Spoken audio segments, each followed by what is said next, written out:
can touch the board and show one answer, and only the player who can hear can see and communicate the hints. And only the player who can speak has the answer and can use gestures. They only have 90 seconds for this. While they succeed, let's find out. Ok, depois é pra começar? Começou? Esperar? Tá. Começou? Ele é atirador. Provavelmente é o Marco Polo. Segunda fileira, Teté, segunda fileira. Segunda fileira. Não, Marco Polo, calma. Ele atira. Ah, é a Luban? É a Luban, ó, Teté. A primeira fileira, a segunda. A primeira fileira da... Calma, essa daí Então eu tenho que abaixar os outros. Não tem que deixar a Luban. Você abaixa tudo. Ah, entendi. A Luban é pra ficar em pé, não é? Isso. Nice, Caralho, vamos, porra. Welcome back. We are going for another game segment. It's going to be who's most likely to. It's your favorite kind of tofu, Gendofu, and I'm with Deep Cross Gaming. So first question first, who's most likely to oversleep and miss practice? 这个问题答案已经在外面了呀。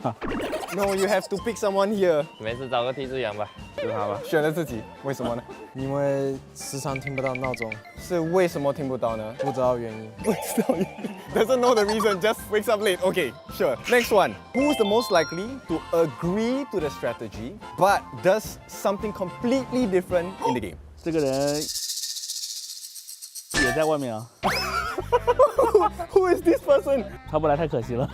确实。我们4个男还是女的？先小鹿 Okay, 吧。 still you. Give me a story then. 叫他盯好一个人，然后没有盯好，他去盯另外一个。How many times did that happen? 很多次。 The one outside who's not here, how many times did that happen? Every time. Every time. Every day. Every day? Yeah. Okay, we'll go to the next one. Who is enforcing the rule that we don't end the night on a loss? 是你吗？应该是。可能吧。那如果连续输了5场，可以去睡吗？还是不可以 No. Still no sleep? Still no sleep? He want to 我 win. 们 Really is- 之前3排到3点，然后输了，他打到早上。That's a huge one.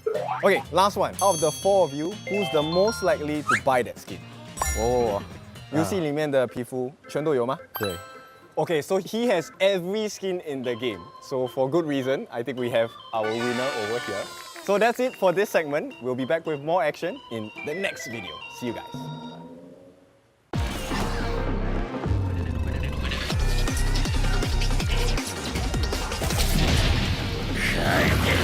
自分の大切な友達を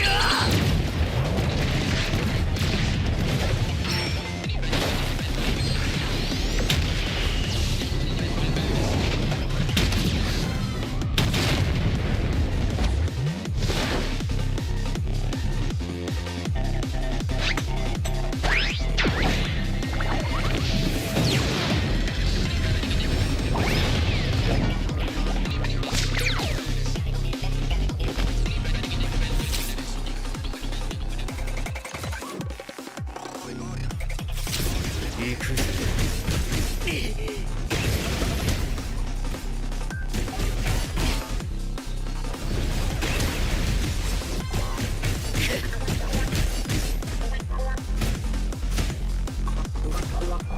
めんどくせえ。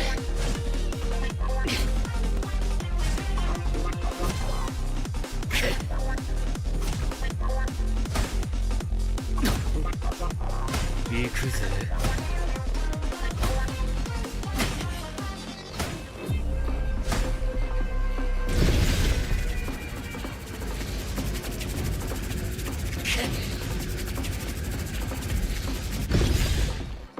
ああ、やだ。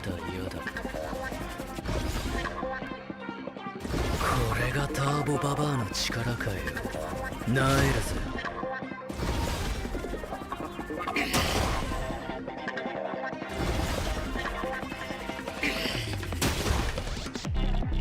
許さねえぜ、てめえはよ。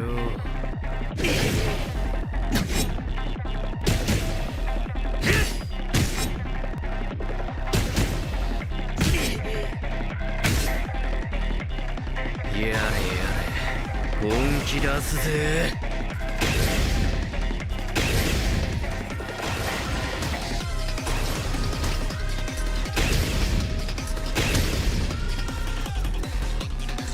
ももちゃん、会いたかったぜ。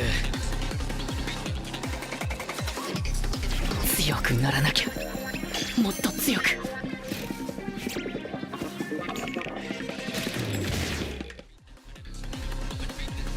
そういうことかよ。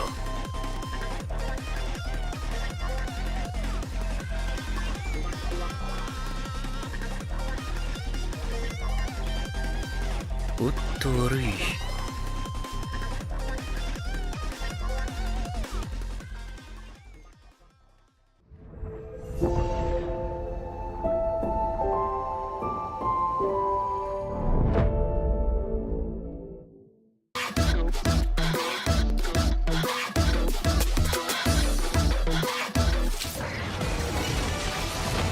この器は我のものじゃ。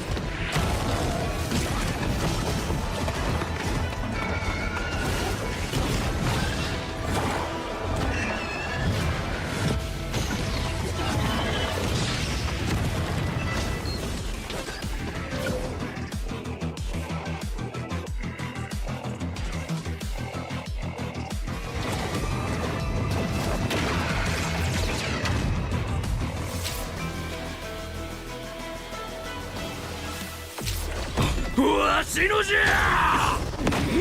強い。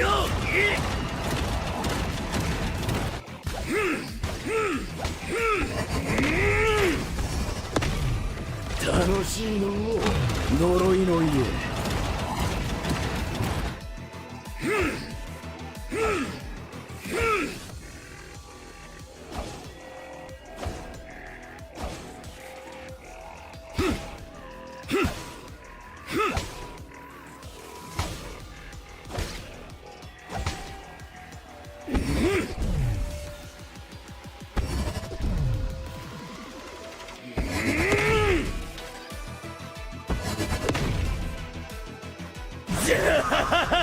爽快じゃの。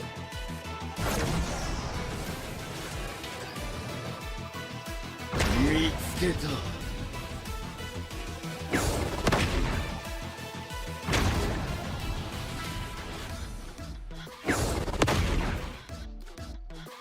わしのじゃ。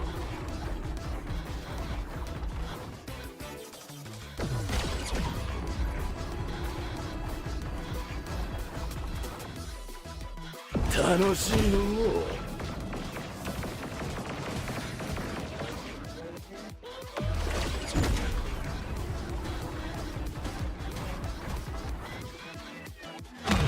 強い。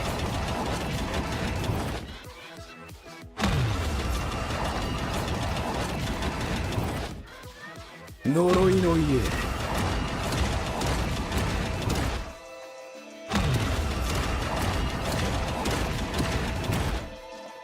早く戦うぞ。待ちくたびれたわ。無駄じゃ。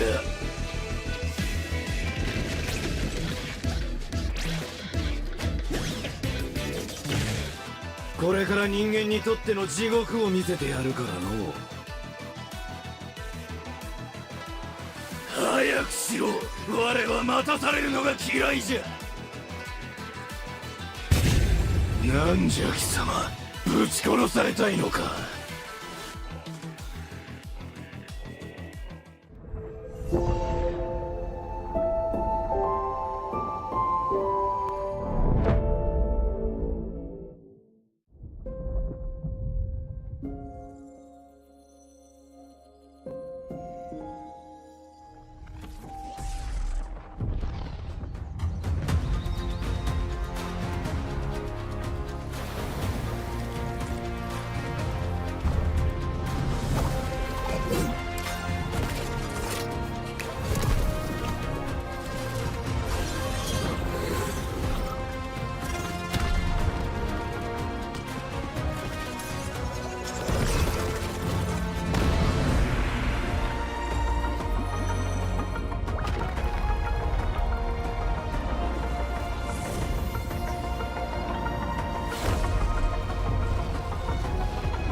きしようよ運命が逆速もう止まらないこの世界を楽しんでみたんだ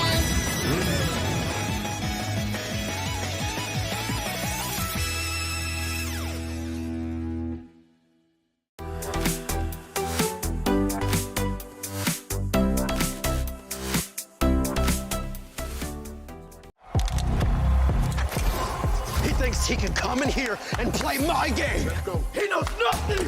Let's go! Tyler, one, you're done.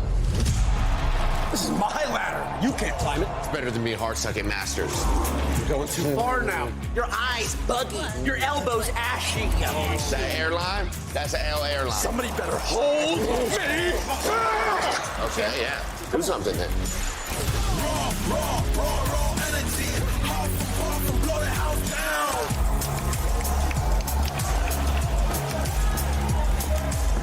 You look nervous. You look short. Everything's good? Mm-hmm. Fight.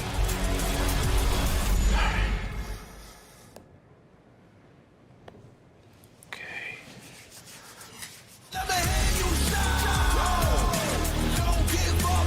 Do you really need the wraps? Yeah, that feels like overkill to me.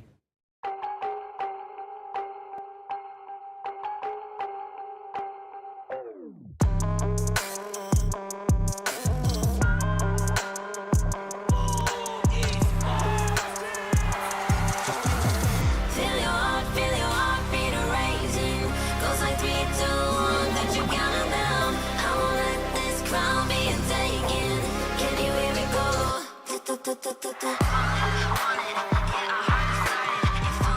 Watching Bella crawling on. We're the champions, ready to go. Yeah, we're made out of gold. Never letting it go.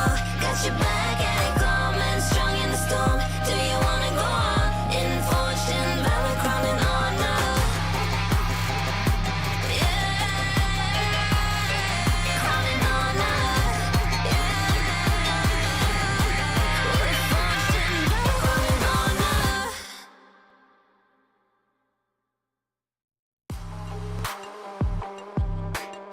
16 teams, 4 groups. 8 teams will make their way into the playoffs, and 8 more teams are gonna come in today just to say goodbye and go back home. I am Isaac Peña, your host. This is the KWC 2026, live from Paris, France. We're gonna bring you the action of the group stage day 1 with me, Holler, Sagi. How are you guys? Good, good. I'm super excited to continue on, especially after the fire games that we saw in the play-ins thus far, and happy to be moving into the group stage here. And so far, after the 2 days of play-ins, right, it has started to shape up how the tournament structure looks like here. In simple terms, play-ins format is really similar to our group stage format, where you win 2 series, you're up there. You lose 2 series, you're on a plane home. And then both of them are BO3s, right? Like that's the most important part in here. Like you're gonna really just have to toss in there everything that you got since game number 1. Yeah, and actually, I'm wondering if some of the teams that were kind of watching some of the play-ins and kind of, you know, figuring out exactly where the meta is and like with how the different hero picks are being used right here. No, and like the heroes are getting like the understanding of the meta, the understanding of the patch is getting clearer and clearer as we move forward, right? Like we already understood, like over there in the roam position, the Tramfei gotta be the pick. Downfei, Lapu, you lock that in the first phase, and for the farm lane role, you'll technically be looking at the 3 strong ones. Long, forever ban. You got the channel.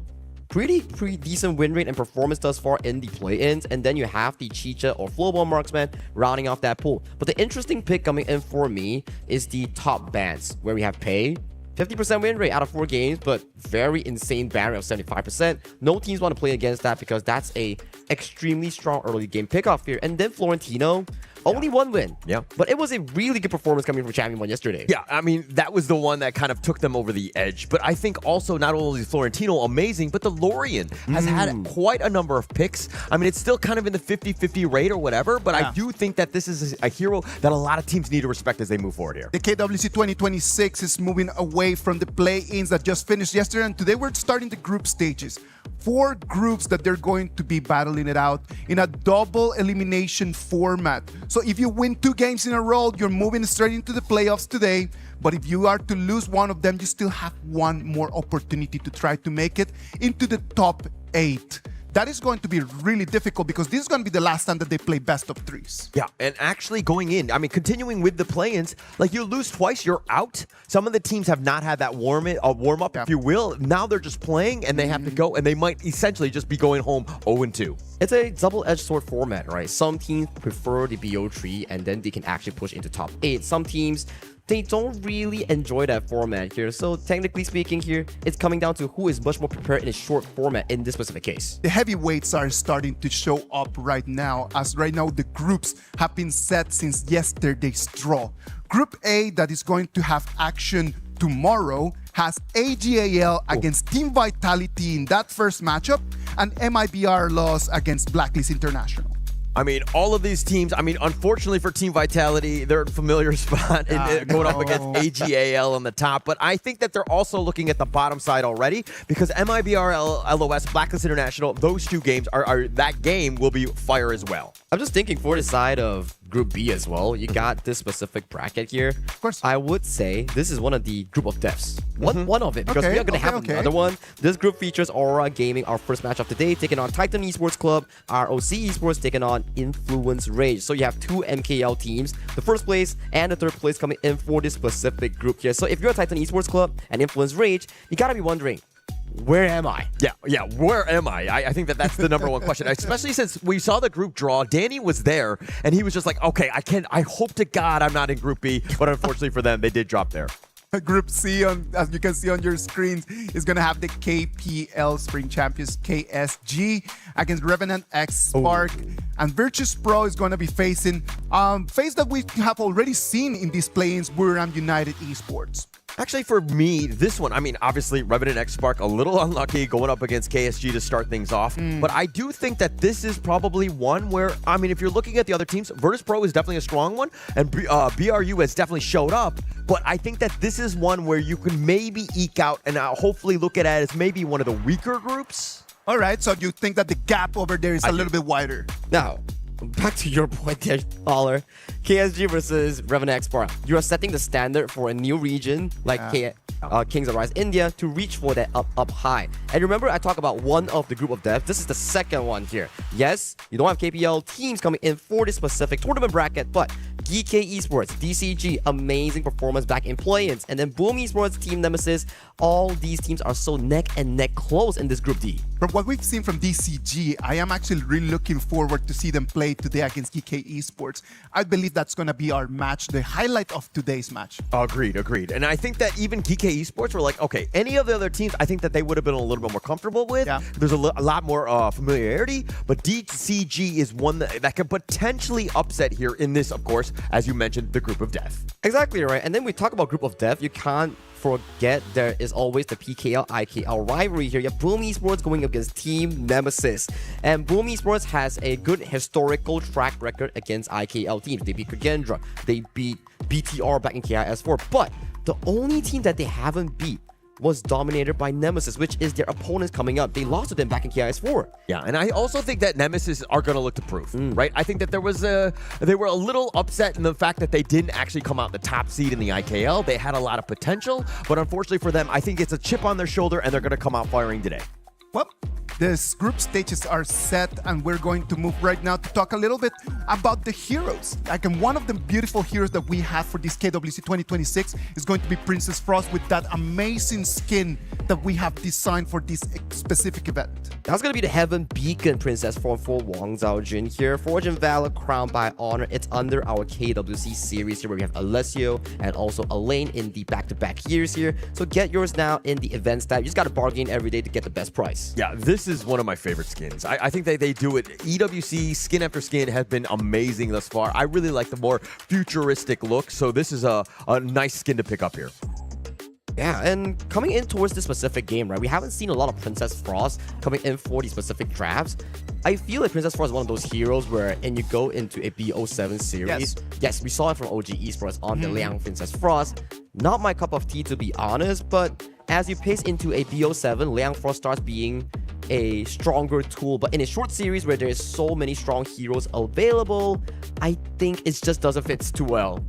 Yeah, and I also think that that combination just doesn't really work because, as you rightly mentioned, in a BO3, they have stuns galore. Correct. If the composition doesn't have a stun in a longer series, then it can really pay off. But for now, I think that that combination has largely been solved and has really fallen off. I want to see a lot more of Princess Frost, but hopefully we're gonna see a lot more of that when we move into the playoffs, right? Like when we get to those best of sevens.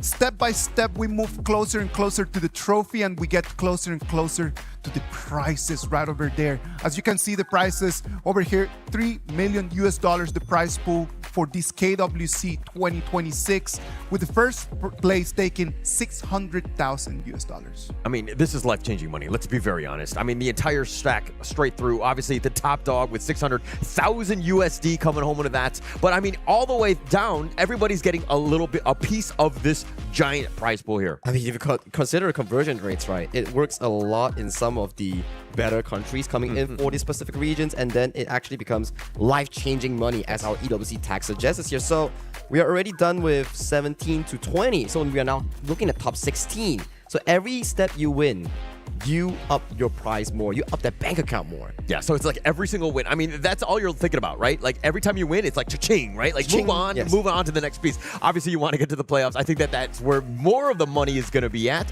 But again, people are going to definitely be looking at this from game by game. And moving on right now, we're going to move on to our match number 1. Ooh. Oh no, let's look at the schedule first, right? Like match number 1, we're going to have Aurora Gaming against Titan Esports Club. That's going to be our opener for today.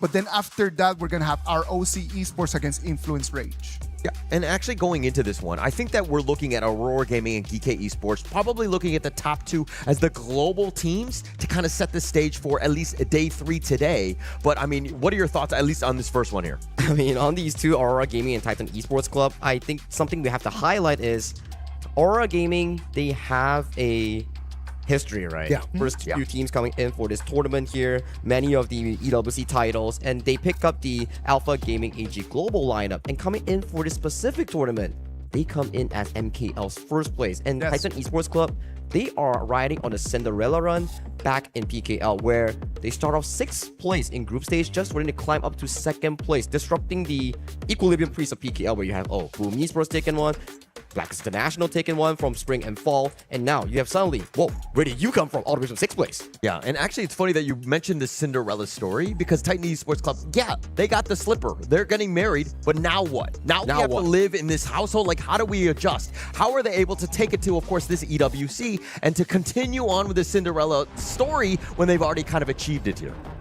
And this will be the featured matchup coming in for today, right? Will Titan Esports Club continue that PKL uprise and convert it into international success, or will Aurora Gaming prove to the world that they are the best MPL team? Well, Aurora Gaming is the clear favorite for today, right? They've always been seen as one of the stronger global teams out there. MKL, we need to respect the region. MKL has always been highly competitive, and just having Aurora Gaming coming in right over here as the first place, it is going to be really hard for everyone else to beat. Yeah, and at the same time, though, while Aurora Gaming will be very confident, I mean, coming in from MKL, as you're rightly pointing out, they're going to be, I mean, not to like think lesser of the other teams, but there's definitely an era of confidence, right? They need to be very careful that it doesn't turn into arrogance and to kind of underestimate Titan Esports Club here. And we always talk about one thing. You need to convert regional success into international success. So they have already defeated MKL teams in their local region for the first time ever in the history since 2025. Gotta keep growing. Yes, coming into international success, you need to convert that into the main stage. Well, if you can only be top dog over there in your region, then it means that you are just stuck. Yes. And that you're just standing in the exact same place as you have been already for a while. And we want to see them just growing. We want to see them evolving. And if we talk about evolution, Titan Esports, they have been doing a lot of that this year. A lot of that. I mean, this is a team that was formed this year. A lot of the guys have been kind of, 3 members from PKL. They actually had a couple that, from Gushing and, taken away from MKL as well as the KML. So they have a lot of experience in terms of just putting it together. But if they're able to kind of play as a team, yes, they had an amazing run in the PKL spring, but can they continue with that, momentum here? Sagi, is it a surprise to have them right over here? Surprised to have them right over here. For me, it's already a surprise that they beat Blacklist International, but you can never slander or discourage anyone's success. They earned that slot by defeating multiple opponents, sending Blacklist International to the lower bracket and then defeating them again. So it's interesting enough to see that Titan Esports Club, they're representing as PKL second, but like we said, you need to continue that dominance. If you can upset Aurora Gaming, maybe, just maybe, you can make it out of Group of Death in Group B. Just keep on expanding over there about Titan Esports, right? Like for people who have been looking at our matches already for a long time, when you think about PKL, you've always thought about like the two teams, right? You think about Boom Esports, you think about Blacklist International. The way that Titan Esports just kind of just made their way all the way into the final right over there, it was pretty epic. It was definitely epic, and it was a bit of a surprise. I think it caught a lot of the teams off guard. I think the other two that, you know, Boom and Blacklist, they're like, we're already top two. Why are we continuing on it? They kind of underestimated Titan Esports Club. And now teams are very familiar with what they bring, and they will not be underestimating them here. And if we were to compare the two teams' playstyle, right, I would say that MKL's Aurora Gaming, their playstyle is rather similar compared to the KPL style, where you play the map, you play the objective, you do timers around certain things you want to do. And they have a very big hero pool based on their team history together and the experience in competitive esports on of HOK. But you see, like that, I believe that is not only an Aurora Gaming kind of thing. Correct. I think that is a whole MKL thing. Like the whole MKL style is just very similar to what we have seen over the years from KPL. And I'm really looking forward to see if right now all of the other regions in this KWC 2026, they can come and challenge that. Yeah, and I mean, I think a lot of the teams have gone through boot camps. They've gotten a lot of experience in terms of just like trying to grow the game and to learn the proper way to play. And I think that the way that most of the teams have kind of picked up on that has just really leveled up the overall experience for all of the group teams. Now, we talk about how the MKL's playstyle is really similar to KPL's playstyle, but when we look into PKL's playstyle, it goes into a much more wild environment that looks into team fight. We call it a fight club, where Boom Esports is the prime example of it. And if you were to look into TEC, they are something similar of a mini Boom Esports for my personal perfection. There was only one rule to Fight Club, and it was to not talk about Fight Club, but I like the fact that you brought it up again, Sagi. Come on, like, I am really looking forward to that, man. I've never been live to a Fight Club. That's not one the kind of things that I do in my life. But I would love to see some fights today. From the experiences that we have had in these 2 days of play-ins, there's got to be a very fast time, like a really quick pace, a lot of fights that everybody wants to just really come in already swinging as the time goes in. You're talking about pace? This is the perfect place. I mean, in the sense of a best of 3, now is the time. If you want to shake things up, you want a surprise, you can do it best in a best of 3.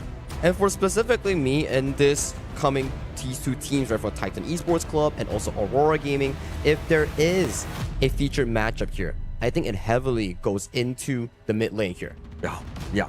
I think that all eyes will be on that one. You're looking at two very different sides of this coin, right? You're talking about Jihong. He's, absolutely, he's the KIC champion 2025, bringing that experience over into this team. Then you're looking at the other side, Katsu. He's a rookie, right? The first time he's been showed up in the PKL, and look at what he's on. He's playing on the international stage. But it's going to be like a two battle of philosophy, right? Is it going to be calm, collected, cool on the control mages that Zihong is so good at? I've heard from some of the players that's been commenting on Zihong as this player here. He's the central core of Aurora Gaming, and his mid lane, especially that Lorien pick, will be the most nastiest one out of all the players here. I'm looking forward to that. I think that that's something that, we haven't really seen too much. I mean, if he's scrimming with it and he's kind of showing off with it, but I think that you can give him almost any mid and he's able to have a large amount of success because, again, all roads, in my opinion, this team revolves around Jihong's play. It's just the playstyle coming in as a whole here. So for Titan Esports Club, first thing to disrupt is the pick and ban phase here. Bring something that's unconventional or hidden, your pocket pick, so you can disrupt the flow of Aurora Gaming here. They've seen it all. So if you can disrupt that expectation, maybe you get a competitive edge going into this game one as we start off the BP, Mai Shiranui, Diadia, Pei, Zhangfei locked away. And we talk about the Lorien here that has been amazing in play-ins. Immediately, first pick by TEC. Yeah, it's had a lot of good play, right? And I think that most teams are kind of arrowing in on just how much, it provides a lot of damage. It has control. It has everything that you want, that you're looking for in terms of a mid. Plus, it's in, dare I say, probably one of its finer forms right now. And being able to pick that one first will really set the tone for this draft here. And for the side of Coach Quinn's here, it will be the priority coming in for the side of JR. the Alien will be picked up, and Lapu Lapu. So I like how Isaac mentioned just now, right? In this tournament patch of KWC 2026, Zhangfei Lapu, extremely high priority on these two picks, and then you will come down to the other tank roamers here. So if you were to look at this right now, Zhangfei locked away, Lapu Lapu picked, and then the first trade from TEC, there's no real tank roamer in mind. And then you look at the crowd control available. This is why I talked to Kin. When you have a Lorien, you want hard engage, and hard engage comes from picks like the Guan Yu. And so far, in the first 3 picks of TEC, there is no hard CC to lock down this horse. Yeah, it will be tough to kind of lock down, right? And I think that if we're looking at just kind of how they were looking to ban here, Coach Quinn's right now, I mean, you've banned out the Pei, which is one of the most banned in the entire EWC thus far, and then also the Zhang Fei, #1 picked. It's very popular, and plus you've picked up the Lapu Lapu, which is kind of like a, you know, almost very similar in terms of playstyle. But that's the question, right? Can play-ins data define the group stage data? Because sadly to say, the power rankings of the play-ins team doesn't measure up to the group stage teams where they are higher in towards that standings. So do you think the play-ins meta will define what is being shown on the stage right now? I think that, I mean, not to disrespect the teams that have played in the play-ins, I think that they were very honed in on what the meta was, right? What is very strong, and they're continuing. Like, they were not, like, completely off base of what heroes are good and everything. They've kind of figured that out. Most teams have, and I think that's why we're seeing the same sort of heroes here. Yeah, it's very similar, just in different priorities, Agreed. right? Usually, when we were to look back into what's the play-ins, Lorien is more on a second and third pick, first phase, but never a first pick on the either of these teams here. And coming into the fourth pick, I'm pretty surprised that Haya is still up and available up until this specific point here. Yeah, actually, I was like, oh, Lorien, what a great pick. And then everyone like, oh, yeah, I forgot about the Haya. I mean, it hasn't been banned. This is probably my favorite mid-hero pick because of the fact that it adds so much. That Mirage really dictates the entire team fight and sometimes the games because of how he's able to literally abduct you. It abducts you and then forces both teams, the 4 remaining members outside of the Mirage, to come together like, hey, guys, we got to group up here. I don't know what's going on inside, but once they come out, we better be ready to fight or actually like evacuate and disengage. Yeah. I mean, it sucks to be that guy in there that's stuck in there. It's like, oh, are you okay? Do you need water? What can we do? But I think that the rest of the team, they need to kind of have the little waiting in wings alts that are going to be there. It looks like the Lianpo and Ying here. I am really, really scared for Titan Esports Club. Yes, on an overall view, it's an amazing draft. You have crowd control, you have engage, you have strong laning phase, but yet again, you don't have hard CC to stop the Luna and the Guan Yu. Once these 2 picks pop off coming in from Aurora Gaming, TEC's backline is gonna be in a heck of a favor in those team fights here. They'll be coming at you in all different angles from those flanks. Oh, so this is scary. I mean, Yulong finally gets his Luna here. He's going to dictate so much of the pace. He's going to be on top of these squishy backliners. He's going to be all over your face. So it's all about kind of just making sure that, hey, maybe they can steal his blue buff away. They can kind of take away some of that farming efficiency, if you will.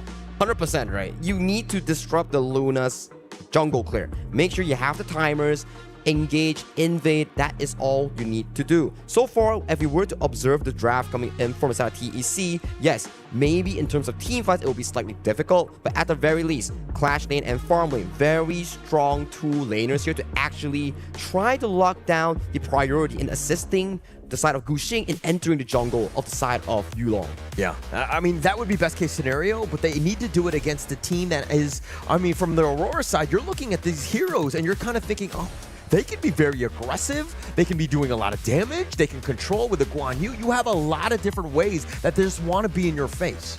Exactly, right? And if you think about it in that perspective, right, Holler, I'm really, really worried for South TEC. If they actually suffer any single casualties in the early game, the game will be wide open for Aurora Gaming because in terms of team fights, it's Aurora's game all day. Yeah, I'm going to have to agree with you. In terms of this draft, I'm kind of liking where they're at with this one. But let's go into this one. It's going to be match number 1, game number 1 to set things off. And of course, Titan Esports Club going up against the beast that is Aurora Gaming. Is this going to be enough? What do you think about this draft here? For me personally, right, after discussing and looking through all the specific pickoffs, for TEC, it's not to say that, oh, this is a very bad draft. No, it's still okay if you can let the channel find proper scaling here. Use the big two bodyguards that's rotated crowd control, for example, the Ying, for example, the Lian Po, and then you slowly but surely play it to the 14-minute mark.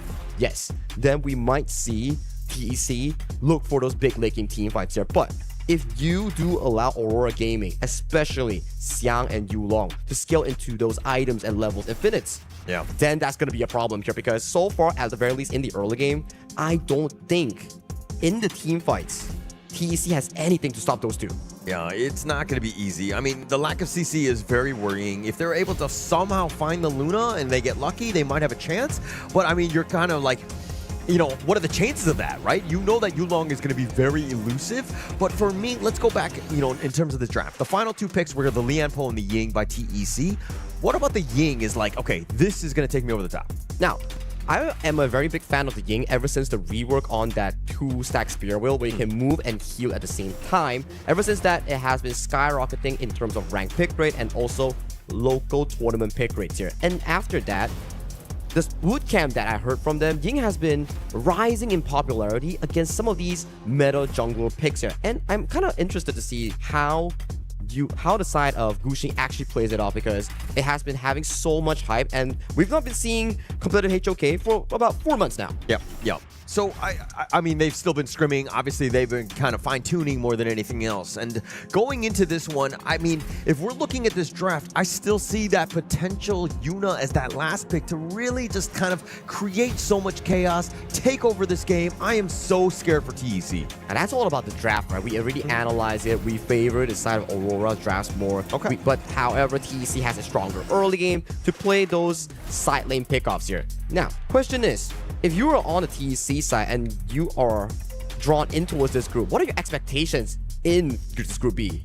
I mean, more than just expectations, I think it's just managing my nerves, right?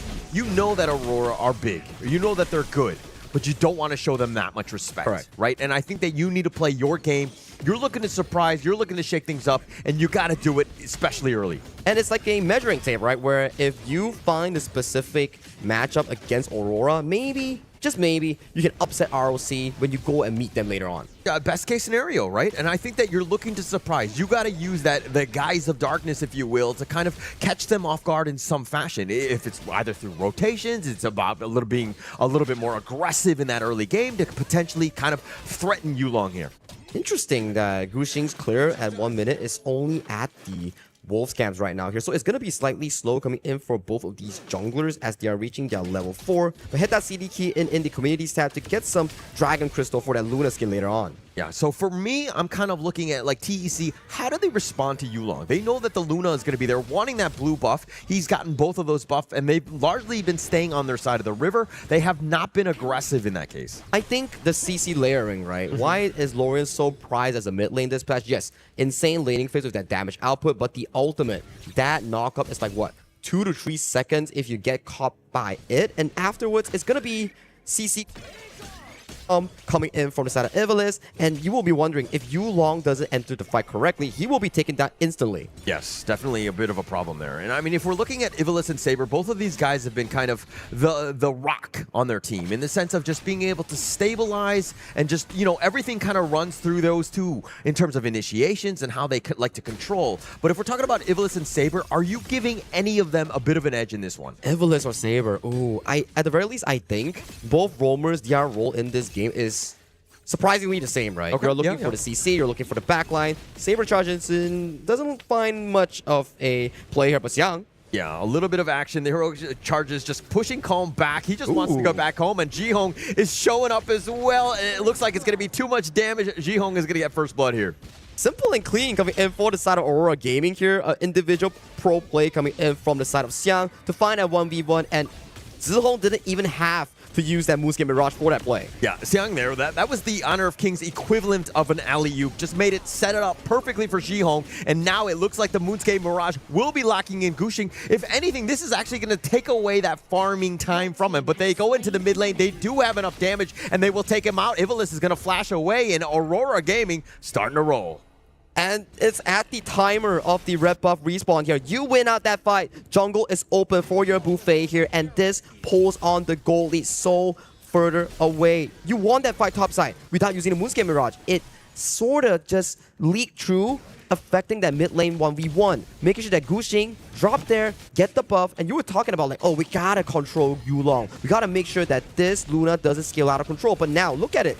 It's trailing 2 levels above Gushing already. So you can't panic. I mean, if you're TEC, if anything, just stick to your guns. Find a way. I mean, Gushing did die. Yeah, you're going to be slowed down, but you need to find a way to kind of, again, accelerate his farm, use that gold sharing to, again, get yourself back into this game because it's kind of, you're starting to grow to a 2K net worth lead. That's a terrible time, especially at 4 minutes. And that's not the only thing growing here. The fan votes are also growing in favor of Aurora Gaming here. You'll see that little Overlord pit with that Aurora Gaming logo later on. And at 4-minute mark, Tyrant has spawned based on the movement coming in from the side of TEC. I don't think they have what it takes to actually go for this contention here. If they go for this contention and if they lose it, ooh, oh, he gets what the a steal! Oh, Chinxi over the wall. The soaring signal says, not just yet. I'm still here. Sending a signal, right, with that spell one shot coming in for the side of Qingxi. But it's still questions. How do they scale? I know you got the Tyrant, but you still need more than that to actually reach the equilibrium point here. At the very least for me, if Qingxi is able to hit that 3-item Shadow Ripper, Eternity Blade, and also the Daybreaker here, maybe TEC has much of a chance at the 10-minute mark. But for now, we gotta observe first. The next upcoming play, potentially at the top side. Yeah, and I think that was a bit of a mistake by Aurora, right? Just going on to the side. But now the Moonscape Mirage, it looks like he's been locked in. This is so scary. As a physical melee hero, he's going to be stuck. Calm has no chances. They had 3 members of Aurora. They're looking to clean up, and Ivilus taking some shots as well. But that space created for the bottom, the Raging Sea, is not actually going to connect. The Infinite Vastness catches him on that U-turn. Qingxi running for his life, and he will fall. A bit of an over-aggression coming in from the side of Qingxi there. I would say, yes, you have more members there, but you were like, what? In front of the tower here, positioning in a very difficult place for your team to actually save you there. Overall, it's still a good trade-off here as Xiang was falling in towards the hands of Gushing in that top side. Yeah, that positioning was like you're so far past the tower, it's like, oh yeah, actually I'm going to die. There's no way for me to come back. If he was on the bottom side, he might have been able to get out. You do have a little bit of mobility with that Chano, but just not going to happen in this case. Yeah, it's going to be difficult, right? So far, Zihong has been the prime guy in setting up all these plays. Out of the 4 kills, he's 100% kill participation all across the map. You see him topside setting up a play against Calm, then he teleports down to defend JR against that dive. So he's everywhere on the map right now. And look at his position in towards that bottom side here. He wants to catch Qingxi and slow down this channel's growth. Yeah, and it looks like Aurora are starting to make some moves. They find Ivilus, at least for now. The pullback from Yulong. He's going to be hiding under the tower, but space created, and you got to just fear Yulong wherever he goes. There's just no signs of life so far coming in from TEC. All 3 waves are simultaneously crashing into the towers of Titan Esports Club, and this leaves the bottom side open for the taking here. Very clean map movement coming in from Aurora Gaming. Next up, what is it? It's going to be the Crimson Golem here. If TEC takes this and loses the fight, it's going to be over. Oh, the Raging Sea on to 3. The Tremor Smash in return. Now they try to go on to Ivilus, who gets under the tower, but he will fall. The Moonscape Mirage is going to be used as well. And they have the pushback onto Calm. They take him down. Aurora with 3 kills, and they want to go even for more. They're not going to die the bottom T3, though.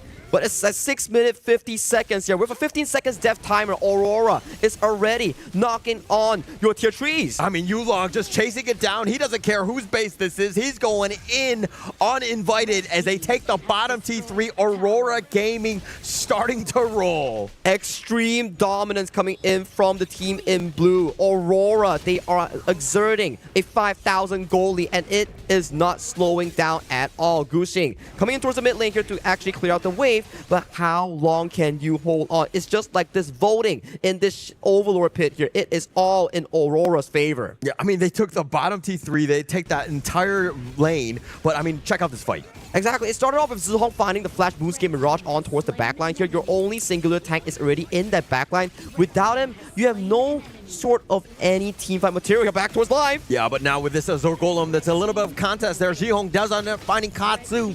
The pull away by Yulong. You cannot get away as Gushing falls down as well. 4 members down. Calm is nowhere to be seen. And it looks like Aurora, again, with this flawless gameplay. I think TEC is just falling into the rhythm of Aurora right now. Every time they want to defend an Azure Golem or Crimson Golem, yes, you secure it, but at what cost? Every single time it's either an ace or 4 members going down, and this just accelerates Aurora control over the game. And right now, at 8 minutes, you have 8,000 goal lead. Absolutely huge. I mean, they've been in full control of this game. Aurora Gaming just taking everything from them. But the way that they're able to kind of dismantle you, even when they're taking towers, their players are in the perfect position to protect. Nobody can even defend the tower, and Aurora Gaming, they take the initiations, they take the fights that they want, and again, they coming out with a lot of success. Very disciplined gameplay coming in from the Aurora Gaming side here. MKL's champion debuting in the KWC stage. In the pregame show, we were talking like, hey, can they convert that local success into international success? So far in this game one, they seem to be having it. Yeah, I mean, they haven't won this game yet. They haven't won any sort of championship. We're still a long way there. But Aurora Gaming right now, definitely impressing, right? I think that this is what they wanted to do, especially to start this. They're like any other team that's looking at this game, they're like, oh my gosh, Aurora Gaming, incredibly strong here. It's a redemption arc. Aurora is home, taking a bit of a damage here, has to flash away towards safety. Not going to happen on this one. And now Saber looking for that play. It looks like the Infinite Masses. He wants to go aggressive. Beautiful. JR has not been scared, but they already found Ching-Si. Xiang with the play as he drives on out of there, almost untouched. With Ching-Si down for 25 seconds, this is a huge opening as the Moonscape Mirage. Jihong locking in Calm yet again. He's stuck in the prison, and it looks like Jihong gets yet another kill. Already godlike, 6-0 and 5. Xiang on towards the side lanes here with 3 minion waves marching in. The tier 3s will be no longer available coming in for TEC. The pullback, Yulong not scared whatsoever. Xiang with a little bit low life. He was thinking, oh, maybe we don't dive this one, but they're going to go slow and steady in terms of how they want to siege. But it looks like with the respawn of Calm, I think that Aurora Gaming will regroup for now. They're so disciplined. Even with such a gold lead, they're like, okay guys, it's nearing the 10th minute mark. There's still the enemy jungle camps that we can pick up. Once we pick it up, we go for that double objective and go for that clean and easy win. They are taking 0 risk, and this is what I like about their gameplay here. They can guarantee the win without forcing unnecessary fights. Yeah, don't need to do that. But at the same time, they're so far ahead. They're like, okay, we're going to take both the Shadow Variant Tyrant and the Overlord at the same time because we do whatever we want in this game. Yeah, and you can see just Saber just hustling with the side of this Gushing on that Ying, just making sure that he has no way of going in for a surprise might steal. And so far, with this specific goal lead and objective lead, 9,000 at 10 minutes 30 seconds here. Once they release a Shadow Overlord is potentially the final push coming in from Aurora Gaming against TEC in this game one. I mean, when you've got these Vanguards, the lanes will definitely be crashing. And Aurora Gaming, the way that they've been able to just find players. I mean, Jihong has been an absolute maestro on this Haya, able to just take away Calm. He's the only tanky guy that can deal with this. And Jihong looking to go in. The Raging Sea is going to be used on the side, and the Razor Cavalry as well, but they've already taken down Ching-Si. Calm has been killed as well, and Aurora Gaming just looking to pad the stats as it looks like they're going to take the game number 1 here. An absolute masterclass coming in from the MKL champions in their spring season 2026. A very good way to open up their game here in the group stage of KWC 2026. Just a really well-played game by Aurora Gaming. We kind of expected nothing but this, and the way that they're able to just dominate, control the game. I mean, this is classic in terms of Aurora Gaming here. And for this specific part, right, you got to be wondering, TEC, yes, the draft wasn't that good, but in terms of boiling down to the execution here, Aurora was not just 1, but 2 and 3 steps ahead of TEC in every single play. Zihong was everywhere.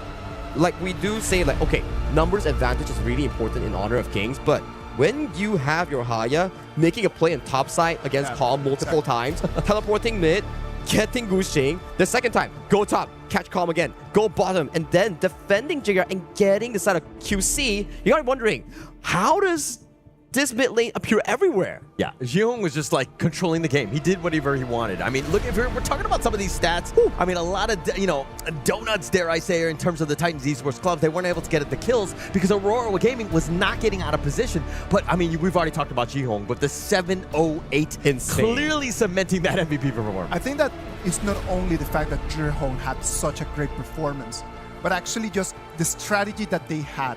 They knew that this Byron would be the answer in the mid and late game as the game just would keep evolving, but it was just them just targeting Calm. Since the minute 2, Calm was already just dying again and again and again, and then he just could not get out of the hole that Aurora put him in. It was back to our pregame discussion here. We wanted the Byron to get that lane win and then convert it into jungle pressure, so at the very least, they can slow down the Luna farm here. But It was the individual play coming in from Xiang, setting back-to-back solo kills against Calm so that Zihong or Yulong could just easily come and pick up those easy freebies in that drive-by. And then once that drive-by is finished, they utilize that map lead into other lanes. Usually we see that, okay, QC is doing a really good job against JR, but due to the fact that all your other lanes are winning, QC can't expand that lead at all. I mean, if we're checking out some of these games, it's if you are a Titan Esports Club fan, please close your eyes. At this point, I think it's all about Aurora Gaming. The way that they, again, all of the team fights they find, they just completely control and dominate you. They take you down piece by piece. It looks like a horror film coming in from the side of the PKL fans. You're having to face right off the bat against the MKL champions here.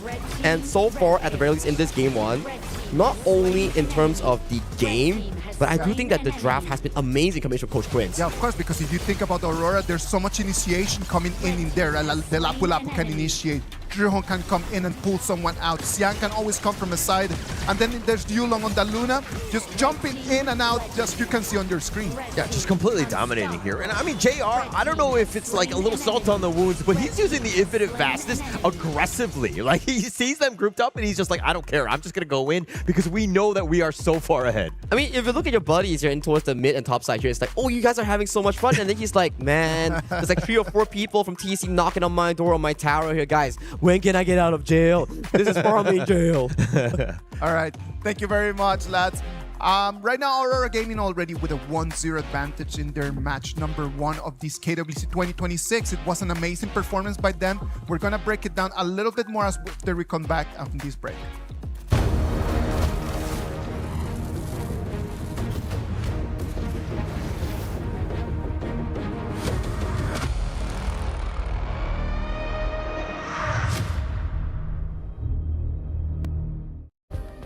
Play is in our DNA.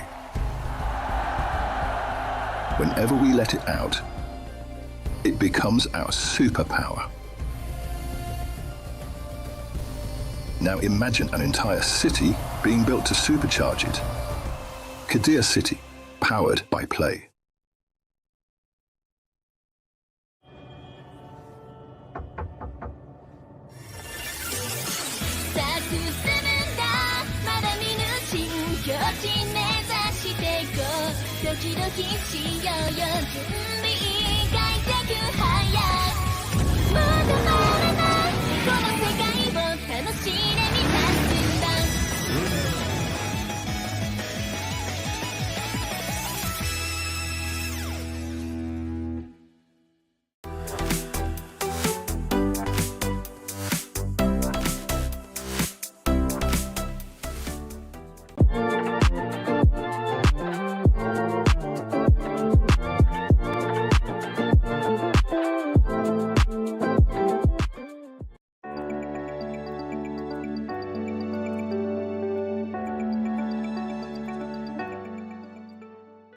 He can come in here and play my game.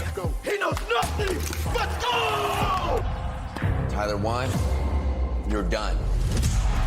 This is my ladder. You can't climb it. That's an L airline. Somebody better hold me.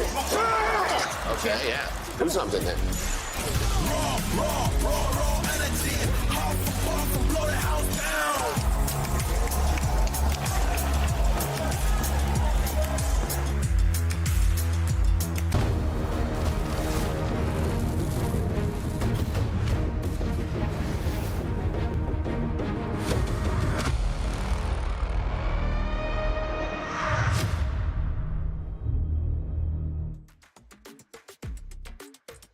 Welcome back. Aurora Gaming right now with a 1-0 advantage on top of Titan Esports. For Titan Esports, not everything was bad. Not everything was dark. There were some sparks over there of things that they could actually do that actually give me a lot of hope for this game number 2. I mean, I'm kind of struggling. It wasn't too much lightness, I would say, in terms of being able to find some of those moments. I think that this is more of like a reset, in my opinion, right? I think that there were definitely moments where you're kind of like, how do we kind of deal with this? I think it's more of the adversity and kind of the mental state more than anything else. Because right now, Aurora Gaming, they were completely in control of that one. Yeah, but Titan Esports they showed resilience. It comes 4 minutes in that Titan fight, and the QC comes in and he can steal the Tyrant as well, right? I think those are like good signs of life, right, coming in from the side of TEC. But if we were to delve into the competitive aspect on how they actually have more of a chance to win, drafting wise, yes, I understand you want the Lorien to make those fancy combos, but to make those fancy combos, you need to make sure that your early to mid game is as smooth as butter. At the very least, don't trail behind 5,000-6,000 gold. 2,000-3,000 still acceptable at the later stage because you can still force that 5v5 the Tyrant. So coming into the second game, the direction I have still, yes, strong side lanes, perfect, but your mid and roam needs to have more of a control over that mid lane here. Lock down Zihong, make sure he isn't able to use that mid lane pressure and convert it to side lane wins for their team. Yeah. And I don't want to be negative, Nancy. I don't want to be like, oh, TEC are completely out of this one, but I do think that they need to make some adjustments. It's more about the strategy and the execution. Again, you were talking about how to limit Zihong, right, as much as possible. He's just, again, you cannot give him any space. It's very weird because as a mid laner, you're thinking,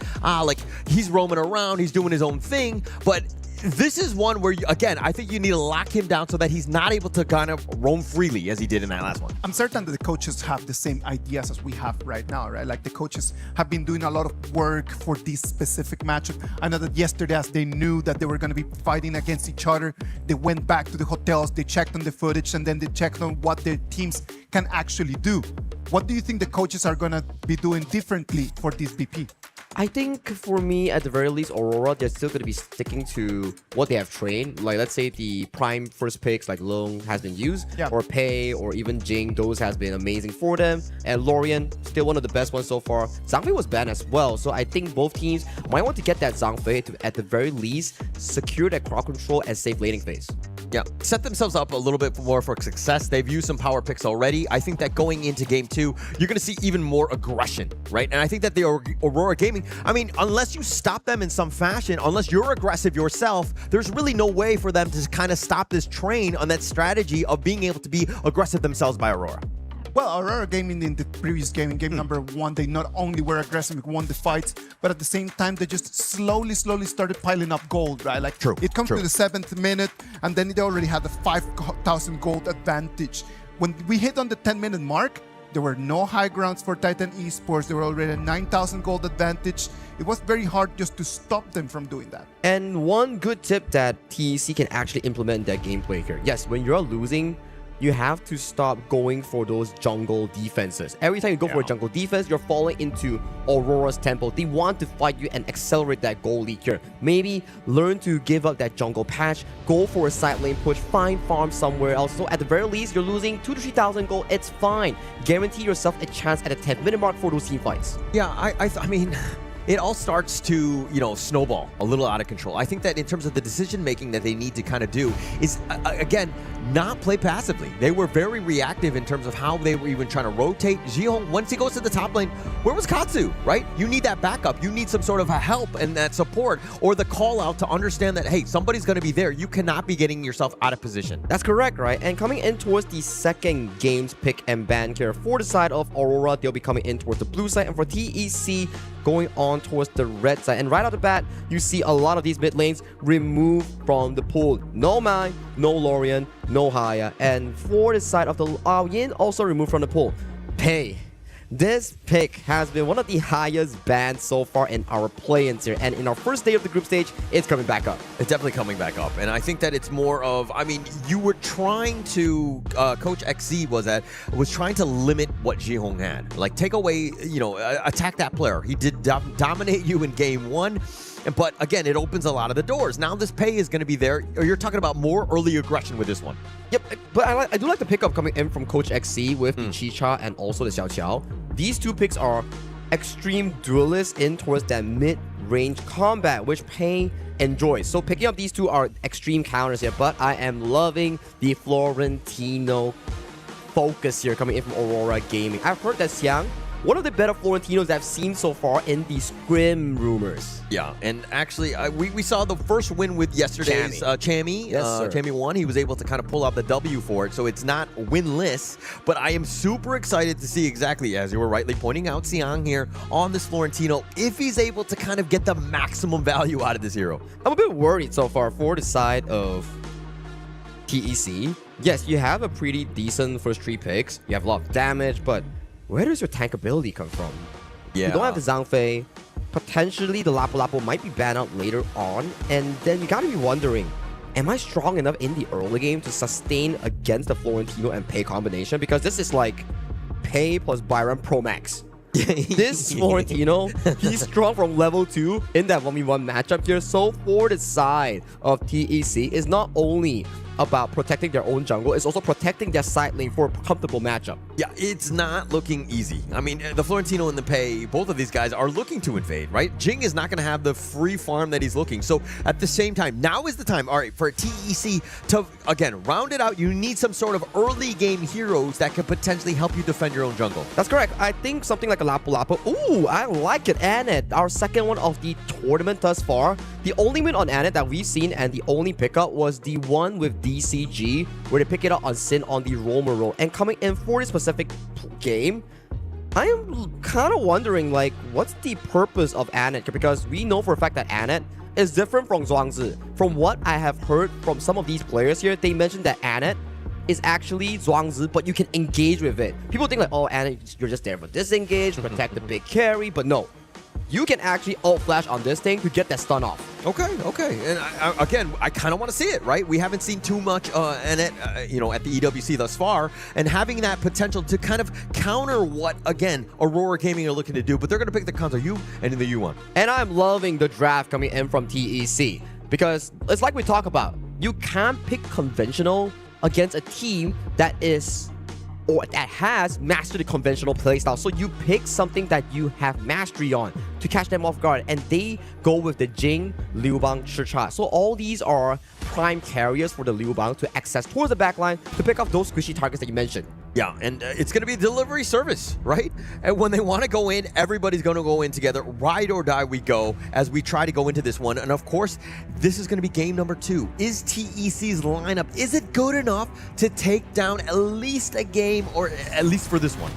A game is a far stretch. Let's control the first 10 minutes first. Then we see whether they can take a game. Because so far, in the first game, TEC has been completely in the hands of Aurora Gaming. Every single play has been orchestrated by Aurora, and TEC is just in the line of their rhythm here. So at the very least in this game, I want to see how they play this Liu Bang. Yes, Liu Bang is great. You have the level 4 Battlefield Command to chain with Guxing. Question. Florentino, what a strong laner. How do you control it as a Liu Bang? That's a number one question, right? Like, how would you deal with that? That doesn't seem like an easy out for him. And this is also Liu Bang, where if you fall behind, you're just basically like that shield bot. Yeah, you have that numbers and you'll be able to shift, but it doesn't really add anything more.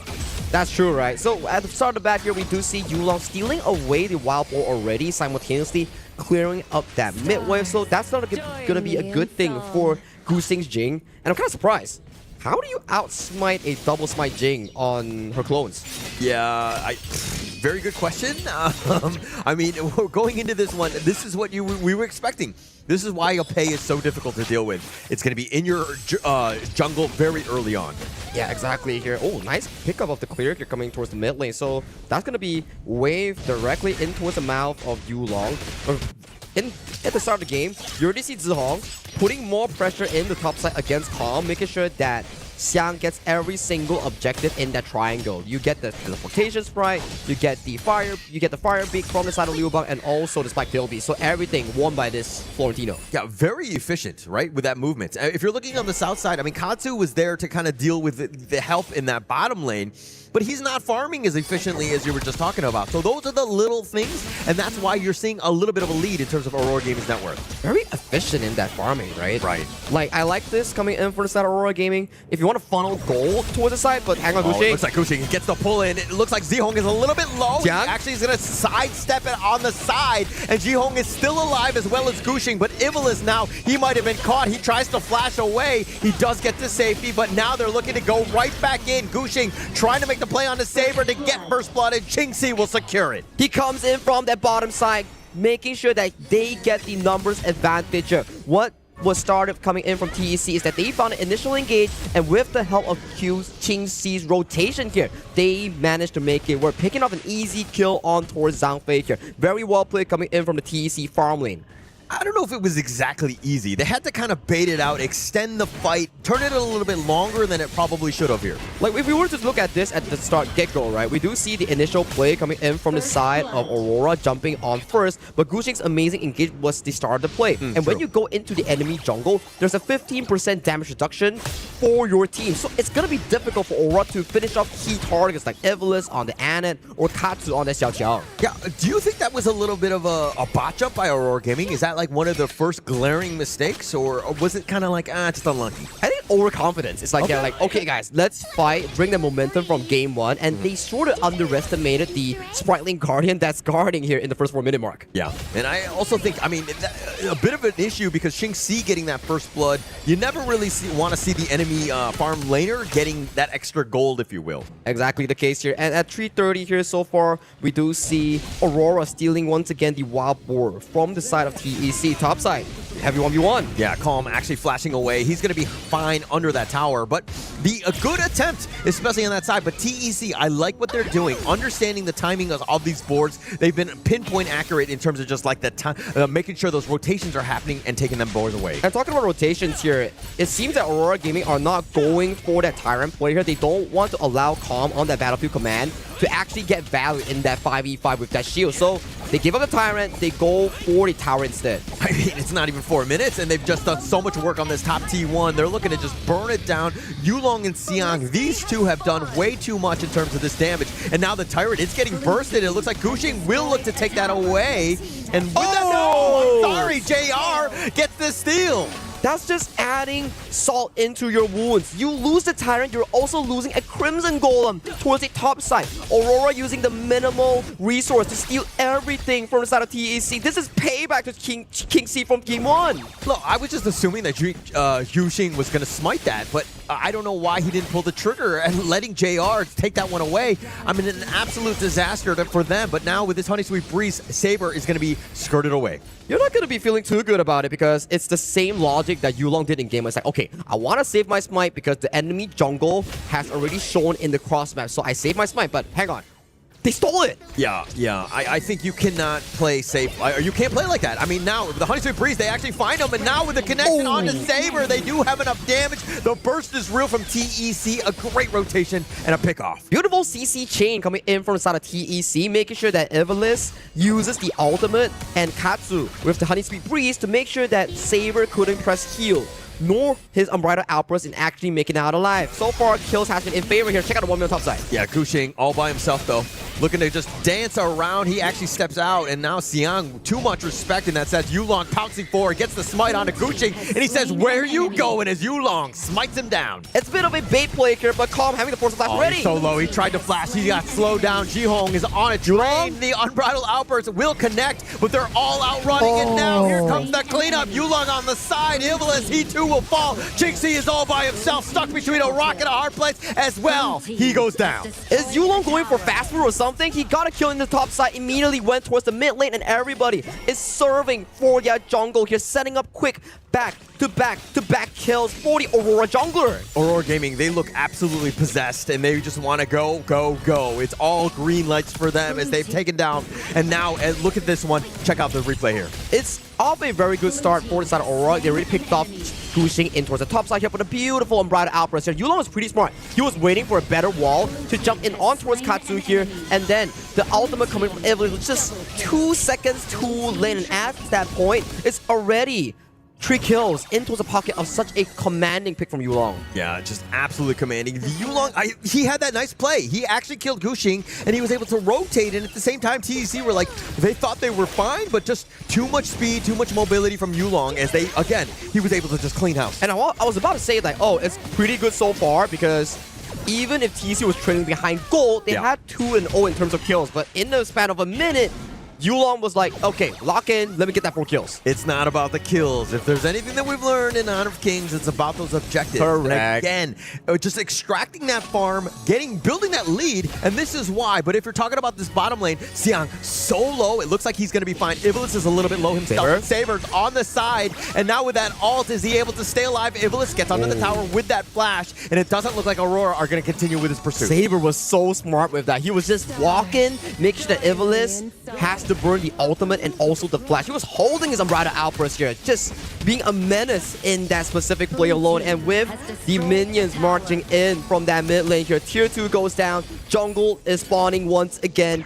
It's just a repeat of game number 1. They beat you in one fight, and your jungle just falls into total control in towards the opponents. Yeah, Saber there. I mean, very patient. Very patient. Not only did he not use it, but he was just kind of threatening to use it. But now he's got it for this potential team fight that's coming up. And again, just getting maximum value. Sometimes it's not about using the ult.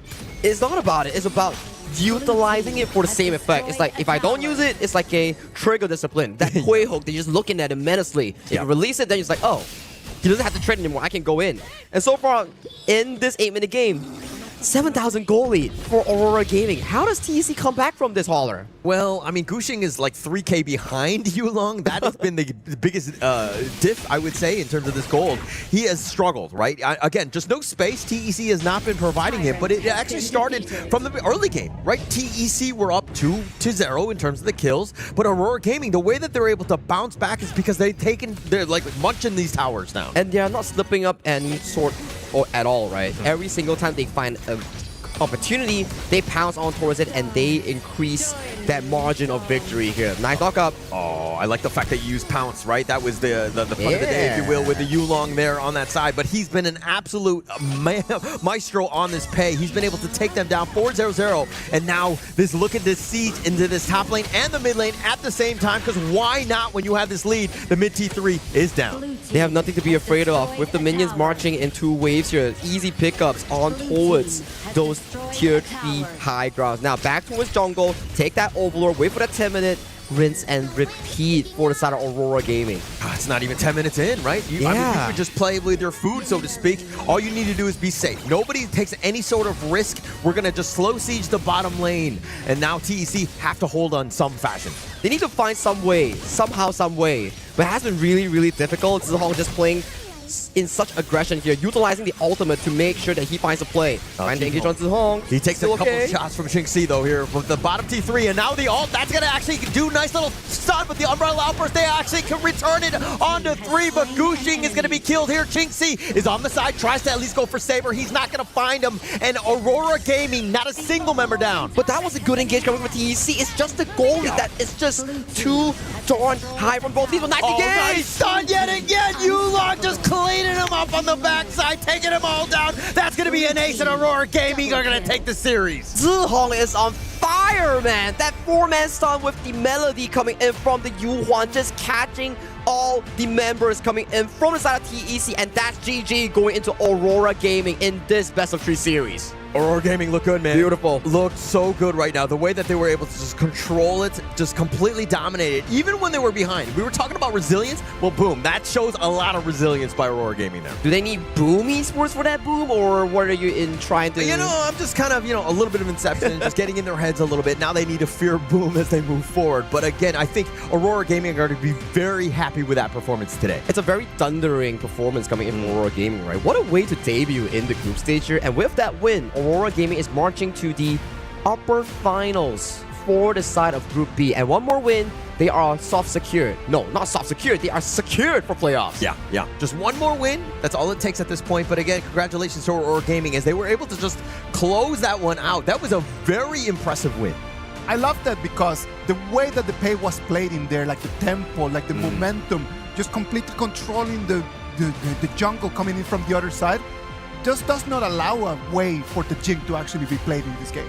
It started off from the early game where we seen how they went for the aggressive wild boar steal, and probably from my observation, Gushing probably used his double smite on the Crimson Gold and just like, oh, he's invading. I already used my smite. I can't steal that. And what about now? What do I do? That was the last time that he saw that buff. Actually, that would really slowed him down. And then also the fact that they were leading and then that Tyrant fight, that was like the tipping point. Once they gave that away to JR with that steal, it was kind of like, oh my gosh, that they were so discouraged and they were not able to get their headspace right to come back into this one. And I've been liking the Florentino pick, right? Instead of focusing on that 1v1 purely, what Blacklist International and Aurora Gaming did is that, okay, we use this Florentino and make sure that it generates a strong enough lead so that strong junglers like the Pei can consistently invade with that wave priority. So are we just saying that right now Florentino has become a bait?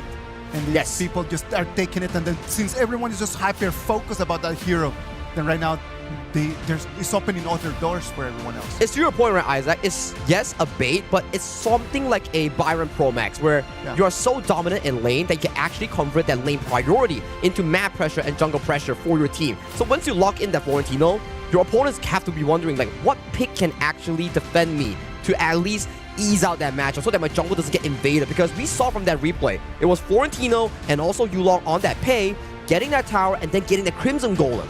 So what is that counter to the Florentino in terms of the laning phase at home? I think so far from what I've heard, it's lane swapping. Okay. You lane swap your farm and roamer towards the top side and bully him with a strong matchup. It's not any sort of 2v1 that can actually achieve this, but you need strong laners like Aoyan, for example, Chicha, for example, paired with like a Diadea, Mozi. Okay, and also if we're talking about, future games with Aurora Gaming, all of the coaches and teams that are watching this, like, what do you do in terms of the first phase ban? I mean, the Florentino is definitely very strong. You're talking about like a Pei that got through, and then you're seeing that Jihong like striving on every single mid hero. Like, how are you dealing with this? I think it's no longer about picks, right? As we advance towards these stronger and stronger power ranking teams, it's about what you do in the game. Yes, draft decides a lot, but when you're locking in a 50-50 or 60-40 draft, the decision that you make in the game is very important, because TEC, what they did wrong is, yes, they're wanting kills, but they're not capitalizing on the map objective. And when they're losing, they are always fighting in Aurora's terms. Like, jungle buffs are spawned, they're like, let's fight. I'm like, we lost again, double down, and then the goalie just expands very quickly for the side of Aurora Gaming into infinity. Well, right now, Aurora Gaming, with that 2-0 victory, they are going to be waiting for the next team that they're going to be facing them in the afternoon. Look at the highlights, just the way, how dominant they were in this whole matchup. Absolutely dominant. I mean, like, it looked good for TEC. This is probably the best start that they had, but then you're seeing some of the kills that turned it around. Yulong, once he pounces, this is the one. They were all out retreating. They thought, okay, we're going to be diving, we're going to be fine under the towers, but Yulong comes out of left field, cleaning them up with Saber to just back them up. I mean, this is just Aurora Gaming at its finest, all in your face. It's just drive-by for fast food, right? It's like, pick up for Yulong for 4. Gushing, Katsu, Qingxi, Evilist, thank you for coming towards the Aurora Express. Taking them all down. I mean, they were just completely on the defensive. TEC, they were not able to amount any sort of comeback. But then, again, stuns after stuns after stuns. What a nasty one coming in from Zihong. That was just beautiful on the mid lane of Aurora. Just really well played. I mean, what else can you say by Aurora Gaming? I think that was a flawless one. I think that they're going to be very happy with that as they create, this momentum as they continue on even later today. Well, let's wait and see what they can show us different later today. I'm very happy to see Aurora Gaming. Just we said about like how in this group stage we're gonna have already like the heavyweights coming in, and I do believe that Aurora Gaming might be ranked in the top 4 of the teams that we have over here in this EWC 6. Yeah, definitely expectations are very high, right? I think that for Aurora Gaming, I think that if you're a fan of Aurora Gaming, you can continue to ride that flag, because I think that you're going to be in a fine spot. They look nigh unstoppable on this one. I mean, the next step is for them to challenge the KPL teams, but that is still very far away in towards the playoffs here. For them, it's about moving on to the playoffs here and potentially facing off the winners between the series of ROC Esports going up against Influence Bridge later on. Yes. Right now, for Titan Esports, they need to go back to the draw board and they just start checking exactly what they want to do, what to change right now. Maybe this matchup against Aurora Gaming was just going to be only just too one-sided, and we needed just to get someone else out there. Right now, they get to go back to the hotels and start thinking about that, but the next match is going to be really vital for them. Now Mara has the players from Aurora Gaming right over there on stage. Let's go to Mara and let's see exactly what she got for us. From the winning team, Jihong, congratulations! First match and you already dominated the opponent. Game number 1, it was 16-1. Game 2, it was 10-2. Great rotations, great mobility, and you kept your opponent always one step behind. What allowed you guys to be so dominant for this first matchup today? I think we are very confident, and my coach just said enjoy the game, so we just play at scrim, play at normal, so that's why we win the game. So enjoying the game, it really is the key. Now, you found your group, Group B. When we did the live draw announcement yesterday, and you took a look at your opponents for everybody, what did you think about your group, and who do you think would be the toughest challenge for your team? I think it's quite interesting because we meet Nova again, we meet ROC again. There's a very sure, very strong team, but I don't care who they are, so we just play our best, then win easily. You said it was quite interesting that you're meeting the previous teams that you've met before, including Nova. Do you think that you can sweep them, just like the strong, dominant performance that you showed today? I think it's an easy game, and a message to Nova, and message to ROC or the influence. Make sure you are ready to meet us. We are very strong today. Make sure you are eat well, make sure you are sleep well to meet us. That is a very challenging message, but you know what? A lot of your fans also want to hear from you. Invite them to support you. Thanks for your support. This winning show that we are closer to our target champion. So thanks for your support and keep supporting us. You heard it from Jihong. Watch out for them. They're waiting for you. Now we'll head back to the casters. Lead the gorge.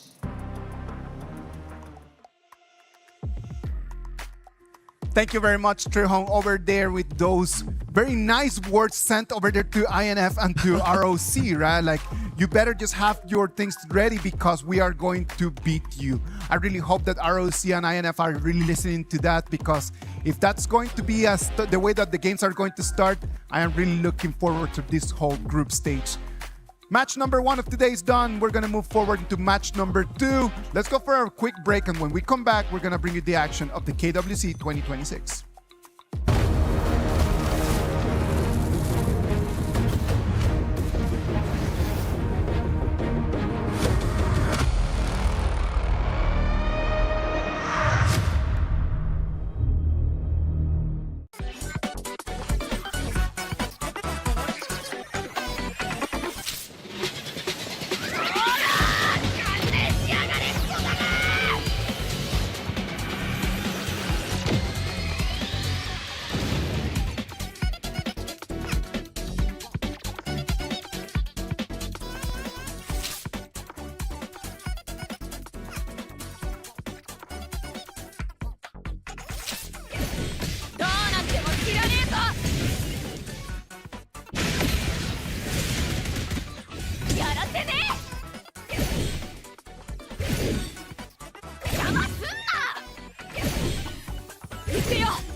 Is in our DNA. Whenever we let it out, it becomes our superpower. Now imagine an entire city being built to supercharge it. Kadir City, powered by play.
Welcome back. This is the KWC 2026. Today is day one of the group stages. The group stages are right over here. Alpha Gaming already a 2-0 victory over Titan Esports. They're going to be waiting over there in the upper bracket final for this Group B.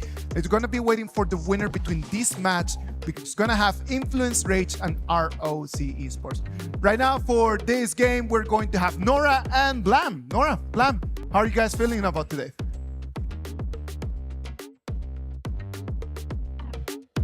To get here, obviously we have the play-ins, which I want to just hark back onto briefly, saying that those play-ins games, those play-in teams were definitely not like a low kind of entry into this group stage. And I feel like it's only going to get better. And I feel like the teams from now on getting into the group stage, they are elites from elites, right? We got several champions from different regions. So that's why I love the hype about this group stage. I know that the group stage right now is going to elevate the quality of the game, is going to elevate the intensity. So let's move into this match number 2. This match number 2 is going to bring us the ROC Esports against Influence Rage. Influence Rage against ROC Esports, the MKL Spring 2026 third place against the Chalk VR Fall 2026 second place. And I'm gonna just highlight one thing is about this is going to be a matchup in Group B. And we know that actually KPL teams, they are considering as the Titans in this place, but there's no KPL teams in Group B. So exactly that. Yes, and which means they have got a really high possibility to grab for the first place getting into the playoff. Absolutely. I mean, definitely it's not the obstacle that Group B have to face right now, but could potentially be that future obstacle later on in the competition. But ROC Esports, I feel like this series for me is the start of a redemption. And I had such a great expectation upon this team because actually compared to the lineup last year in EWC, they were so-called like Nova Esports anyway. Like the lineups almost stayed the same, and they were the team who took 1 point from TT Global last year. I'm telling you, Xue and CY, Wendy, Moods, Waypit, they know what it is just to be here in the biggest stage and to be able to perform against the top of the top. So I know that they will bring that experience today and face this team that they're going to have in front of them, coming all the way from South America, Influence Rage. Yeah, Influence Rage. They're always a great team to watch, right? Chalk VR region is always a region like you always like to allude to, Nora, is like they love to scrap. But I also like to think they are the underdog always, and always a bit of an overachiever as well. Like no one really coins them to be like a top 8 team, but then they go boom, come out of nowhere, they're top 8. Danny has been in that top 8 situation for every EWC so far. But let's just talk about like INF and their performance in these last 2 days, right? In the play-ins, they not only performed really well, but they were very lucky as well. Yeah, I still remember the game too, you know, because actually they lost the game 1 against BRU, I guess. And for game 2, it was really tight. It was really close. And then at the end, their minions actually spawned in and just steal away Crystal for them. So it's kind of like lucky, but don't forget about the strength and holding into the late game and let them to be available for the minions to steal away Crystal. Luck is a very important thing in competitive sports, right? Like you need to be able to be lucky as well. You need to be able to perform, but you need luck to be on your side. And I think that in this year for ROC Esports, luck has not been on their side since compared to previous years, previous editions of the MKL.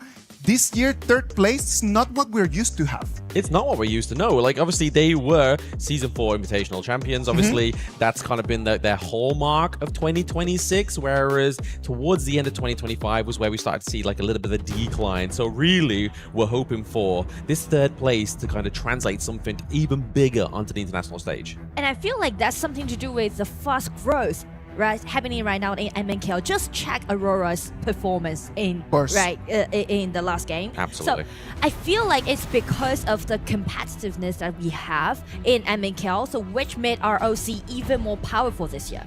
But well, like they have very big shoes to fill in. Like they were third place in previous KWC. Yes. So I'm really looking forward to see if they can make it all the way until the top 4 again. And that pressure can either just motivate you to do better, or it could actually crush you. Yeah, it's a huge gravity to be under, right? Like if we look at it realistically here, that is one of the highest places for like the global esports teams, right? Especially when we have the KPL teams included. So you saying like 3rd place is last year's goal, you can either go for 3rd place or you're going to crumble under the weight and it's going to be an early exit potentially. And I feel like in that case, you need to make sure that you need to get the 1st place, right? Throughout this group stage, which allowing you to pick the opponents that you want in the playoff. Yeah, absolutely. And definitely speaking of picking up things, we're going to be going into the BP of game number 1 here. Influence Rage going up against ROC Esports. We obviously have them in prior reiterations of other teams, but it's looking like the bans are staying very similar here. The Pei, the Mai Shiranui, the Guan Yu, I feel like it's sort of aimed at Xuan here in this best of 3. Yes, and also like all OP heroes just not available for game 1. But speaking to the drops, it's very interesting because actually INF, they played in the play-in, so ROC definitely gonna watch all those games and do some research upon their opponents this time. So I guess maybe Fatih is going to be a really nice pick on the side of INF. Absolutely. I mean, if we're looking at like exterior kind of like variables here, the thing that's going in favor of towards Influence Rage, they're used to the French air, right? Yes. Like, they've been in Paris for a little bit longer than ROC. They're still kind of like right in the honeymoon phase here. Maybe we have the grounded Influence Rage in this best of 3. It's going to be the Aoyin being picked up here for them, looking to lock into Leffy, because Leffy has been very impressive into that farm lane. Yes, I still remember when they reached the match point and the last game Leffy just carried it with that early play. That was like fascinating play. Yeah, and I mean, Ali is obviously a hero that is very sort of like high ceiling mechanically in terms of skill.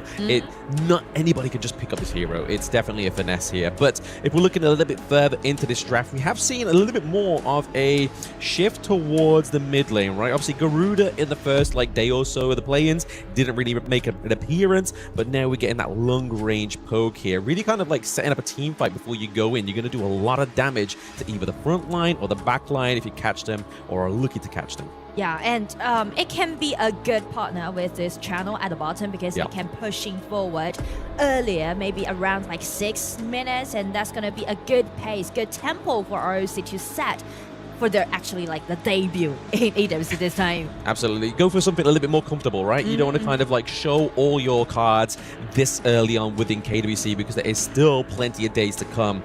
We're just getting more carry bans here into the jungle. The Jing follows suit with the Luna. I feel like this is just kind of trying to focus around Kongling here. Obviously, we do have Kongling as well as a CY for the side of ROC. But we've been seeing previously that Danny has the potential in the jungle to carry also. That's the reason why they just banned away this Musashi from Danny, because Danny is a big fan of this Musashi play and also allowing him to initiate.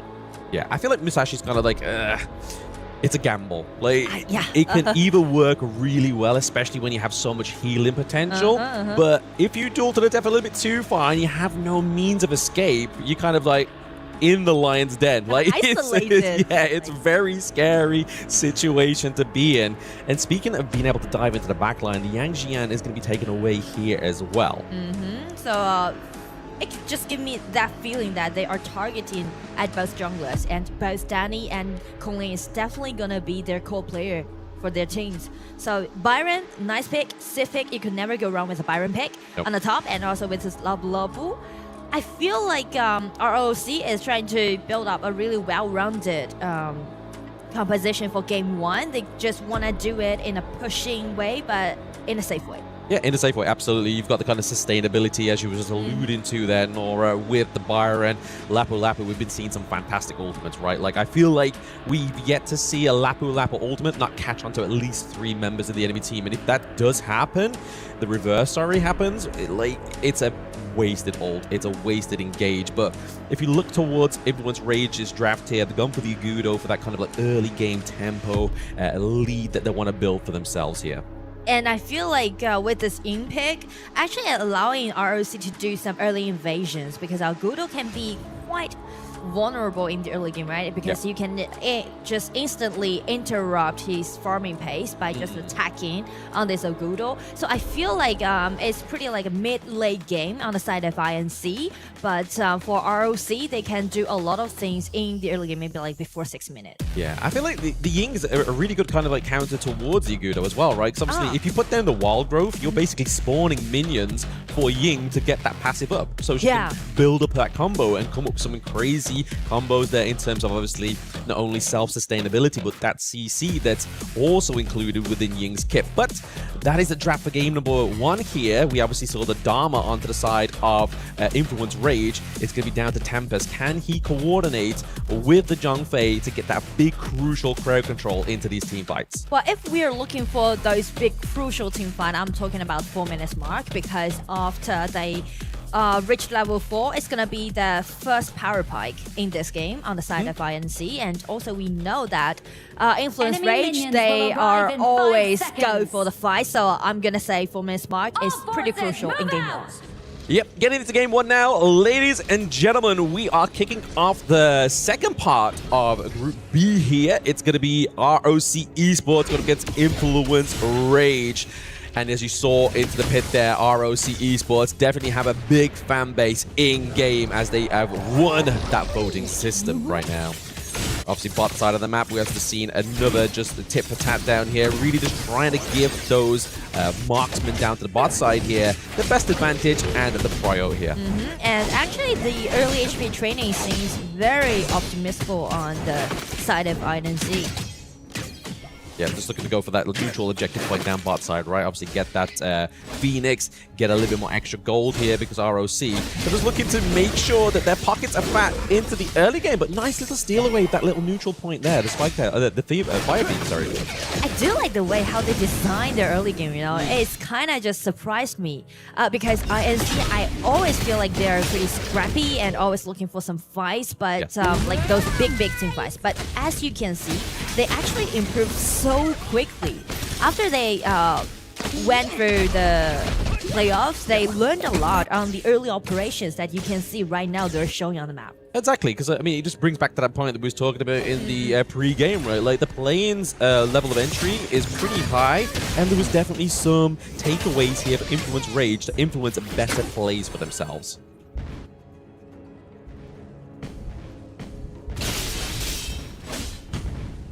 Currently between these two teams, not quite a lot happening into the side lanes, right? Obviously, a lot of the magic's happening here into the mid lane.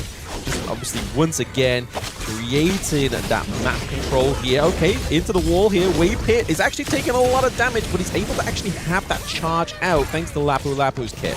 I do like the way how Tempest just foresee what ROC is going to do, because the vision shows that ROC is going to rotate into the mid. So Tempest just ambushing in that left side of the bush and just make that happen.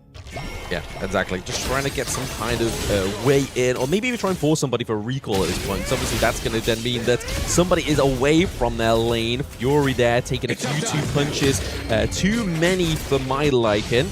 He has to kind of make sure he's here for the takedown of the Space Sprite, using the flash there as well. That's an important common skill being used here by the side of Influence Rage. It means their mage is going to be a little bit more easier to catch here. But speaking of catch, we see Tempest looking for an approach here for Swan. It's just some like nice trace, some skirmishes right now. Waiting for the night moment. I think they're just building that calm before the storm, right? Obviously, Mayna here just using that intel. Just like, guys, we need to see where the rotation is next for Rock. Like, where is the priority going to be leading here into that 4-minute mark?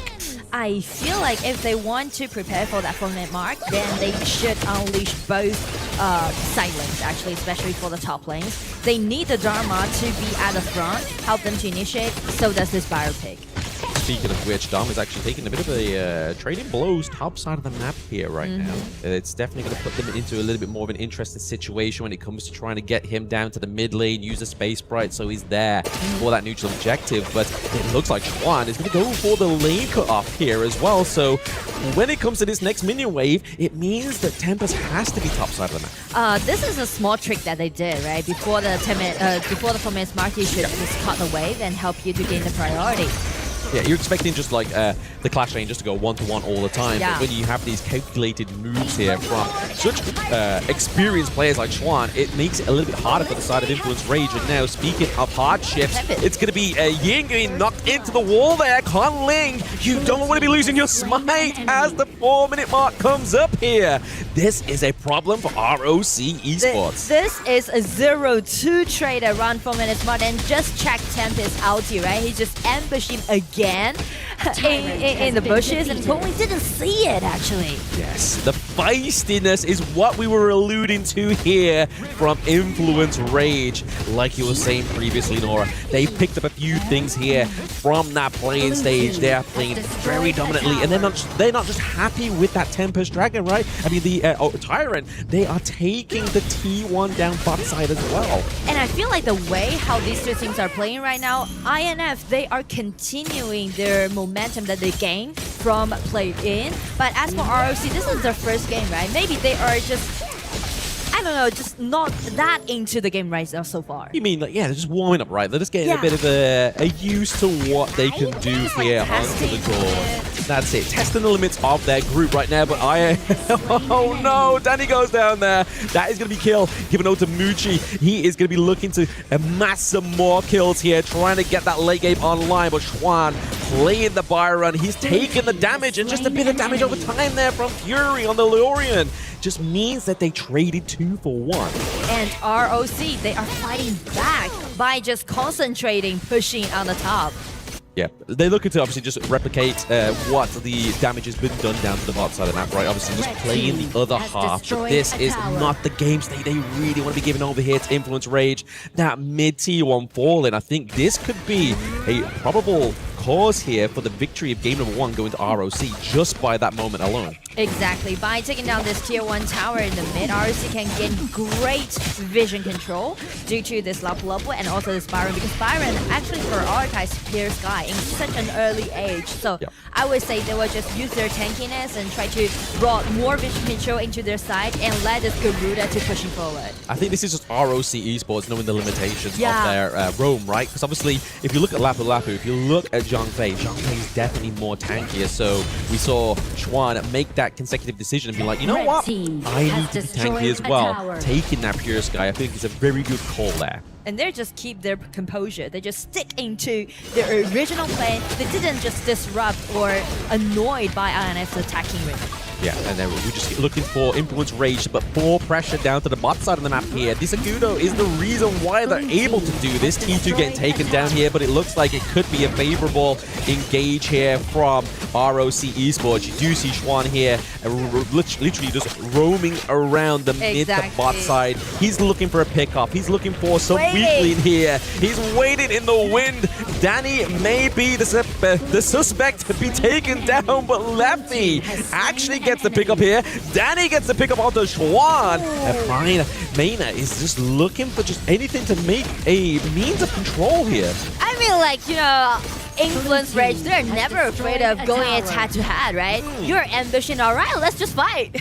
That's Chuck BR specialty. Like, yeah, it's pretty Chuck BR playstyle, right? Yeah. Like, it seems to be like an encounter that they did. It's for, around the ambush. But the thing is that with the ulti, with a double knock-up from INF, they just can easily fight it back. Just check the double knock-up, right?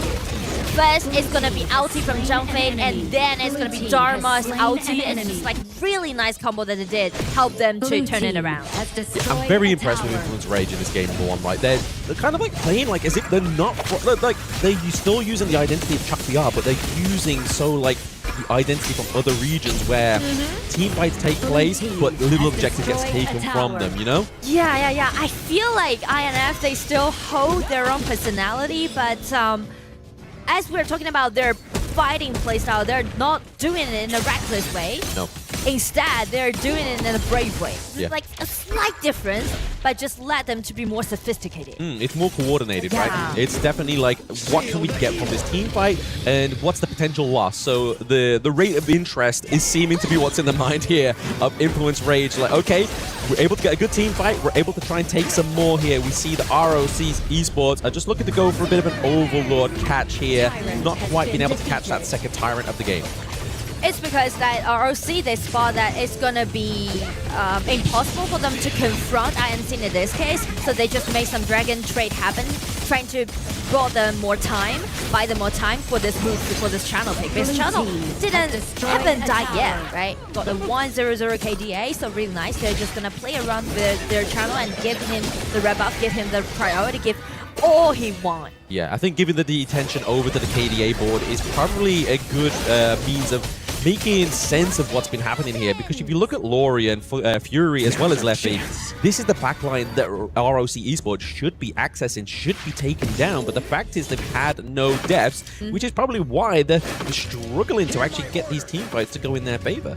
Especially Alwyn is one of those marksmen, have the survivability, right? Use the ulti, he can easily just take care of it, right? Yeah, he's an independent boss lady if he wants to be, you know, like he has the dragon to take him out of these sticky situations.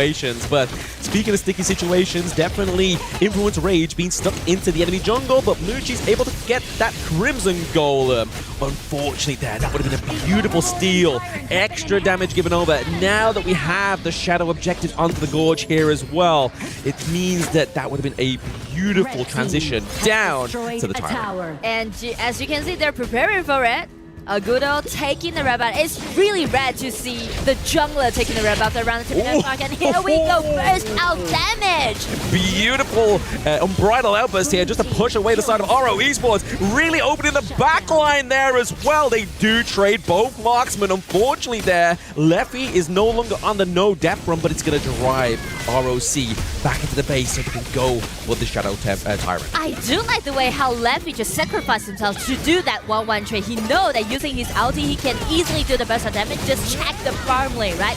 Leffy goes in, flash out, and he's just looking at this Mutsu. He's so committed to take him down. Yeah, he's like, if I'm going to go out, I want to take somebody with me. Exactly, yeah, really going for it there. And I feel like that's just another layer to Honor of Kings' team fight, right? Like sometimes these sacrifices need to be made for the greater good.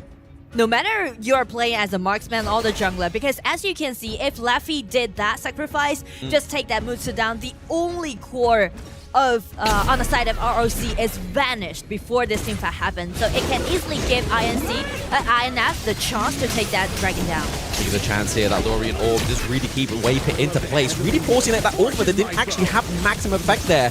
Weren't able to steal over that red buff once again. ROC are keeping hold and locked down onto that Crimson Golem, as well as obviously the Shadow Overlord as well, right? We see Wendy is holding onto those Vanguards for the right time. I feel like here, down to the bot side, could potentially be the key into ROC's backdoor potential here. Well, if we're talking about the potential, then they need to push forward. But as you can see, they are playing around this channel on the top. Yeah. So I guess they're just using those Vanguards to buy them more time. But still, they need to fight back.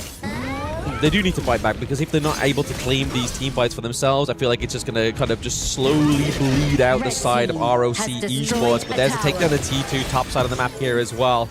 We do obviously Vanguard approaching the opposite side. So now is the time for Influence Rage to go, right guys, we need to do a bit of damage control here.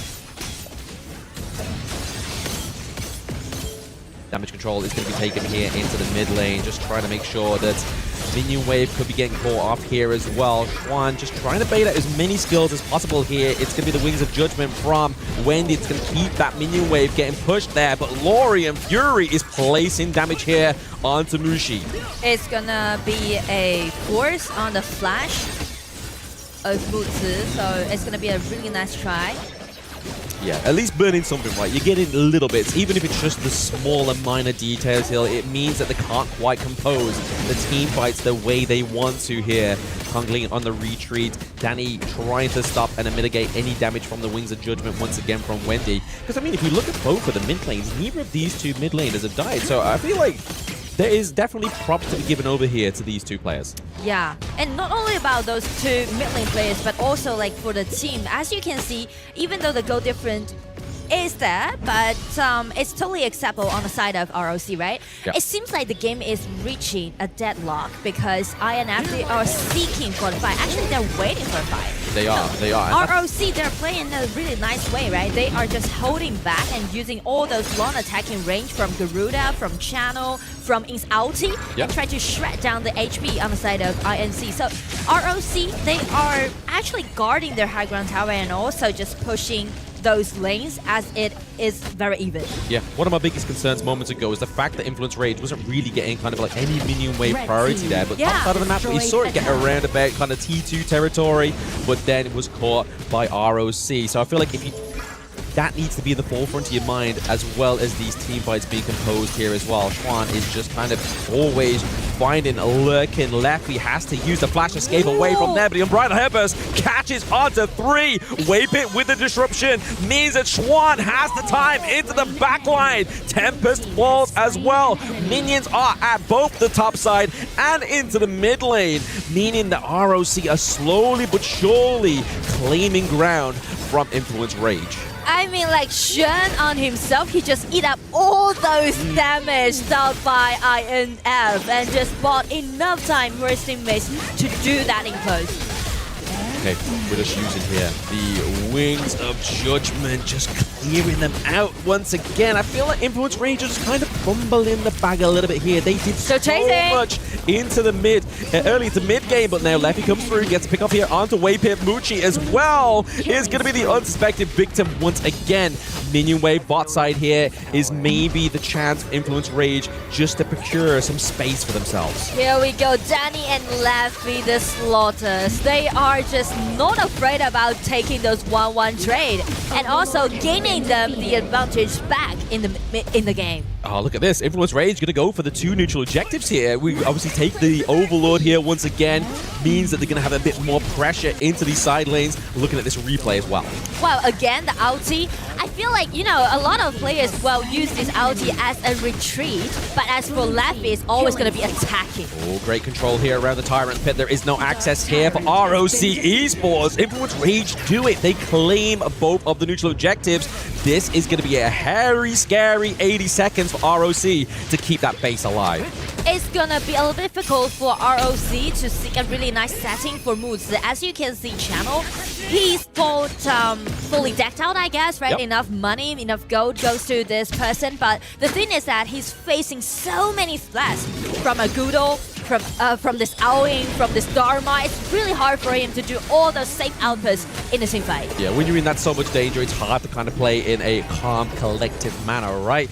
And you just saw that with the damage dealt. You see that Wendy's right at the top with 120k damage. That's exactly what's been keeping Influence Rage at bay at this moment in time. And in this moment, without the flash, can they make it to guard their high ground tower? As you can see, INF is pushing forward in a fierce way. The beautiful use there of the Wild Growth, just keeping the minions there long enough to get the T3 into the top side of the map here. ROC's base has now opened up. Vanguard's going to be making sure the work happens as that incredible Unbridled Outburst connects onto 4.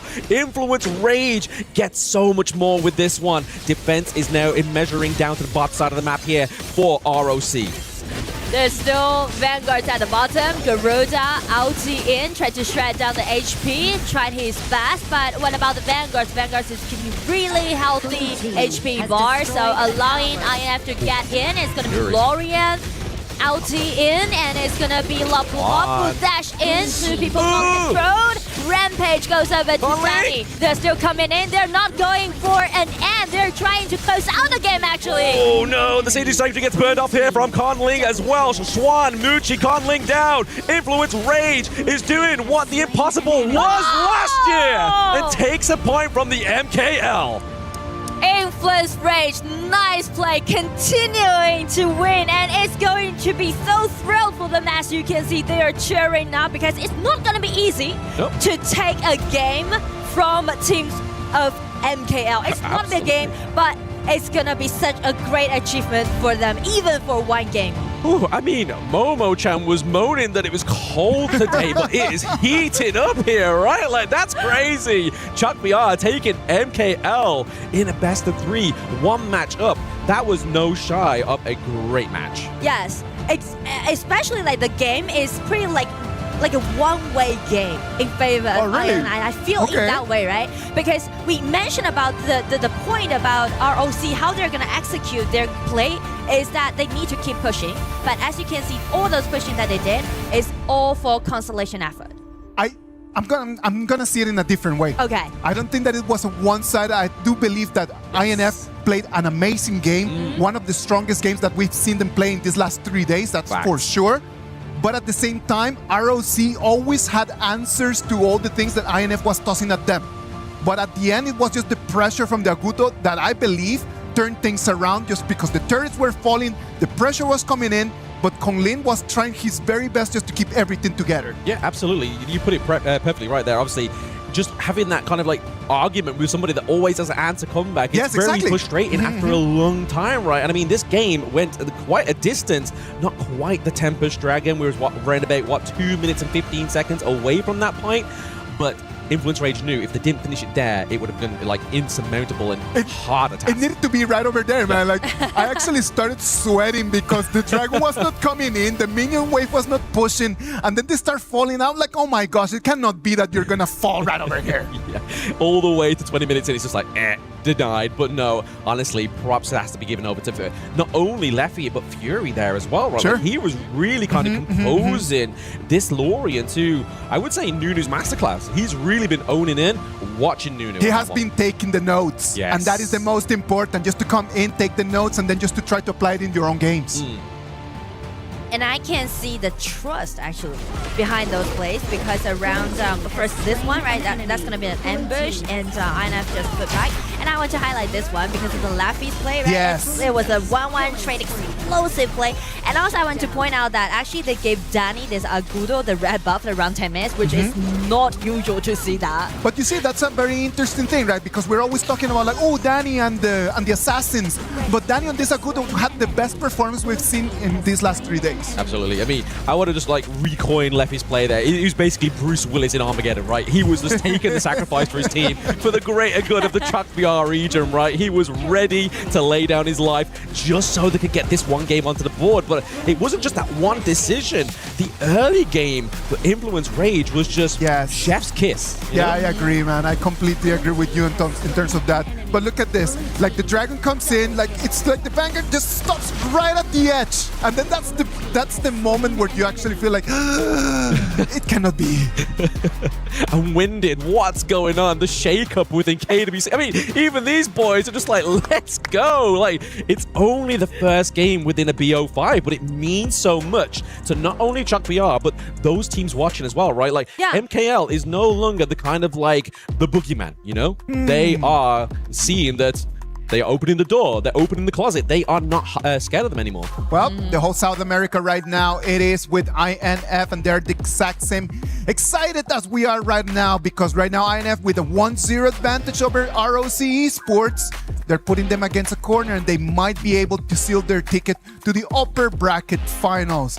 All right, ladies and gentlemen, let's go for a little break, and when we come back, we're gonna come with the action of game number 2.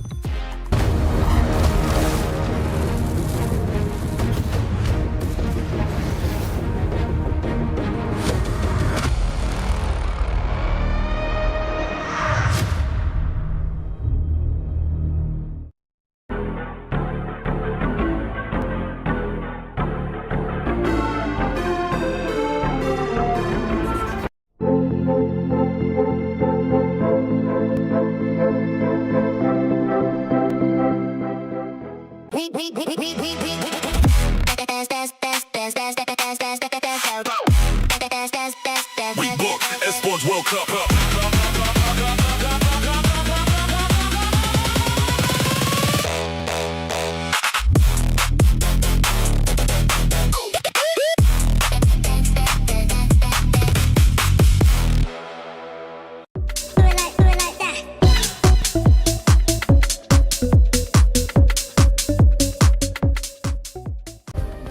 Play is in our DNA. Whenever we let it out, it becomes our superpower. Now imagine an entire city being built to supercharge it. Kadir City, powered by play.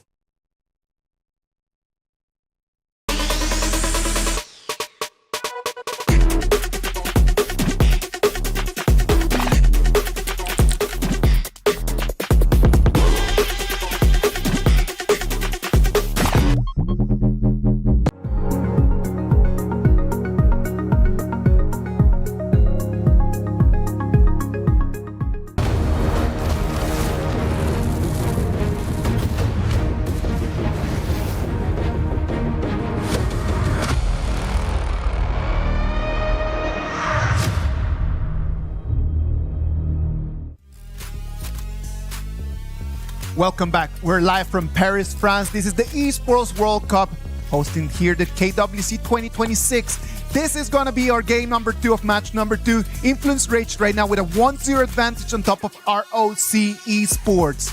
Well, we saw that for the INF players, it was a very important win. The game finished. They were really excited.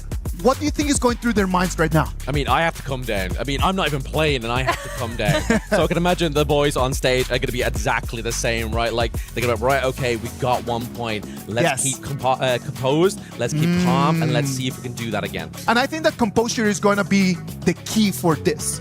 Because if you're just really excited about just getting your game number 1 in a best of 3, then your head might not be in the right place. So they need to really take 2 steps back and start taking some deep breaths, Nora. Yeah, that's so true. But at the same time, I feel like they should be proud of themselves. Because sure. what I see from the game is that a lot of detail moves that I can see that I haven't seen them play before. Yes. Like, we know that they're good at killing. I mean, like pushing forward, right? Doing those all team fights. But the thing is that they are presetting for the team fight. That I never seen that they did before. The whole setup for it, right? Like, because we're always just very sure about the fact that, okay, the INF is going to bring in just fighting, they're going to be throwing punches, but that has always been the area that they've been lacking, not only for INF, but for most of the Chuck BR teams. It has always just been like, how do I really set my fights for success? Not only about throwing punches, but what do I do 3 steps before? Yeah. It's not looking for the killing blow straight away. It's how can I block the potential killing blow coming to me, right? Rather than just going like right, left, and then bam, you get one in the left gut, you know, and then just fall over. It's kind of like Chop BR's now, like, okay, I'm keeping my guard up and I'm calculating where I want to go. All right, but let's just take it to the other side. ROC, a little bit shaky, did not have the best performance in that game number 1, but they're experienced. They know how to turn things around. It's not the first time that they lose their game number 1, so they know exactly what needs to be done. I feel like the way how they played in game 1 is not about their mechanics, more about their states. I mean, like, I feel like this is their game 1 in EWC this time, right? Yeah. So I feel like they're not really getting into those play mood or competition mood. Yes. So I feel like game 1 to them maybe pretty much like a warm up, but for game 2 they're looking for some aggressive. We can spotlight a couple moments over there before this in the early game in that game number 1, where they tried to initiate some fights and they actually just lost them. Kong Ling just kind of just roaming through the river, gets caught by Danny right over there. They had answers to that, but they shouldn't have been put in those positions. Exactly. And I feel like in terms of that, I feel like the awareness matters a lot in this case. It absolutely does. Awareness, knowing what you're working with, knowing what the capability and the maximum capacity of your draft is, was where Influence Ranger felt like that's where their strengths fell in game number 1. Where we get into game number 2 here, obviously, it's going to be a very emotional, very decisive game here for them, right? Like, never did we dream within KWC 2026 that MKL would lose their first match or first game within this competition. That hurt. And I mean, like, in that case, ROC just go for the Chicha pick. I think it is a really wise pick because it can flex a lot.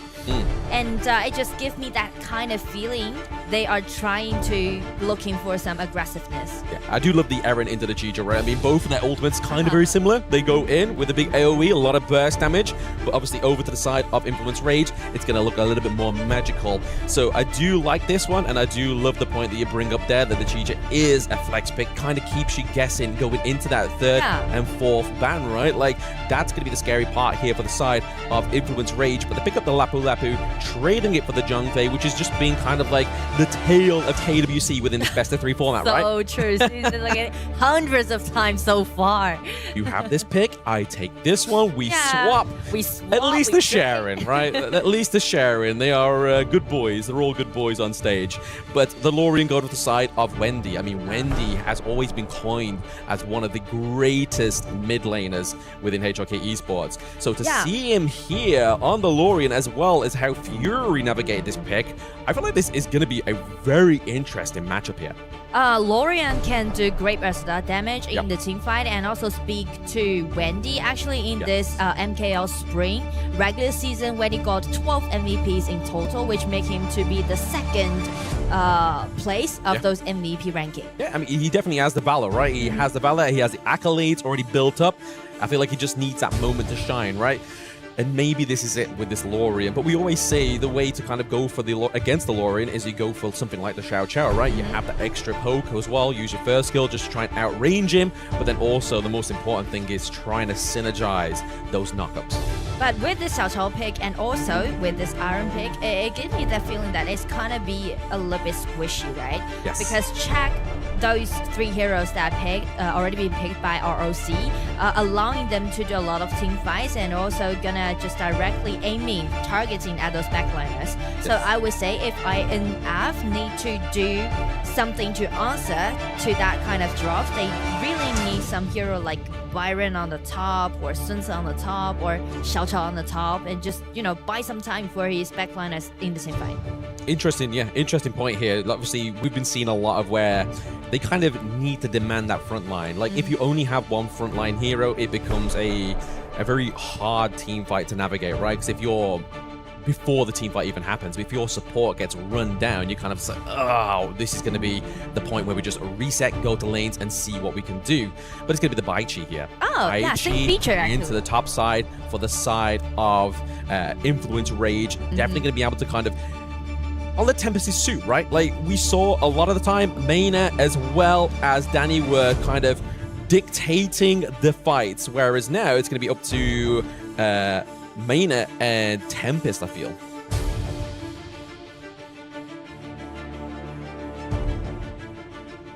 Wow. I mean, like, Charlotte for Xuan, I feel like if they pick this Charlotte and also Chicha at the bottom, it's gonna be the double warrior composition. So they're trying to play more aggressive like they did in game 1.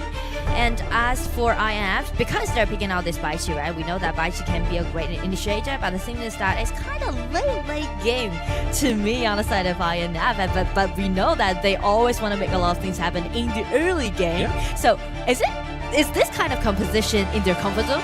Well, they make it to like after like 12 minutes, all right, they already give us the answer with this you kill pick and just try to accelerate their pace, right? We're not waiting for those late game. We're just trying to do those things happen around 6 minutes. Yeah, I mean, if we look at it here, right? I mean, worst case scenario, Influence Rage lose this one. But the best case scenario that comes out of that loss is the fact that they burnt out such a good draft here from the side of ROC Esports, right? They don't have to worry about the Lorian. They don't have to worry about the Zhang Fei. They can just keep banning out the Guan Yu for Xuan here. They get rid of Charlotte, Chicha, and the Orgren. It's a very late game comp for the side of ROC Esports, so we're probably going to be seeing that kind of same duration, same length of match here between these two. And the only difference between these two comp is that ROC, the Charlotte, allowing them to do a lot of splat push in the mid game. So I would put Xuan on the spotlight in this game too. And also we know that Xuan has played for such a long time and he saved ROC for several times, so well, he succeed this time. Absolutely, he is one of the golden boys of ROC Esports, but he's having one golden boy enough here for the team to try and take game 2 from Influence Rage. Only time will tell, ladies and gentlemen, but we have to say, we have to prove a point here. Kang Ling is taking a little bit too much damage here. We're trying to hope to linger in that lung bush to go for an invade into the red. And speak of the invasion, because a lot of Orgren player in this patch while trying to steal away those neutral objectives in the early game on the from the other side. So INF is actually predicting that ROC would do that kind of movement, so they're just ambushing in it and did a really nice HP trade. And that's what I said, that INF proved so much in this game. Leffy gets caught onto the wall there thanks to Cheech's lockdown, but he's still going to stay alive, right? Obviously, there's no real follow-up there. Nobody is level 4 just yet into these side lanes and into mid, so there's no real kind of catastrophic ultimate that you should be looking out for just yet. But I feel like if Leffy catches too many of those strays, it could be a problem. You should just wait for our ring. there was no real kind of like contest for that neutral point down bot side as well, right? Like we saw game number 1, Influence Rage was able to secure that one away. It looks like that goes over to the side of Influence Rage there, able to just get the last hit onto the Space Sprite.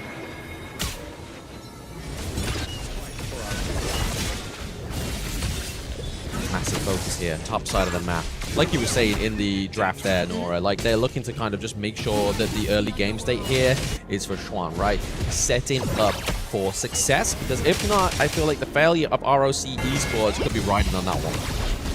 And speaking to the power pack, I would say with this UQ, actually INF can do more versatile damage than ROC in the early game. But ROC, they should just wait for the 4-minute mark because of the Zhangfei pick, right? Allowing them to just push all those opponents away. It's going to be a nice setting for them to do so. Yeah, I mean, the best opportunity here for Influence Rage is to try and bait out that ultimate from wave hit, right? Try and get him down to a low mark before that time. Oh, double block up there from Lorian. Ulti forcing the flash from Fury. They were really hoping for something there. That's what we're talking about, right? Wendy, he got so many MVPs in his regular season in this MKL spring. So this time picking out this Lorian, allowing him to do a lot of versatile damage in this case. Yeah, exactly. I mean, it's early on, he hurts no matter where the tempo is within this game. Like, as he's building items, is going to kind of just scale with the respective scaling of the defense of the enemy team here. But right now, we are still a minute away from that important point you made earlier. They're waiting for that 4-minute mark. But the thing is that, well, INF to take that 4-minute mark team fight against ROC, or well, they just go for some dragon trade. Yeah, they might do. They might do. Just secure your own objective, secure your own jungle, and then just like, you know what, we can just try and outlast that 80 seconds, right? Just make sure it's not going to be a domination here. Just keep making sure that your lanes are in check, making sure the priority is not onto the enemy team.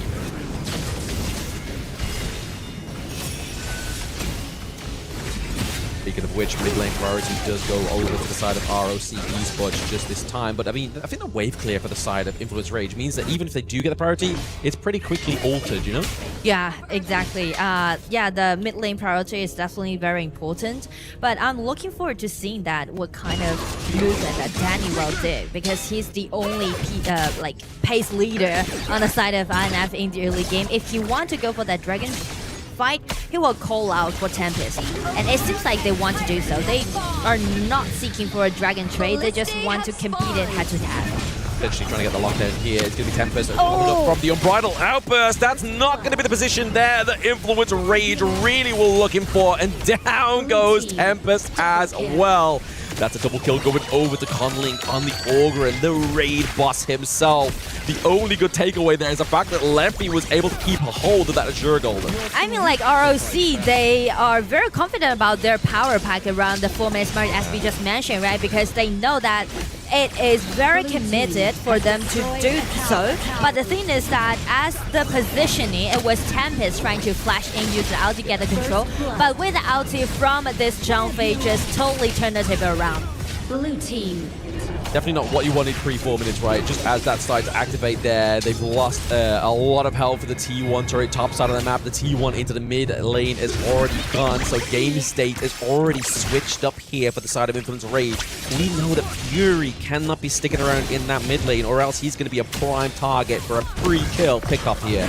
And now they're targeting on this Lorian. Instead of an insta-kill. Nice try from Tempest. I mean, like, Tempest is really proactive today. Very proactive, absolutely. He's had his morning cereal, clearly, and his morning coffee, but I have to give props, though. Obviously, ROC are like, okay, you got the kill, but we got something a little bit more important. We're still opening up the map of Influence Rage. I mean, the game is still in advantage of ROC, since this Augur already got 2 kills, and another skirmish is happening in the mid. If you want to take my Lorian down, you're gonna pay with your life. Yep, just burning out this Tempest here. They're like, you know what? Yeah, you can go for the Baichi, right? Obviously, we saw Isaac's expression onto the Baichi pick. Not quite the favorable one we were looking for here, but definitely a true tell here. Flash. Fury is looking very low. It's gonna be a flash trade. As you can see, Shen already level 9. He can do a lot of things. A lot of potential play actually can be seen or expect from Shen in this game too. Yeah, he's definitely looking to be the playmaker, right? But I mean, you have to give over props to Conling. He's 3-0. Obviously, on an Orgrin, that's definitely the early game you really want to be having here with this pick.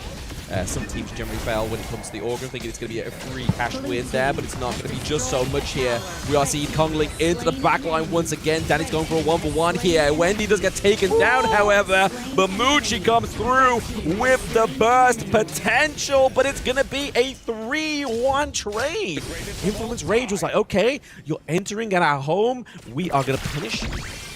I mean, like, INF, they are really...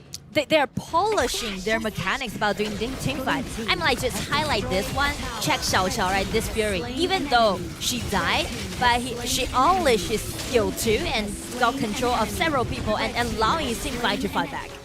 I mean, kind of, you saw there, Mucci was kind of trapped in the pit of the red golem, right? So he had to use the flash. So a little bit of a bittersweet farewell there for the team of ROC Esports in that last team fight. But Danny here, you don't want to get caught out in the early part of the team fight. Maina is looking for a bit of a flank here into the back line. We do see some parkour here from Danny, but it's going to be enough to get him out of this one. Mucci gets taken down, but it's going to be for the trade of Danny. Can they get a little bit more? Health bars onto the side of ROC Esports are looking a little bit too full here for my liking. Double kill once again. Triple for the side of ROC Esports. A possible play for ROC. It was incredible. I mean, like, everything just went so chaotic after they're just trying to chasing that Fury down, because Fury is kind of lost in that kind of positioning, and just open the window for ROC to make that team fight happen. And because of Conling, he already got 6 kills in his hand, right? Yeah. Just check the highlight. First Tempest, again, nice control, but just check Congling's position. He's so safe. Like, no more burst of damage can be seen, or like damage can be seen upon this Conling, so he just break out his ulti and got enough HP restore, and then just chasing down all of those opponents that he can see. Yeah, like you can see that Tempest is just trying to basically soak as much damage as possible from Wendy, obviously trying to block those orbs, as you saw there within that team fight. It was literally just kind of like attracted to him. He was like, they had magnets in their pockets, they were stuck together in the backside. So like you said, Conling was not going to be at the behest of any real big damage anytime soon. The way that how you're gonna deal with those Orgrin in game is that you need to use burst out damage to take him down as soon as possible. And right now, I don't think Influence Rage has enough burst just yet. Obviously, Leffy is still looking for some more kills, looking for a little bit more gold to go in his favor. And the fact is that overall, the gold leads shifted over to ROC Esports. Means that there's going to be some real deficits in terms of itemization for Influence Rage. I mean, 4,000 gold advantage, allowing ROC to play in a more bold way. As you can see, Lorian. Oh, he uses the Radiance, he slows him down, forcing the flash. Actually, no, Maina still has his flash. He's going to use that ultimate for a retreat mechanic here for the side of Influence Rage, but it's just going to be too much damage. Conling leads the charge, but it's all just for that T2 into the mid lane here. Because of the gold advantage that they have, so you can see like Whippin, he's playing a quite fierce way, and also Wendy, the pre-poking was really nice because he just take Tempest into a really low HP bar and just shred down the only initiation that we can see on the side of INF. Yeah, the fact is they're still obviously the 10-minute mark, but they've still got 30 seconds or so still on that pre-10-minute tyrant there. It means that I feel like this is going to be a very hard situation for Influence Rage to even try and intercept the takedown here. It's going to take a miracle to get that steal. But how they're gonna make that miracle happen? It's gonna be Tempest first dashing in, but the thing is that no more burst damage coming up against him, and it's gonna be Conling again breaking out his ulti, being legendary, and Leffy found a really nice spot take Shen down first, and he's just chasing in. Yeah, trading clash for clash, and the tyrant is pretty low here, but one wrong move. We see the come through there for the Unbridled Advance. Is enough to drive away the side of Influence Rage, but no, ROC Esports punishes them. They get them fish in the net.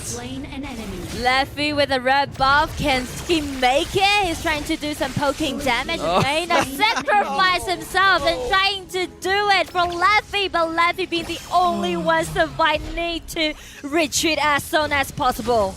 Yeah, you don't get caught here between Muchi and It's not the way home! It's not the way home!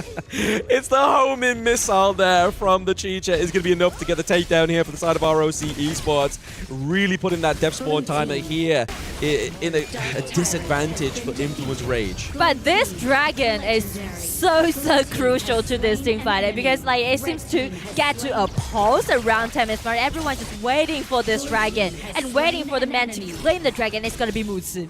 And he survived till the last and doing whatever he can do with his Chucha playing late game. Yeah, he can't do pretty much whatever with Danny went once again down. He was pretty much just out of the base, and now he's back at the spawn timer now. So he's definitely not going to be influencing any kind of play here for the side of Influence Rage right now. 12-minute mark onto the board. That gold lead is just too far away, I feel.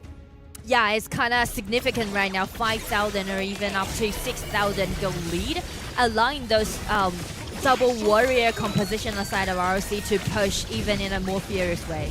Very furious here, happening for the side of ROC Esports. They're able to get the takedown T3 into the mid lane. Looking to replicate that damage into top side of the map here as well. All members of Influence Rage are still alive, but they aren't quite confident with that minion wave they currently have for the side of ROC. They're looking to gain help from the Shadow Overlord. Waiting for the Vanguard spawning, helping them to push, because once you got double warriors, you really relied a lot on your minions helping you to take all those towers down. Yeah, game state here for the side of Influence Rage. It's not looking too good. They don't even have a single T1 takedown onto the side of ROC Esports. Their base is still all propped up with the beams. That is those turrets. Vanguard gets placed bot side of the map. They were trying to create some kind of space here for themselves on red side, but now it feels like you're just an impending doom. You are in the waiting room here, and the doctor is ROC Esports, pushing you away with the Unbridled Outburst, just making sure, creating space for the Vanguard bot side of the map here. Gonna get taken down as well. There is nothing standing between themselves and the Crystal other than the 5 members of Influence Rage. I mean, like, trade's happening right now, and Lapu, skill 2, getting in, but Chucha again breaking out his ulti. He's dashing in like a true warrior. Nice crowd control, and double kill goes over to Kongli. It's Venus in the Crystal, and right now game 2 goes over to ROC. ROC with a better performance in that one, but I do want to go back to my point that I was making. Maybe, just maybe, Influence Rage was like, you know what? Because me and you, Nora, we weren't too impressed by that draft, right? Maybe it's just the long game they are playing here.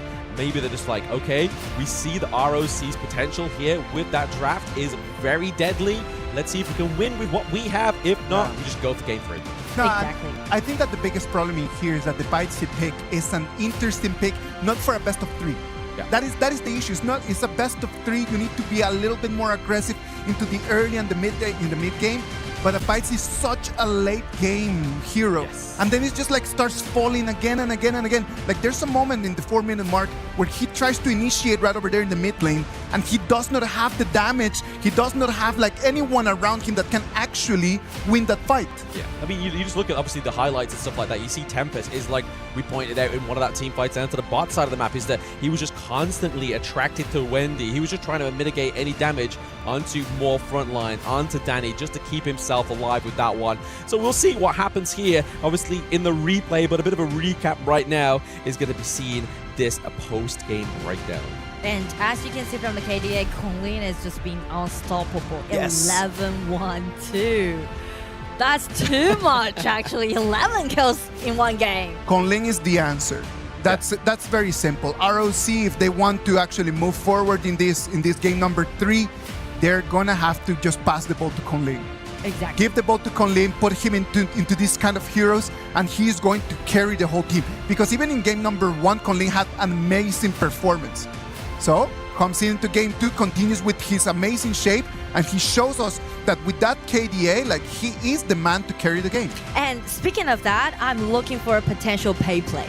Okay. For Konglin, because if you want to lead the pace and he want to outplay Danny in the early game, I mean, Pei is gonna be a open choice for both junglers. And INF don't have Yukio Tachibana already. Exactly. So that's already like with a pay pick over here from ROC. How do you answer back to that? I don't think either of them go for it, right? I feel like it's still going to be in that ban phase, the top 2 picks before anything comes through here. Absolutely. Or you're just giving up a free game like Nora was alluding to there. But you're looking at, obviously, once again, the replays. You see Wendy's always just trying to man-check Fury, man-check Leffy, and then by the time Tempest is like, right, guys, I'm going to try and keep him away from you, but it's just not possible. You just don't have any damage there. You're just delaying the inevitable. And because of the positioning, right, it's kind of chaotic in this place. And also speaking to the 10 minutes dragon, it's very interesting that everyone just stood in a pause from now on, just waiting for the dragon, but no one wants to lose control of the dragon. And finally, after moves to claim that, it's going to be a one-way game on the side of ROC. Yeah, I thought that was going to be the potential comeback, right? Obviously, that Tyrant fight, the Shadow Tyrant fight, was looking very clutch. Both teams were able to get it down to a comfortable health bar. It was positioned so beautifully that it was just almost too good to be true for Influence Rage. Well, 1-1 right now. Everything is back as it was at the beginning of this match. We're going to go for a break, and when we come back, it's going to be the decider to see who's going to move into the upper bracket final.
Play is in our DNA.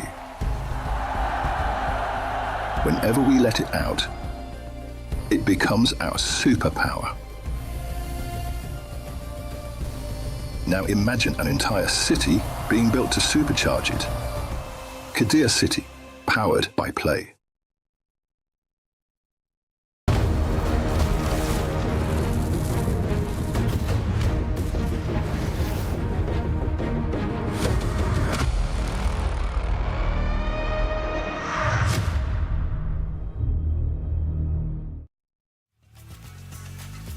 Welcome back. 1-1 is the score right now. INF in front of ROC. We're going to go into game 3. That is going to be the decider for this matchup.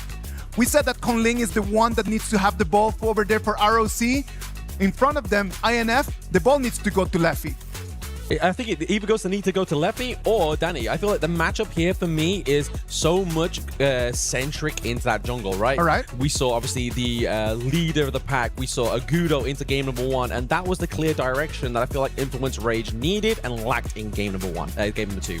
I mean, like potential play can be seen of this pay, right? Yeah. So the team on the red side in game 3 might just ban this pay away. And speaking to Leffy, if you're talking about Leffy being the hero, I would say Arlie with the idea at the bottom will be the best choice for them to pick in game 3. Arlie and the idea over there, that would be a nice matchup in there. Like if we can have that combo in there, like the early game, that the laning stage is going to be for them for sure. Absolutely, and the fact is, like we were alluding to, obviously the pay pick and the fact that Yukio's gone. But if they go for the idea and the Arlie, the Xiao Chao's gone, which is obviously a good counter down to there. To obviously, if you're waiting for Arlie to call back to her umbrella or a parasol, get a knock-up, and it's a hard way to actually try and navigate that team fight. So maybe it's a 4D chess game that we've been seeing here between these two teams. ROC Esports will just limit testing in game number 1, like Nora was saying. Right now, the players are already set on stage, waiting for this game number 3 to start. Right now, the nerfs gotta be at the highest. If you win, you stay here, and then you wait to play against or gaming later on this afternoon. If you lose, you need to head back to the hotel and start practicing. I know that whoever that loses this match is not going to have the day off today. No. They've got the work cut out for them, Oh, right? yeah, like, for sure. You're at ROC. You're at the 3rd level right now. You're skipping second. You're going straight to first, right? Against Aurora Gaming. That's quite a feat here. And not only that, the fact is you've gone through already quite a... not a very well-paced game. You're playing, you're pushing your limits to see if you can actually just beat that 3rd place in the MKL. And there's a saying that the more games you play, actually you just expose more techniques that you have. Especially we are still in group stage, right?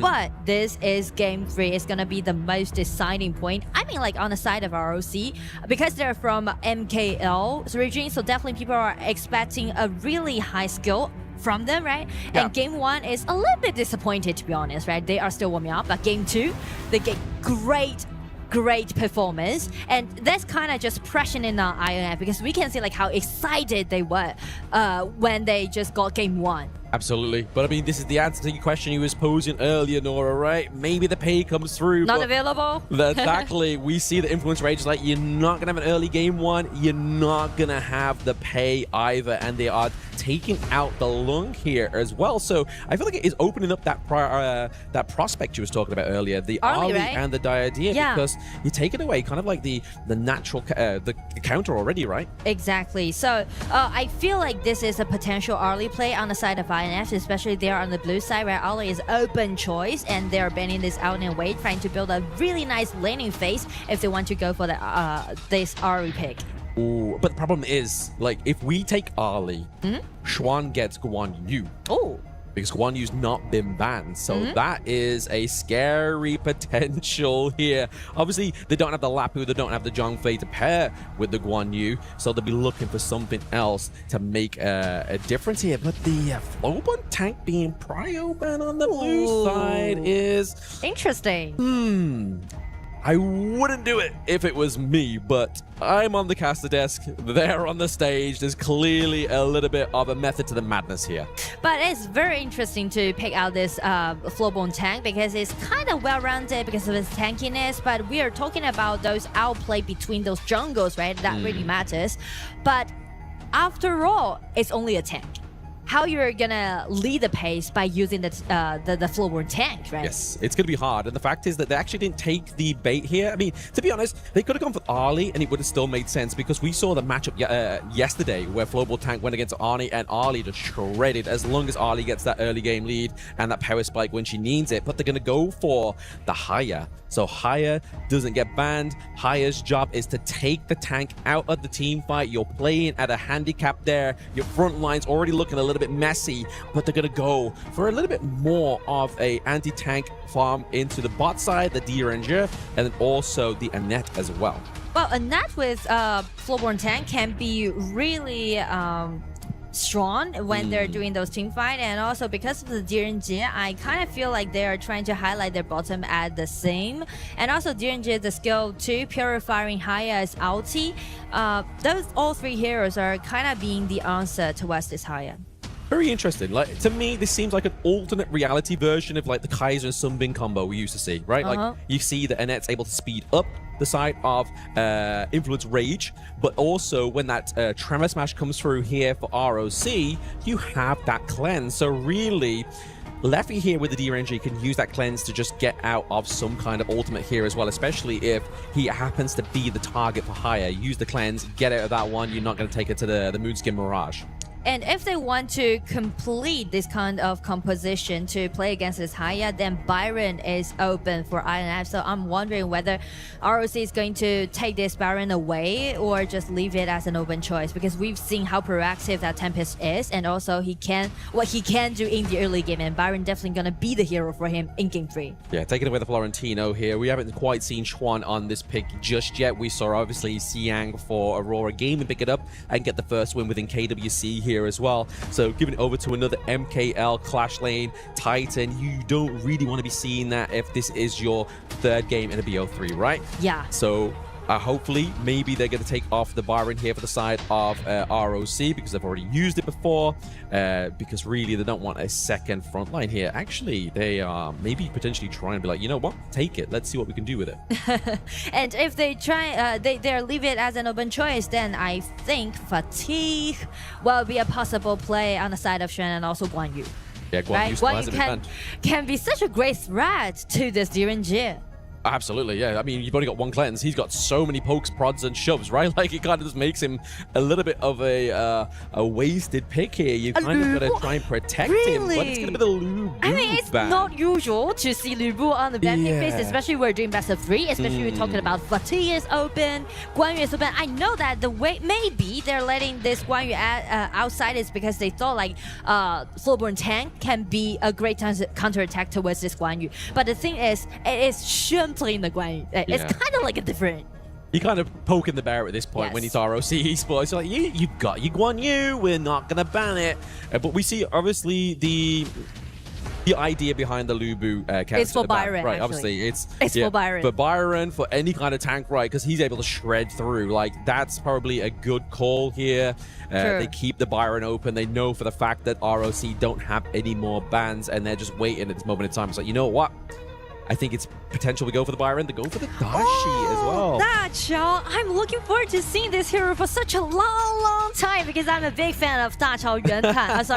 Flowborn Tank duel. Sorry about my Chinese. I mean, like this duel, it can be so versatile in game, right? And it's just showcasing your understanding towards the map. Yeah, well, let's see if they can actually get that macro onto the board here as well, right? Is it the Dachao going to be into the mid lane here as well? There is a lot of slows you could really do here for the Guan Yu as well, right? Obviously, using the Leaping Koi Tides makes it a little bit more harder for him to actually be composed into those team fights, but only time will tell. But the way the Influence Rage played that game number 1, I have faith.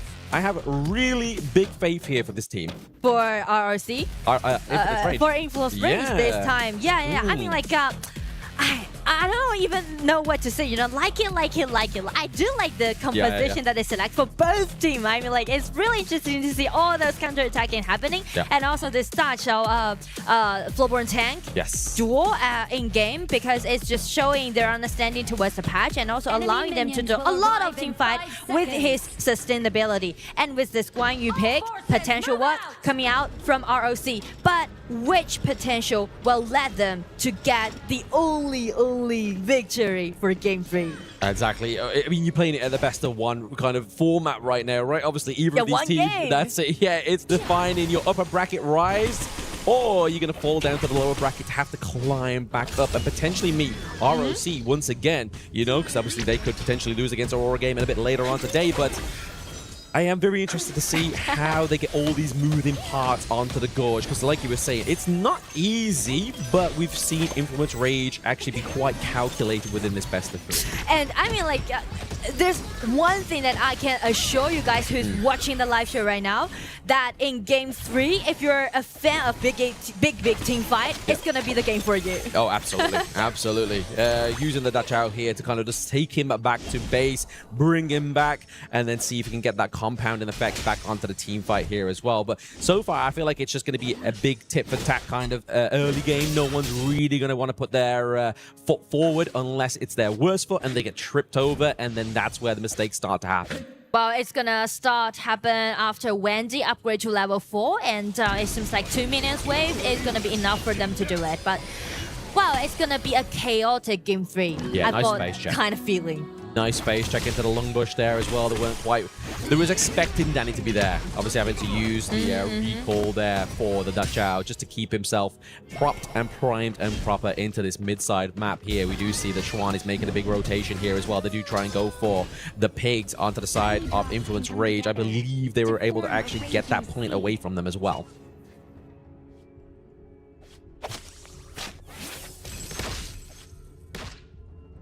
I must keep my posture. Once again, Just seeing that patience from both of these two teams down to the bot side, but a bit of a different story. Top in the mid here. Level 4. He gets taken to the Mirage as well. He gets the knock-up, but is he going to be able to survive his exit out of this one? Everyone's going to be waiting for him there, and boom! Wendy with the first blood. First blood, here we go. We talk about the timing, right? They're Yes. using those timing precisely. That's what we're talking about, and it's only gonna be the start of the pace in Game 3. Yeah, I mean, like, when you get taken into the Moonskin Mirage, the first problem is surviving inside it, but then the secondary problem, probably the worst problem, is you're waiting for your enemy team to be surrounded you for your recall back there. Yeah. And the interesting thing would be is if we can try and see that the recall from Da Chao being placed down to see if we can save him. But I feel like it's a very macro kind of play that it has to be like pixel perfect almost. Yeah, because you need to take the teleportation, standing there for like several seconds and allowing you to be recalled back. So that's gonna be the timing. Like the mechanics matters a lot in this game. Yes, absolutely. Mechanics is the aim of the game here as well. Xuan just seems to be having a very happy time. Top side of the map, he has his top pick. He's on the Guan Yu, and he's able to just roam freely, right? It feels like the Tempest has kind of like not only the job to win the lane, but he has to keep Guan Yu in check as well. Exactly. Tempest needs to keep his eye wide open on Xuan in this Game 3 because they really rely a lot on the tankiness from Danny to gain more vision control for them, or just, you know, rotate a bit, maybe let Baron to gain the vision control. Either way, well worked out. But for this Dragon, it seems like ROC, they already take a really insta gank on this Dragon and allowing them to do a lot of things. Yeah, the Dragon gets taken down here. Tyrant's first time going over to the side of ROC Esports this time around. And when you're behind around about 1.6k gold and you have the Tyrant in your favor, it's just going to sharpen that blade. The damage coming through here for the extended 70 seconds for the side of ROC means they get to play a little bit more with their food here. A good 3-man Tremor Smash being connected there for the side of ROC Esports. Wave Pit is just going to be the charging route, the Trojan horse for the side of ROC. Ooh. Has to Flash force out being the forced out. Onto the side of Maynard there, and the flash as well. That's going to put you in a scary situation for the next 2 minutes or so before that comes back onto cooldown.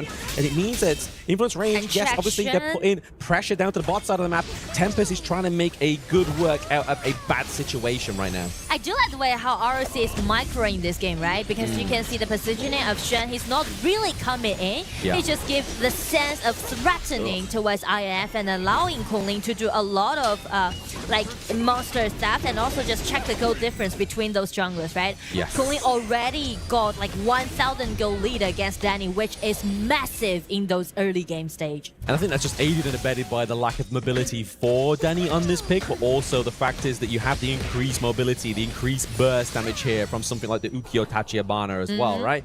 And for me, I love how ROC play in this game. They weren't able to get the T1 down bot side, so they're like, all right, bet, let's go for the Crimson Golems, make sure we get something here as well. But they are picking up some kills on the side of Influence Rage here, but it may be at the cost of the T1 top side of the map here as well. Waypick comes in with a burst round with a Magma Slam. He comes in with the Tremor Smash. Conley picks off Fury. The Mirage has been placed for Danny once again. We are going to be waiting in the wing here for Conley to come out and get the kill. He comes back here. The Spectator missed that one, but it is going to be the claim for ROC. ROC is well prepared for that coming out, and also Kunling 102 KD. I feel like almost all those gold difference that ROC has is on this man. Yes, I mean, that's all they needed to. Like, we were talking about this in pre-game, right? It's down to Conling, it's down to Danny, and as soon as that Flowborn tank came out, I was like, it's not the answer we wanted, but is it the answer we're going to get? Is it going to actually get them the victory here? It's already a little bit hard to say for the side of Influence Rage.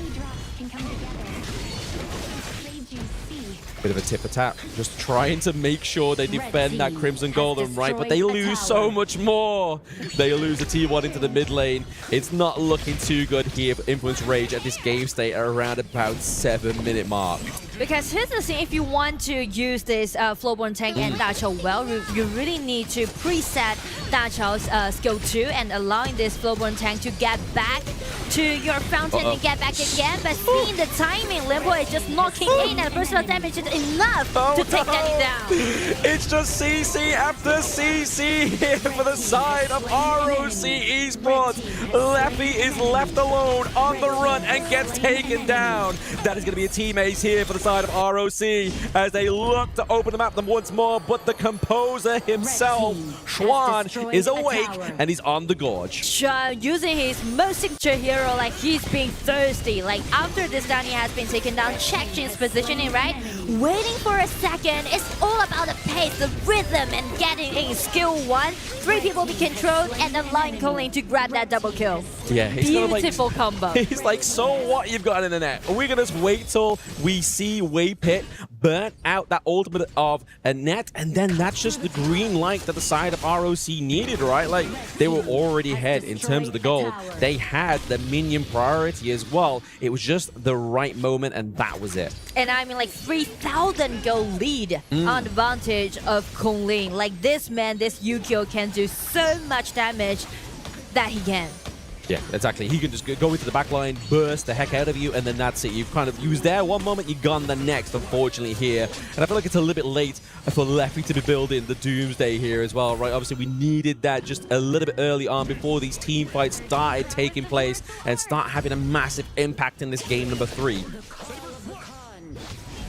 But once you are playing this Da Chao, you can always go to your plan B, which is pushing your laning. But the thing is that because they are going for like double tanky hero, so it's gonna be a little bit hard for them to do so. Maybe Da Chao would be the only person to do this splat push, which is kind of squishy when she just encounter with this Guan Yu or this Yukio. Yeah, I feel like it's kind of very difficult to do that when you are behind already, right? Like, you do obviously have the High of the Whirlpool to send you, teleport you around the map, but the problem is you're going to get caught out before. You've got so much CC here. Guan Yu into the backline here, just trying to just keep pressure onto Tempest. And we mentioned in moments ago that Da Chao, the only thing that we could really be looking for here in terms of a split push, gets taken off the side here, the side of ROC Esports. Danny looking pretty low as well. Highest first skill is hurting, poking the side of Influence Rage. I mean, like, it seems like they are trying to close out the game because the minion has already been sent in and Limbo is ready. He's very ready. Just getting in. It's going to be the quickest game of the series. If that's the case, it's almost 10 minutes. Danny has to feed himself just to keep the crystal alive. But unfortunately, we have 3 minion waves here. Down to the bot side is going to be the earliest arrival right now. Can the side of Influence Rage keep them alive? But the answer is no. ROC rise in this best of 3. 2-1 win. It seems like they faced a little bit of trouble them at the beginning of this matchup, but they quickly pulled themselves together, showing their synergy, showing their coordination, showing their pure mechanics. Just check game 3, right? The understanding towards the patch, not only towards the patch, but also this duel that their opponents selected. And you can see them right over there just shaking hands, just showing to each other the respect that they need to have, because this was an amazing, very leveled game, right? Yes. Like, I would dare to say that a couple years ago, this would have been a clean, quick 2-0. But this year, it was actually a lot more competitive. ROC Esports is going to move into the Group B upper bracket final. They're going to be playing against Aurora Gaming. Yes, it's going to be pretty much like an MKL matchup again, once again, right? Obviously, but I feel like going into that one, maybe ROC doesn't quite have the confidence that Aurora Gaming had, right? Aurora Gaming's match, very clean, very quick, whereas ROC was kind of like, it took a while, but they got there. And I feel like if I was either of those two teams, Aurora Gaming would be where I want to be. But I mean, like, because of the familiarity that they had, right? So it's going to be a great game to see these two teams like, play against each other. One of the things that made ROC so dominant in this game was just the way that they just forced INF into making decisions. You want to protect your turret? All right, I'm going to jump into your jungle. You want to protect your jungle? Okay, I'm going to take your turret. So it was just INF just very passive, just trying to react to all of the different curveballs that ROC was tossing at them. Yeah, absolutely. But I mean, I have to give props to obviously Chuck BR again. Like you were saying, as we came out of that game, this may have not been an outcome literally a year ago if we thought about it, right? Yeah. But the fact is, these teams are leveling up at a pace that is very commendable. And I think Influence Rage just needs to go back into that lower bracket just to gain that confidence back in themselves and ride that lower bracket. They had some very good moments in Game 1 and in Game 2. In Game 3, what I believe is that the Tatsiao and then the Flowborn tank, it is a composition that you need to be a lot in sync. Like you need to be able to understand those timings, and since the minute 2 when Danny falls, then he just kind of just tosses away everything that they had planned. I totally agree with you. I mean, like, the synergy is really important when you're playing this kind of pair. So I feel like they need more practice about this game. But like, potential can be seen from this kind of composition. I think that's all that matters at the end of the day, right? Obviously, this is a double elimination. If you've got potential in the upper bracket, it just means you have to just analyze that last series that you had. Analyze what worked well, what didn't work so well. And I feel like that Game 1 draft was definitely their top 4. I think, but there's just that prio pick for Flowborn Tank in Game number 3, right? Like, this is your upper bracket life. Yeah. I don't quite understand that one. Maybe it's just limit testing, see what Rock does when they meet them potentially in the lower bracket. And I mean, like, speak of the potential play, I mean, just neglect this Flowborn tank. I would just give one thing to RNF, that forget that Baichi pick. I mean, like, they already lost 2 games about that Baichi, because I know the reason why they're picking out that hero is because they're looking for those initiation. But the thing is, Baichi is quite like a mid-late game hero. So I mean, like, if they want to make comebacks from the lower bracket, maybe more aggressiveness is what they want. Maybe what we need to do is just to keep that Baichi over there in check all the way until best of 7s. Yeah. Just leave him and just like, no, just don't pick him. It's not the time for Baichi. Exactly. I mean, best of 7, it's going to be the time for Baichi to shine. Exactly. It's only a best of 3. But we're going to see in this, obviously, highlights here. The fact is that they tried to bring out components that was going to try and just hinder the bleeding here from the Xuan on the Guan Yu, right? Yeah, it was like hoping that all these little mini components would stop his impact. But unfortunately, it just wasn't even enough. I mean, like, Xuan is definitely an artist about how to pilot in this Guan Yu. He's been riding this horse for over like 7 years, I guess. It is his main hero, right? So when you're in the VP and ROC is not choosing the clash, and he's not choosing the clash, you know that at the end of the day they're just gonna choose that Guan Yu. That's it. It's not even a question no more. Yeah, not a question at all. I mean, as soon as that was freed up in the ban picks, it's going to come out. Like, it has to come out. If they want to win this upper bracket match, they're like, you know what? Let's just bring out the prize pony. It's still a best of 3. They kind of were hoping onto it. I don't think there was actually like anticipating the push that Chuck BR gave them in this best of 3. I mean, like, for both teams, they are actually doing really well. I really enjoy this game, this match that they perform in. Electrifying it is. So it's gonna be very intense for them if they want to, you know, still move forward, because for Chalk BR, I mean, like, for IF, they only got one choice right now because they are going into the lower bracket. Of course, let's just draw it over there for everyone at home. Right now, we're going to have Aurora Gaming playing against ROC later today, this afternoon, to see who's going to take that first ticket into the playoffs. And then after that, we're going to have in the next days, we're going to have Titan Esports going to be playing against INF just to check who can still keep going over here in the group stages. I mean, that's a scary thing. If you're a TEC, right, and you've just seen how Influence Rage perform against the MKL 3rd seed, you're like, we've got some planning to do at least, you know? Like, we, once I just said, we didn't expect it. Don't think TEC expected, but Chuck BR definitely standing strong here. All right. What about if we go on stage with Mara? Mara's got Muchi over there, and we're going to hear a little bit about what he needs to share with us.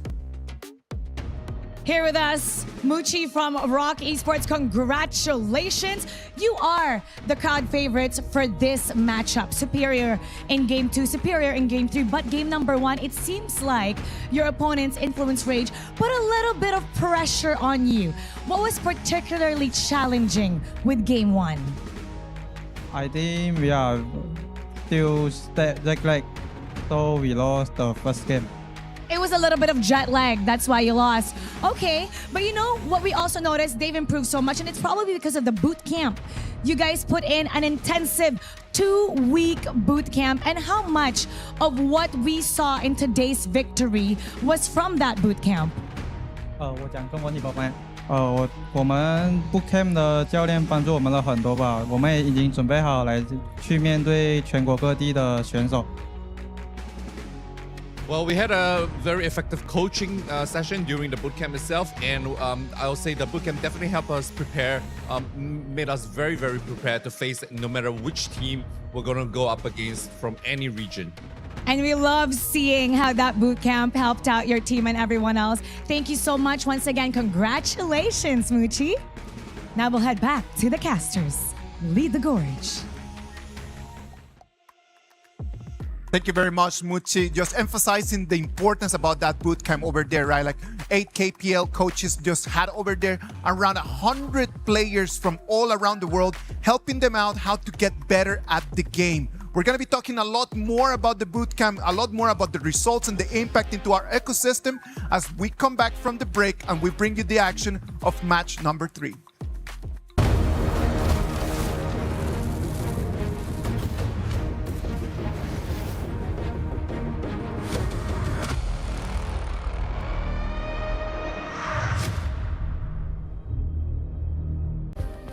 Play is in our DNA. Whenever we let it out, it becomes our superpower. Now imagine an entire city being built to supercharge it. Kadir City, powered by play. We were there. For every click, every clutch, every respawn. We were there for the years of grind, and we're here. Now, the proud founding partner of EWC, powering the biggest event in gaming, shoulder to shoulder with the world's best, making history. Greatness deserves a stage. Lenovo Legion, reach your impossible.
Welcome back. This is the KWC 2026 live from Paris, France in the Esports World Cup. One more edition of the top of all around the world.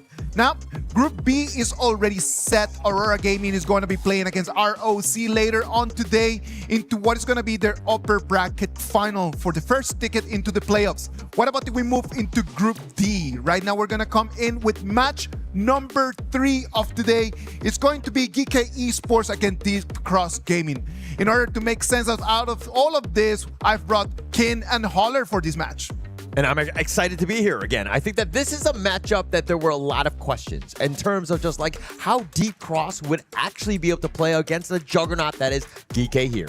Well, I mean, if we take a look at how they progress into this stage, I would say I'm pretty confident for Deep Cross Gaming. But there are still some question marks ahead. There are plenty of question marks. There are plenty of topics for us to talk about today. So what about if we start with the Crunchyroll story of the day for today that is going to be focusing about Sun, right? It is going to be our Crunchyroll story of the day, the content of truth, redemption, or destruction, Kin. It's a I would say a sad story for Sun, right?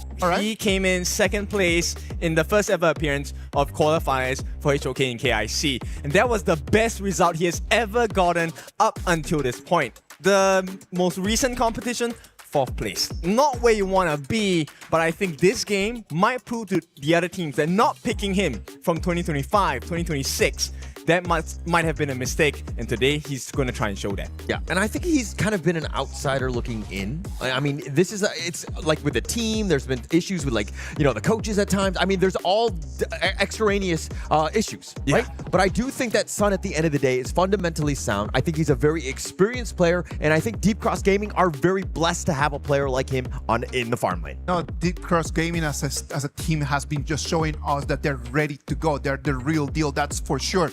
But in this whole story about Sun, why is the reason that he has always just been looking from the outside? Because he was never allowed in. This ticket into the big teams, the big squads, it's always been, okay, look, maybe you're not good enough. Maybe you haven't shown us the strength yet, right? And he has been through a lot of teams. Started with Team Secret, went on to Todak, actually went on loan away from Todak to APG. And even despite that loan, it felt like it wasn't good enough because he went back to Todak at the end of 2025. Last chance he got onto SLTD Gaming, I think he might have impressed, right? Because then this year he got to Deep Cross Gaming. And this one might be the first time he makes a good appearance on the international stage. So he's actually just kind of bouncing around in between teams, just trying to prove his worth. And this might be the first time that he actually has a spot over there in the starting lineup to show his real value. There's a lot of that value that will be shown today. And I think that, I mean, to Kin's point, it's not about revenge or anything like that, but it's like proving all of those teams wrong. Like, why did they create a super team or whatever, and he was never included into it? I mean, he's going to be, again, this might be a villainous story, I'm not sure, but I do think that, this is a time to really rise up. It could turn a sad story into a very happy one here. We can already see GK Esports jumping in over here. They're going to try their very best just to do better and better and better compared to their performances around. Of course, they come in here as the second place of MKL Spring 2026. I got to see them in the Challenger Cup in Beijing where they lost. Actually, they lost 0-3 to E-Star Pro. It's a tough pill to swallow, but in terms of the global standards, GK is definitely on top, right? We talked about the boot camps that all these teams have taken part in. GK were the champions of that one. So that is a huge mountain to climb for the side of Deep Cross Gaming. And if we go back to Sun, his first challenge today is actually to go up against Gem, who is the farm laner. And for Gem itself, this guy on paper, he was non-existent in the global scene, right? Came in 2025, but he has consistently gotten first place finishes with GK Esports. He's impressed, and I think that that's kind of what you need. You need to solidify that farm lane, and I think that if you're looking at the rest of the one, they have a lot of championship roster. Like, this is a very strong team. You have Guyu in the Clash lane, Finals MVP. He's going to have that skin from Fatih. He has, he's clearly been able to make plays on his own. Then you're talking about Musan King. They call him the king for the reason, right? Because of the fact that he just absolutely dominates from the jungle. This is a very solid lineup with a lot of all-stars, and again, it will be tough, and I love Sun, and I want that redemption story arc to happen, but man, this is a formidable team. Yes, I mean, it's not a one-man show at this point. I mean, I hope for Sun it is a one-man show. He needs to step up. But that matchup, the Guyu versus Clean, this one I'm super curious because Clean in the Deep Cross game so far, he has shown up. But those teams, were they strong enough? Same power level as GK Esports? I don't think so. So today we have to take a look at the 1v1. So many of them, one in the Clash lane, one in the farm lane, one jungle as well. I mean, for me, it is about that Clash lane, right? Guyu, I've already highlighted the fact that he's, Finals MVP, but then now you're talking about Clean. This is a role swap that he went from jungle, now he's in the Clash lane, made way for Godwoo to take over that jungle, and this is going to be an interesting one because we've seen Clean actually shine at the EWC thus far, and now to be playing it on the group stage that is here against GK Esports, this will be fire. And I think that that's one of the important things, right? Like, if you need to make space for someone better than you in that specific position, evolve. That's it. He just decided, he saw like, well, you know, guys, like Godwood's actually pretty good. I'm gonna take a step aside. I'm gonna give him my spot, but I'm gonna rotate to a different position instead of just saying like, you know what, he could actually just sulk in there just because he's gonna go bench. He decided to change himself, redefine, and then just move into the next position. Step up. That's what we want, right? You have to step up, which is why this is a redemption arc for him. All these years of being on the bench, all these years of not getting the shot that he wanted, if he proves himself good today, he's going to be the new superstar, and his team is all behind him. This jungle matchup will also help define the results of this particular match, because yes, a king, Musan King, he's pretty strong, but we have seen a god in the jungle, God Wu that is, and so far he has been pretty godlike. Yeah, I mean, he comes from the KGL. He had a bunch of MVPs even when he was there. He has definitely made an impact there. But this is a team that has kind of had a lot of other people kind of throw them off, where they've created this hodgepodge squad that when you look at it on paper, you're like, wait, why are these guys free agents? Why are we able to create these teams with these players? And it's been explosive thus far. Yes, and explosions we will have, because right off the bat, single target burst for the side of GK Esports is going to be the Aoyan pick, the Lung. And this is paired up with our traditional Frost Liang combination. Huge lockdown, huge burst, but they need a shield in front. So this jungler and Clash either needs to be a person that is helping them enable entry into the backlines, or it needs to be a super shield in the front. Meanwhile, for DCG, yeah, so for DCG, it's about the Guan Yu, and you know that's just going to wreck this Princess Frost Leon combination, right? Then you have a net, you have your ult, you have your ability to kind of just stay away, plus you have the Mirage from Haya, right? So these are targets, like it's an incredibly strong mid laner. We know Ethan will be able to play that one very well, but if we're talking about this Princess Frost Leon combination, I've been talking about it from the past 2 days thus far. Yep. I am not a big fan. It has really fallen off. The Liang is very vulnerable. Yeah, I think it really comes to the point where who pulls the trigger first, right? Because if you get that combination in and it's not onto the Guan Yu, he will push you from the back and you're not gonna like it too much. But on the inverse, if we take a look at the Guan Yu flank, if the Guan Yu comes in too early, then the Liang and Princess Frost actually gets whatever they want. And side note, I really hope they're picking out EWC for skin for our Princess Frost Heaven Beacon. Yeah, we just love that Heaven Beacon skin. But going into this one, it's all about that early game to really spike, to take advantage of that level 4 control from Liang. If they're able to start getting early ganks and snowball, they're going to have a good time. If they actually kind of come into some sort of resistance, it's a 50-50 game. I really struggle to see this lineup doing well even into the late to carry them over the edge. Okay, I hate to say this because I don't normally agree with you, but I feel like that is the case. Because if you take a look at the lineup they have on the side of Deep Cross Gaming, there is a lot of utility that stops the combination. You have the net with the ultimate able to push you out, get the mini stun in. At the same time, you also have the Haya with the Moonscape Mirage locking a singular member in an alternate dimension. And now this Jing, we have seen many a times come up with the most incredulous plays, especially in the hands of God Wu. Yeah, I expect nothing but fireworks in this one. I think that they have a lot of answers. Again, this all in on this Liang, right? To set things off in a best of 3, I think that is incredibly scary because for me, I'm looking at this more, this hero as like a best of 7 tile where they might not have as much CC and control, and then you can kind of maybe get that pick off. You can kind of catch them off guard, if you will. It's a 50-50, right? True. Because if the combination works, you get really good snowball effects where you can just keep using the combination over and over again because they can't take you out in one shot. But if you're playing from behind, then it's you're gonna be caught in no man's land every single time. Yeah. I mean, he's literally late game and he's very squishy and like he's like a dude with just glasses and you just want to punch him in the face, right, Kin? No, I fully disagree. I wear glasses and for good reason, and I do not want to get punched in the face.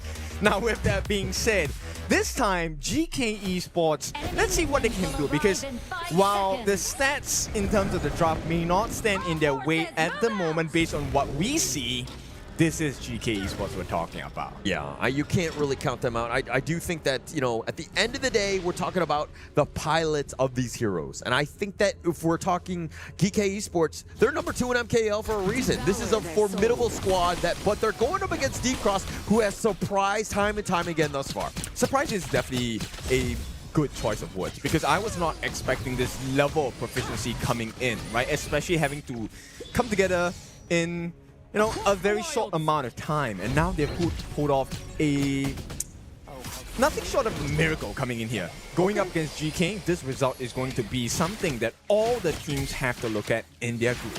Yeah, and actually we already saw a little bit of a surprise earlier. I mean, not to say that Influence Rage, I mean, they pulled off that one game, right? And that they stole that one. And I do expect to see a little bit more of that type of style where they want to be, you know, taking the fight to them. And, you know, these play-in teams looking to surprise throughout. Yeah, I think this is all dependent on Clean. And they know the answer here. They're pushing Clean back all the way into his T1, which means they will get this Primal Portal, they will get this Space Fight as well.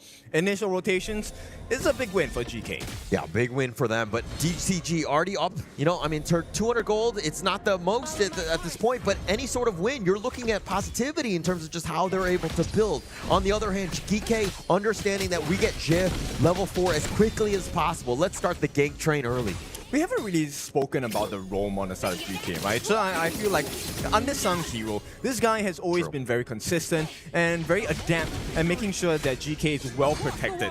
This time, I think it's more aggression than defense, especially when you're playing a Liang, right? Because you want to get the CC down, and with the suppression can only be stopped when you stun the original hero. So this is going to be a game where just positioning is monumental. He needs to be the core of the team in terms of positioning. Yeah, and I like it how you bring that up, because it's not about him I mean, early it's going to help in terms of that initiation to get that control, to lockdown, flash control, right? Yeah. You blow him up potentially. But come the mid-game to late game, he needs to completely change his style in terms of how he wants to proceed. If Godwoo goes in, you're looking to lock him down. He's target priority number 1. Yes, and while that is one of the things they have to consider, the second consideration that, you know, this combination, ideally you want to use it fully onto one person.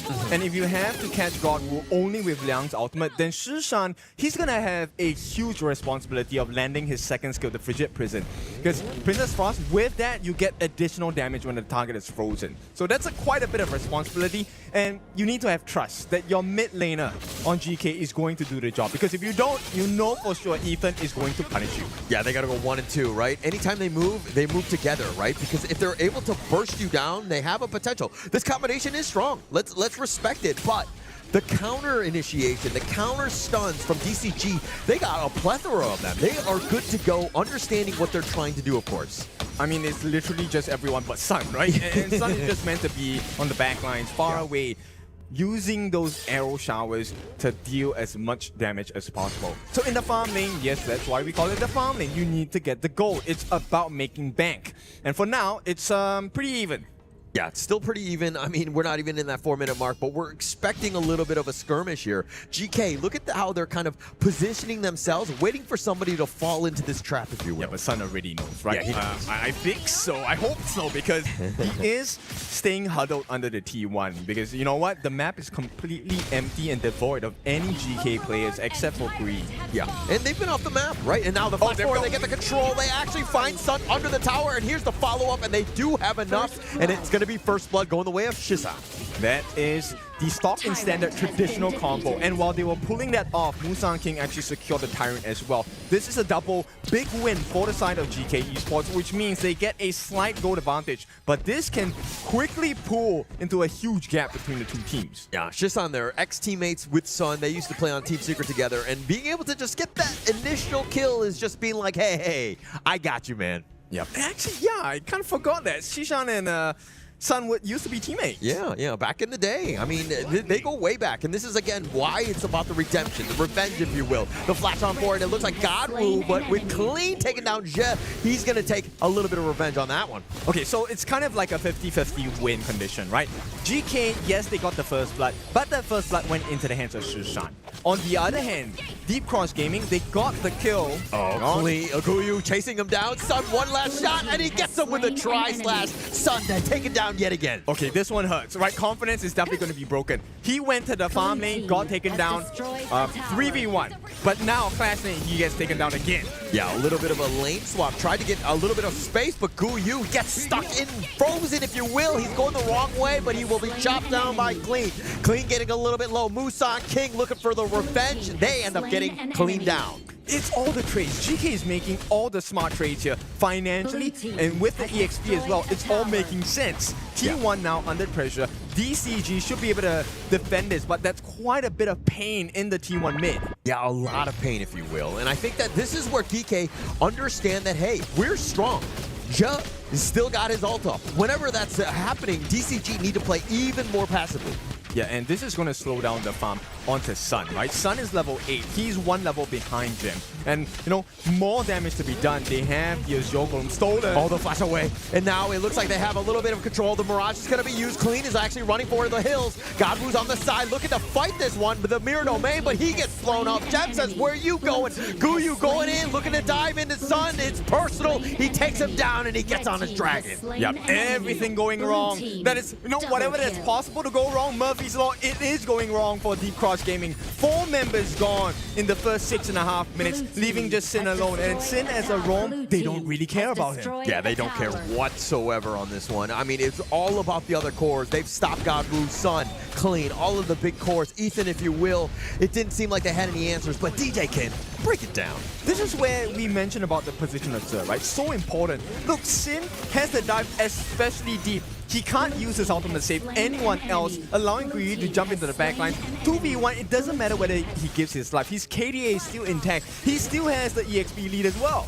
Yeah, and it also the way that they were taking that fight, they were scattered throughout. There were too many ledges where they couldn't get on top of one another. Like Godwoo was fighting them 1 versus 3 in the backside, and he's very squishy. He got focused and he got destroyed immediately. But GK, this is the game plan. You're supposed to make it messy. You're supposed to have them in this array. And this gameplay so far, this is what GK needs to be doing, because, you know, there was a scare in the first series of the game. Aurora wasn't supposed to give one game to influence Rage. And GK taking the MKL pride over and saying, Deep Cross Gaming, welcome to KWC, but it's not going to work out how you think you are going to like it. Yeah, probably not at this stage. But DCG not out of this. I mean, if they can weather the storm, yes, the early game looks really bad for them, but if they survive to the mid to late, they got a chance, because again, Ja is literally just like a range creep at that stage. Yes, and Sun will be able to take towers for free, right? At this point, I mean, the clock is ticking. 8 minutes in, they are already losing T2s. All T2s are gone. This is the final line of defense with the tier 3s for the side of Deep Cross. I feel like we shouldn't have highlighted Sun, because it looks like DK were like, oh, okay, that's the main target. We need to go in, because now if you're looking at the level differential, Gem is 12, Sun is level 10. They've been focused firing him, taking away all of his space. And you know what? The biggest pain point here is there is a 2,000 gold lead between the two. Of course, in advantage to Gem in the farm lane. And along with a gold advantage means you have more items, you have more bursts. And Sun's life is no longer something that they can protect that easily anymore. We were talking about how he's got that range advantage, but yeah, to your point, he's still not going to do a whole lot because he's not able to kind of get that net worth going, if you will.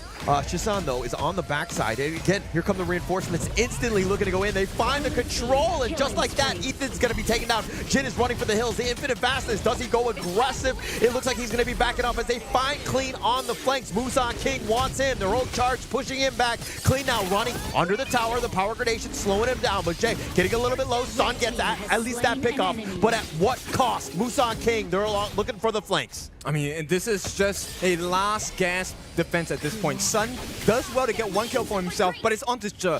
Once again, it's a roam, right? Every single series, especially for MKL teams, you'll notice that they don't mind having a sacrificial lamb. That lamb normally is a roamer, and everyone else still stays alive, still stays safe. Musan King Shishan and Gem, nobody is taken fall yet. Oh gosh, Sun, he's gonna be joined by Godwoo. If they're able to do enough, they're not. He's just too mobile. Sun with that Arrow Storm just zoning them away. They back off, and it looks like they're not able to get any sort of kill here. Okay, but he did cut that level lead by half, right? So it's just one level that separates Gem and Sun. Right now, as we hit the 10-minute mark, this is going to be a very important one. DCG needs to get something. They need to make sure that GK gets nothing. Yeah, and it'll probably start with that mid T1 if there are any sort of comeback into this game, finding some sort of pick. But I mean, the Tyrant is going to be taken out here by, it looks like DK, as DCG are completely not in position. They can't. I think it's a huge risk to try anything in terms of aggression on the side of DCG. And for the most part, Godwoo as well, he's not doing as well as he should be, right? Level 13 against a level 14 Musan King. So far, it looks like the King has everything in order. Yeah, he's looking to be more of like the lesser Godwoo at this point, but now Musan King going to the back, finding it, but it looks like the Hurricane Wall push back, Zin getting a little bit low. Musan King chases in, takes him down, and now with his Mirage, they're going to continue with this one. Musan King taking the bottom T3 as they come out of the Mirage, the flash away. Ethan is going to be fine, but it looks like the charge on forward. Guyu not playing scared. It looks like Clean is so low, but they find Gen. They get the little bit of a pick off here, but it looks like GK Esports are going to limp away.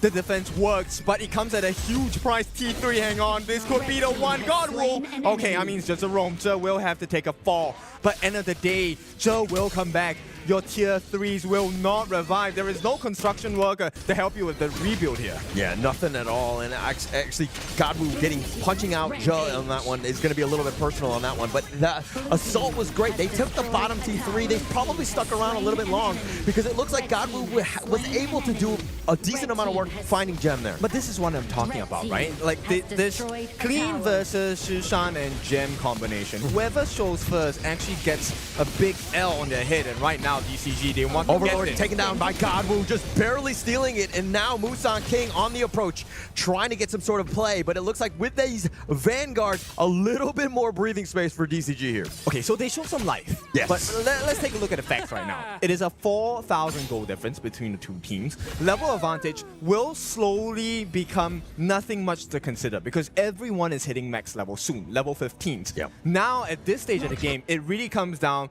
to positioning, communication, and vision. Right? So far, this map is completely in darkness for the side of DCG. So if they were to win a team fight, it has to be a miracle play of some sort.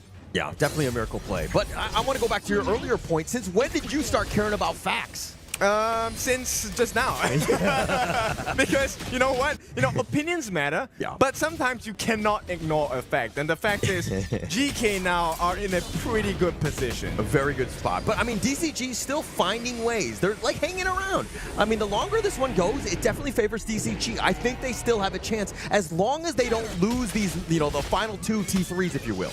Okay, look, I think patience is key here. DCG, yes, you're behind, but Shin, he shouldn't give that ultimate so early. Right? Agreed. All clean. Nice little Razor Cavalry. They actually find him, and Musan King gets blown up, and that might be the start of the play, as they've got a man advantage. They're going to continue on the nice Hurricane Wall. The infinite fastest. It looks like GK's on the run. Godwoo might be thinking about it, but it looks like they're going to give up. They're going to push the lanes. They have the Shadow Vanguard in the bottom. How does the kingdom fall?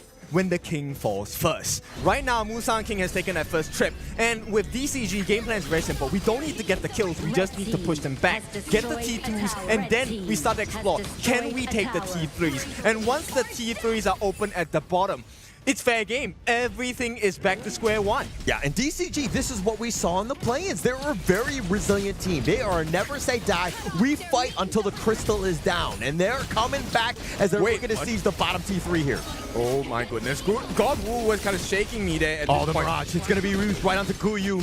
Maybe not the greatest of targets, but here come the reinforcements are on the way. Ethan is a little bit low, looking to trade with Guyu as they come back into reality, if you will. And now Ethan's so low. Guyu tried to go for the kill. He's going to be picked off. The Flaming Palm is going to be eaten by his teammates. And who's the one that made it happen? It was Sun. The finishing blow. Redemption maybe in the cards down here. All they have to do is to take this Shadow Tyrant, get another fight going. Shishan, that was kind of dangerous. progress in DCG. I mean, the nerves are starting to show. GK looking a little shaky at this point. It's about closing out games. The difference between a good team, a great team, and an amazing team is the ability to close the games out. DCG right now finding ways to get back in. Sun now is also being very respectable in the damage in terms of this net worth as well. He's close to 12k. He's close to the 6-item full build, right? We haven't stepped into the world of the Sage's Sanctuary yet where we play with the double lives. But at this point, you need to kind of be like a prophet already. You have to be able to tell the future. Patterns will start to show.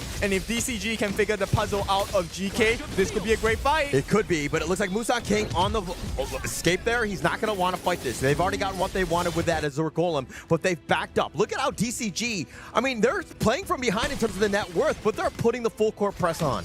Both teams actually playing really smart, right? GK, this is a game of footsies. I want to be close to the tower, so if you do over-aggress, I have a turret helping me, especially a T3. There is a lot of true damage coming in. But this one, this Shadow Overlord needs to be stopped. Yeah, it needs to be stopped. Zen is going to actually get a little bit of the eyes and ears on this one. It's already at half-life, looking to go down. The Aerostorm just whittling it. Oh, Sun! Oh, he gets the seal! Sun, what a comeback in this game. He's just completely bounced back. I mean, when you're supposed to win, nothing can go wrong. And Sun, I mean, we talked about this guy. We did pick the right guy to talk about. This guy is redeeming not just himself, he's redeeming the entirety of Deep Cross Gaming as well. This push might not and should not be the final one, but we might see a crack in the defense on the base. GK T3 at the bottom. This is looking a bit tasty. You're looking tasty indeed. I mean, Sun is actually hitting that mark. And why? He's been time after time, a team after team, he's been able to come back because he's got the mental psyche to be like, hey, we might be losing, but I'm not out of this. I'm going out firing. Do you want to go for this one? Shin's looking for an open. Soaring Green Dragon to flash away. He's not able to get any more. The control used in return. They have enough damage to burst him down. Musang King's going to take him down. They might have gone a little bit too far playing with fire, if you will. But they're going to continue 4 versus 5. Godwoo, that Sage's Sanctuary. Guyu on the back. They've got the power grenades, and they send him into the barrage, if you will. But Godwoo is already down. GK are low. And now Shisan, he's going to use Gold Golden on this one. Sun looking to do some damage. He too will fall with the Sage's Sanctuary. And now Zin trying to keep him up, but Sun has been taken down. GK have dismantled DCG. They found the problem and they solved it instantaneously. Now DCG, they have to run back. It is just Shin once again left on the last legs. I don't think he can make a defense here. There are 4 members on the side of GK. They're knocking on the doors and you can't do much with a net. The T3 in the middle will start to fall. The cracks will show. And GK, they smell the finish. Everyone is being aggressive. They're going to use the control on top of him, but now Clean is showing up. Can they do enough? They're going to burst him down as well, and it looks like DK Esports will take game number 1. In dominant fashion. Yes, a little kind of shakes here and there. Sun was on his way back, and they said, sit down, you're still a Sun. Boy, you have some lessons to learn. Wow. Lessons learned on that one. I think on both ends, it could have gone either way. I mean, DCG had their moments. They were able to kind of come back with that last team fight. GK perfectly played that one, and the fact that nobody died, again, excellent performance there. I mean, this is so good. Okay, I'm gonna use this as a reference. Being a picky eater might save you sometimes, right? They completely ignored Shin because the rest of the teammates are the problem on the side of Deep Cross. The moment they got rid of Sun, the moment they got rid of Godwoo, who do they have left? Nobody has CC, nobody has damage anymore. Yeah, and that's kind of why they found that moment, right? When they were able to take that team fight. And again, it seemed like, you know, DCG were like so ambitious. They were like, oh, we're winning. And then all of a sudden we're like, actually, we're kind of losing this one because we're not on the same page. It didn't seem like the target priority was there. Okay, so Isaac, I'm gonna throw this to you after this, but you were shaking your head. Don't mind me, don't mind me. I can just stand over here. I'm gonna chill. You were shaking your head, and I saw it because I was shaking my head as well. When Clean got caught, why? Why were you there? I mean, you showing first. Yeah, exactly. If the team had backed you up, Sin was nowhere near to stop the CC and the suppression. If they were close enough, this would have been a completely different result. They were riding the wave, right? And that is the issue. Like, you're riding the wave, you already have like 90 seconds where you have already like taken the dragon, you are already winning the fights, you're pushing on the high ground. Maybe that was the right moment just to push back. But well, Clean goes in, he tries to go for the flank. and everything just disappears. The 16-minute mark. Look at that dip. That was the moment they were looking for. And I mean, you can't blame them. It looked good. It looked good. The Shadow Overlord flying down on the bot lane. That open wound at the farm lane on the side of GK Esports' base would have been the winning moment. They had that opportunity. Things were looking in their favor. And while I understand the fact that you think you're good, let's end this game, but you got to go slow and steady. You had those Vanguards. You could have taken your time on this. Yeah, you can get to play range, right? Like Sun, he dealt 32% of the team's damage. That was 88,000. And this is even after the horrendous start they had, right? Gui, this guy, super good. He was a menace in the early parts of the game. And you would figure that during this middle part, 11 minutes in, where Clean was consistently caught because he showed first, that he would not show first again. Yeah, this is the beginning where things were looking very good for DCG. This team fight, I believe, is towards the end, but they find Guyu and like they disengage. These are the initial pickoffs. You're chipping into that lead as much as possible, and then that's what the tipping point to get you over.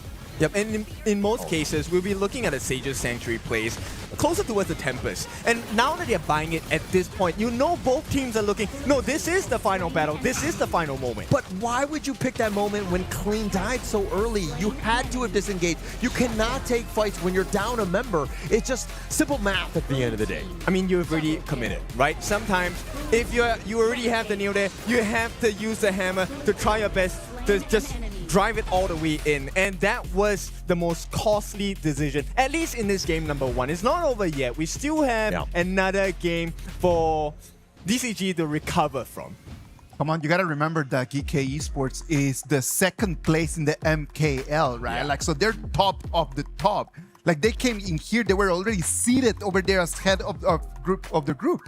So, like, the way that DCG played right over here was so amazing. Ladies and gentlemen, we're gonna go to a little break, and after we come back, we're gonna go into game 2 of this very, very interesting match.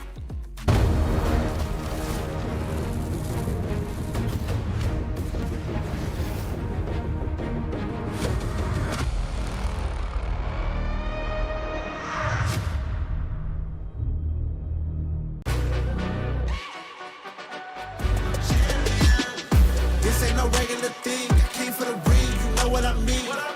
You see my name in the lights, better get right, I'm champion.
Deep Cross Gaming qualified into the group stage through the play-ins, and right now they're fighting their way head-to-head against the MKL second place.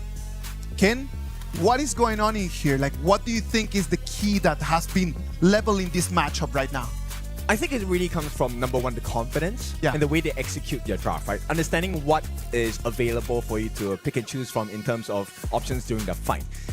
But I'm very curious about the mental state of Sun right now, because we take a look at this. If you're being in a competitive state and you lost a game that you were so close to losing, what kind of person are you? Do you go, I was so close, that fires me up even more? Or do you get a crush of confidence? Like your confidence gets crushed and you feel like, I should have done well there.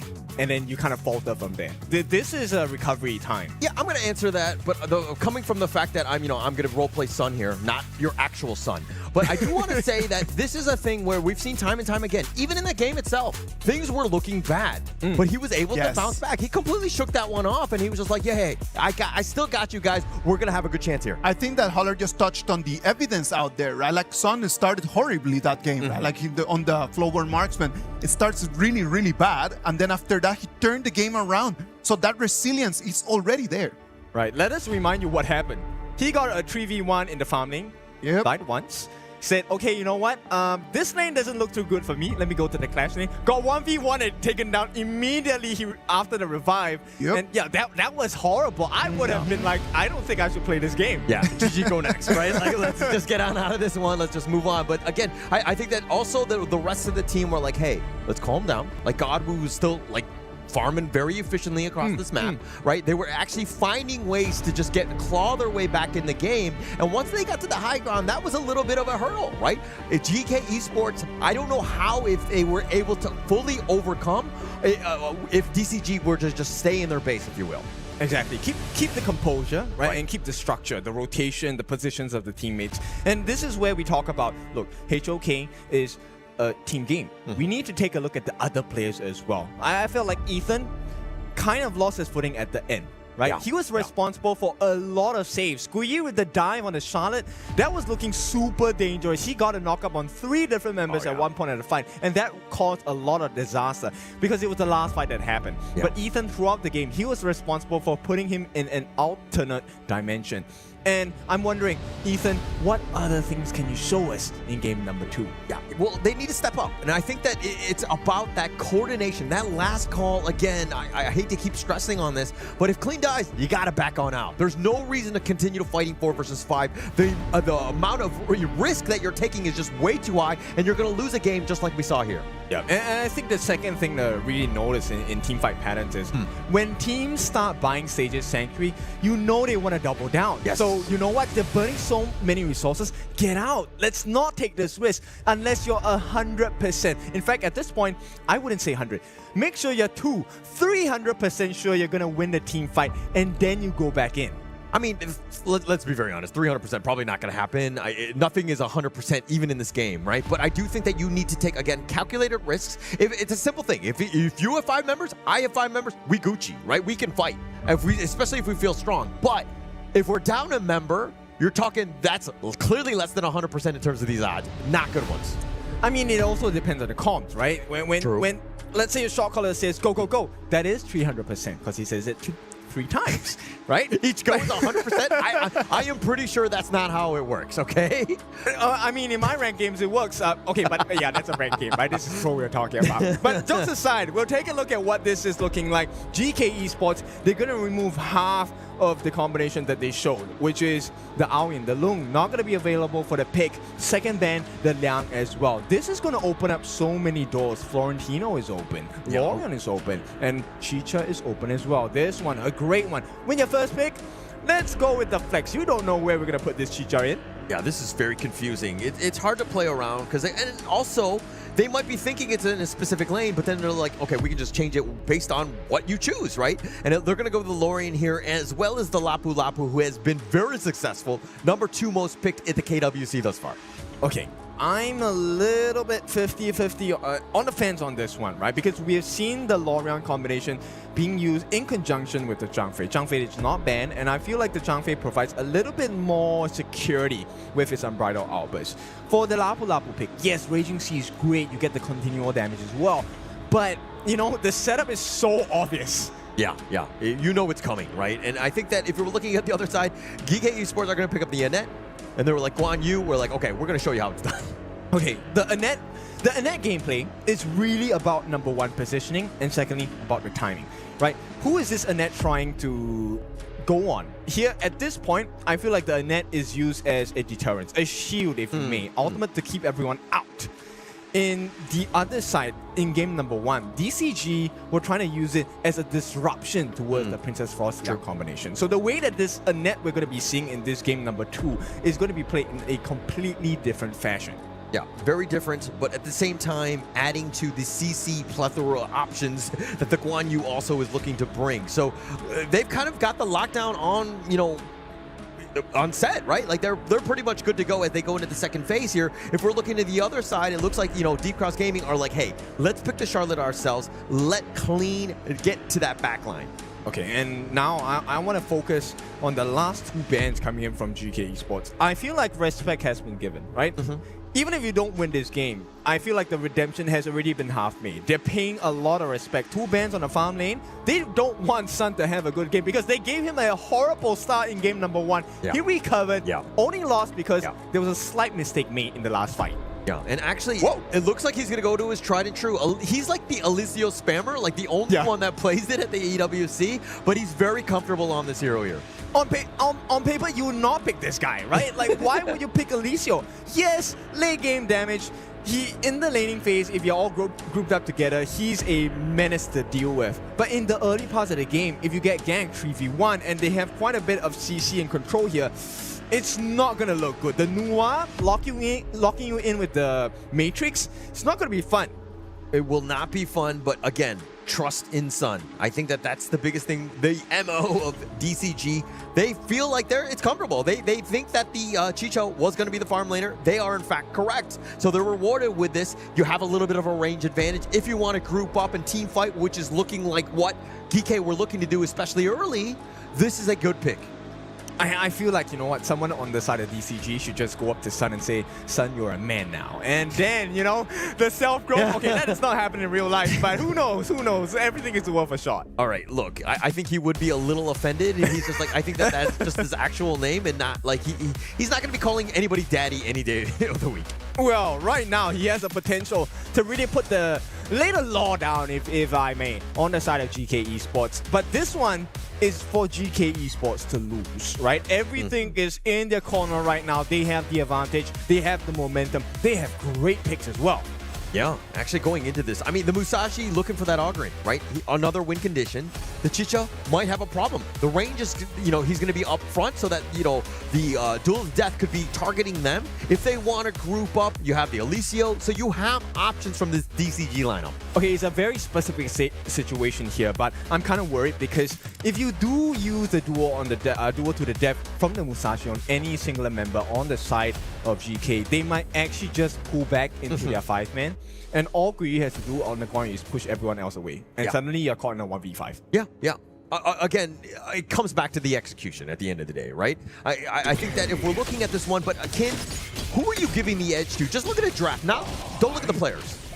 I still like the GK draft at this point. Okay. Now, because with the Noir, that's late game insurance. You are able to take down Sun with ease. Oh, Shisan taking a decent amount of damage. Xin with just not enough. He's a little pillow-fisted at this point. Ethan looking to go for that steal. But GK, this is what they like to do early. Again, just, you know, prioritize for Musan King with that gold sharing. Yeah, you know what? I feel like GK might be just a little bit too fast in mobility against the side of DCG, right? For Xin, when he wants to land the Raging Sea, that takes a bit of wind-up time. For Ethan as well, yes, I believe he should be able to get a couple of catches, but ideally what you want on the side of Ethan is I want to get a 5-man out. I want to get a 5-man lift. And the way that GK's composition has, they get to run around, ring around the rosies, right? They don't really have to stick around in one small tight circle. They can enter into the same spot from 5 different angles. Look, every time I play and I have a big ult like a Zhang Fei, I'm always looking for a 5-man, okay? They don't always happen. They're not easy to pull off, but it looks like Clean all the way in the top lane all by himself. GK, we're looking to rotate. They were looking to gank, but in fact, couldn't find anything. I mean, this is the difficulty of the pro stage, right? Yeah. We have these nice combinations and you want to execute them to a certain extent, but you're not going to be allowed to. And all the small things in this game matter as well. GK now taking the ball camp away from the side of DCG. This first engagement might be important, but GK, they don't want to overextend. Don't want to overextend. You cannot overextend at this point. It's way too early. No, nothing has really happened. Just win the little battles right now. You're up about 600 gold at this point. That's a great spot. Plus, you were threatening. You forced DCG back. Yep, the long range of this side of GK is really important at this point, and Clean. Getting bounced around here. Guyu looking for that flank. It doesn't look like Clean is going to get back, but he dodges the Annihilation. Okay. Shisan was trying to go for that one, but in fact, he will give up first blood. Okay, here comes Ethan. Finding Guyu, looking for the revenge. The orbs are real, and Ethan, just like that, gets revenge. Okay, but did he get the space right? That's the more important one, right? Because now you get the extra gold, you get the Primal Portal activated as well. He will be the one using, but I believe it was Shisan who got it. Yeah, I think he did get it in the end. And I think that, I mean, you're going to be happy with that, especially since you got first blood, plus you get the space sprite. You'll be more than happy with that. Unfortunately for Guyu, who did pass away on that one. Okay, so right now you have this 1,500 gold lead. I think it's time to fight. Yeah, definitely time to fight. You want to just find something, right? And look at GK. They think that they're strong. They're looking to invade, taking away those Boris here right under the nose with DCG. I think this is a right decision. A great decision, by the way. There is a 1-level advantage, or at least EXP advantage on the side of Musang King. He was already 7 before God would hit 7. And right now, the rotations, they want to fix up the problem, which is Clean in this early part. Yeah, it looks like a little bit more action with Clean. I mean, Clean was coming from the jungle, and I'm sure he's just like, oh my god, this is tough. The flash away by Shisan, and the clash life, right? When you're fighting 1 versus 2 at times. Yeah, I mean, I think they already saw God Wu from the Fog of War, so that was not going to be successful. Now, the biggest problem here is, how does this early game laning phase go for Sun, right? Sun game number 1, that was a horrendous experience. Not a position I want to be in. But so far, it's kind of peaceful. A little bit peaceful, sticking around in that sense of, you know, being left alone. That's like dream case for them. But now Musang King off to the side. The Tyrant is going to be leashed. It will be just taking a little bit of damage as he chips it away. Sun is continuing on.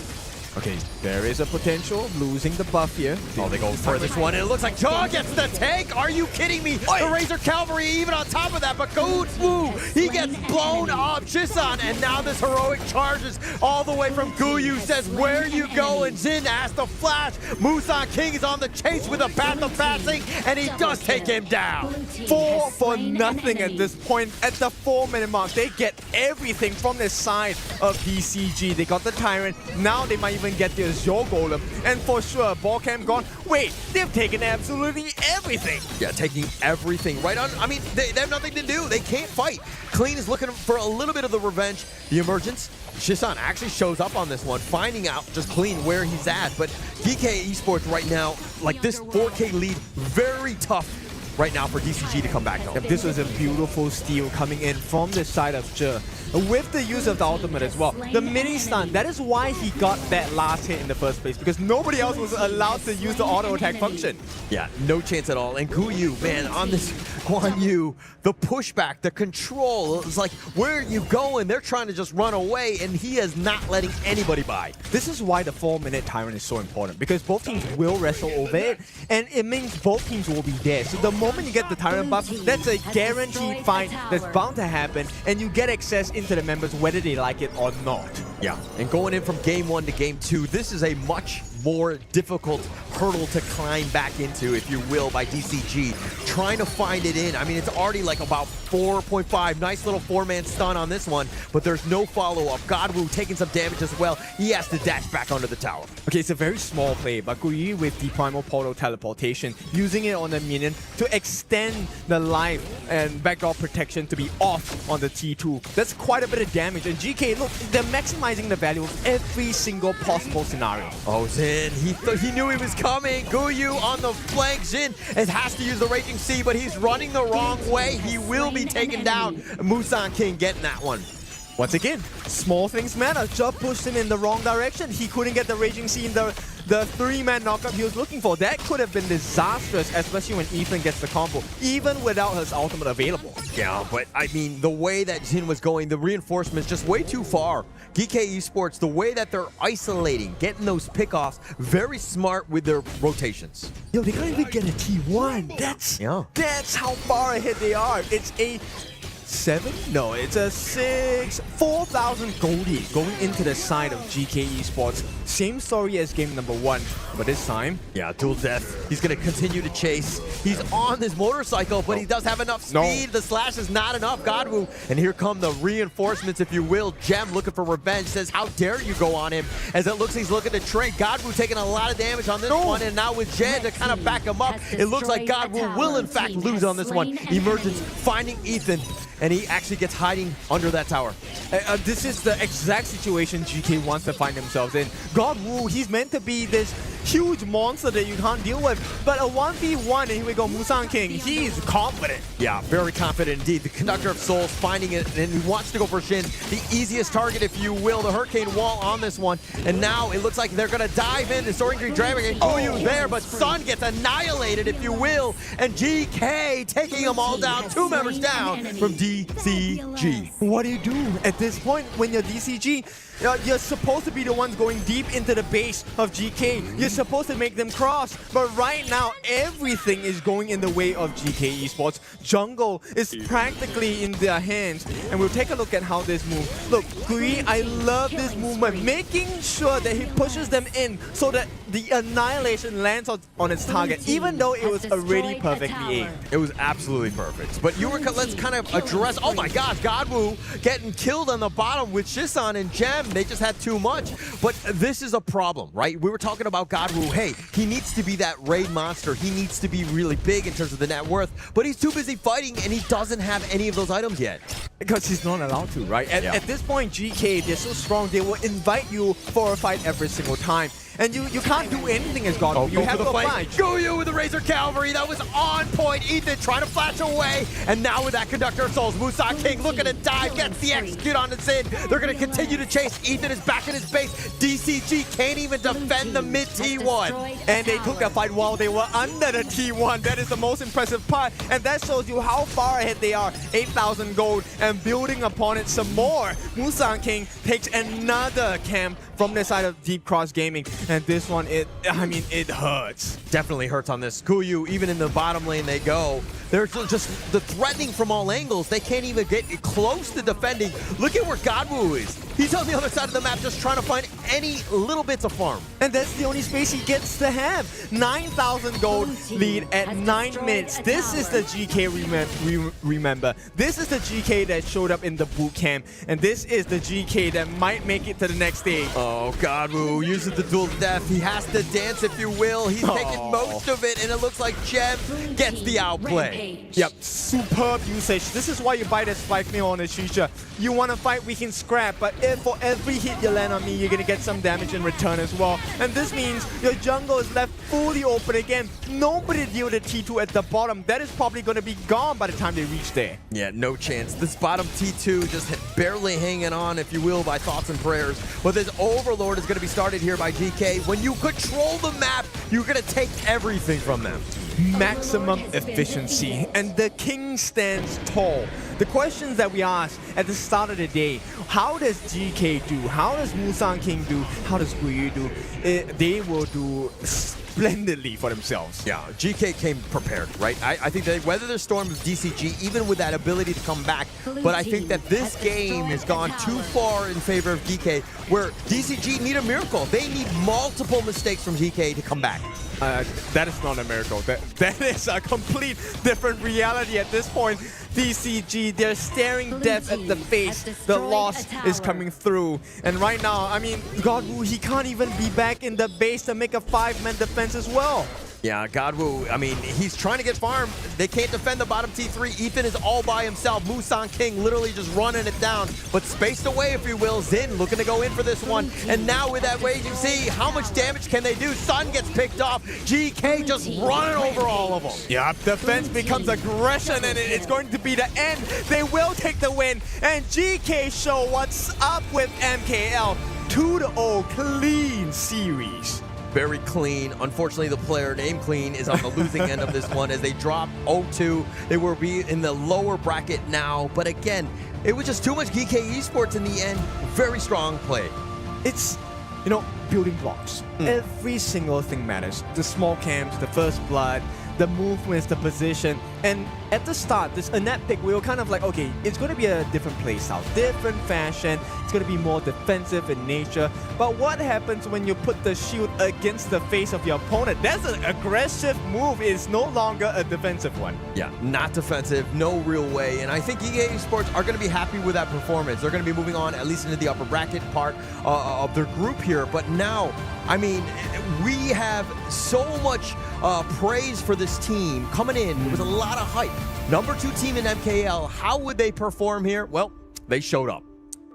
This game number 2 just showed us exactly the level, right? Like they did not like their performance in game 1, came into game 2, really very aggressive. Yep. I think it's important to recognize what you don't like, right? And after you recognize what you don't like, what are the changes you're going to make? And GK, I love that you said that, because GK was like, I don't like game 1. I'm going to show them how powerful MKO is. Second place, no, this is how a first place team plays. Of course, you got to remember that in the boot camp, they were the ones with the best performance, right? And we're talking about the boot camp where the best teams were invited to talk to the best coaches, right? So they took that learning, that understanding, and immediately just started transforming it to wins. Yeah, turning it into wins, that's a good way. I mean, it was just completely on another level. And the fact that they were like, hey, this is our play style, come at us, right? You know where we are, we're an MKL, let's go. So this truly is the gauntlet of truth. And the truth is, Sun, he is still in this redemption arc. There is still a long journey to go. Lower brackets it is, but I think Sun did impress today, right? The recovery, he's resilient. This is a time to show the other teams that they might be missing out. That's why it's called an arc, right? It's not just a straight line. It's gonna go have ups and downs, and I hope that by the end of this redemption arc, he's going to find the place where he wants to be. I'm hoping so. I mean, but this game was not his or the team's finest, right? I mean, when you're 0-3-0, it's just like GK Esports, the way that they're able to kind of take over the early game, force you to play their game, which is a losing one, a very defensive game, and this is kind of what happens, especially, I mean, 5-0-3 by Musan King, really just, you know, next level, I would say. And to add it on, this is, yes, number 1, a gold chart, but this is also a pressure chart if you take a look at it. Right? The blood levels were rising on the side of Deep Cross Gaming. And with this gold growth, it was so dominant that, look, we're talking about Sun's redemption arc. No, this has become a Deep Cross Gaming redemption arc. They are going to come back with a vengeance, because if you take a look at the stats, yes, the numbers look good. 40% of damage on Ethan. You want the Lorion to come in with the damage from afar. But what happens when the rest of your team gets taken out? You don't survive. You don't get to clear the waves as well. There was no space on the map for God Wu. No space at all. And it also seemed like God Wu was overplaying his hand at times. He was not ready, fit for fighting at all, right? Yeah. But he was continuing to kind of push it. And I think that this is something that they need to go back to the drawing board and be like, hey, where should we be at? How do we get there? How do we just like shore up some of these weaknesses that we have? Yes, how do we get the squatters out of our house? Right. Because the whole jungle on the side of DCG was not just at all for the entire game. 0% team fight from God Wu. He was trying to farm everywhere from the map. He was looking in the drains for coins. I mean, going back into the highlights and seeing exactly how this one worked out, look at how, you see Godwu forcing it, and then Guyu, he's fighting 1 versus 3. He's just like literally just herding the sheep into the rest of GK, and GK are just like hounds. They smell the blood. They're going to continue to chase. Yep, and I like this. This is one thing, if there's anything to take away from this series, which is once you acquire the advantage, we talk about ending games, winning games. Look at how GK did it. They put immense pressure the moment you have a lead, not just in EXP, in gold, in items. And with the ability to flank, the mobility was a huge issue. You have to make aggressive plays. You have to. But it's hard when you're getting Razor Cavalry from the back. You're coming in from all angles. ZK just like literally running down. You get 1 kill, boom, everybody has to retreat. You can't even fight into this. Plus you see the Ogren, Musan King on him. He's going to be a raid boss. He's tough to deal with as well. You have 0 answers when you're outnumbered. Well, this is their first series against an MKL team. And this definitely was a huge lesson, right? There's a lot of things they can take a look at the review, look at the replay. Where did we start losing from, right? Was it because of our position? Was it because of the last hits? Was it because of communication during the team fights, or maybe even before the team fights? Yeah, I think I started losing when I met you. No, I'm just kidding. I'm just kidding. That is a fact. No, but I do think that this is still, there's a lot of like lessons that they could have learned, right? And I think that DCG can keep their heads up. They actually fought a good fight, at least in game 1. Game 2 was like, okay, the wheels had kind of fallen off. We have definitely been shaken up a bit, but I do think that this is still something they can come back from. Yeah, definitely. And, you know, Isaac, I want your opinion as well. Well, my opinion is not valid at all because the players are the ones that need to tell us exactly what is going on, what's going through their minds. Well, Guiyu and Mara are waiting on stage for the cameras to go on to them. So what about if Mara, you take it from here? Here we are with Guiyu from GK Esports.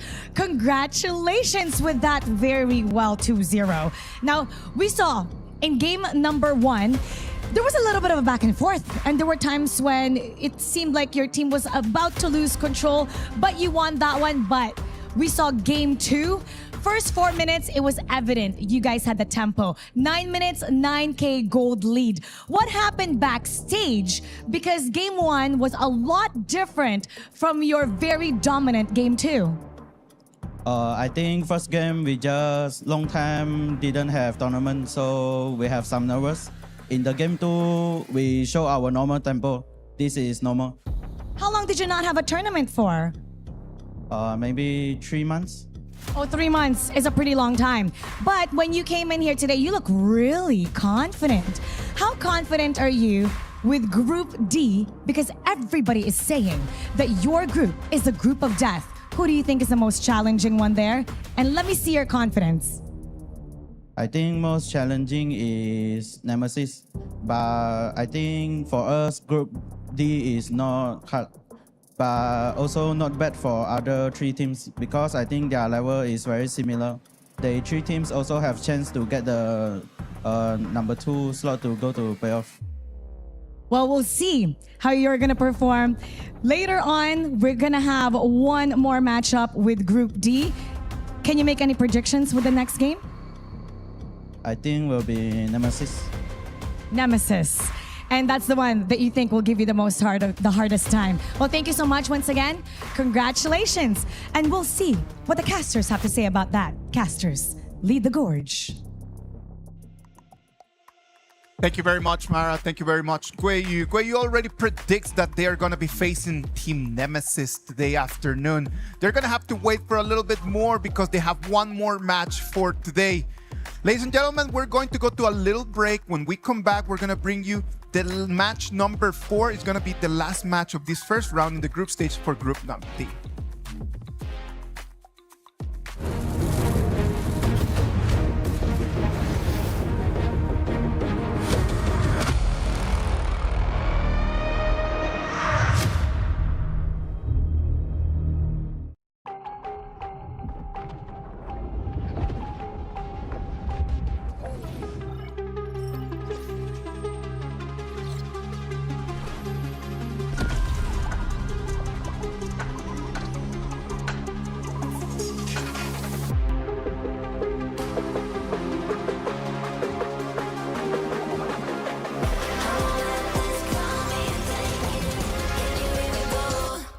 We're the champions, ready to go. Yeah, we're made out of gold, never letting it go. Got your back, yeah, coming strong in the storm. Do you wanna go up in fortune, valor, crown and honor? Yeah, crown and honor. Yeah, with fortune, valor, crown and honor.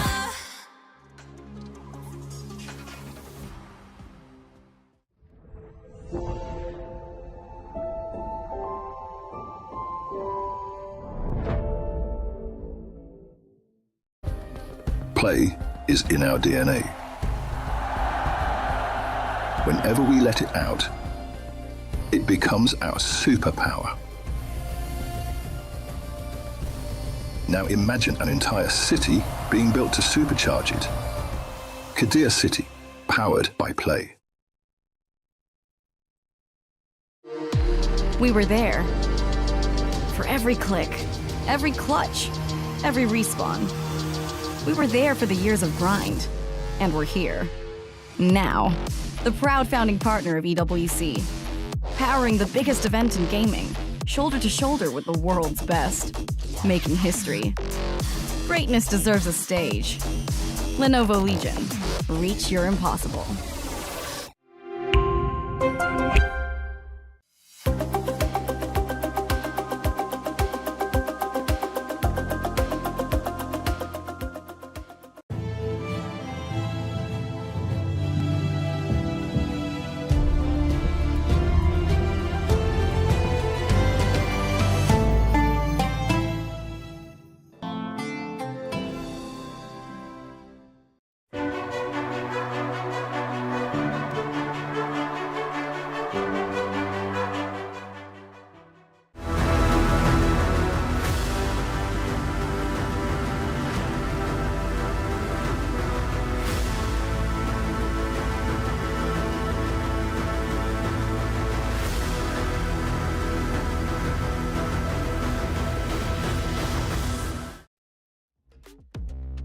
Welcome back. We're live from Paris, France. This is the KWC 2026. We are in the group stage. We already had the first game of Group D, where GK Esports already sealed their ticket to today's upper bracket final. Their contenders are going to be the winners between this match, number 4 that we're going to bring between Boom Esports and Team Nemesis. With me, Sagi, Noram, how are you? Good. And I really enjoy the matchups today because, last game it was like a pretty clean, like 2-0 and show the dominance about GK Esports. And I kind of like it, right? Considering the fact that all 3 MKL teams coming in from all their respective groups of B and D, they all made it to the upper finals here. So that's going to be an interesting one later on. But coming over for this series though, Isaac, what do you think? Well, it's going to be PKL against IKL. And like this has been history. It's been always that rivalry between the PKL and the IKL. Like they look at each other. They might be friendly with each other, but friends? I don't know. On the battlefield, there's only like one winner for the game. So definitely it's going to be a very classic battle between Boom Esports and Team Nemesis. And I would call it a very even matchup, actually. All right. Yeah, I think it's pretty 50-50, right? Considering these two teams, they have a very long historical record in the scene of KWC as well. As we talk about these two teams, right? What kind of historical value have we seen so far between these two teams? Like Boom Esports, how is their track record against IKL teams? Well, I feel like for them, definitely they are going to play against teams from IKL. It's going to be a question, but still, I do believe that they can do very well. For KIS4, like we had Team Nemesis beat Boom Esports during the group stages in a 2-3 fashion, right? But Boom Esports, they have a really good historic record defeating IKL teams like Kagendra or Vitality. Is Team Nemesis going to be part of that record as well? I mean, it's pretty difficult to say, right? If you were to base it off of 4 months ago from their respective pro league, at the very least, Boom Esports, they were the champions of PKL Spring 2026, and for Nemesis, still yet to break through the second place curse going into IKL. Well, let's wait and see. I know that I got to see Boom Esports over there in Beijing, China for the Challenger Cup this year. I actually took all the kids over there to go and watch it, and it was such a cool experience. The result was not the best for them, but at least they gained a lot of experience. Yeah, and actually I interviewed them in Beijing, and I thought like throughout the journey they were in the Challenger Cup, I feel like they grow really quick. And also I feel like a lot of techniques that can be seen, and I'm expected to see them pull out a lot of like different techniques that we've ever seen. Well, Team Nemesis in front of them, what do they have today that they can show us that could impress Boom Esports? I think it's their flexibility in towards that mid to roam pool here, especially when you talk about the double L combination, Gerald and L in that mid roam. I do believe that yes, as a team, they are very well constructed, but it is always revolving around the mid and roam opening room for players such as TNX and also CC to get that domination that they're looking for in the mid game. Well, let's wait and see if Team Nemesis can actually surprise us with something very IKL-like, right? Like, because IKL has a very interesting, a very unique style to the game, right? Exactly right. For me, IKL as a whole, their playstyle is very traditional, slow, steady map play, and PKL is on the entire flip side. They are looking for wild fights. It's like how we referring back to TC, the mini boom. This is the actual boom esports here, so I'm expecting a battle of fights versus a battle of calm strategies throughout map play. And speaking about calm, I would say Team Nemesis, I would highlight the farm laner actually, CC, because I know that he's well played and also he already been very famous back in China actually. And I would say like he joined to this team this year and he actually got 13 MVPs in the regular season back in the IKL spring. So yeah. Right in front of him, he's going to have Danny, and Danny is a name to be reckoned, right? Yeah, I think the pool of farm lanes has always been a discussion for us, right? When we talk about BP, it's about the first phase farm laners here. We have the Lung, we have the Chicha. Yes. Floorborn Marksman and Chano here. And if you're coming in with a matchup where it features both of these respective marksman players here, I do think in the first place, specifically that pool of 4 heroes has to be locked in by both sides. That's an interesting question, and I mean like for those heroes, definitely the draft matters a lot, especially you highlight about those distinctive playstyle that both teams has. So definitely I would say for those, I do remember that TNX is a very good team player. Oh, yes. And as for Carl, he's a really good UQ player. So I'm looking forward to seeing this signature hero being picked out. The Battle of Assassins, right? The team's 2 core players here. I do think that when we talk about Jing, when we talk about Luna, when we talk about Ukutachibana here, there's one pick that we can always highlight, the Pei. I feel like Pei will be a 100% pick ban between these 2 teams. If they can actually bring it out, it's definitely going to be the core essence of the team in bringing out those tactics. Exactly. I feel like Pei definitely gonna be an open choice for both team.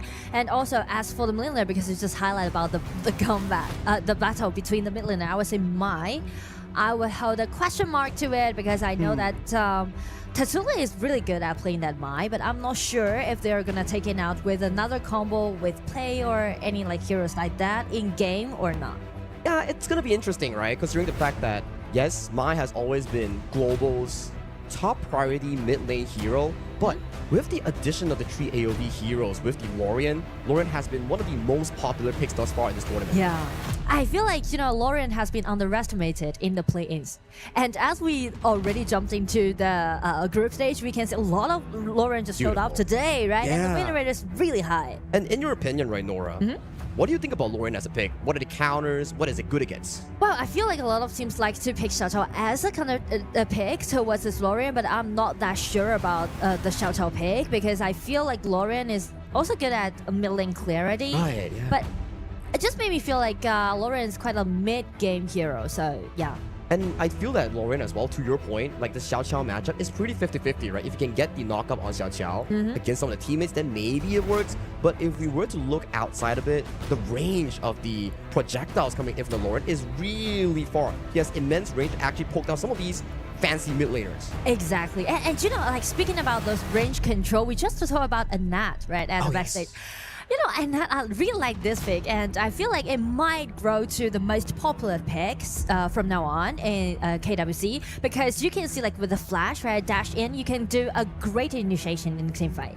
Perfectly said, right? We saw how just now in the series between GK Esports and also DCG, the player known as Ze on that Anet, he was out flashing, setting up beautiful team fights for Guiyu's Guanyu to come in for those flanks here. So maybe for different teams, they have different philosophies here, but so far the AoV heroes has been pretty interesting thus far. Exactly. Well, maybe without Florentino. I mean, I'm still holding my question mark onto that hero because yeah, definitely showcase, but Florentino didn't really play well right now, right? It depends on the performance on the battlefield. So I would say Lorien and also Anat can be very popular. It's funny, right? Because every single game in the play-in, we're seeing like Florentino bans, Florentino bans, Florentino bans. And then when you look at the no statistics, one's winning the game with that Florentino. I know, it's like, there's only like 2 wins and 2 losses, and that's it. Exactly. So actually, I'm curious about, just like you said, right? They are good at playing those assassins, and also Pei might be a really nice ban pick.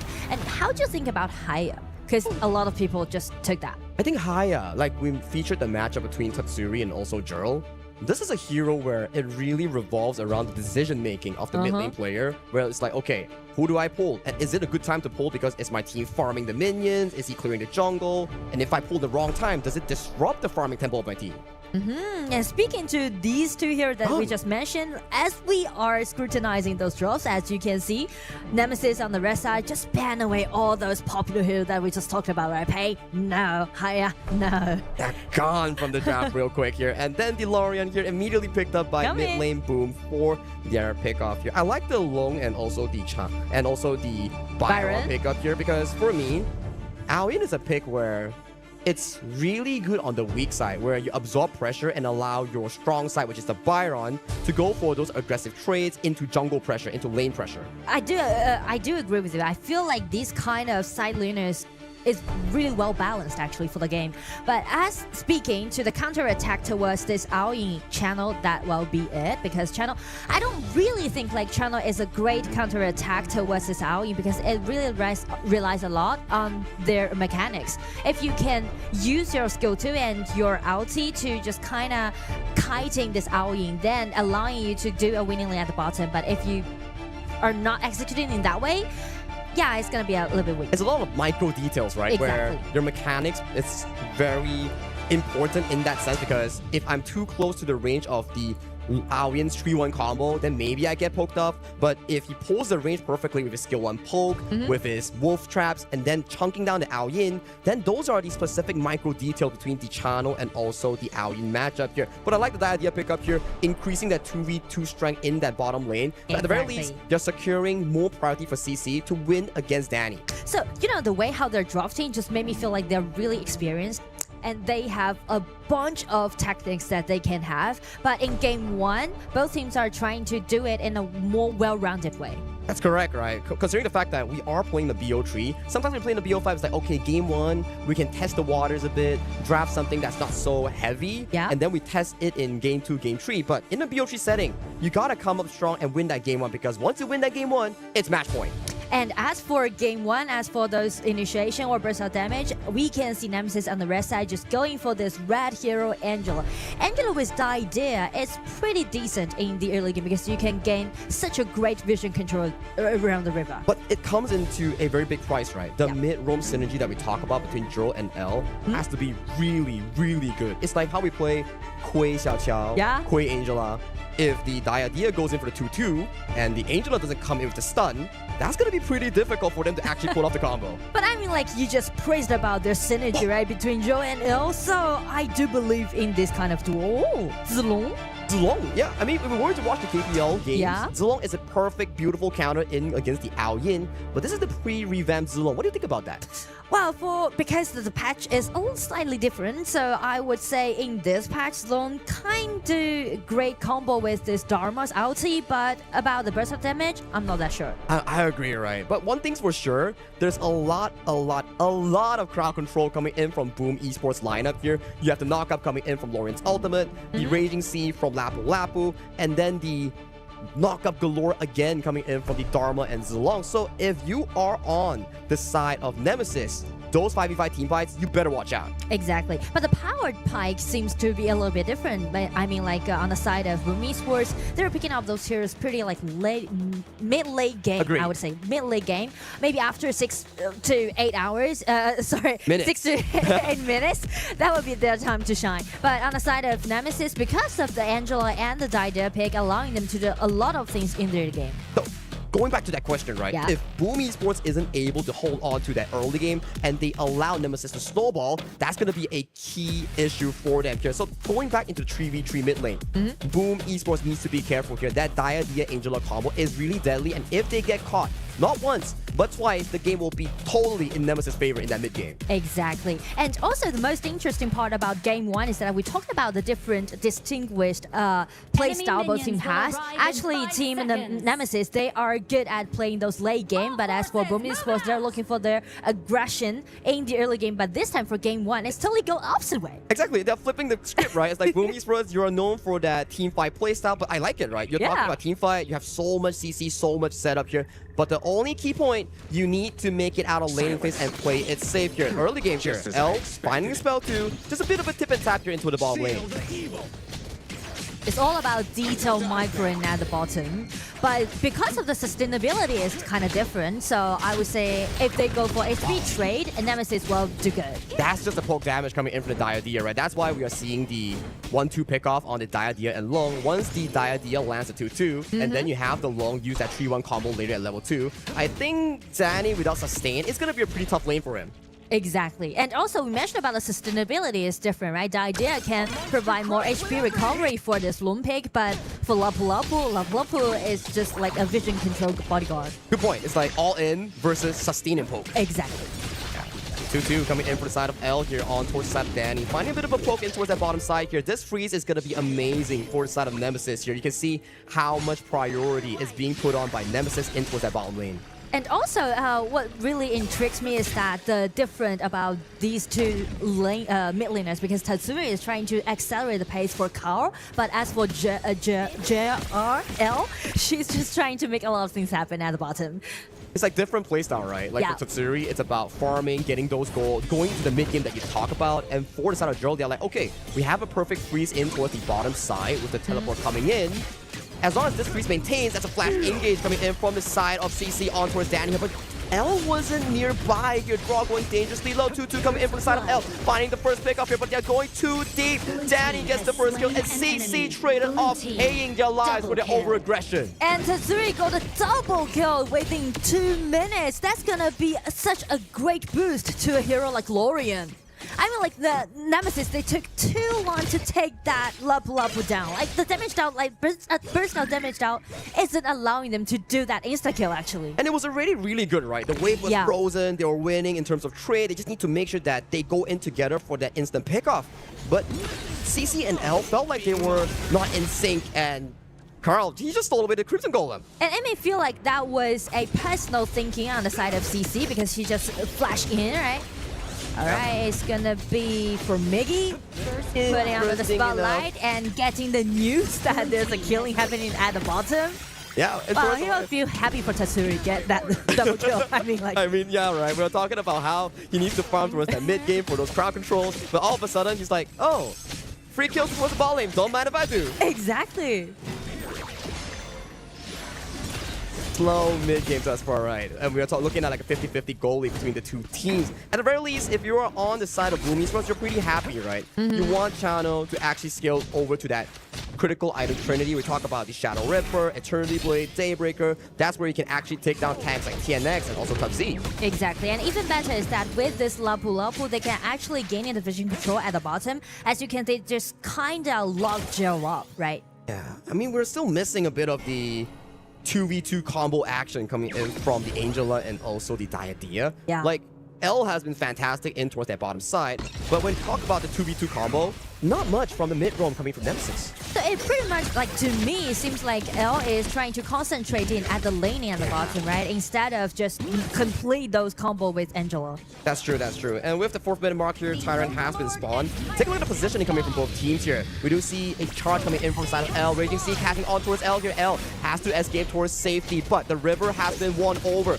by the side of Boom Esports. Danny getting charged in by the Skyfall, gets taken down, but TNX, where can you go? You are in the middle of 2 towers. That's a 1-for-1 trade, but at what cost? Tyrant control given over to the side of Boom Esports. I mean, like, the way how Nemesis is playing right now gives me that kind of feeling that they are really committed into getting kills, no matter what cost they need to pay. But I mean, like, after this, Boom Esports can actually rely on Car's sustainability and get this Tyrant. And Carl has been amazing, right? He was finding pickoffs after pickoffs here, but take a look at the Skyfall from downtown, looking for the play, but Tatsuri manages to escape towards safety with the help of the flash. So far, Tyrant goes in safely for the side of Boom Esports here. No fight will be continued whatsoever for the next upcoming minute. I mean, no fight, no go different is definitely acceptable on the side of Boom Esports, because we mentioned they need time to farm up. So everything just went very optimistic on the side of Boom. It's a ticking clock for Nemesis, right? You don't really have a lot of late game. True. Allian's late game is not the best when you compare it over to a channel or towards a side of the Tatsuri's Lorien, for example, right? So as the game progresses onward, Boom Esports, that team fight is going to get even more deadly as the clock ticks. I feel like they were trying to do something right before the Tyrant, right? They were in the bushes and trying to make that burst out damage happen. But the thing is that the synergy is kind of out there for the first movement they did. Yeah, we don't really see the 2-2 combo here. That's the first time we've seen, but the mistiming is just really difficult, especially when your roamers or tanks start getting that boost of resistance. That's the reason why we talk about the synergy between the mid lane and also the support. You need to be very synergized to complete your kill. Like, as of this point, it's slowly starting to shift in favor of Boom Esports. Yes, the goal lead is dead even, but Skyfall towards the backside here. CC finding knockup on towards Danny. Danny first casualty. Nice two-man knockup, but where's the follow-up here? There is the difference in manpower advantage that is in favor for the side of Nemesis. But that's the thing. It's only a kill. It doesn't convert into minion wave wins or tower wins that Carl is actually doing right in the top side. Yes, I mean, like, no one's actually curious about Carl right now. Carl is having his good time, actually. He's just farming up and taking whatever he wants. But actually, I do like the ambush that Nemesis just did, because CC was hiding in the bushes and trying to gank with TNX. So they really succeeded, right? Take that down as soon as possible. But the problem is that Tatsuri, again, just making those conflation effort again. Just a very comfortable situation thus far for the side of Boom Esports. They are going in for the aggressive jungle take. We do see the Skyfall tagging on towards Tatsuri, who gets the Azure Golem. It will be going on towards the side of Carl. Nice combo coming in from Nemesis mid and roll.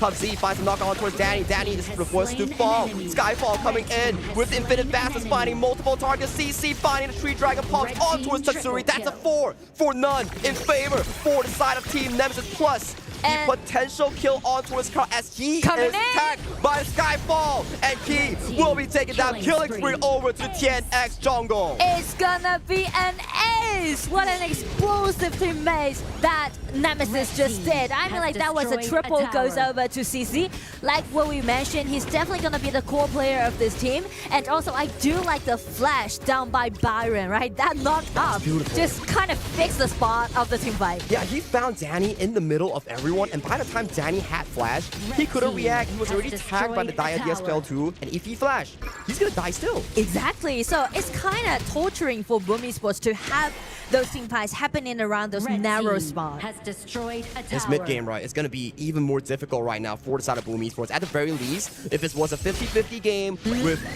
good resource going over towards Danny, it will be really good. But now, if you're on a channel and you don't have your Daybreaker by 10-minute mark, you're really weak in team fights. Exactly, and then just check the gold. I would say CC actually got a decent, like, 1,000 gold lead against this channel, so definitely. And I do like Nemesis, how they're reading their own composition, even though they fell behind, but they still know that there's alarm setting for them, so they're just playing really aggressively. It all started with the Azure Golem invade, right? Yes. They all overstood, they got the Azure Golem, but the Skyfall tagging on towards Danny, resulting in that big comeback of team fight for Nemesis. And as of this point, Nemesis, I would say, they're in a comfortable position here. If they keep on rolling the jungle, getting the Tyrant, 10-minute mark, Boom Esports might start to choke out.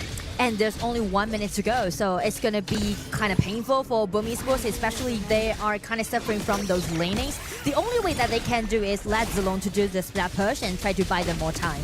But that's also a problem for Zilong, right? It's not the best late game hero like the Jane, Luna, all those for example here. But going back to live, there's a bit of a tip and tap here, but I don't think there will be much of a fight. And for this Zilong pick, right? Yes, you get a lot of farm. It's like a 4-1 tank.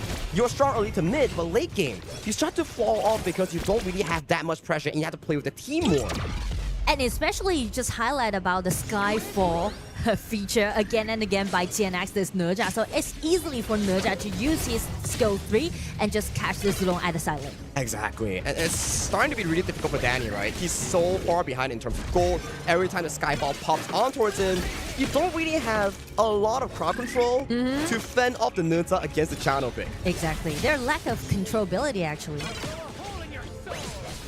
But still, they're feeding Danny with this red buff and trying to play around this channel because they know that channel is definitely going to be the core in the late game. But still, 10 minutes mark is going to be the most deciding moment. But so far, I think like Nemesis, they didn't recognize that it's going to be the 10 minutes mark. So it's going to be a little late, but still on their way. Oh, Skyfall coming in. Tatsuri once again being tagged on. Has to use the mobility to dodge away towards safety. TNX barely dodging the ultimate coming in from Lorian, but that is a lot of spell expended by Boom Esports. Getting in, trying to get a touch. Slowly resetting the Shadow Tyrant. But the HP. thing is that you can see Danny, this channel, he's low of mana. He's out of mana. That's the problem. Like that is a problem. They're poking a lot, but it's like out of mana. It's like you're poking, but there's like HP regeneration coming in from the Diadem, constantly amping Tough Z. I like the little play here coming in from Carl. He tries to sneak the Shadow Overlord, but Ring of Fire Pop, you're seen, you can't trade, and this Shadow Tyrant goes in freely for the side of Team Nemesis. Exactly. But still, Nemesis needs to hurry up because since the time just goes on, it will be very difficult for them to close out the game. Yeah, a bit of 2-2 combo coming in from L. KNX force out the Skyfall. But the damage has already been done. Tower down for that bottom tier 2. They just need to wait for 3 waves to march in simultaneously for the upcoming play. You know, I can see some potential play maybe by Tubes. Like by this Baron. I feel like with the Pure Sky and also the Flash and how he's using his go-to, just give me that kind of feeling. Maybe he's gonna be more like, I don't know, explosive. It's like, how you say, too flash. Hammering, like hammer. Hammering. This is just too crazy coming from side TNX. He's diving on towards 4-man here, almost getting punished here, but he still manages to limp away. Miggy being the first to fall. This opens up all the high ground turrets for their own taking here. One little cannon minion and towards that bottom side. Slowly but surely, minion waves will be marching through in a short moment. 20 seconds when Miggy will be back up again. And also, like, all 3 minions are on their way, but with the numbers advantage, I think like Nemesis trying to continuing pushing or just go for another Vanguard. Yeah, I think if they just go for the Overlord, then shoving 3 waves together with the Overlord Dragons, that's going to be easy for them to actually end up the game. And so far, they're looking for a promising game, I feel like. And we were talking about like Boom Esports draft, it's really knockup teamfight heavy, but most of the fights, it's just Skyfall on towards the backline target, and then you're all running instead of fighting. So exactly, that's the reason why it feels like a little bit passive, right? When they're trying to counterattack Nemesis, it's all because of the initiation is not that tolerant as the Skyfall coming out from TNX. Because the only initiator you can rely on is this Lapu Lapu and also Dharma, but coming in front of it, it will be easy to dodge. And especially to the fact that one thing's for sure, when you Skyfall on towards the channel, who's gonna do the damage later on, right? When channel falls down. You see Miggy going in, getting tagged on by a bit of a spell here. Flash engaged towards the side of Tufts. Finding the backline draw is in the middle of a few members on the side of Nemesis here. Just a bit of a trade-off on towards the spell. As the dragons are marching in, how does Boom Esports defend this? It's gonna be very painful, very torturing.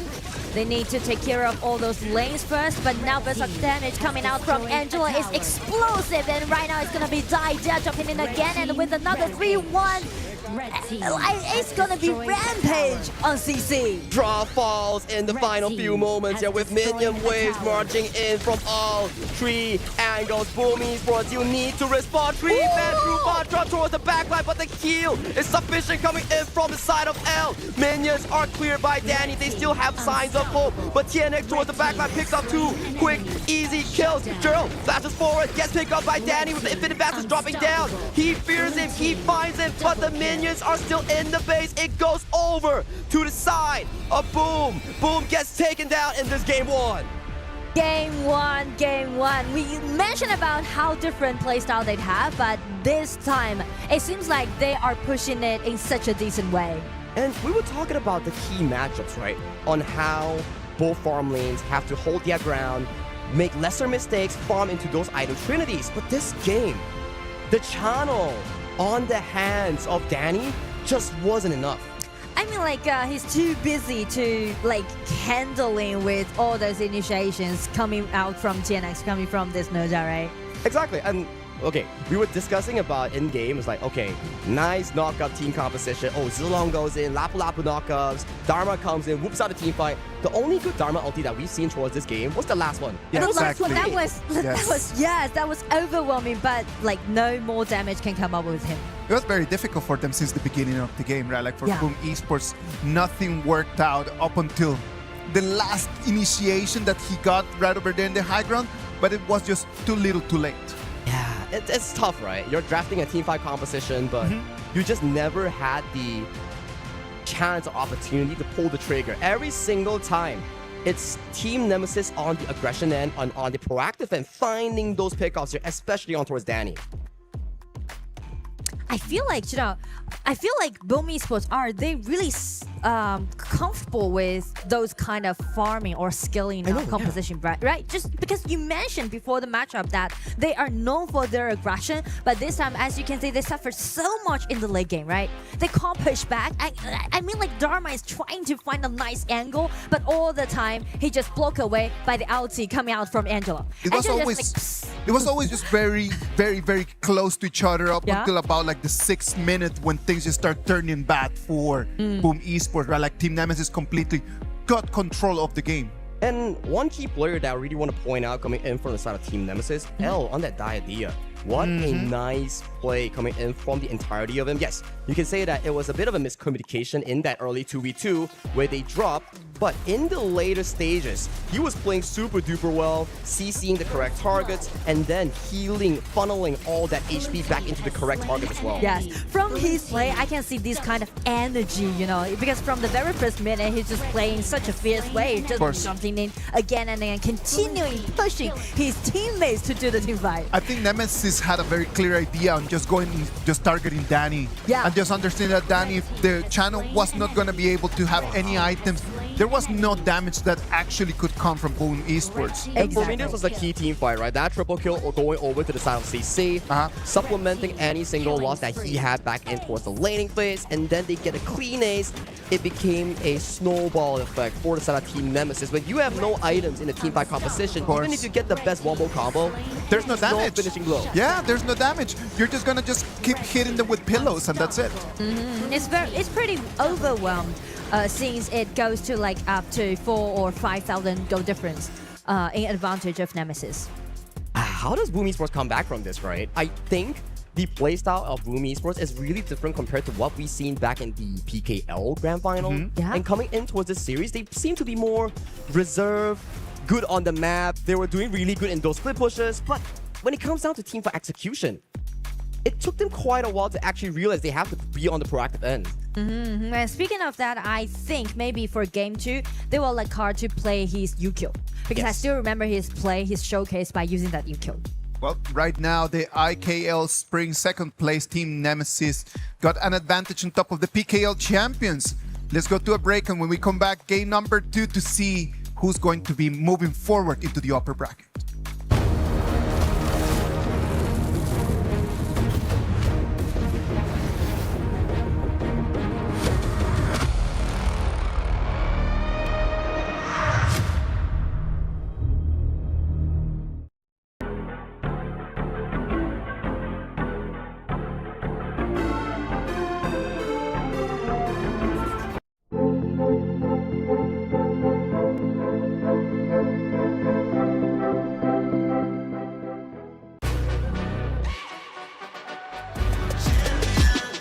This ain't no regular thing. I came for the ring, you know what I mean. You see my name in the lights, better get right, I'm champion.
The IKL and PKL rivalry has always been one of the emblematic things in our game. And right now, IKL is just taking the advantage on top of the PKL. Sagi, have we seen this before?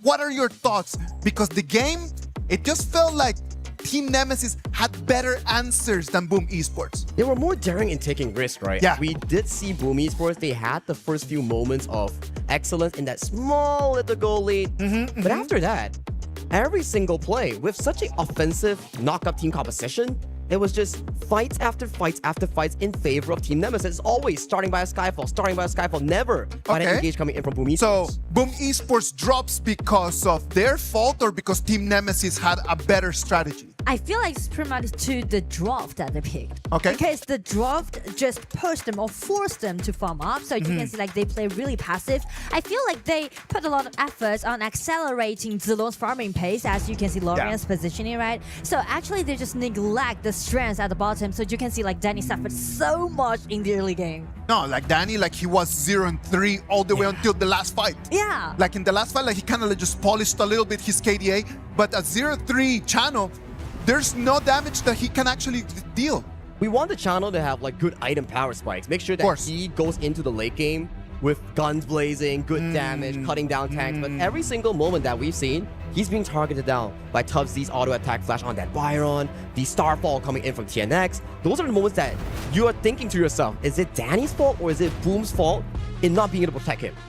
Well, let's just flip the page and let's just wait and see what's going to happen right over here in this game number 2, because the PKL champions are going to have to really demonstrate why they come here with the PKL crown.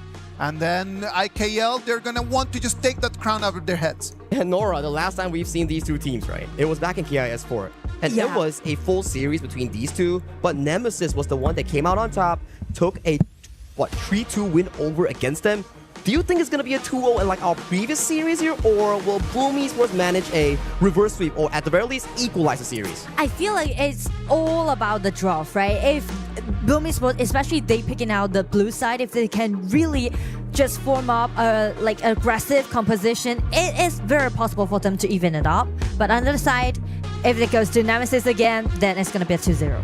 That's just the difficult part, right? Because Nemesis so far, their plays, their setups, the way that they lane around CC has just been amazing to see. Yes, there are signs of excellence where we see Tatsuri picking out those early few kills. When it comes down to structurizing those team fights, fighting around those objectives, I think Nemesis currently, from that game of performance, they seem to be much better.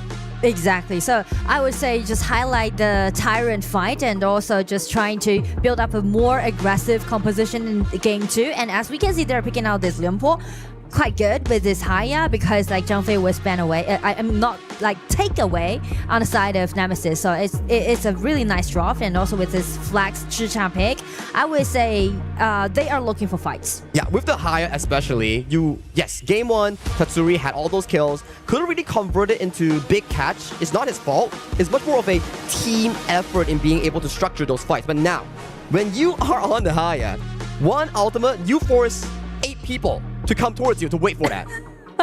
Well, I feel like I'm crowned if I can do that. I mean, like everyone is waiting for my ulti. Wait outside.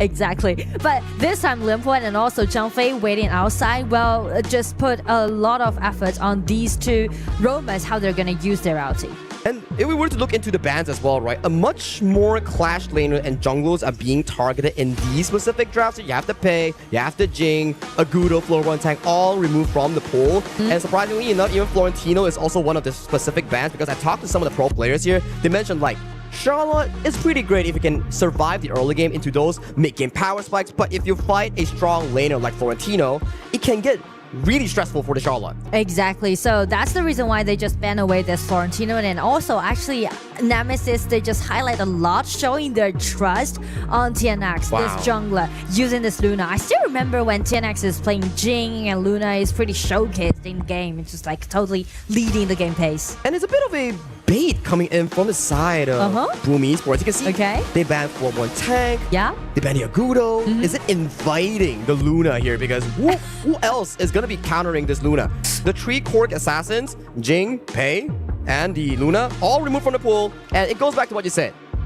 Carl's Uku Tachibana. It's here. Yeah, I really hold my high expectation on this Yukio. Like for Carl, Yukio is definitely one of his signature hero, but this time with Luna, I'm not that sure actually, because both Luna and also Garuda and even the Shadow, they're quite like long attacking range hero. And that's a Devara farm lane. Even longer. I mean, like full poking heroes. Yeah, four scaling heroes here. If for the side of Nemesis, they lose that mid lane push, that Ukyo Tachibana is gonna eat the Luna jungle. Oh, exactly, because it has a like stronger power in the early game play against this Luna. So definitely it forced Carl to play more aggressively in this game too, and also because of the Yukio play, they need to, save the time. I mean, like the alarm is setting for Boom Esports this time. And we go into the Boom Esports draft. You have the Chicha, Haya, Lianpo, Ukyo, and the Clash lane is Ata.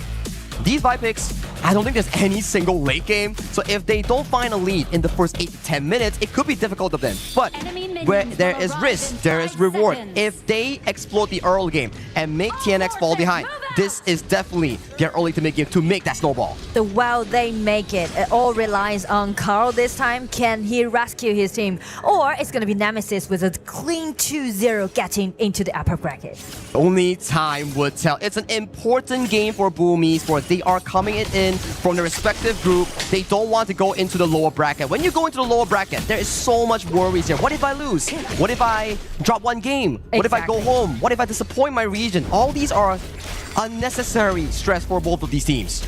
But as like Nemesis, they are reaching the match point. You can see like CC is playing Devara right at the bottom. It's really rare to see Devara as a flex pick. I mean, some players might use this to play against Koso E or like this time for Chicha. So pretty much this game we're gonna see a lot of big team fight because there's like double warriors for both teams. And for double fighters or warriors that you mentioned, you need them to scale slightly after 4 minutes when Devara starts getting that Sparks Forge dagger, get that red buff, and then he starts punching people left and right. So it's still a traditional farm lane playstyle, but it depends on how fast he can actually get into those item power spikes instead. Exactly, and maybe they will just swap lanes after 4 minutes and just trying to let CC this Devara to have more red buff that he can.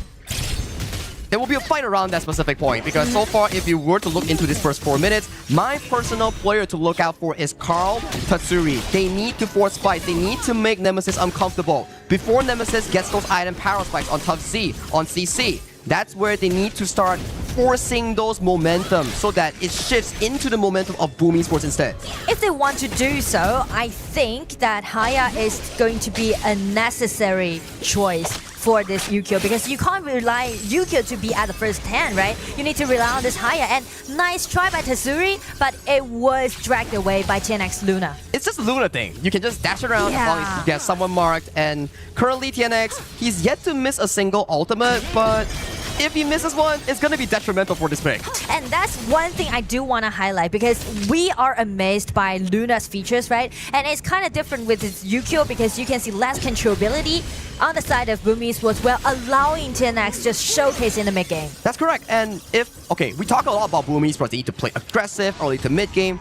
What about Nemesis? What do they need to do if they want to win this game? Well, trust Luna. The only thing that you need to do is just trust Luna because you can see a lot of poking damage on the side of Nemesis, right? You can just let Garuda just gently poking down the HP bar and just let TNX to shine. Okay, that's a pretty interesting one. Trust Luna, trust TNX. That's one of his signature picks here coming in from the IKL. And so far, not a lot of aggression coming in from Boom Esports. Yes, they have the goal lead, but it's still... How do you bully him? You're on a ticking clock, Boom Esports. This coming 4th minute mark on that Tyrant is going to be really important for the side of Nemesis. I mean, just watch out the positioning of Miggy. He's trying to make something happen. He's trying to do something upon this 10x because usually when you're taking out those assassins, you need more items, you need more ghosts. You are just going to share the mid lane with your mid lane. Miggy is the one that has the crowd control. You have the spell to enhance basic attack. Luna flying, pull him back. Maybe that's something that they can actually do. But so far, nice flash coming from Gerald, canceling Tatsuri's ultimate here. That's going to be an important spell not available coming in for the upcoming Tyrant fight. Exactly. So for Boom Esports, they really need to buy a little bit more time for this ulti to be ready again. It's around like 20 seconds, so no worries. Yeah, you break the chain, it gives you like 80% refunded into Haya's ultimate, so that's going to be a good trade-off here. Tatsuri's position is very peculiar. He might be forcing a play on the TNX right here. Wait, where's Tatsuri? Tatsuri just rotates down and let Ada to gain the veteran control. And sneak into another bush, actually. That is a very good position coming in for the side of Tatsuri. He can find TNX. He found TNX. It's a 1v1. Brought into the mirror dome in the broken mirage.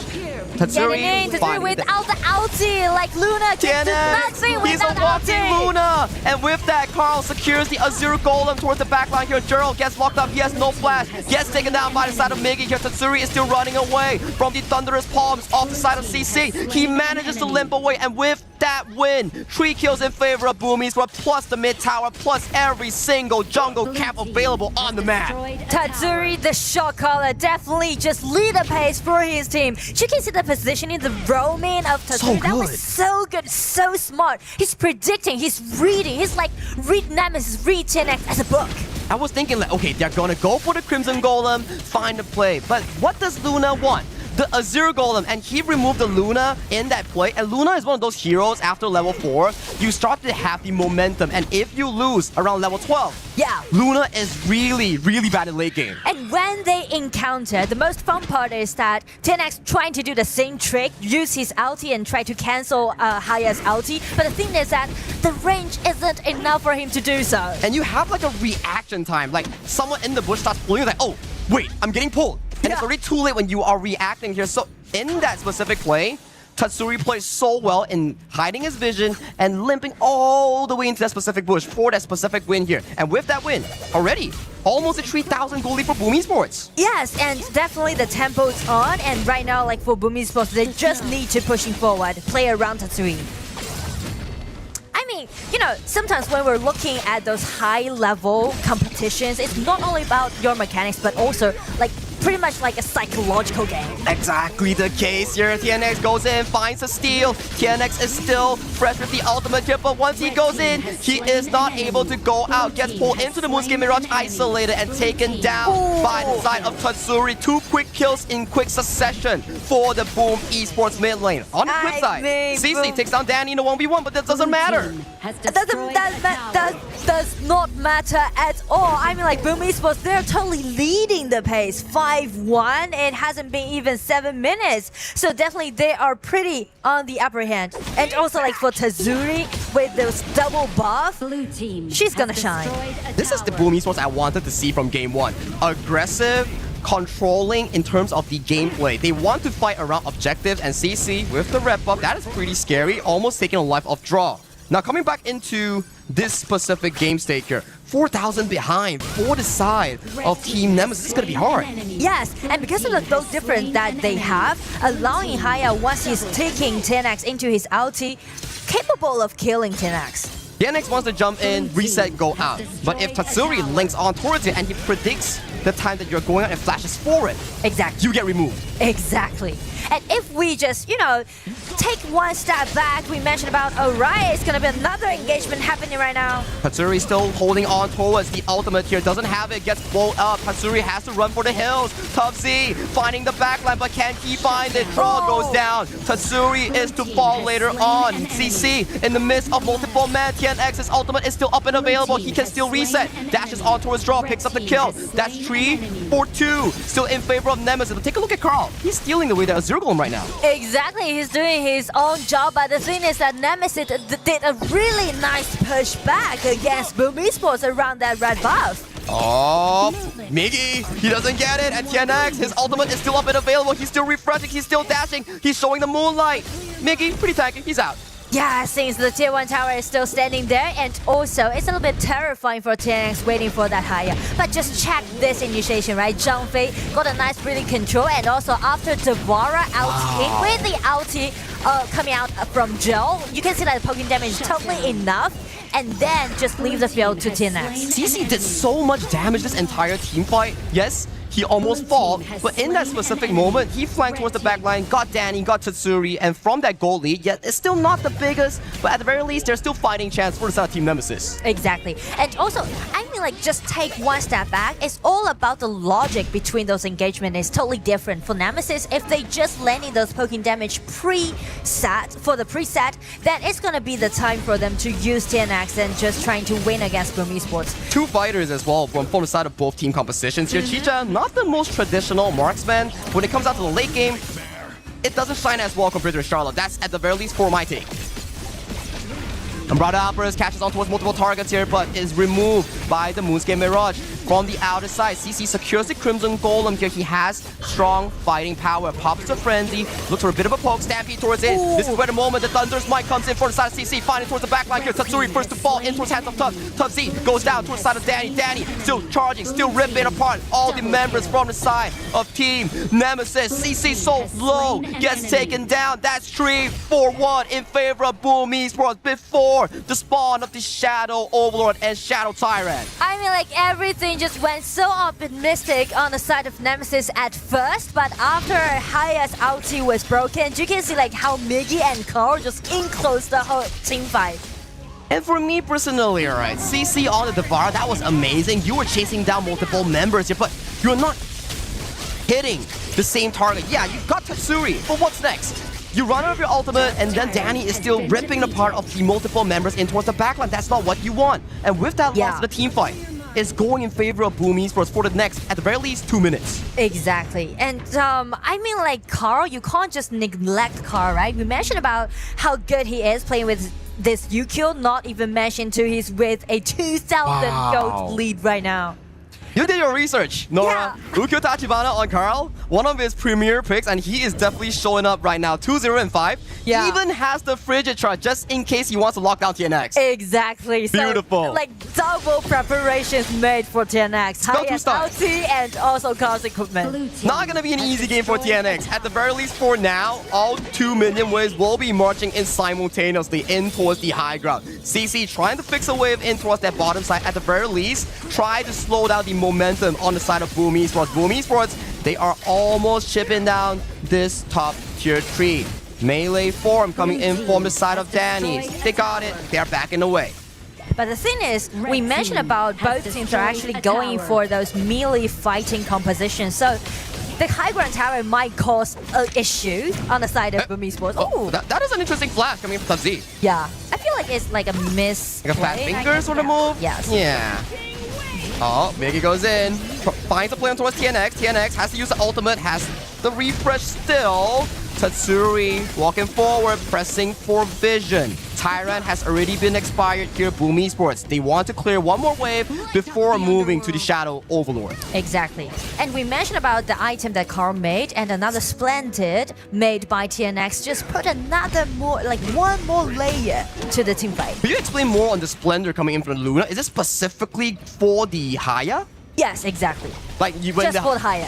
When you go in, you can use the Splendor to break the Haya chain, right? Yes, yes, yes. You can trigger it out and also allowing you to just slash back with your ulti in. So it's gonna be like put one more layer to the engagement, but because the vision control is so huge, like the whole map is controlled by Boom Esports right now, so it's kind of a bit hard for Nemesis to push back so far. They need to find a perfect team fight. My perfect team fight is Haya misses the ultimate, gets picked off by CC, then TNX gets the free unlimited dash towards the backline. That is my dream scenario for Nemesis. But whether or not it happens, it depends on Carl whether he hits that CC. Exactly. Blue team has destroyed a tower. Vanguard's at bottom with a red buff. I mean, Carl can do such a great insta-kill right now. Slowly, Overlord double waves in towards that bottom lane. TNX finding a bit of a poke, but good wave clear, good defense that's being held up by the side of Team Nemesis here. So, at the very least for the side of Nemesis, they still have time to farm. Let CC, let Tubbs skill into the late game. Because of the Garuda that they picked, they don't need to worry a lot about the wave cleaning, but still they need to worry about this Limpo pick. It goes in, finds the engage. Good wave clear coming in from the side of TNX. Carl being forced out by the Wings of Judgment here at the very least for the upcoming 2 minutes. It won't be much of a push here. The stronghold is still holding on great for Boom Esports. This is the problem with Chicha. Chicha, when you go in as a tower pusher, is not as great compared to a traditional farm lane. Exactly, and so does Devara. So that's the shortage that both teams sharing in this game 3. But you have to prepare your passive as Chicha, then walk up, push for 3 seconds, and that range is so short that you might actually get engaged on. So that is a good thing for Team Nemesis because it actually gives them more time to farm. Exactly, and especially there with this Garuda pick, right? So that's the reason why we just see like the tempo slow down a bit. CC got caught. Tatsuri pulls CC in towards the Moonscape Mirage. Everyone is moving here. TNX is very far away from this team fight. This could be a once-in-a-lifetime chance for Boom Esports to isolate the members. They find CC, and that was off of a very smart bush check coming in from Miggy. I feel like that is very clever for Miggy to clean up all those bushes. They're not lower their guard, even though they got a huge back control. They're trying to make sure that every bush is clean for this higher. It's like what we say about discipline, right? It's like the protocol. Has this bush been checked? Can I go into that bush? And then Miggy's like, okay guys, I'm the tag. Let me go in. I'll clear the bush for you.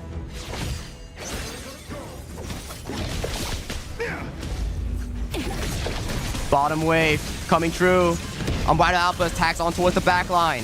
Draw assisting by tanking some of these damage here. It's a good play coming in from the side of Boom Esports. Mission is done. All 2 Clash lane and farm lane towers have been taken down. TNX gliding, trying to look for a potential comeback play. But damage has been done. Boom Esports, they pull off cleanly and they will reset for the Shadow Overlord. I mean, like, this is totally enough for Boom Esports to push right now, and they just trying to design another promising engagement around the camp on the top side of the map. But as for Nemesis, both side lane, high ground tower has been taken down, so they need to get out. But since Zhangfei without any ulti, there's no initiation can be seen. Ultimate Flash coming in from the side of Boom's draw. Not a lot of follow-up here from the side of Boom Esports. They want to take the safe route and go for this Shadow Overlord. If they want to go for the Shadow Overlord, they need to make sure that Zhangfei's ulti is prepared. But there's no minions, no monsters, but TNX and Launch are still away. Oh, TNX still dancing. Got the refresh. Draw, tanking all the Wings of Judgment. Just being annoying, actually. It's being annoying. Just poke in with the ultimate coming from Luna. Red buff being taken up by the side of CC. CC, farm towards the late game. It's gonna be an overall tussle, but at the very least, for Boom Esports, they can wait. The ball is pushing in. Exactly, they got a winning lane at the bottom, so they are not worried about Bahaya break out his ulti for Zhangfei. Okay, so they're just gonna pause a little bit and wait for the outside. Okay, they're coming out. CC on the side lane. Overlord down to half. TNX trying to chunk out the Overlord for the potential cast. Nice Unbridled Outburst, but Carl finds the steal. Immediately changes in towards that Sea Sanctuary. Comes back up, gets taken down. 4v5 in favor of Team Nemesis. This could be Nemesis' chance in that one-time double kill. Going over to CC, the farm lane. Waves coming in towards that bottom lane, but it doesn't matter. These are the late game moments that you need for Team Nemesis. Maybe they can push it to 20 minutes. That is a 0-2 fight, 0-2 trade. I mean, like, Nemesis, they are playing in such a smart way. Everybody just waiting for L breaking out, and as soon as he just get out, everyone just using all of those ulti and just put it all in. And this is Devara's main power spike. We talk about how Devara is a hero that needs so much items, so much gold, that sometimes doesn't work in rank. But when it comes to competitive, every single one is giving CC the room to farm, and with this specific late game here, is looking to be back in control for the side of Team Nemesis. And it's still continuing. As you can see, they're doing something onto this Tyrant. Haya, this ulti has been cancelled by his opponent, so it's gonna be such a great threat upon this Haya. Haya has been taken out instantly, and it's coming out the ulti from this Leon 4. 3 member has been knocked out, but here comes Zhangfei with this well-prepared ulti. Getting it seems to be as a close on the side of Nemesis. CC is still chasing towards the backline here with minion waves marching in towards that mid wave. 30 seconds on 3 members of Boom Esports. It was looking good for the Hungry Wolves, but now Team Nemesis, they have the shot in going for that game winning boost. Yeah, 3 gets taken down. Come in, because the minions also on the top side of the map. Limbo is trying to sacrifice himself, trying to rescue his buying time because there's Vanguard spawning on the top side of the map, but there's still a little minions coming into the crystal, and it is going to be a victory. Goes over to Nemesis. Heartbreak for the side of Boom Esports. They were in total control for the first 80% of this game, but one key team fight on that Shadow Overlord turned the script, and this is Team Nemesis, IKL second place, advancing to the upper finals. They definitely just play so well today. I feel like they're well prepared for this KWC to showing their power. Because you just mentioned, right? They got their spot into KWC as the second place of IKL Spring. But this time, they play up against the first place from PKL Spring, Boom Esports. And they outplayed Boom Esports for today's matchup. Boom Esports played so well in the first 80% of the game, but then the team fight, CC just popped off and he started punching every single one coming in from the side of Boom Esports. It is not the way that you start, but the way that you finish. And Team Nemesis with a 2-0 advantage, they're gonna move later today, this afternoon, into the Group D upper bracket final. Congratulations to Team Nemesis on that amazing victory. Oh, wow, that was a breathtaking win, right? Every single moment that we see, like, okay, Boom Esports, you're doing good, Tatsuri, finding those flanks. But this is the thing. For a all-in or nothing composition like Team Boom Esports, you can't afford these mistakes. I think Haya broke her ultimate 3 times, and all that 3 times, it led to disaster. Exactly, and also because of the splendor that we mentioned 10x just made, and also when it comes to like late game, actually nothing is really promising. That's difficult. Like, for Boom Esports, what do I tell them? You already play so well. It's just, patience is a virtue. If you just slow down your tempo, potentially wait for the Tempest Dragon, then you can use the 2 silent advantage in winning out the game. But they were too hasty, unfortunately. I think that the Devara was just coming in that moment of the game, just was going to become just the spotlight, right? Yeah. It was just going to become the main hero over there in that specific moment, because the Luna over there, like as the time passes and after the other team just start making the magic defense, then it's going to start dropping a little bit more. So, because of the Devara, this hero, you can't just treat it as a normal warrior.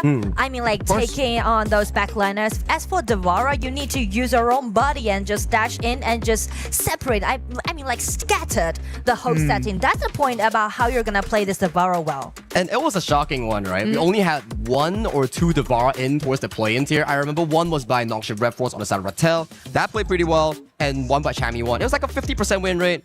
And we never had a first ever Devara from lane coming in HOK. Yes, that's what I mean. You know, I really enjoy to seeing those flex faces. It's just like, use your imagination, maximize your possibility. Come on, like, that is really amazing that Team Nemesis is going to move forward into today's game. For Boom Esports, they're gonna have to go back to the hotel. They might not be able to enjoy a lot of the Paris, a lot of the sightseeing, because I'm totally sure that their coaches are gonna send them directly to start practicing. Curtains closed, log onto your phone, it's time to train and review for your mistakes here, Boom Esports. But congratulations once again to Team Nemesis, because that was a really good showing. They did not give up until the very end in that game too. It is not all negative for the PKL champions, right? Because they did have the game in the bag. It was just like one little mistake, one fight, and then everything just fell apart. But PKL champions actually did really well. And I feel like something went wrong on the side of Boom Esports from that red buff invasion, because like for 4 minutes mark, everything just went so optimistic on the side of Boom Esports, but check Nemesis, how they just handle, how they tackle this kind of invasion, right? They just playing as a team, just do the group comp. And this is the thing, that I want to highlight, because they're waiting for it, and jumping in, Devara, ulti in, even though the controllability seems very possible on the side of Boom Esports, but the damage down isn't there. Laura, question for you. Early game, we see a lot of Haya ultimates on towards the key targets. Why did Tatsuri start ulting Zhang Fei? Because it kind of gives them the feeling that with the gold lead, we can easily just taking them down. And when I take away this Zhang Fei, my teammates will just dash in and just let the opponents collapse. There's no tank anymore, right? Like, as long as we just take the tank away, then the backline is already open. Yeah. What a comeback instantly. I mean, we were looking at CC, we were thinking like, how does this Devara farm lane work? And he showed you. super tanky, with the ultimate shielding and spell 1 shielding. He soaked so much damage. I think the full burst coming in from the Chicha, and that made it such a big problem. If you can't use the Chicha to break a double fighter and a singular tank composition, you don't have any damage. And I do like the way how they're using their own understanding, helping them to create advantages both on laning and also in teamfight. So I do feel like not only the mechanics, but also the resilience that we can expect from Team Nemesis. Nemesis, yeah. Nemesis, sorry. Nemesis. I'm so thrilled about their performance. I'm so sorry. No worries. Team Nemesis L is right over there with Mara, waiting on stage to share a little bit about their thoughts. Mara, take it from here, please. Here with me, the smiling L. Congratulations!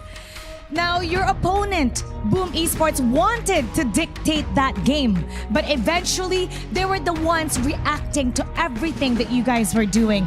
How were you able to turn their aggression against them? I think for the last game, the second game, our early game, it's so bad lah. So I think we just need defend with our item, and we know when late game, we can beat them easy. Previously, the Indonesian teams normally have a hard time against the Philippine teams. In fact, this Philippine team placed 4th in the Boot Camp Cup, and you placed 16th, correct? Last place. So what did you learn from that boot camp that's being very effective in today's match? From our boot camp, I think we learning more discipline, and we lower our ego, and we more trust each other lah. And for sure, me and Jero have good history against PH lah. We never lose against PH team, so we're very confident this game. Congratulations, and it's always great to lower that ego and to have more discipline. And you know what? It's paying off. You defeated Boom Esports once again. Congratulations. Thank you. I say to supporter Dominator, thank you for keep supporting us, guys, and I hope we can going to playoff lah. So yeah, and also fighting to Team Vitality lah. Let's go playoff together. Job well done. Congratulations once again. And now we'll head back to the casters. Lead the gorge. Ego is not a bad thing. It's something that just needs to be kept in check, right? Like, it's something that you need to learn to understand. It's something you need to learn to control. Patience at the same time is something that you need to always keep in there. And Team Nemesis, even though they did not have the best performance, they were able to take that patience and just at the end just cash it into a victory. All the 4 first matches of this group stage are already done. Today we still have 2 more matches that is going to be the upper bracket finals. The playoffs first 2 tickets are going to be done right after this break.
Play is in our DNA.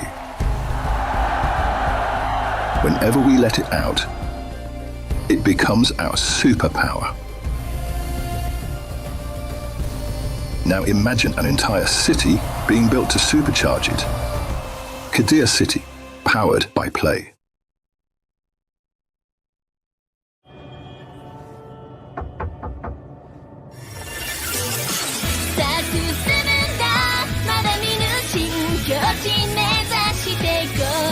キドキしようよ準備快適早くまだまだないこの世界を楽しんでみたんだ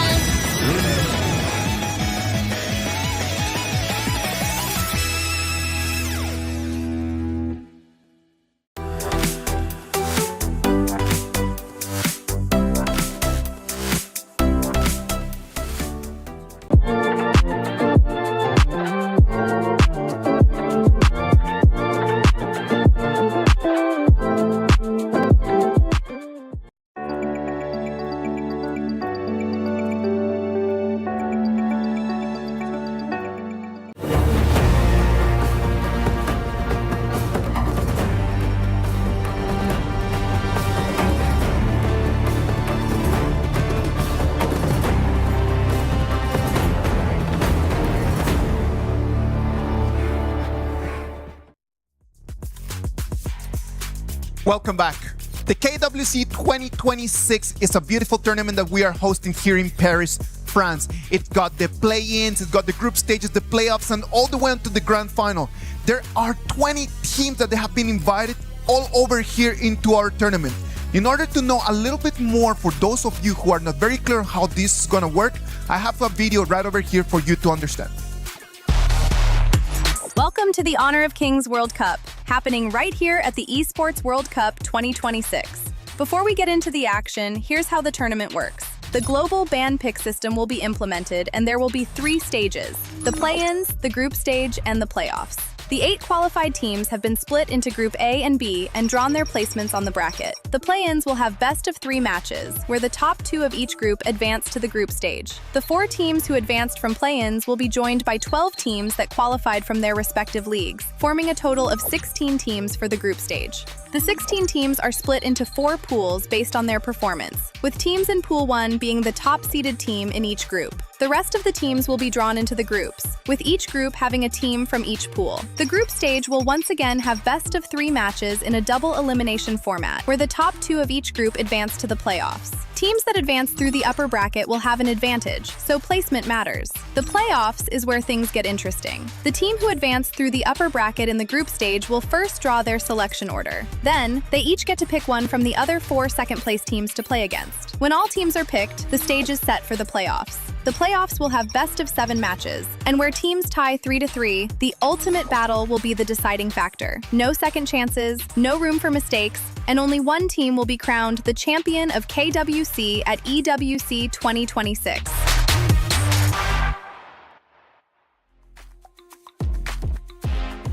Thank you very much. I hope that everyone is very clear about how the tournament is going to work. And if you still have some questions, just put them right over there. We want to hear about what you're thinking about, what has happened in these last 3 days, what is clear, what is not, and then we will always help you out. Now, in order to explain all of those things, Blam, Ken, what about if you guys explain a little bit about the global ban pick? I love the global ban pick because it means you can only use that hero once in the entire series, unless we go into game number 7, but we'll talk about that another time. Yeah. So, meaning if you pick a hero, you must find success with it, because if you don't, there is a price to pay. Absolutely. And then also, if you do pick that hero, generally like something like, I don't know, the pay, if you get that first game, you generally get to ban that away, and the enemy team's kind of like left without this tremendous pick. Yeah, you'll actually get lesser and lesser choices the longer the game and the series goes. So you want to start off on your best foot, and you want to start off on the right foot. The tournament bracket for Group B on your screens is going to determine our next match of today, match number 5. It's going to have Aurora Gaming against Rock Esports. Aurora Gaming with a 2-0 game against Titan Esports Club, and Rock Esports against Influence Rage at 2-1. Okay, now let's talk about this one, because you know what? Both MKL teams, Aurora Gaming and Rock Esports, they are the powerhouses of MKL. And MKL is a very difficult league. Yeah. But what surprised me today was Rock Esports. They actually had to take 1L against Influence Rage. Chalk BR is coming up. I mean, they could have just had the morning coffee, right? But no, instead they took a bit of a beating on the gorge by the Chuck BR team, Influence Rage, which, to be honest, very, very emotional. We saw the players on stage. It was definitely one of the displays that we love to see in KWC. Okay, so we'll give you a little bit of a background for this before we head into the match. Yesterday, when we were doing the draws, the coach of Influence Rage was actually really scared. He was like, I do not want to be in Group B. And hello, behold, you go into Group B and you go up against the one team you did not want to play against. And we can see why. Because the opponents, Rock Esports, are really strong. Very strong team indeed, absolutely. I mean, we saw them actually playing against them. They are the third seed, now going up against the first seed. Aurora Gaming against Rock Esports. One of these two teams is going to be our first qualified into the top 8. Winning this game is going to mean that you already have a spot in the top 8. It means that you can already start preparing for the best of 7s. Now, last time that they met each other was in week 1 of the MKL Spring when Aurora Gaming won 3-1. That was in February. Right now it's August. What has changed? I think this is a more focused team. When they first showed up in this year of MKL, everyone was asking questions about this Aurora squad, right? Yeah. We haven't seen them for quite a while, since 2025. Do they have the synergy together? And they surprised every single member on the cast. They came out with the guns blazing and they had a very strong performance. Well, I feel like after KIC 2025 as well, right? Obviously, they were the third place team against below Nova Esports, now Rock Esports, as well as obviously the team that is now DK, right? So they had something to prove. They didn't want 2026 just to be another 2025, just always being the bottom feeder of MKL. And these are players that we did not see for extended period of time, like players like Shihong, players like JR. And they were, I would put it as left behind because everyone was growing with experience. But when they came back, that was a completely different story. You could see the fire in Shihong's eyes. You could see the fire in JR's eyes. And that fire transformed into the Gorge as well. I think that from today's performances, when I watch the Aurora Gaming games and the Rock Esports games, I do believe that the jungler matchup is going to have to be the most important matchup in this game. Yes, it is. And I think we've seen the prowess of both teams' junglers, but I prefer the side of Aurora because I sense a little bit more consistency on his Absolutely, yeah. I mean, it kind of depends on the time of the day, the match itself with Conling is, but with Yulong, and you expect and get what you expect here with this jungler. And to be honest, I have to give obviously props to Zhong as well. Obviously, Lorian of that first series. Beautiful. Come on, man. Zhong, he was the FMVP for the MKL Spring 2026. So if you're an FMVP, you've got to have something in your bag. You definitely have to, right? At the same time, if we were to really just go back to and take a sneak peek into this jungle matchup, Conling against the likes of Yulong. Both junglers, they are very well versed. They have very deep hero pools as well. And here's one thing that I really like. The old junglers in HOK, when we started 2024, 2025, it was really like the tank meta, right? We have the Ogrins and we have the Menkeys. But right now, this patch itself opens up doors towards the assassin base. We've already seen the power of Pei. This is one hero that both of them will wrestle over because both of them have had splendid KDAs and dominating performances. 0 deaths, a lot of kills. The Peis, the Yukios, the Jings out there. It is just going to be a patch right now for the assassins in the jungle. Yeah, I mean, it is going to be, but I mean, there is obviously teams and comps that obviously happen with obviously the junglers as well, the jungle tanks as well, right? Obviously, we've seen a bit of Nurture come through as well into the jungle, generally just kind of giving more of a global presence for the team, being able to kind of play the macro from anywhere across the gorge. Yes, and one thing I'm curious about, because we finally have its first win, the Florentino. Do these teams bring it out? Because Xiang did pull out the Florentino today. He is the one that has given this hero its first win in KWC. Yeah, but I mean, I want to go back to the point. What's more impressive, Xiang's Florentino or Zhong's Lorian? Oh, okay, that's a good question, because you know what, both of them have performed really well. But here's the kicker: both of them are on the same team, so it doesn't matter what you pick because domination is in store. Now, we won't get that option. We won't get the storyline. Lauren has been banned. We're going to pick up the Haya first. What do you think about Haya? I think the Haya is a great pick, right? Obviously, especially if you want to go for what we've been seeing down to the bot side of the map as well in terms of the support. Support is always going to be Zhongfei, Lapu Lapu first games, right? So being able to have that Haya, you're able to take away that tag from that team fight and basically make it kind of more of a dance for the enemy team to kind of be like, right, okay, we've lost our front line. What do we do? What do we do? Make them panic?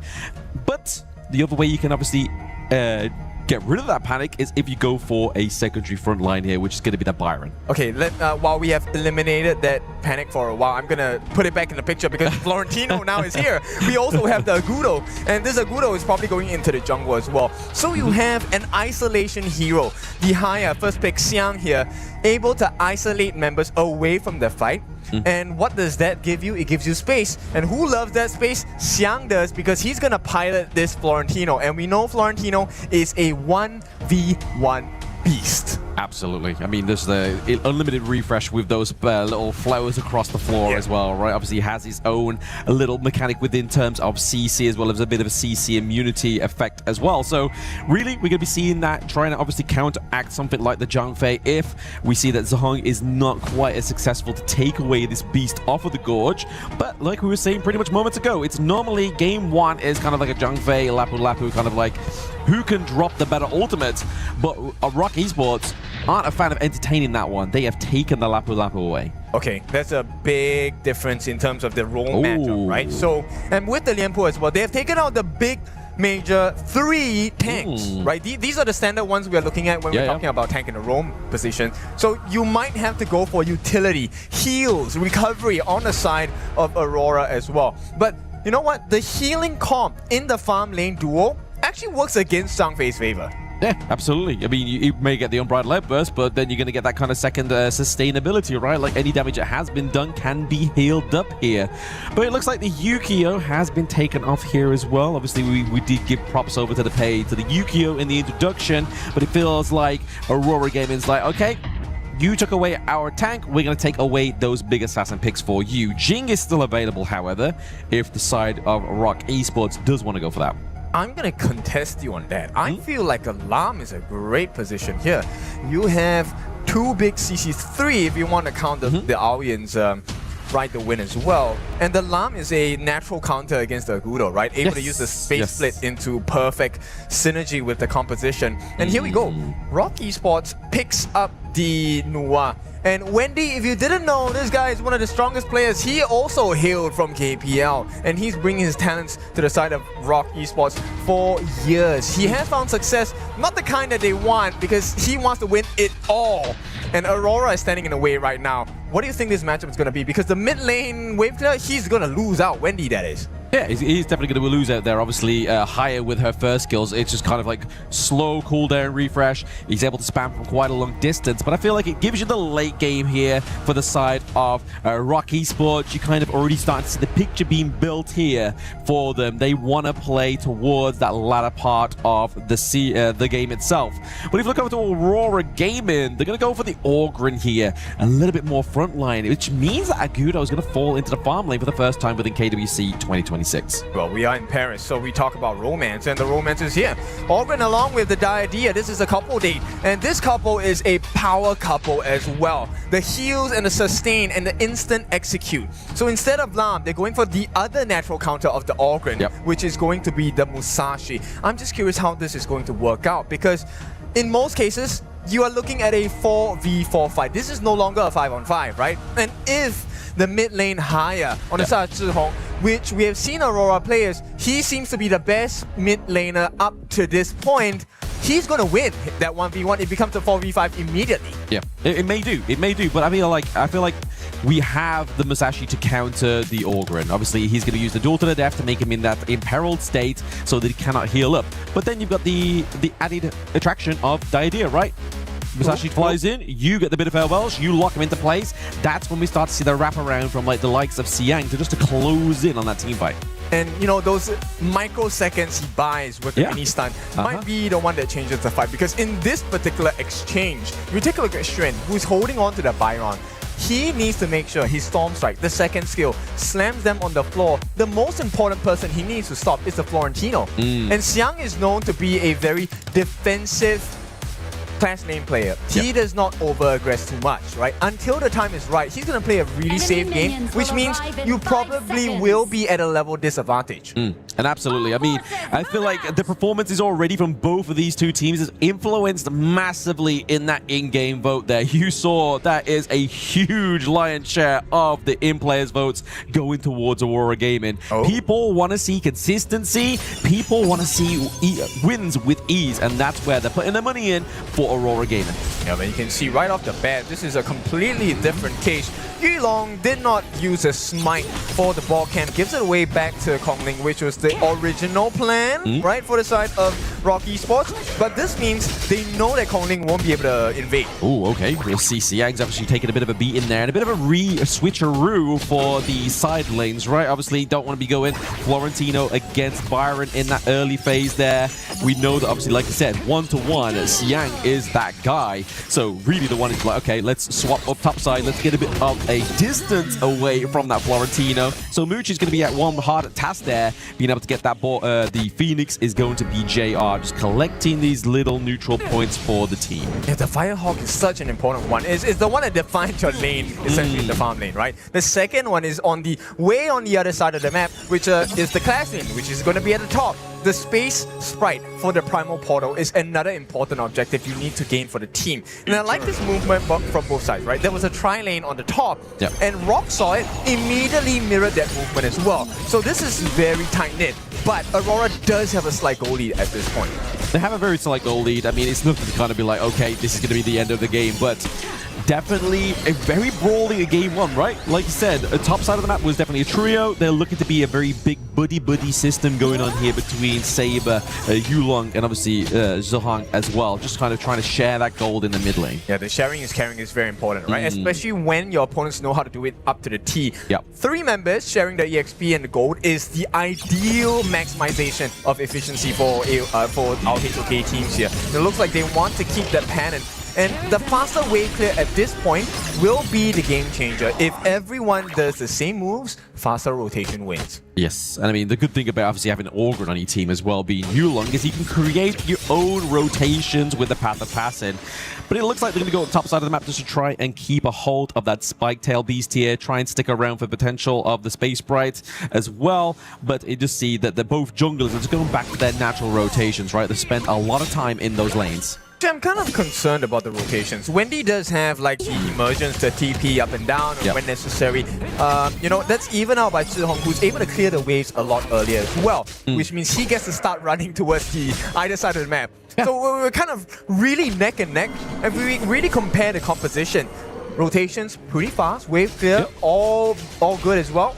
So it really comes down to, at this point, what I would see is the 4-minute mark. The Tyrant is going to be the tipping point for both teams. Absolutely, it's going to be the fights around that neutral objective that's really going to kind of tip the scales on who is going to come out on top of this game, right? Obviously, like you said, the way that they kind of not countered but counteracted the picks on what they do and what they allow, like the wave clear, fast wave clear into the mid lane means that Haya can rotate up and down, but then also you've got the likes of the Newer here able to clear the wave but use the emergence rather than having to kind of like skip through brushes. So I feel like the Newer is a little bit more of a safe choice when you have that emergence available. That's true. And I like the fact they pointed out about wave clear, right? In most cases, we're talking about, hey, we want to have a fast wave clear, we want to rotate fast.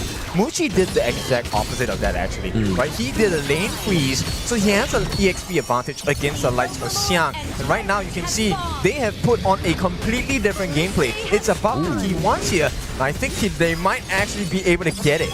They potentially might be able to here as well. Obviously, the minion wave is still at the gate of that T1, but it just means they are going to be able to negate that push for now. But I feel like if everybody on the side of Aurora Gaming makes a focus down to the bot side, it just means that they're giving over that T1 for free. So what do they desire more? The Tyrant, the T1, it looks like Aurora Gaming are just keeping this one split. That Annihilation almost claimed it for the side of Rock Esports. Okay, Wave Pit, that was kind of overzealous at this point. Tries to get the Mirage down onto Muchi to try and force out the Infinite Fastness, which is the Dragon Form.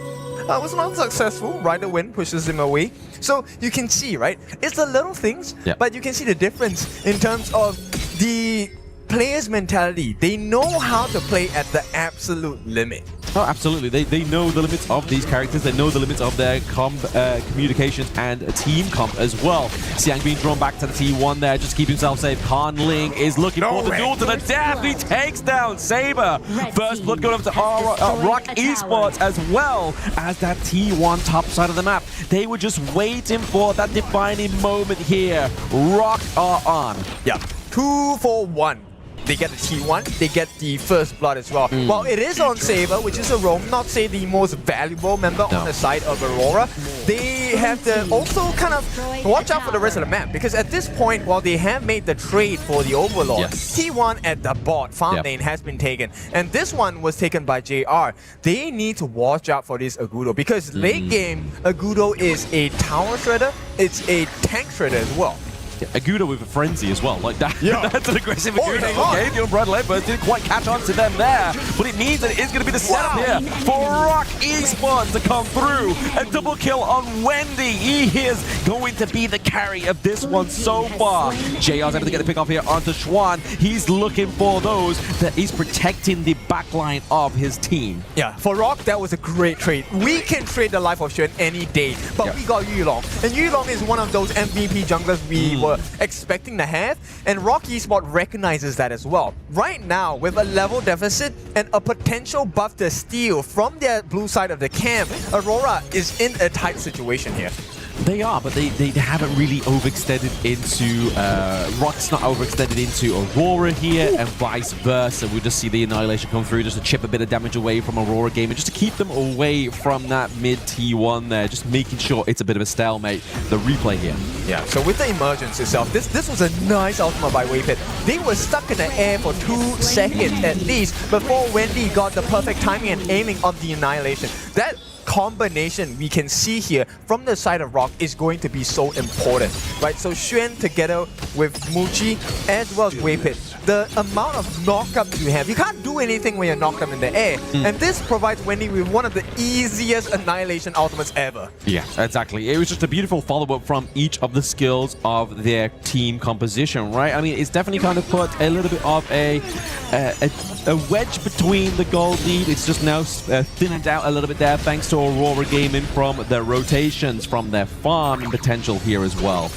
We got around about just under 60 seconds till that next neutral objective comes online here. I feel like the game state for either of these two teams falls when that mid T1 falls. Yeah, it's kind of interesting. They're going for the 1v1. Xuan caught in the middle of no man's land, but it's not the biggest moment yet. Zhihong though it's not. has been caught. Ooh, yep, Zhihong is in the Moonskin Mirage. He's able to get the takedown into her own realm as well.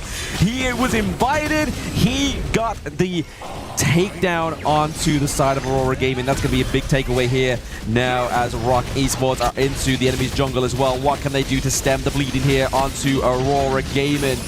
Conling has to get out. He gets out just with a lick of health. This could be the T1 takedown. Yeah, it's not working. Whatever they have in mind for the side of Aurora is definitely not working. And here's the thing. I feel like Wendy, he is super trigger happy with the Annihilation. Yeah. And for good effort as well. Why is Wendy doing this? Because he's going for the 25% cooldown build, right? Yep. So instead of going for the full burst damage with the Savant's Ra first, he's actually going for Venomous Staff, Twilight Stream, Master of Agony. Yep. In total, you get damage over time, but you also have 25% cooldown reduction. You can keep throwing the Annihilation for free. Yeah, absolutely. The itemization allows you to do that, and I feel like that pressure also, if you're able to chip away a lot of your enemy's health, or at least a chunk of it before a team fight even happens, I mean, look at that. That's like, what, about 1/5 of a bar of the health there. I mean, they were able to get the Tyrant. It wasn't quite as successful as Annihilation in terms of stealing the objective, but it's enough to put fear into the hearts of Aurora Gaming. It is, and with the Matrix, it's not going to be fun, right? No. And right now, Zhihong, we talked about this guy. We were expecting him to be, high flying from the get-go.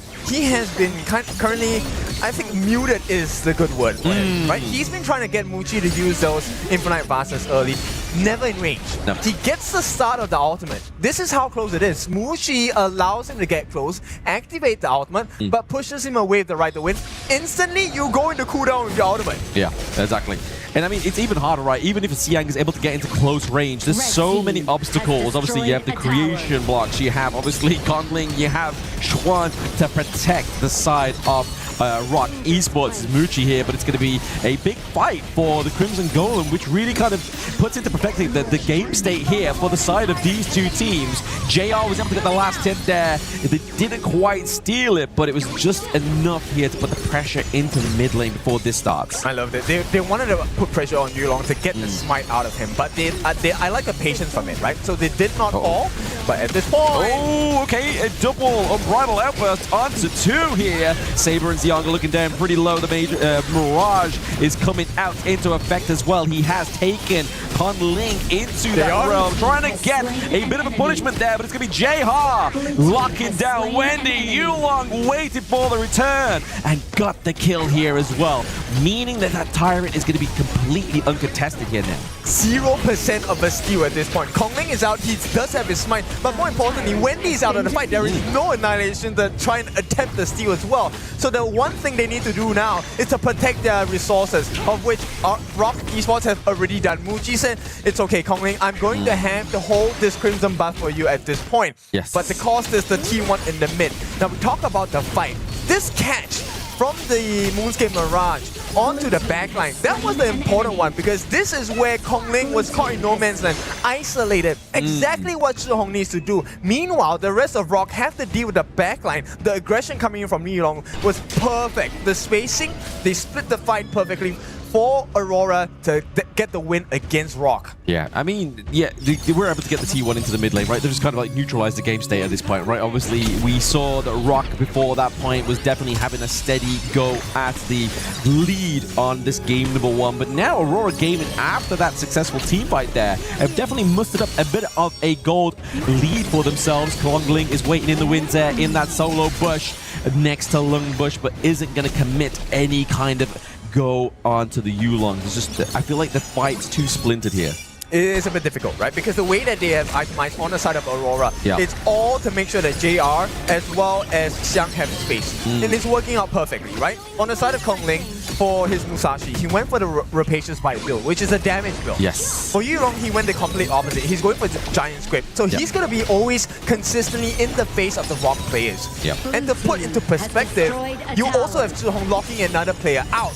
So when we talk about the 4v5, JR gets all the free hits, Xiang gets to have a free one-on-one on the backlines. This is where we want to watch. Here comes Musashi. Oh, Unbridled Outburst. Is this going to be enough of a time saver for Conling to come through? But no, it's going to be the Moonscape Mirage keeping him locked down. That's going to be Wendy going down once again. This is the same show and dance as the last team fight as we see Conling go down in that Mirage. But they are able to pick up Yulong, which means they can't really make a play for the Shadow Overlord. Yep. This is not good news for the side of Rock Esports, right? The trade, yes, immediately is the same trade here. Conling and Yulong, both of them falling. Mid lane for mid lane, jungle for jungle, but wait a bit, he's caught in no man's land, does not have the manage. They want to force out the infinite vastness, successful in doing so. So Rock, they get to walk away. But this means the situation stays the same. They still have a 2,000 gold advantage for Aurora. Yeah, I mean, Rock Esports was really kind of hoping that that last team fight was really going to turn the tides into their favor, but unfortunately they fell short in the same means of disaster there. But now, obviously, with the emergence, means that Wendy can get in on this one, try and get the creation blocks to block out JR, but there is Xiang as well. But we really need Yulong here for some kind of steal, because it's not going to take place. But Conling, he is a little bit too far behind enemy lines and gets taken down. That's why I said, do you really want to fight this? Rock Esports, yes, I know they feel the pressure of taking the Overlord, and Shadow Overlord at this point, it buys them a little bit of time. But you gave the life of Conling for free. So at this point, it also means you are opening up spaces across the map. There is no one to stop you long. The heals will come through. He's going to be a tank. This gives all the room for JR. And boy, this guy's already on the rampage. Exactly. They're really relying on the anti-heal of the itemization rather than the effects that we know that Conling can do with the Musashi here. But is that going to be enough? Is the anti-heal from the items like the Venomous Staff going to be enough here to stop this basically blunder on the side of Rock Esports? They place the Vanguard down bot side of the map here, hoping to get that T2 takedown thanks to the Vanguard. Okay, one more time. Wei Pit gets that opening. He does get the opening, they get the annihilation, but once again, you are in the realm of Zhuang as well. Now we see the fight for the Tyrant is going to be stolen here over to the side of Rock Esports. Kongling is within means, but that is going to be the takedown for Rock Esports. They claim it, they've got the Vanguard bot side of the map. This is the perfect moment for Rock Esports to strike. Xiang is on the run, as well as JR trying to clear that mid team 3, but there it goes down as well. We still see the approach. Oh my goodness, the annihilation almost wiping out the rest of Aurora Gaming. They really struck fear in their heart on the side of Aurora down there. Rock, they have made a great decision. It was looking so shaky, right? They already had the Primal Bond. I was wondering, did you really want to try and fight that? And at this point, the freeze comes through. Muchi has to give his life. But you know what? JR got life. But they need to finish more. They do need to finish more. They need to kind of mop up these minion waves as well. But just in time, Zhuang is back. And there is going to be a double kill going over to the side of JR. Is this going to be the turnaround? Can they do it from this point forward, Kin? I don't think so. We'll take a look at the replay here, right? The whole focus here, I always feel like, okay, Wei Pit's ulti was kind of early at that point. But here is one thing that I like what Xiang was doing. He was trying to lock down Kongling on the backlines. But Kongling, because he has such good mobility, it doesn't matter. He actually pushes them away. And this opens up space. Take a look at the position of Muji. He was left untouched in the entire fight. Once Yulong is down, everyone on the side of Rock gets to pick their target in Aurora. Yeah. Aurora here. Just looking to try and get some kind of siege on the enemy base. They need to pay back the dividends that they just paid themselves after a non-coordinated fight there. Obviously, we did pay attention to Wei Pit, ulted a little bit too early there, but maybe this is just the result of that rung play. No, I feel like maybe that was a good decision, right? Hindsight bias. If we take a look at it, Wei Pit actually allows Yulong to be in the midst of 3 different Rock members. They get the kill on him, and once Yulong is out of the picture, there's no one left for defense actually. Everyone else is really squishy. Yes, you have the heals, but so what? If Kongling doesn't have to use his duel to the death, it's going to be a freebie. He can catch multiple people, everyone gets imperiled at the same time. They do get imperiled at the same time, and that's going to be a potential problem here for the side of Aurora Gaming, right? But you can kind of see a bit of a Hail Mary play here for Xiang down bot side of the map. He's just trying to get some control there, trying to get some pressure to keep them away from that mid. But the Mirage is going to come back anytime soon, and the health bar is not looking low enough here for the side of Kongling. And there it is. They all collapse onto Zihang as well. He falls down there now playing a 4v5 matchup. I don't think that push down bot side is really going to give them the space that they need. Yep, that positional advantage. You could tell, right? The moment Zhihong used the Moonscape Mirage, and once our Rock members surrounded him, there was no way. You knew they had the ending in mind. And right now, T3s have been taken down. This is a completely empty base, and Yulong cannot fall here. If he falls, this game's over. Yeah, the Raid boss, he is the anchor of the team right now, but he's into the backline here, just taking a little bit too much damage. JR has to buy the Sage Sanctuary as well. They do have the minions approaching the Crystal. I think this is going to be Rock Esports taking game 1. Oh, you know this one means a lot to them. The screams of victory for the side of Rock. They had a very shaky series the previous time they played against Influence Rage. This was also kind of shaky at times. Oh, yeah. But they figured out the puzzle. Let's just get rid of Yulong. Once there's no more tank, no more shield, the backline is easy for us. Yeah, definitely not like the perfect display of what we've seen of Rock Esports prior to this moment in time, right? Like, they definitely have had more of a hand in perfection when it comes to handling their opponents on the Gorge. But this time around, I feel like Aurora Gaming definitely did trade blows for blows. I was kind of disappointed for the side of Aurora, right? We were expecting more from Zhihong. Yeah. We praised him. He has been phenomenal coming up to the event of KWC. Yeah. But I feel like Rock Esports have done a lot of homework on him, and they're not allowing him to play his game. No, of course, but Zhihong, what hero was Zhihong playing? He was playing the higher. But that's it, right? And how does Rock Esports reply that? With the Musashi pick, right? And then that makes everything very difficult for him, because then there's one person less that you can actually not pull in because of the way that Musashi works. So I think that Zhihong was just put into a very difficult position with that pick. Rock Esports shows us a little bit of how we can reply to that if you're going to allow that hero out. Impressively so, though. I mean, even though they lost, Aurora Gaming here, JR on Agudo that normally isn't put down to farm lane for like since like a couple of patches. 7-0-3, man, and taking the frenzy, he knew what he needed to do. Just launch the furball into the enemy. He gets the on effect from all these items as well. It's kind of like having a 6-man at one point. Yeah, but knowing what to do with the hero and having a good KDA is not enough. It's a team game, right? So, you know what? The vision that Rock Esports have, I'm really so in awe of it because they knew what the answer was. They could leave JR alone. They can tank the damage. It's fine.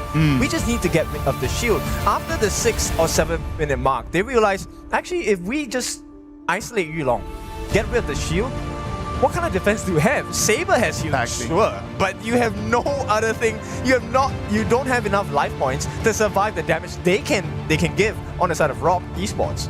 Yeah, I feel like this is kind of like this game itself and this draft itself really highlights the importance of having a tank support, right? Yes. That's how vigilant they are within these drafts. They are kind of like the backbone because something like the Aura only becomes your chunky frontline with automation, whereas a tank as natural as Zhang Fei or Lapu Lapu generally are tanky. Plan makes a very valid point, right? Like that's why when you analyze the data from these last 2 days, like the most played supports over there has been Lapu Lapu and Zhang Fei because they give you that shield. Yes, and also the next most played hero is also Florentino. Yeah. You know what? All our players here love Florentino because they're allowing him to come through, but they love him too much that I think it's suffocating. This is the 3rd or 4th loss that a Florentino has had on our stage. But I was actually talking to Holler and Sagi while we were watching the game, and they were talking about how incredibly good work Xiang was doing on that Florentino. That even though the KDA was not showing, but just the way that he was pulling people apart, it's what kept Aurora's gaming just really online. Yeah, when you got such like a mobile hero, it's kind of like, well, how do I attack him? How do I keep him in place? And I feel like that's all the job of Wei Pit, right? He kind of like goes in with the Stampede, uses the stun from the common skill, but then also gets the Frigid Charge as well. It's just enough time to keep Xiang in place, but it just wasn't enough to actually push Aurora Gaming into victory. And all this means a lot because I think Rock really had a shaky start to the day. Yeah. And when you take a look at the face cams of the players, this win, it's a 2 times reward for them. Number one, they recover their confidence. They get the composure back. Yes. But secondly, they also beat Aurora that has beaten them before in their previous games. Let's wait and see if they can seal the deal in the next game too. We're gonna go to a break, and when we come back, we'll see if Rock Esports can make it 2-0 and get their ticket directly into the playoffs.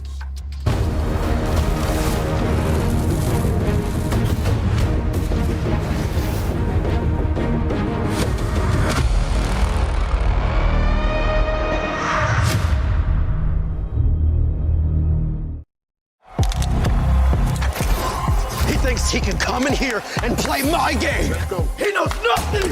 Let's go! Tyler, why? You're done. This is my ladder. You can't climb it. It's better than being hard-sucking masters.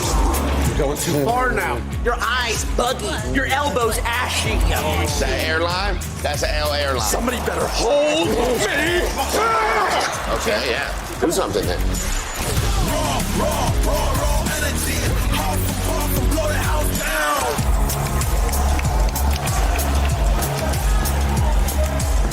You look nervous. You look short. Everything's good? Fight.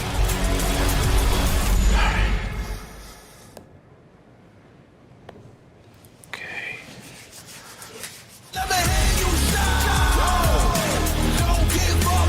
Do you really need the wraps? Yeah, that feels like overkill to me.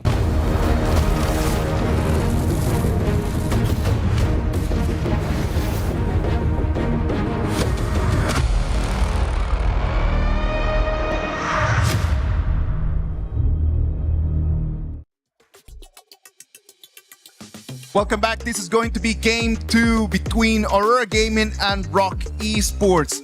Rock Esports, if they win this one, they're going to make it direct into the playoffs. They're going to seal their ticket into the top 8 of our KWC 2026. Now, we got to understand that for these players, for this specific roster, making it into top 8 is not going to be anything new. You got to remember that 12 months ago, they were the first team that was able to take one game out of a KPL team. Yeah, that one was a big achievement. Absolutely. Now that you've said it, oh my goodness, I'm getting the chills again. Like, That was good, right? Because this is like international stage. You have to be able to put your foot down and really just step on the gas, go full forward. And this first one to win it in the fashion that they did, I think is impressive. So I feel like Aurora will have something to say this game though. Yeah, like I said, they skipped the morning coffee. They took a bit of a beating. That was the realization they needed, but it's also obviously like we were saying with Venora on the desk, right? If you are literally the third place team, you have so much pressure on you that it can either make you crumble or it can make you rise, like with Sheem right now, right? Obviously, Rock Esports able to take one from Aurora Gaming, third seed from first seed. There's definitely been work being made here. Yeah, and the one thing we were comparing is the jungle matchup. I'm curious what it's going to be like in this game. Well, we're gonna have to wait and see, because the way that it was played right now, I do not think that the junglers had that much of an impact as I was expecting for them to have. But I actually do believe that it was a problem with the roamers. It was a support differences. The Diadia against the Tramfei just completely just gave you a very strong light onto what the patch is asking of. Yeah, I definitely think so. The Unbridled Outburst was a big set because the huge stun slam against the wall, you get like 2-3 important members. Oh, yeah. They finish the fight. Okay, I'm not saying Diadia is weak, but hey, with the Destined Encounter, you can have it on the 5-man, but for that particular game, what good was that? Exactly, especially when you had like Masashi dancing around, you had obviously Nua be able to use the creation blocks, and kind of just being able to just move out of the way of the Destined Encounter. And we have to remember who was piloting the Zhongfei in this game number 1. It's Wei Pit. Wei Pit has always been renowned for that Zhongfei, especially like even casters like Sir Cloud absolutely love this player with this pick and always give him praise for it. For good reason. Yes. This guy has been really consistent, right? Him as a player individually, it's rare that Wei Pit doesn't shine in his role. He may not win all the MVPs all the time, but it's his input, the way that he structures the fights with CC, that sets the stage for Rock Esports, and he did set the stage for them to take this win. Yes, absolutely. I mean, this first ban here, right? Does this mean that Rock Esports, being on blue side, are going to go and try and lock in the Guan Yu here for game number 2 to try and just get that early 2-0 victory here?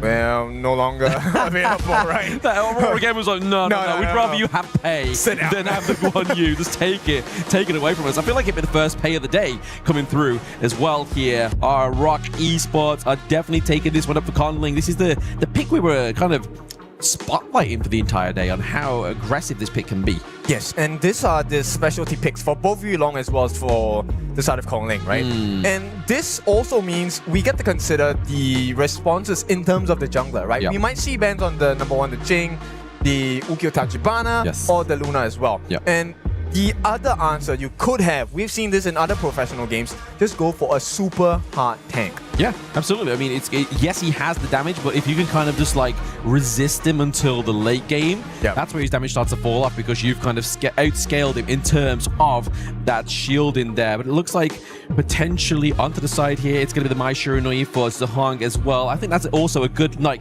not lane counter, but definitely a counter for the pay. Yep. Early game, right? Fast paced. Not the best wave clear, but that's what the Lapu Lapu is for, right? It gives you the extra defenses, both physical and magical. At the same time, you're also able to wave clear a little bit faster with your first skill. The Chicha coming in though, they need some time for this Chicha. Oh yeah, Chicha, it definitely takes a little bit while, but I mean, it's also a bit of a flex pick as well, right? Obviously, the Chicha here is going to be able to be flexed into Clash, into the farm lane. Let's see how that goes for them as well, right? Like, I feel like that, for being on red side, you can kind of like perma-lock your support like they have done, and then giving that Chicha there just means that, right, okay, so what are we going to ban in phase 2? Well, if you did look at the previous series before this one, we had a Devara farm lane, right? Devara farm lane, that was a very fun matchup against the Chicha. And I feel like that is a consideration, but this is MKL we're talking about. I don't say that they're not creative, but MKL has a very structured approach. They want to show you domination in its finest form. So I'm curious what does Rock Esports have? I mean, this is Mushi we're talking about. Yeah, it is. I mean, to be fair, they've probably taken the inspiration of Devara farm lane from me. I mean, I played it on stream once and actually won a match, so I think I'll take all purposes of the reason why they went for that one anyway. But like you were saying, yeah, MKL, they know they're a region that knows what works. They don't necessarily have to be creative. They just need to master the basically the prio kind of like compositions, the picks here that we know all well work on the Gorge. Yes. So let's discuss what a pay needs, right? Since we have pay as the prio pick for the side of Rock Esports, we have seen a couple of the combinations available. Normally it would have been the Mai, but this time they're gonna switch it up. They're gonna go for the Lorion. So Lorion wins in the wave clear department, but Mai wins in the early game burst department. Yeah, exactly. Which you would prefer? I mean, to be honest, we saw Wendy on the Lorian earlier, and I mean, I feel I would prefer this Lorian here because, again, like you said, Maestro, you were able to obviously not have the most effective wave clear, but you are able to traverse around the gorge a little bit easier. And when you're going to get something like the Arlie, it's something you really want to use to try and get that pickup onto that farm lane. Also talking about the Arlie and also talking about Muji, this is Muji's signature pick. Yeah, right? We've known him for many months now. In fact, I think close to at least more than a year. Muji loves the Arlie, but he loves it for a good reason because he is so damn good with this hero. Yeah, exactly. You know that a mechanically skilled player like Muji here is definitely going to have so much fun with this pick, and then pairing it with the Diadea as well, right? Like obviously if My Shiranui comes through, you just kind of just stop them dead in their tracks, right? Give time for Muji just to escape and just get back to a safe fit in here. But if we look at the rest of the side of Aurora Gaming in terms of draft, we have Siang onto the Charlotte here, a little bit more late game potential for the team, and then Yulong's going for the Zulong as well. I like the Zulong pick, right? The lower your health, the more damage you do. Yep. And you know, the recovery is insane. It's more like you're playing with more than 2 health bars at one point. Yep. But with that being said, one of the difficulties of playing with Zulong is that if you do get a good synergy of CCs down on him, he's gone. Yeah, exactly. It's a hard one to kind of like muster and master here as well, because effectively, until Charlotte gets into that late game, she's not going to be really much of a front line, right? She's kind of like, she needs to dive into the back line, do the damage, then get back out. So we're really looking at both of these two teams. Kind of, obviously we have the Lapu onto the side of Aurora Gaming. We have got like the pseudo front line of the Dharma here as well, but who also needs items to be effective into that front line. So I would figure that maybe, at least for the side of Aurora, from what I can see, Saber needs to be the one that initiate the fight. You can't allow Yulong to start. Yes, he has more value when he's low on health, and then he gets a recovery through the fights itself. But here we go. Ooh, okay. He teleports out there. Wendy maybe just trying to pull them in a little bit too close for comfort there. So Hong has to use the Kachusans to get out alive. Yeah, that is not what you want to have as a Mai, right? You want to use the Kachusans to make sure that you get the damage in. One more round, maybe. Oh, okay. The block up there. Oh, and then followed up by Yulong. Oh my goodness. Double kill here from Siang. This will be even more impressive because they got out alive. And they got Kong Ling. This is exactly what you want to see, right? The Tiger, if he gets an early game, it's not going to look good at all. And right now, they have managed to tame this Kong Ling pay for the time being. Yulong gets a free growth in gold, in EXP. This might be a punishing experience. And also, obviously, on a minimal scale here as well, that all goes to Siang, means that obviously he's going to be already out-farming, out-resourcing Xuan on this Dharma as well, right? Like giving those 2 kills over, the extra bit of gold bonus for that first blood, kind of enhances that 1v1 potential here that we might see. Yeah, so 4 minutes is definitely one more moment we have to take a look at. Oh, that's quite a bit of skills thrown with, not much value. But I want to talk about the next thing of value. Zhong, using that flash at that point, I think Rock Esports, you might have to have expected that because that was pre-2 minutes. Yep.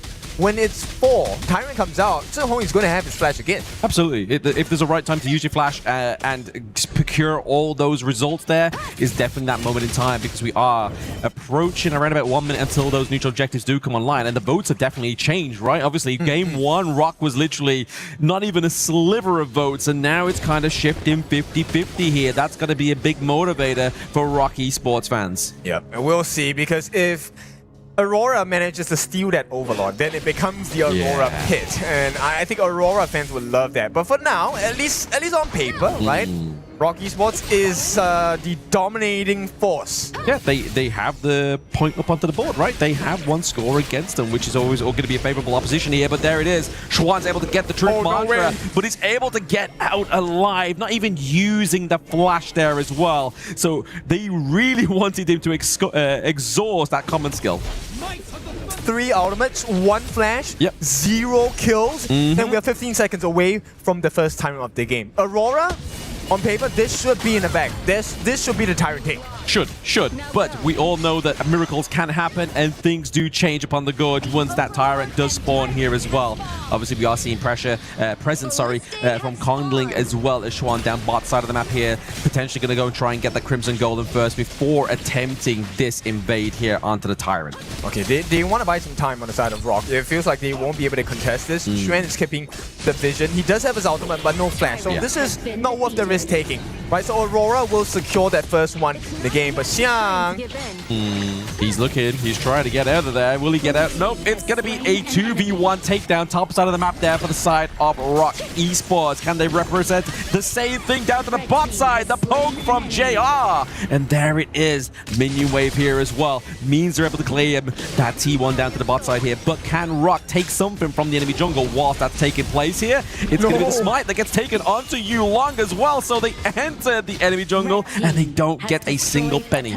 I mean, at this point, I would think that that's absolutely necessary for Rock. Okay! We see the charge, we see the flash, we see the knock-up onto Kongling. That is who we want to be picking up. Yeah, this is an angry Aurora, and it's showing, right? Angry, they have channeled their anger into ferocious focus at this point. The combinations have been real, and we're taking a look at a 2,000 goalie going to the side of Aurora. Well, this game did not start good for Kongling. It's not looking like it's getting any better. 0-2-0, not the highest of deaths, but he's far behind, 2 levels behind, in fact, from the side of Yulong. Yeah, this is like a homing missile precision for a grade of hate, right? Like, they were like, okay, we didn't take that first loss very, very well. We definitely want to be playing with our best foot going forward in this one. And obviously, putting that pressure down to the bot side there as well.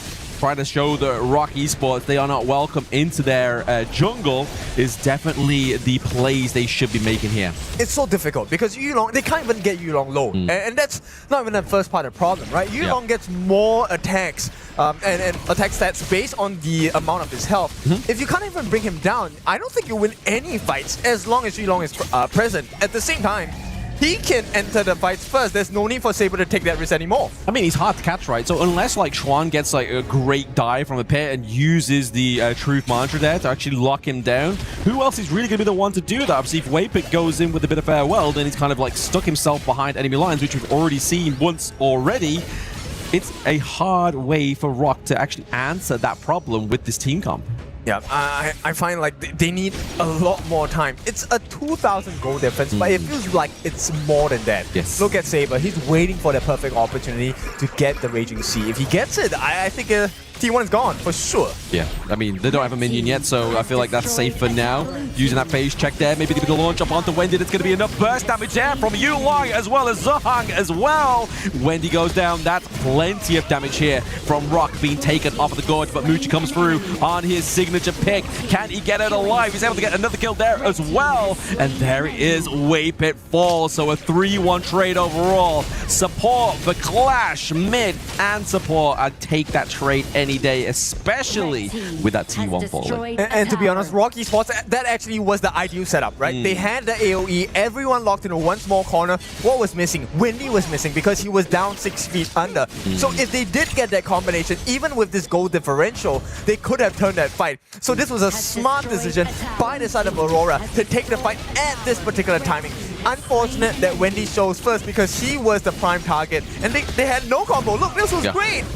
Absolutely perfect. I mean, the fact that he used that orb as well, right? Like, what was he going to do? Bring the orb back to him? Fly to him? If he pressed the wrong skill, he'd be literally behind enemy lines once again, and that's where, if you are Lorien, you don't want to be. And this is the biggest criticism I have about this hero. If you're playing from behind, it's much harder to orchestrate these big plays that really upset these team fights. It is, because he is responsible for the AoE. There's no one else. Nah. If Xuan doesn't get his Truth Mantra, what kind of AoE do you have? Single target burst, great, but look, okay, Saber gives his life for what? It doesn't matter, the rest of them will catch up. Yep, that's it. He's literally like, okay guys, I'm trying to give you some hot meals here, but it's going to be Xuan here trying to get the lockdown onto Yulong, sweat as well with a bit of farewell, but it means that he's now able to dive back on top of the team of Rock Esports, take down their support, take down Xuan, and what was we talking about moments ago? That is their main access to CC to try and get any lockdown. Yep, divide and conquer, right?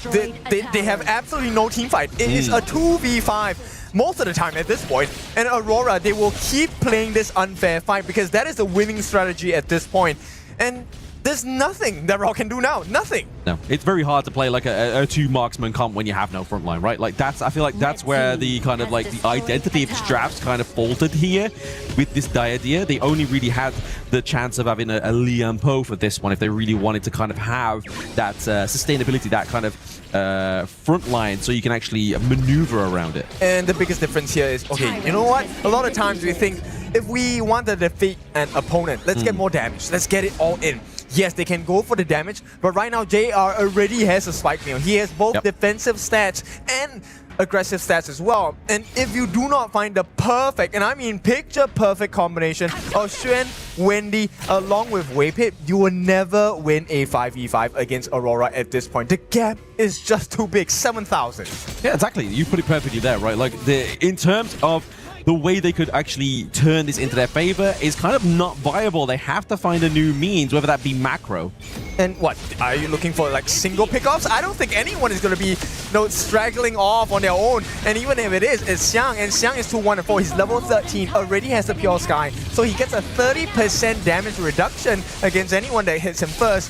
So does he care? No, he does not. Aurora, full control in the driver's seat. Hey, just like Justin Bieber says, never say never, right? People do wander on the gorge sometimes. So maybe that's what they're waiting for, right? Maybe they're thinking, okay, Aurora Gaming, we know can kind of get stuck in their own head. They know that they're ahead and get into that ego mind state, that they may be able to make these kind of mistakes and actually capitalize on that one, like they did in game number 1. But right now, Aurora Gaming is like, no, we see our mistakes, we've checked ourselves, now we're going to wreck yourselves.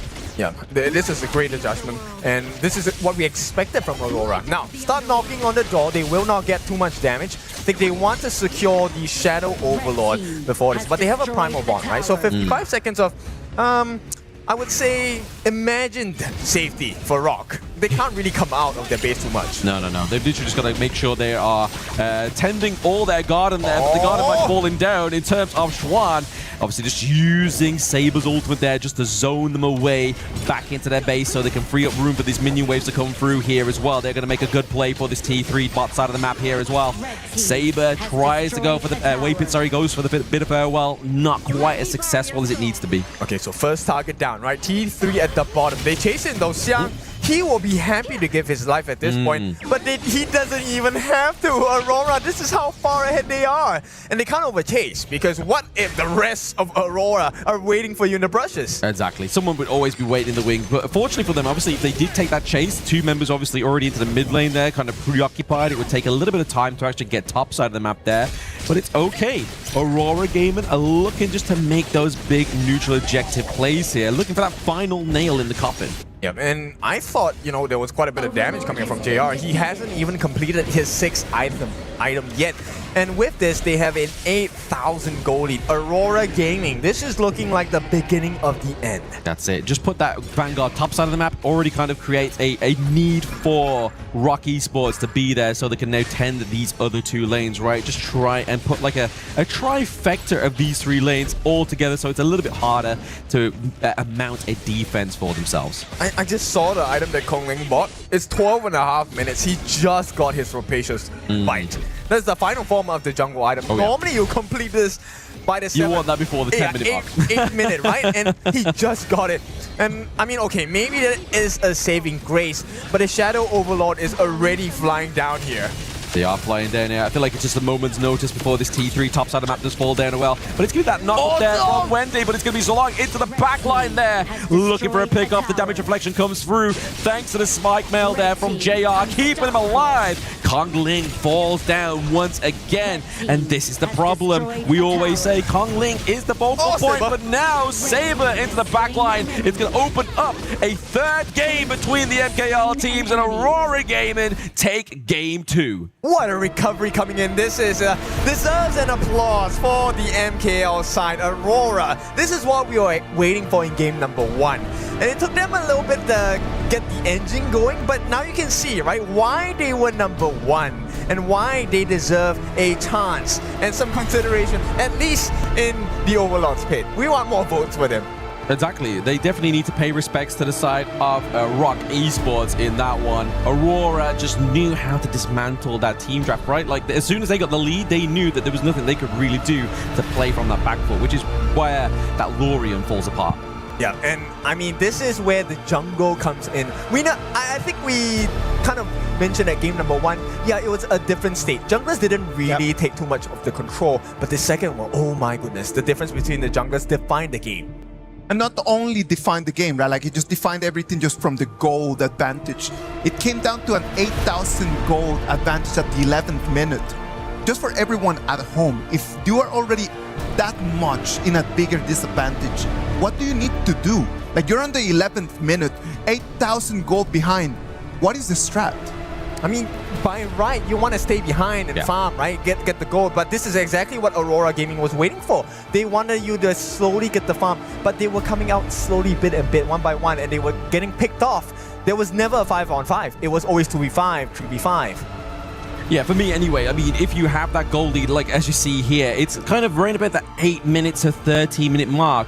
It's kind of almost hard to come back from. If that goal lead is somewhere closer to 20 minutes and then you play for the Tempest, then there is the comeback potential. But at this early in the game, I feel like it's very hard, if not even possible. 13, you had to go 7 minutes. And if we put the same timing that we see on this goal graph, they would have doubled their goal advantage by that time. So let's take a look at the stats here. The important one I want to look at is, look at JR. JR is looking so good, 29%, close to 60,000 worth of damage. And it may not look too high to you, but bear in mind, this is within 13 minutes. Oh, yeah. I mean, it's very impressive for a 13-minute game, right? I mean, if you break it down, I think it would look even prettier by minute, right? In terms of the ratio of damage dealt. But you have to give props over to Wendy. I mean, you see where this Lorien really comes into effect, and it's all about that damage. But what really good is damage when you are playing from behind. Yep, the goal difference made life so much more difficult. Number one, they couldn't really check for vision. One of the main reasons why Wendy actually took a fall towards the later parts of the game was because Waypick can't really check the brushes, right? So Wendy, he unfortunately has to step closer to the brushes and be a victim. And once he's gone, there is no combination to have. This reply by Xuan was wonderful, but Wendy was not there to capitalize. They had no other AoEs, single target. The way that they position themselves on the side of Aurora, you have to switch your targets every now and then, and by then you are out of ammo. Yeah, exactly. It's kind of hard to keep throwing around those orbs when you've really only got like a limited amount of times of those orbs can be thrown around, and you can actually teleport to as well, right? Yeah, so with that, this is a good recovery from the side of Aurora. What I'm curious now is, how does Game 3 go for Rock Esports? Because that was not good. That was not good at all. But you know what? Right now it's 1-1. We're going to have Game 3, and that's going to decide who's going to be the first team in our top 8. Let's go to a break, and when we come back, we're going to have the action of Game 3.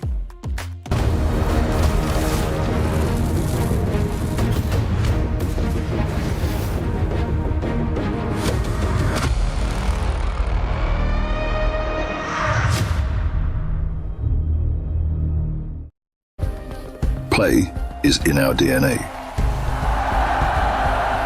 Whenever we let it out, it becomes our superpower. Now imagine an entire city being built to supercharge it. Kadir City, powered by play.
The KWC 2026 comes to its first big decider game. This is gonna be Rock Esports against Aurora Gaming. Right now it's 1-1. Whoever that wins this is gonna come straight into the playoffs. But let's discuss a little bit about the implications of this result. Let's imagine that Aurora Gaming were to take the dub. Everyone is expecting that every single team that was seeded into the groups is gonna make it directly there. If Rock Esports take that dub, then it means that when it comes down to the playoffs, they'll be able to pick who they want to play against. That's a very important process of our brackets, right? Because having to choose, the power to choose, actually might decide your fate of the entire tournament. Of course. Well, everybody wants to be the predator, not the prey, right? Like, you want to make sure you're getting that top spot so you can choose whomever you want in that's obviously second seed, right?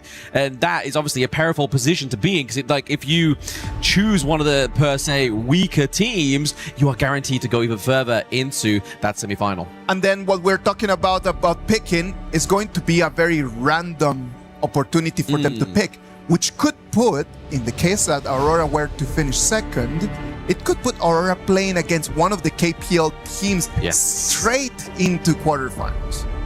My. That is not your dream scenario here if you're either one of these teams. So right now, they have to make sure that the BP goes in their way. I mean, we can take a look at the Aurora boys here. How do you think their game number 2 performance was like? It was much better. Obviously, the way we saw it, it's orchestrated a lot better. I felt like that maybe they underestimated the potential of a tank support, you know? Like, obviously, into this meta, they thought maybe we could get away with a bit of a pseudo, obviously, try and get Orgrin up to scratch, but a team like Rock Esports knows that you can't give any kind of space for their pick to just keep scaling in terms of defense, because then that's where the problems would have arisen for Rock. Yeah, man, one of the things that I want to point out about Rock, especially for Muchi, actually Muchi was doing pretty well in the early game. His early was coming out on top, but once the goal lead and the other sides of the map were, you know, going in favor of Aurora, then the game just completely flipped on itself. So we'll take a look at the first few bans here. Guan Yu is going to be taken out, and we're going to have the Aoyan being taken out for Rock Esports as well. Do we want to entertain the idea of a Princess Frost Liang combination? The potential, it's a very big potential. I mean, they don't have to necessarily go for it because the Guan Yu's not here, but maybe they're anticipating maybe something like a Jing, maybe something that's a little bit more high mobility like we saw in that last game. So if they do go for that, then you can kind of see that where Aurora Gaming or Rock Esports expects Aurora Gaming to go into. But in terms of obviously blue side's picks here, if they wanted to, JR could get the early this time. Okay, JR getting the early. JR is also another specialist at the early, right? This is something that I was always very impressed with from the earlier days. Before even Chicha was released, JR was already someone that we had to fear when the early came up. Right now, Zhihong, he wants to seal the deal here. The Lorion is going to be in his hands. Yeah, speaking of fear, I mean, you say fear the early. I mean, this is basically fearing the Reaper. We've already seen how he plays this one. And a little bit of insight. Apparently, like, we have players coming to Zhihong to ask him how to play Lorian. If you're that good and you've got other pro players asking you how to play this one, that's a scary hero to be left in this draft. Yeah, for sure. If you want a guy to go to for advice, I think... How'd you play this hero? Let you pick that hero first. This is not something that's going to be favorable. Now, okay, on the side of Rock Esports, right, they can potentially go for the Haya, right? The Haya was not used. Yeah, Haya was not used for the side of Rock. So there is a challenge of wave clear, maybe faster rotations.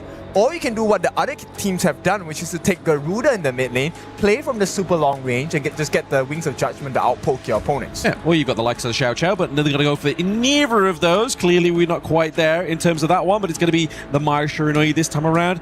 They saw how Aurora Gaming was able to orchestrate this hero into the mid lane, and we have to obviously give props once again and shine the light onto Wendy. Like, this is not just another mid lane and picking up Mai Shiranui. This is Wendy.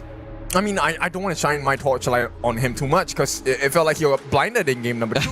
Right? And I want this boy to shine. So, Wendy, I mean, we all know this. If you're new to HOK, Wendy is one of the superstars of Mai. If you want to learn a good Mai, you have to take a look at his gameplay. But here comes the problem that I see that arises from the Aurora side instead. The response, or at least the answer of Zhang Fei a super tank. That is one of my weaknesses. If you can't outburst the tank, you lose your value because your skills are pretty long cooldown in team fights. Your Kachosens and your Ryu engines, yes, the knockup, the fireballs, and your ultimate as well. Once you use that, you're kind of like not as effective. I don't want to say useless, but not as effective in team fights anymore. Just pointing your two fingers together like, I'm sorry for trying to do damage. I'm stuck here. Can you let me escape, please?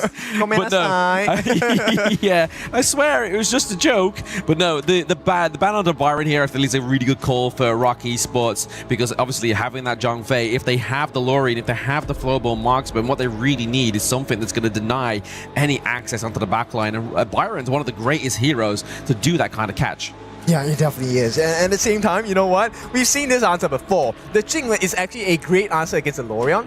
So Lorien's weakness, yes, he's really strong when he gets his combo off. But if you outrange him or you super dive him, the Lorien is easy pickings. So Jing is definitely a great ban. But we have to see, do we go for the tank jungles or do we go for the assassin jungles? And it looks like Rock Esports, Nerza is the answer here. Yeah, like we did talk about this in the pre-game as well, right? Obviously, Nerza for either of these junglers is generally one of the better tank junglers to go for, right? Because obviously, yes, you still need the itemization, but it's not just that what we're counting on here for the Nerza. It's the intel his ultimate gives. If somebody's waiting in the wing, if you're trying to find the Zhang Fei to make a play, that ultimate's going to give you that green light go, right? And to add on to that, he can dive you from anywhere on the map, but the more important part is he's able to use his second skill, the bind, right? To jump and change his angles, which means this is going to be a distraction play. I don't think this Nerza is going for the kill. This Nerza is definitely going to be someone that he wants you to lock eyes with him while the rest of the team gets the damage in,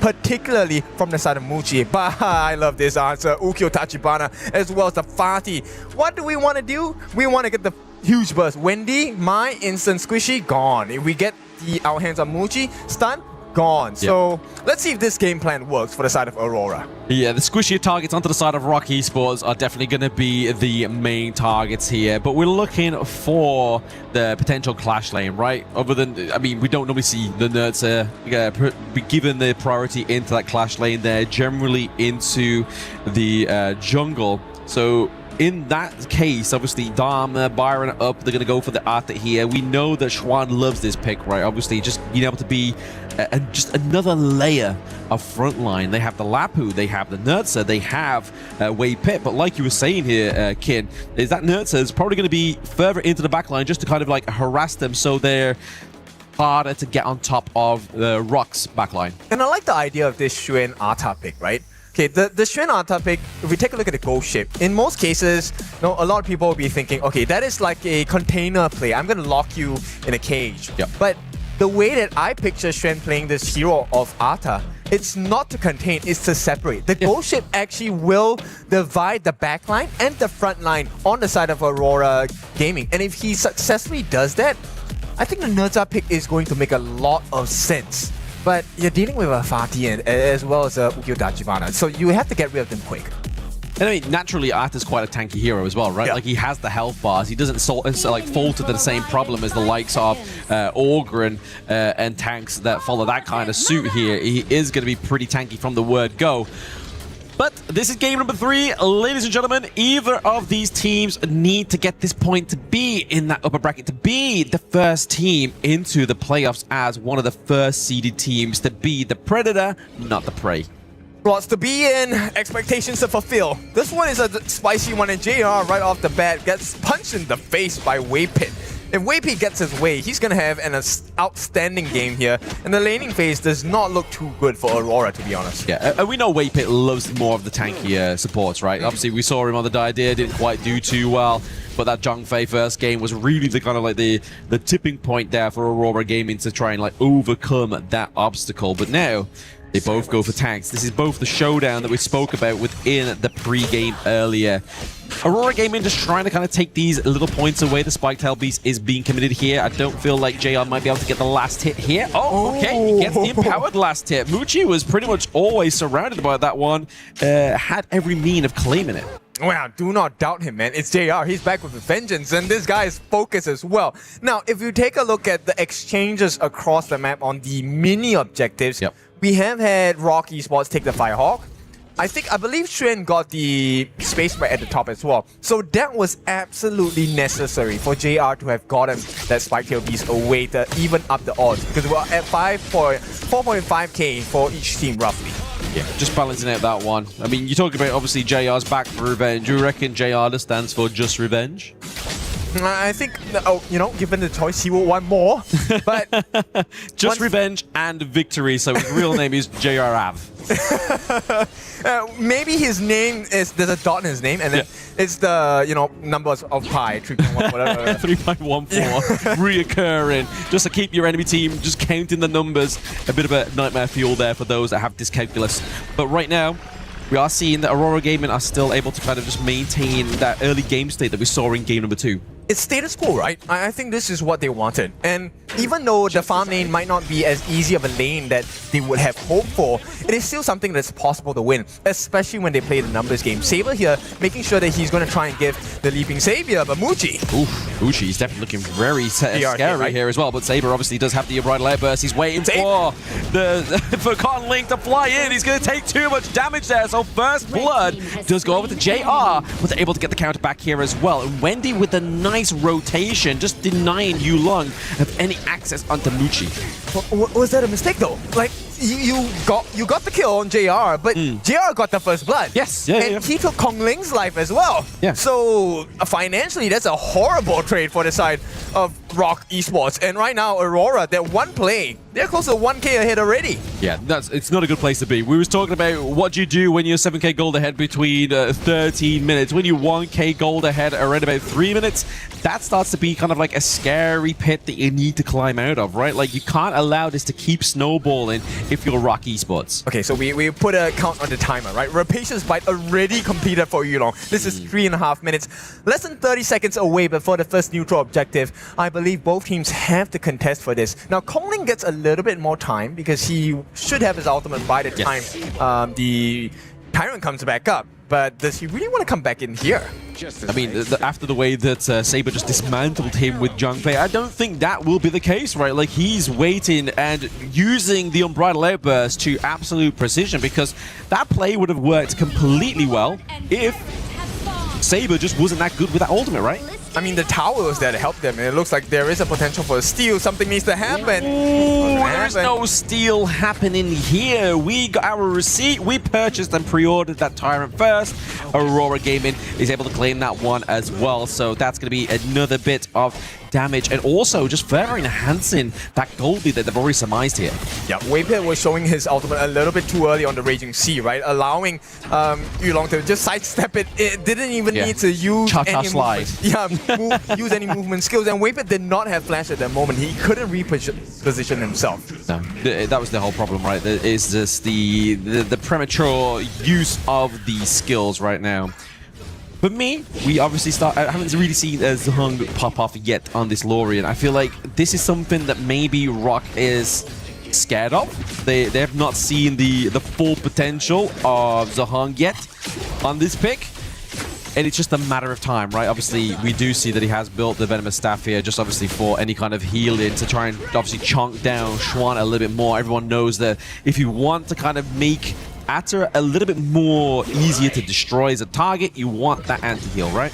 Yeah, that's true. I think Zhong definitely needs the Venomous Staff. At the same time, you know, looking at Zhong's gameplay over the past few months, he is one calculated guy. He wants to make sure he gets the kill. No kill, no attempt. Even if he does, it probably is to lower your health. Something else has to be at play, right? So when Zhong goes quiet, I think it's a little bit of a scary sign for Rock Esports, because when he finally speaks up, you're not going to like what you hear. Yeah, you're going to hear the siren song. But speaking of which, Ghost Ship does get poured out here as well. We do see Wendy having to come in for the rotation, forcing out the flash, but it is going to be the takedown here for Xian. Kongling maybe a little bit too deep. There we go. It's the pickup for the side of Aurora Gaming. We are trading Jungler for Clash Lane, but we may be trading a little bit more here. We do have the minion wave crashing top side of the map here as well. They do get the kill. However, can they retain that T1? The answer is no. But who was there? Zhihong was there, the Lorian was there. It was his setup that helped the team secure those 2 kills for the side of Aurora. And of the 2 kills you had, Kong Ling once again was part of the death roster. This is not what we want to see. This guy has already died twice. Yes, he has 2 assists, but you are the jungler. You're supposed to be the one pushing them back. For now, he can't even stand in the front. I mean, but if he doesn't push them back, who else is going to do that? Obviously, Xuan needs to kind of be there to chunk the damage a little bit, right? Obviously, just try and split the team fight into the favor of Rock Esports. So I feel like he kind of has to be this punching bag. And currently, judging by his KDA, whether it's mistakes, whether it's whatever variable, it seems like that is currently the goal here of Conling. He's just going to be the cannon fodder at this point. No, but Muchi's not ready yet, right? I mean, one of the things why you would want your jungler to jump in is there's damage to be followed up, right? Muchi has it here, the setup. Oh, okay, the setup does come through here. Muchi's able to get that red buff, however, so the claim onto the Crimson Golem is going to be enough. The Unbridled Outburst actually was just enough just to move Muchi out the way. Wasn't actually able to lock anybody in place to get a real setup here for the side of Aurora Gaming. Yeah, I mean, it was a sight to see, but once again, like I said, where is the follow-up? And in the meantime, yes, there was a movement from Kongling, but he was getting shredded down by JR. JR is now close to 5,000 gold. Is it a lot? Not really. He's neck and neck along with his counterpart Muchi. But as a jungler for Kongling, you need to have the level lead. You need to have a goal lead. He is the same level. No, he's under level. In fact, JR is 1 level ahead. He's 1 level ahead right now. Yulong's able to just skip out that one in a beat. But I feel like what Rock Esports are doing here is just kind of like a smoke and mirrors, right? They're kind of like, oh, obviously Kongling's gonna dive in. Can we get the pick off here? But they're looking for something else across the gorge. So they're just multiple doing different things. Yeah, and no one's... There's no synergy here. There's no sync, right? The synchronization of thought process is gone. No, it may be not gone quite just yet. Xuan is looking pretty low here. Wendy's already took a chunk of damage there, but it's going to be the takedown of Yulong. That's a payback. He almost wiped out Wendy here, but now we're seeing this all fight around the Tyrant here. Xuan taking a little bit too much damage for my liking. We do see the Radiance being popped here to slow them down. The stuns catch Muchi. Can they get the follow-up here? Siang needs to be in the back line, but also somebody else needs to be supporting because the Stampede comes through, locks him into place. Muchi gets the kill, and currently that is a good game state in terms of the team fight for Rock Esports. Okay, 4-4. Yes, Aurora still has the goal lead, and but here's the silver lining, right? They aren't able to go and take the Tyrant just yet on the side of Rock Esports. So Aurora, they have kind of taken a better part of the fight. They will start working on the time right now, and it feels like Aurora will give them this advantage. Give it over, but I mean, at the same time, they're able to get that T1 into mid lane, right? Mid lane is obviously a very important objective here within Honor of Kings. It just means that everything else opens up after the close of that turret. I want to point out Waypit's play right there. Yes, that Unbridled Outburst was beautiful coming in from the side of Aurora. But thanks to Waypit, Muchi got away safe. The Waypit had to give his life, I don't remember at that moment, but he saved Muchi as well as Kongling's life. That is the more important point. Exactly. I mean, if one tank falls onto the side of Rock Esports, it's not the end of the world, right? They have Xuan, they have Konling to just kind of like fill the boots of the fallen Lapu Lapu. But it's all about a dance here for Rock Esports. If it doesn't go the right foot first like this, the waste of all those ultimates there as well. That's a very expensive start of a team fight. That engaging quite go the way it did. The rate of interest is not here for the side of Rock Esports. Waypit is on the run. He cannot get out. JR gets the kill. T2 into the mid lane is under assault. A tale of two complete opposite worlds. Muchi having to face his opponents face to face. Meanwhile, JR has all the time in the world, all the space in the world to land those arrow shots, arrow showers as well. And the prize is well worth it as well. 5-4 and kills. Aurora gets the Shadow Tyrant, and this one will hurt. Yeah, that was definitely not a good deal, right? I felt like we saw the fall apart and the potential kind of like sigh of like despair from the side of Rock Esports. We saw it see all those ultimates start to fail. The Goat shit caught nobody. The Rising Tides caught nobody, right? Like, it's just nothing came out of that one, and that's a problem because it's such great expense here for the side of Rock Esports, and they know that. And now they're having to play with the disadvantage of the goal lead as well as the Tyrant buff. Yeah, I'm so confused. Like, Waypit, the Raging Sea, or nobody? Like, what was that? Like, something wrong? this is the defining game of your tournament. You don't want to lose this. But I feel like, you know, maybe they were hoping or they were expecting that Aurora was going to be there to go in on Wendy. Yulong as well. Looks pretty low. He's not going to be able to escape that one. He tries to get a little bit of a saving grace onto Wendy. However, nobody falls onto the side of Rock Esports. They do have 2 members down now for Aurora Gaming. Can they start to even out this game state into the mid lane? They have to. This is the best chance they've had in 11.5 minutes. They have to find something here. Even if it's not a kill, get a turret machine. No, he's looking pretty low. He's able to escape though. It's fine. In terms of damage, it's kind of dwindled here onto the side of Aurora Gaming. Obviously, Siang was pretty low. JR not able to obviously get that reach there and enough damage with the Arrow Storm, but we do see a bit of an effort from Rock Esports trying to claim this Overlord. The Bright Labors from Saber. The Stampede follows through.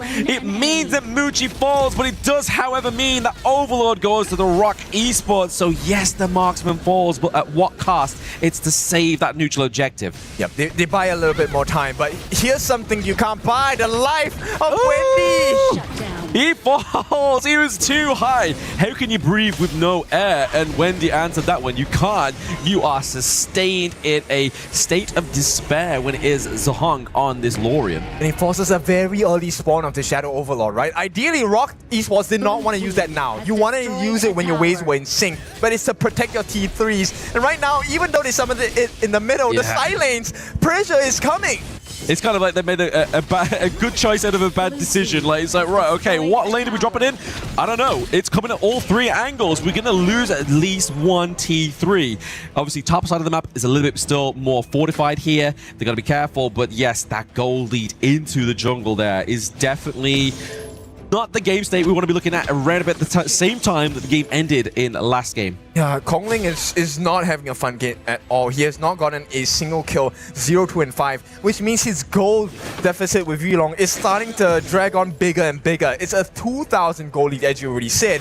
And with 13 minutes, these are objectives you have to win, and these are the shadow variants. The more you lose them, you know, the chance of you losing your slot and your dream of KWC gets a bit too real. It does. You start to kind of have the prospect and the POV of the prey when you go into that next bracket of the tournament. But Aurora Gaming are just really holding on to the chance of being a predator here. But Zhong, he gets caught out into that lung bush. A little bit of a doozy play there from the side of Aurora Gaming. Yeah, and right now, Rock Esports, they are trying to get an advantage. It's a 4v5, Zhihong is gone, but Zhihong is one of the squishies, right? If there's anyone that's going to get caught and taken out, it probably would have been him besides JR. JR is still alive though, that's the main point. It is the main point, and there it is. It's going to be the full climb onto the backline of Aurora Gaming, but JR is being saved here by Saber. But for how long? The minion wave is coming through into the mid lane. There it is, the takedown. Rock Esports seize the moment and seize the mid lane. Yep, that's 30 seconds. Very long time before Aurora can actually put up the defense. They're going to clear this wave in the mid. So Rock Esports, they will have the backdoor defense unlocked. Aurora, this is their last chance. 2 members standing only. Oh, Godling's into the backline. He's just trying to put pressure onto Zhong here. He's like, yes, you're on the Lorien, but can he get enough damage here onto the enemy? He's able to clear out that minion wave. Maybe the pressure down to the bot side is enough of a saving grace here for the side of Aurora. I feel like it had to be ended right there and right then for the side of Rock Esports, right? Because if you take a look at what's left on the other side of Aurora's side lanes, they still have T2s. They don't have any more T2s on the side of Rock Esports. So if they make a bad decision, lose a team fight, Aurora might just end the game right there and then. Yeah, I feel like the focal point here for the side of Aurora is they need to pick up Muji, right? Yeah.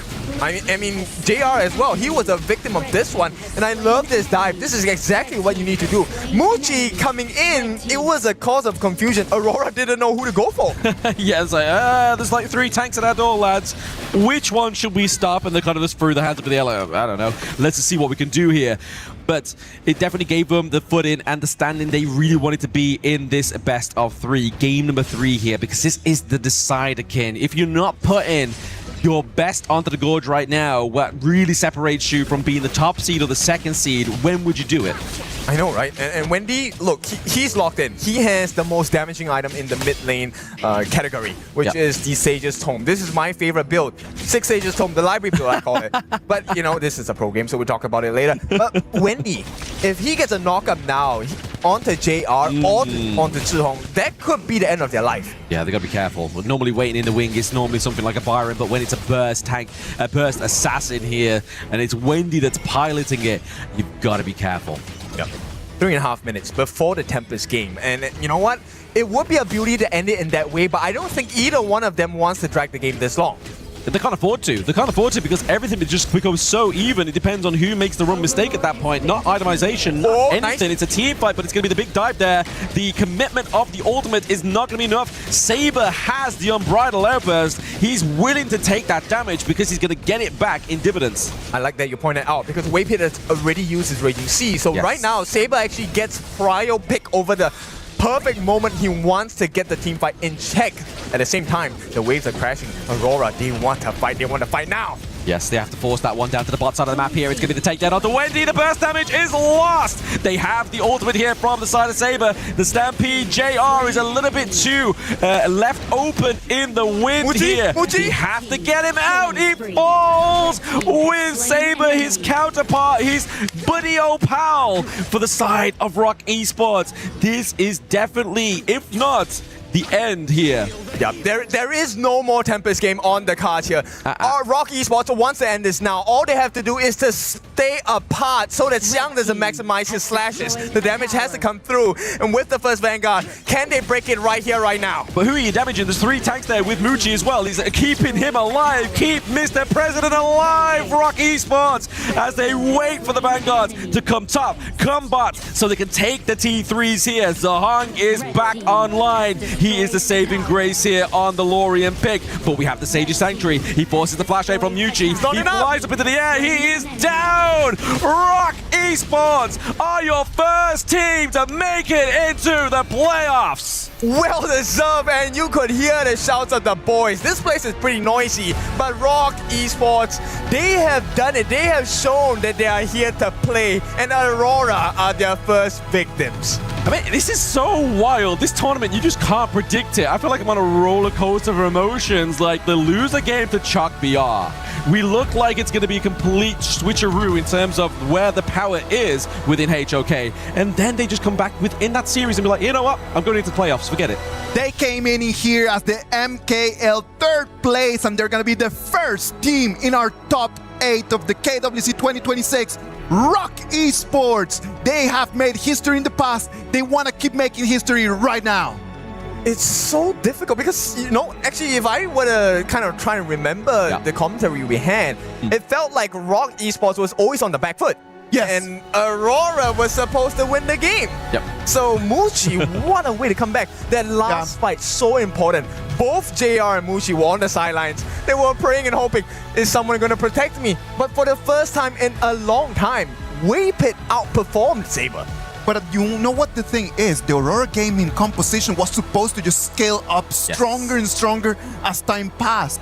But those 2 last fights, just starting minute 15, is exactly what just kind of like pushed them at the end. Yeah, and to be fair, you have to think of the opposite side of the team as well, right? You've got the Nerds scaling, but in a defensive measure. So that play that we saw in the first 4 minutes when we saw the goal for JR, which was unsuccessful, into the later game became much of an easier breeze, right? Just to be like, right, I'm coming flying in with a Starfall, and then just literally get the rest of Rock Esports coming through, able to claim turrets, lives, and the game. Okay, if you are watching on social media, I want to rewind the game back to like 4 minutes. Take a look at all the KDAs on the side of Rock Esports and take a look at the KDAs now.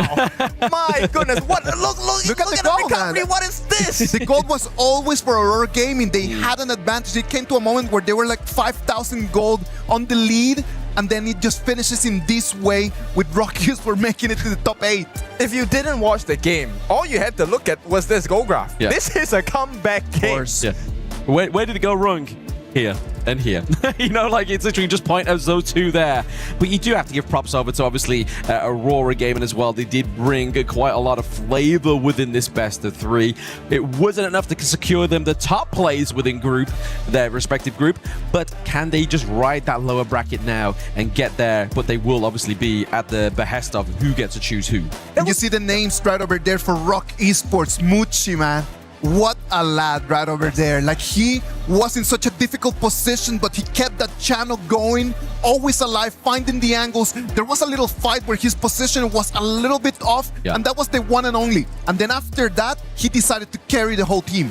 Yep, it was the complete opposite, right? Muchi at the start of the fight, he was running away, trying to keep his distance. In the last, 4 or 5 skirmishes, Muchi was in the face of Aurora. He was face to face with JR, and he kept shooting his shots. At the same time, you have to give praise to Waypit. Waypit, to me, is the MVP of this game. Yes, Kongling did recover, Xuan did a good job of tanking, but Waypit saved the game for Muchi so many times. He made sure he gave his life so that Muchi could continue farming. And that's the whole point. This is the farm lane. You're supposed to get the goal. All right. What about if we go over there with the man that we've been talking so much about? Muchi is on stage with Mara. Guys, please say something to us.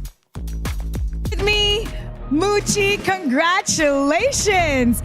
You know, before this game started, before this matchup, Aurora Gaming basically said that your group is really easy.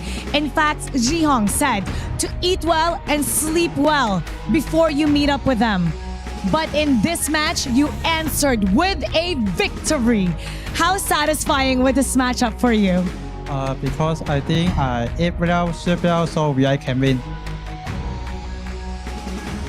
Okay, now, prior to this, during the past year, your team has always had a hard time against your opponent, Aurora Gaming. What has changed with Rock Esports? What is this new identity coming into today's matchup, coming into KIC? What has been the biggest improvement in this new identity? 你帮我翻译我觉得最主要是我们5个人团结一心吧，然后还有教练组的帮助，还有中国教练的帮助，所以我认为我们可以战胜他们。I'll say the biggest part was the unity within the team. All 5 of us are united as one. Plus, we have to help our coaches and the Chinese coaches from our bootcamp. And I think this has really helped us prepare to face against Aurora Gaming. We could really see the teamwork and you playing as one. Once again, congratulations. You're moving on. And now we'll head back to the casters. Lead the gorge. 团结一心, to unify as one, to have multiple people together as one heart. That is the most important thing over there for Rock Esports, because they came in at the beginning of the day, they did not have the best of the performances, but they completely turned everything around, and right now they sealed their ticket straight into the top 8. Yeah, this one really makes you understand it doesn't matter how you start, it really depends on how you end. And what an ending from these boys. Exactly, it's all basically a marathon, right? Obviously, it doesn't matter how you start, it's how you finish. But I felt also, it's kind of like we see the loss of identity in that first series, and we see the regain of the identity. And for a team to basically make that adjustment so quick in the same day is very impressive. It is just one of those moments when you are in front of a disadvantage that you need to really look at next to you, to your brother, and just say like, let's get this done together. Yeah, I mean, to add on to that, it was, yes, recovery from one series, but they also recovered from this in the middle of the game. That was how crazy fast they were adapting to the likes of Aurora. And let us remind you, Aurora is a team that beat them cleanly 3-1. Yeah, very well. I mean, look at just all these highlights, right? Obviously, this is over the span of that last game. Just every so often to be like little glimmers of hope between each of these teams, a little bit overextending, but I think it just goes back to the point that we was making, right? Like, somebody has to be the punching bag. Yes. Somebody has to be right. Okay, guys, I'm gonna die, but I need you to get what we need. Like, put ego aside, put it on the line. We just need to come together as one to get the victory, and there it is. We see, obviously, Rock Esports getting ever so closer to that step, that third place that they had last year at KWC 2025. Rock Esports right now, as you can see on your screens, they really exploded over there in all the energy and happiness that they had just completely inside of their hearts. Right now, our Group B is already done. Rock Esports will have the opportunity to pick who they want to play over there in the playoffs. Group D is waiting for us because the last match of the day is going to define our second ticket to the playoffs. Let's go to a break, and when we come back, the action of the KWC 2026.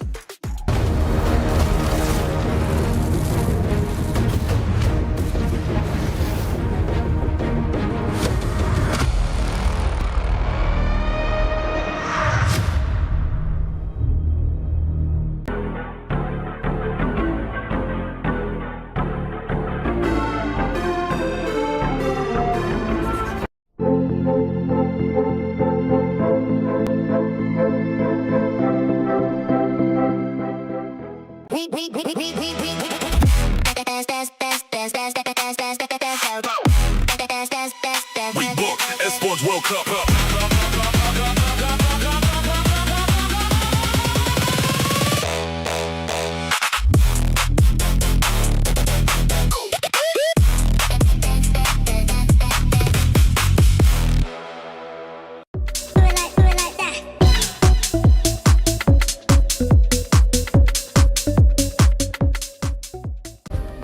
Play is in our DNA. Whenever we let it out, it becomes our superpower. Now imagine an entire city being built to supercharge it. Kadir City, powered by play.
Welcome back. We're live from Paris, France. This is the KWC 2026. Group B already has awarded one ticket to the playoffs. It's going to be Rock Esports. And now Group D is still waiting to see who's going to win this last matchup that is going to be the second ticket into the top 8. Sagi, Holler, what are your ideas from that last game that we just watched, Rock Esports against Aurora Gaming? I have to say it was just absolute cinema. Let's be very honest. I think that the storyboard was like the storyline for Rock Esports, for them to have a way to kind of come back. There was a lot of questions going in. How would they do? And they exercised some demons as they took over, of course, this MKL squad here. And as always, it's nice to see that ROC Esports or Rock Esports come back as the Nova Esports self, where they did really well back at EWC 2025, and coming back here, they proved themselves and they march into the playoffs. They march into the playoffs. It's going to be a second team that is going to make it as we see the Group D bracket on your screen. From the performances today in matches 3 and 4, GK Esports beat 2-0 Deep Cross Gaming, and Team Nemesis beat 2-0 Boom Esports, awarding them the chance today in this best of 3 of getting their ticket into the top 8. Yeah, there were. For me, it's the Team Nemesis Boom Esports one, right? I think that they was looking to be very competitive. Boom Esports had the leg up, but Team Nemesis was like, no. We are the far superior team. Representing IKL, we will take you down, PKL. I think that this Group D has the closest teams in terms of levels. That is my idea. Right now, when you think about like these two that we have right now, and then you think about the fact that we have Team Nemesis right over there, we have GK, we have Deep Cross Gaming, we have Boom Esports. The four of them, very compact, man. All of them very compact. Oh, but you have to measure the opponents coming in that individually based off, right? GK Esports DCG, the level of gameplay showed. Can it measure against Team Nemesis against Boom Esports? We're going to have to find out. I think that that's what this is all about right here. I think that there were, again, going into this one when you're talking about, like, you know, for me, it's about the junglers. Correct. Right? GK Esports, Musan King, you know, the TNX from the other side, also from Malaysia, but representing Team Nemesis. These two have been going at it for quite some time. And to kind of bring it onto the international stage to see who's the better MKL jungler. And it's always a interesting one where you mentioned TNX. Yeah. He's been always trying to rival himself against Zhang Q, also from MKL, but he's stuck at second place. But if he can topple and triumph over Musan King, known as the best jungler from Malaysia, maybe that status will come in towards effect. But you know what? Like Musan King has just had such an amazing 2026 up until right now. True. He comes in as the MKL 2026 regular season MVP. 12 MVPs in regular season, 5 MVPs in the playoffs. When it counts, you can always count to Musan King. I feel like you can't be good if your name has King in it. Oh. And obviously, he's a durian right there with the Musan King. And obviously, he's representing. And obviously, he's one of the best junglers out there. And it's still kind of up in the air as of who the best jungler from Malaysia is. It's always an argument. It's always a competitive title that you want to gain it for yourself. And if we were to deep dive into both of these jungler-specific hero pool, and I gotta say, it's really, really similar. Okay? They love the assassins, Jing, Luna, Pei. Those are going to be hot ones coming into our series. Yeah, it's about that impact, right? Yes. And being able to just be able to dive in, to get to the back line, and just basically control the game. I think that that's why the MKL junglers are so much fun to watch. And an important thing that we need to also deep dive into, Guiyu. Yes, FMVP from KSC 2025. But Guiyu was also part of Nemesis, or otherwise known as Dominator back then, with the roster of Jurl and L. So this is a reunion, but on opposite ends. But when you know your opponents that clearly, like when you have already played with them for so many years, for such a long time, does that give you an advantage or it actually works against you? I think that it's a bit of an advantage because you know the tendencies of those players. Yes. But I think at the same time, there's a little bit of a disadvantage knowing that, hey, you left me, we're going to go after you. And also puts pressure on Tough Z, right? Yeah. Tough Z is like running Clash lane. It's like, oh, you're the X of my team if I don't perform against you. What does my team think of me? It's like, do they go back for the X? Yeah. No, it's personal, right? I don't think the contracts were like that.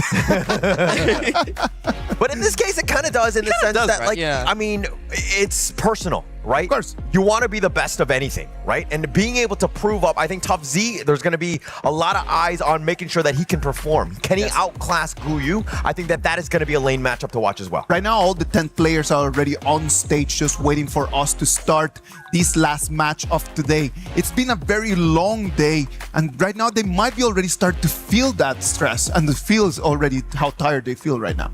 Well, I mean, you may be tired, and yeah, this is your second match of the day, but you're in a great spot. Okay, the loser is not out. You can continue on, and you can punch your ticket into the playoffs. That is a big honor here.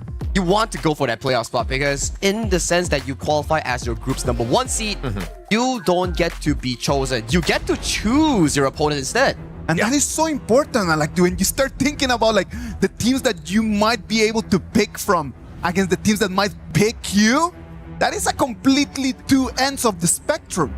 You might be picked by stronger teams like expected ones. We just saw Rock Esports. They made it to the quarterfinals, top 8 as the first seed. So they're waiting for the pool of Pool 2 teams, the second placers here, that qualified through the lower brackets. So it's like, who am I going to pick today? Like, is it going to be you? Is it going to be you? For the competitive edge. Yeah, and that's the greatest point, right? The competitive edge, because being able to select one and not being selected yourself is a huge honor, but it will really help you in terms of the final standings and avoiding some of these big dogs out here. Well, right now we already have Team Nemesis, as you can see right over there, sitting in front of GK Esports. It's going to be the MKL second place against the IKL second place. One of these two teams is going to have a good rest, because if you win right now, you don't get your next game until 3 days from now. Oh yeah, you don't have to play after tomorrow. Okay, tomorrow is the group A and C. Yeah, exactly. And you get to rest like 2 days straight. You don't have to play lower brackets here. So it's not only qualifications on the line, it's also rest and observation. You get to see everyone. Yes. You get to take so many notes, man, and you get to at least tomorrow just get 1 day off and just go around Paris and enjoy the city. Yeah, but they're probably not going to be doing too much of that. They're going to be scrimming, right? It is a grind. I think that until you come out with a victory, I don't think that you should be going to do any sort of sightseeing at this moment. The only sightseeing that you want to do right now is check out the pick and bans. Nemesis on towards the blue side with EK Esports going on the red side. It's already a bit of an action here. That pay is still not available in that draft. Guan Yu as well. Some of the key picks in terms of that early game and also the team fights are not available for this specific draft itself. Yeah, and actually, I mean, for me, it's about obviously the banning of the pay. Pretty key. Doesn't look like, Nemesis want to go that direction as well, especially since they've got that first pick. So, but I do think that early game tempo is going to be key. It's definitely going to be key always, right? You want to be able to control the game, make sure that you get it as much as possible. And so far, EK has been on a roll with the Princess Frost and Liang combination here. They are one of the few teams that can actually pull it off with a very high mastery rate as of this point. Yeah, and I mean, every time I'm like, yeah, I don't really like it or whatever, then GK comes out and they do it again and they win with it, right? Yeah. So they're always proving me wrong, which I'm okay with, but if they're not able to hit mid to late game properly and just end games, they really will struggle. This is a bit of a crutch and a bit of a weakness, I would say, on this team. It's high risk, high reward. Yeah. It gives you so much farming tempo on that Ogren that will be piloted by Musang King in making sure that he gets all the farm that he's looking for. And then the Princess Frost Liang, starting from the level 4 of the Liang, starts picking off those map pressures here. Because every time we see Princess Frost Liang being picked up, both of the side lanes coming in from the enemy team, they have to hide until the Liang shows. Yeah, and so also, now that you've kind of locked yourself into with this Princess Frost, it's not the greatest of mid laners, right? So it's also vulnerable in that sense, but does it, can it create chaos? Yes, of course, especially when Liang hits level 4. Yeah, we'll have to see how they play through that early game here. Coming in for the second phase of the pick and bans here, Luna, Agudo, two junglers that have a good historical track record in the counter phase here against the Ogren will be removed. And if you take a look over to the side of Nemesis draft, Zhangfei, Dharma, it's a bit of a reminiscence back to their KC 2024 dominated draft that they always like to go for. Yeah, but now, I mean, look I think that when you're seeing the thing like the Chano, okay, it looks like they're going to go with the Lorien. This is definitely going to outclass the Princess Frost in the mid lane. Then you have the Zhilong as well. Also ways to kind of get to that back line. And so now it's going to come back to this initiation. How is this Liang?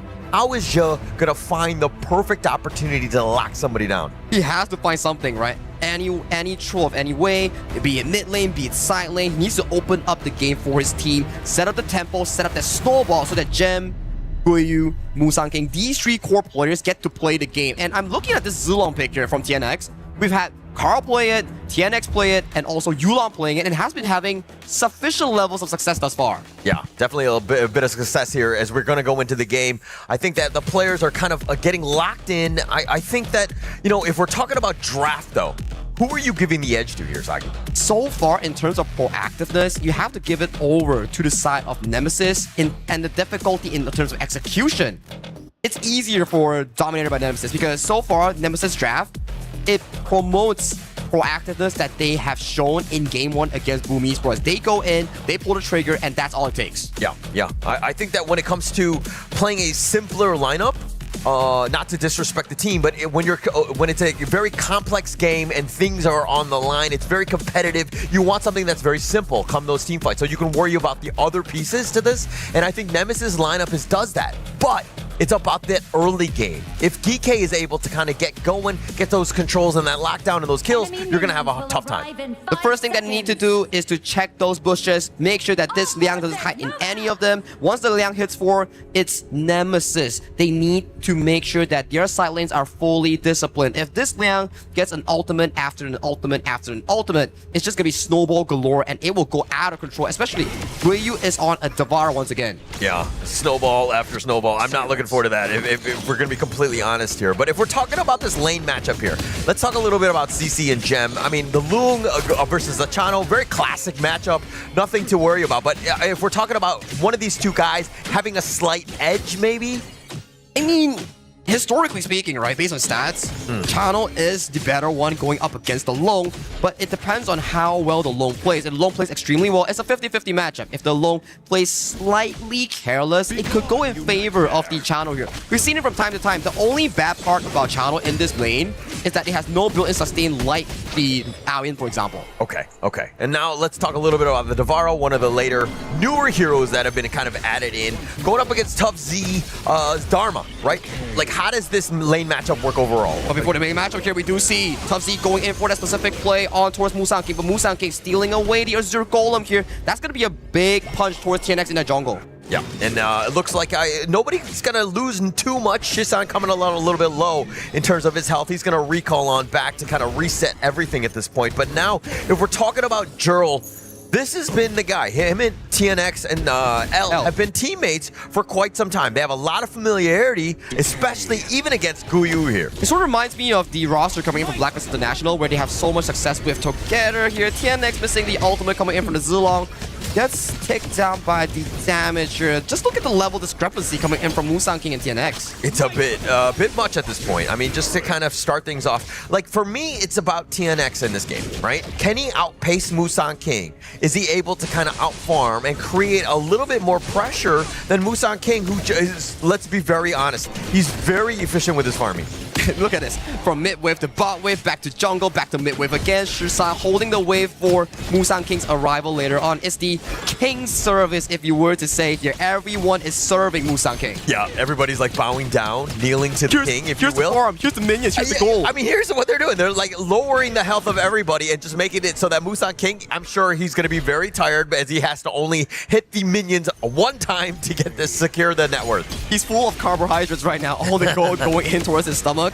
Like, he's already almost level 7 as of this point, and he has a timer of the Azure Golem coming from TNX. Level 5 versus level 7 here. Zo has already unlocked the power control. Where is the first play gonna be coming in from this Princess Frost and Liang? I mean, Musang King level 7, that's pretty high, especially at 3 minutes. But they funneled, again, it's all about the prioritization. Plus, level 5. At a moment's notice, whenever they feel comfortable, and they don't need to rush it, but it will definitely help out when Musang King has those items, because they're going to just burst him down. Plus, Shisan is there as well. I'm pretty comfortable with Team Nemesis right now, right? Yeah. Just making sure that, okay, lanes doesn't go explode. They need to make sure that bottom side, Rider Alpers tags on towards Gem. Gem unable to flash away. The CC Galore stacks on towards him here. Gem forced to be sacrificed under the tower here. Beautiful and clean dive coming in from the side of DK. Oh, absolutely clean. Set up by L, and the way that they were able to do that, I mean, Gem had nowhere to go. He was actually going the wrong way. Maybe he did enough to kill L before he was killed, but it was just way too much in the end. And again,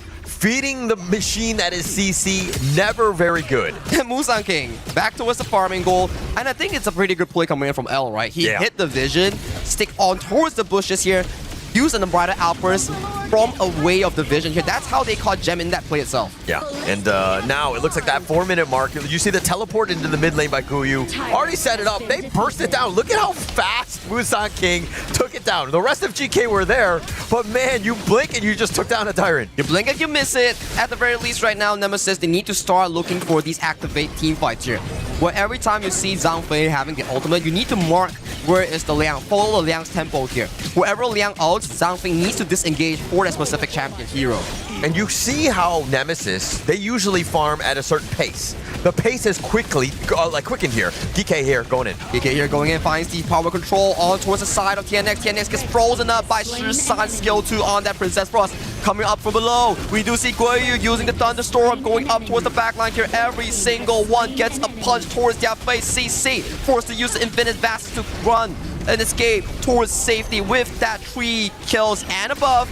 This mid lane tower will just accelerate the growth of GK Esports. GK Esports or just Musang King. I mean, like at the end of the day, he has almost all of the net worth. He is such a beast. He was just literally walking it down, executing anybody wherever they wanted it, and they've taken an early T1 mid at the 5-minute mark.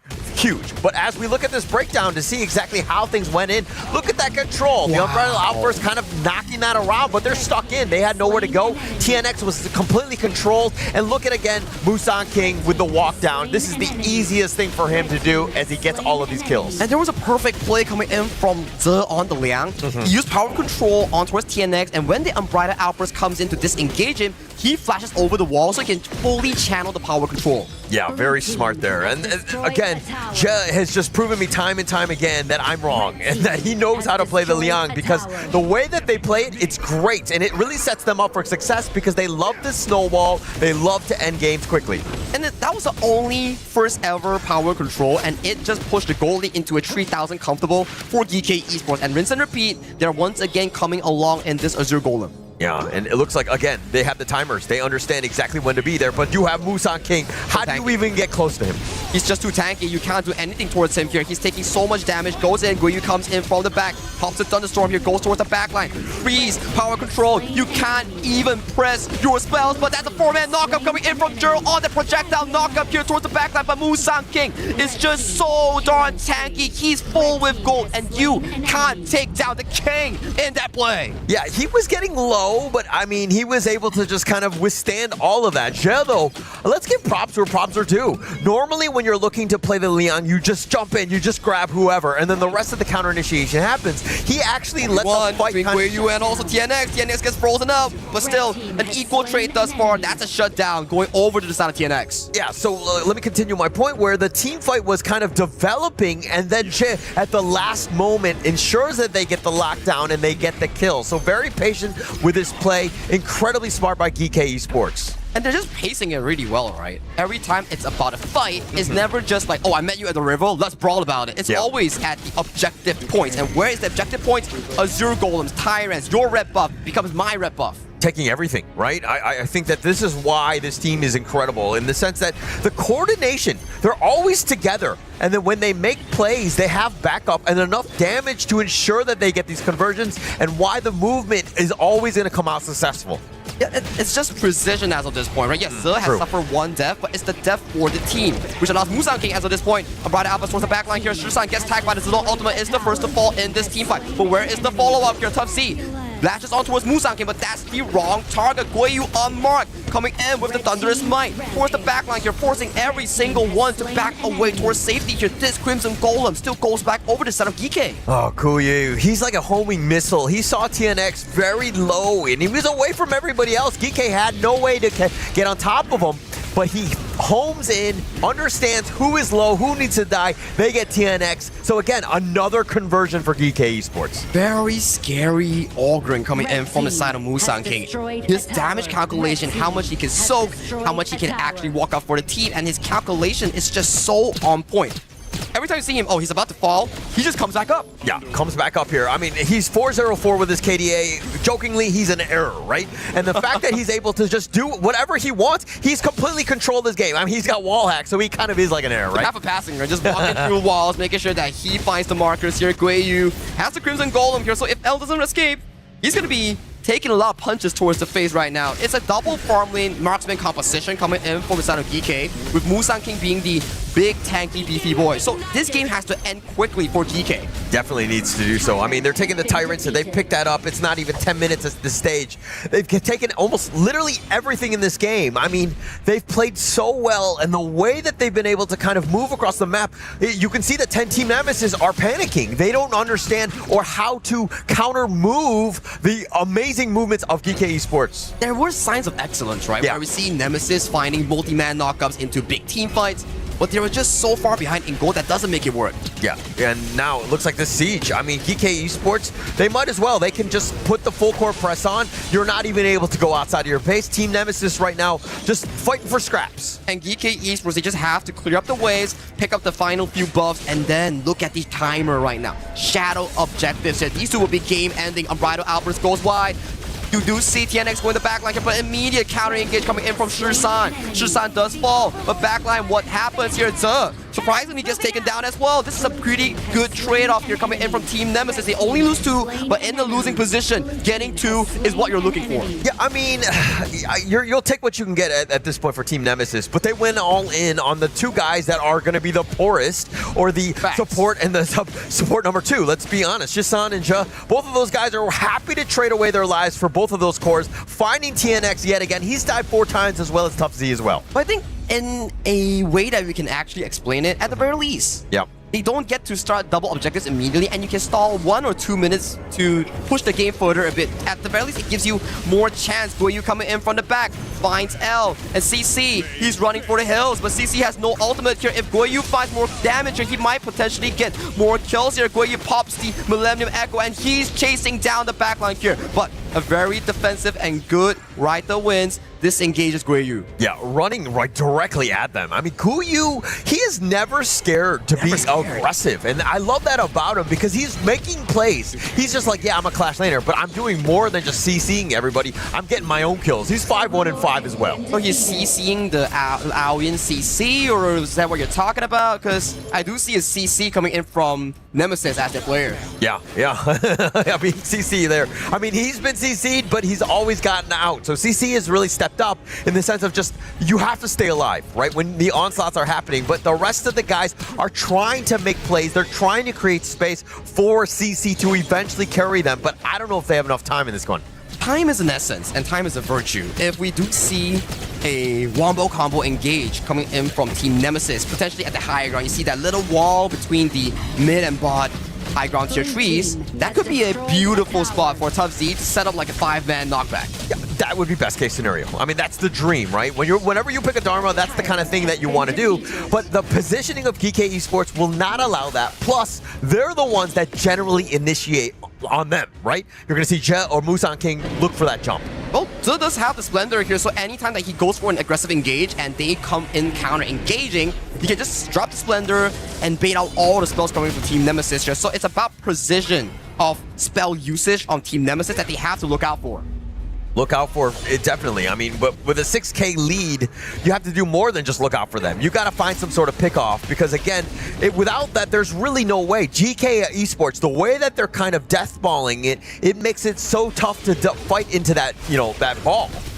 You're just not giving any chance, right? You can see this 4-1 formation coming in from GK Esports, riding the Overlord and riding the strength of Guoyu here. Millennium Echo popping on towards 2 members here. CC getting so much damage in towards his face. Guoyu not scared whatsoever here. And with the Overlords marching in, it's the Musan King show riding on towards the side in the front. L forced to use the Unbridled Outburst to disengage. Musan King running dangerously low. Has to pop the Blood Rage. They need to retreat to recuperate here with the minions marching through from 3 waves. So they were doing what they could. It was more of just like, they weren't going to take the crystal, right? But it was more to create space for Guoyu in the bottom to potentially take that bottom T3, but the minions had been cleared out, and that's kind of what stymied the approach here. But GK Esports, very smart and intelligent in the sense of just like, hey, we need to back up, we need to regroup, we'll come back in later. They understand the comeback potential coming in from Team Nemesis, right? True. There's just so much knock-up and crowd control that Team Nemesis can actually try to look for the big numbers like Gem. He's 11,000, but if you remove him, that could be pretty big. Musan King gets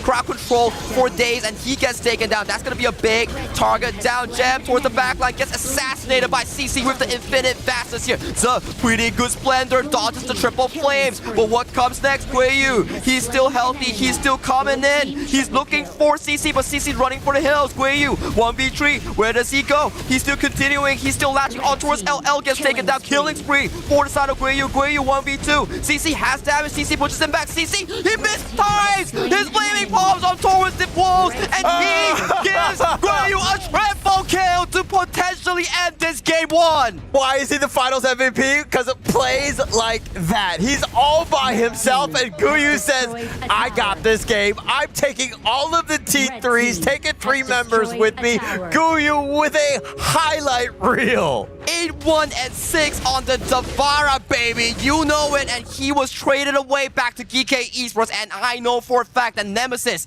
they are regretting right now. definitely regretting it. They were like, why did we let him go? Guyu, I mean, when he's making plays like that and everybody was so low, but he was dodging everything, doing enough, finding that everybody was enough for him to go in. And as we check out this replay, it started poorly, right? I mean, especially with Musang King getting killed, they were like, okay, we slayed the dragon. They find the Infinite Bastards on the back. They find Gem as well. Things were looking very dire. Everybody was so low, but Guyu was like, bet, I got everybody. I'm taking everyone down. Find CC once he goes down, and they're walking around. They're thinking 3 members, but like, how do we kill this raid boss? No chance. Dodges away. Jurl's like, I can't help you, buddy. But CC's trying to go, misses the play, and then now Jurl tries to go in, and Guyu outplay gets the triple. And he's going in once again. Divers towards the backline with the Millennium Echo here. CC forced to use Infinite Battle to escape towards safety here. Guyu not stopping and still going in for the punches. 1, 2, kick up and 3. You get the crystal for this game number 1.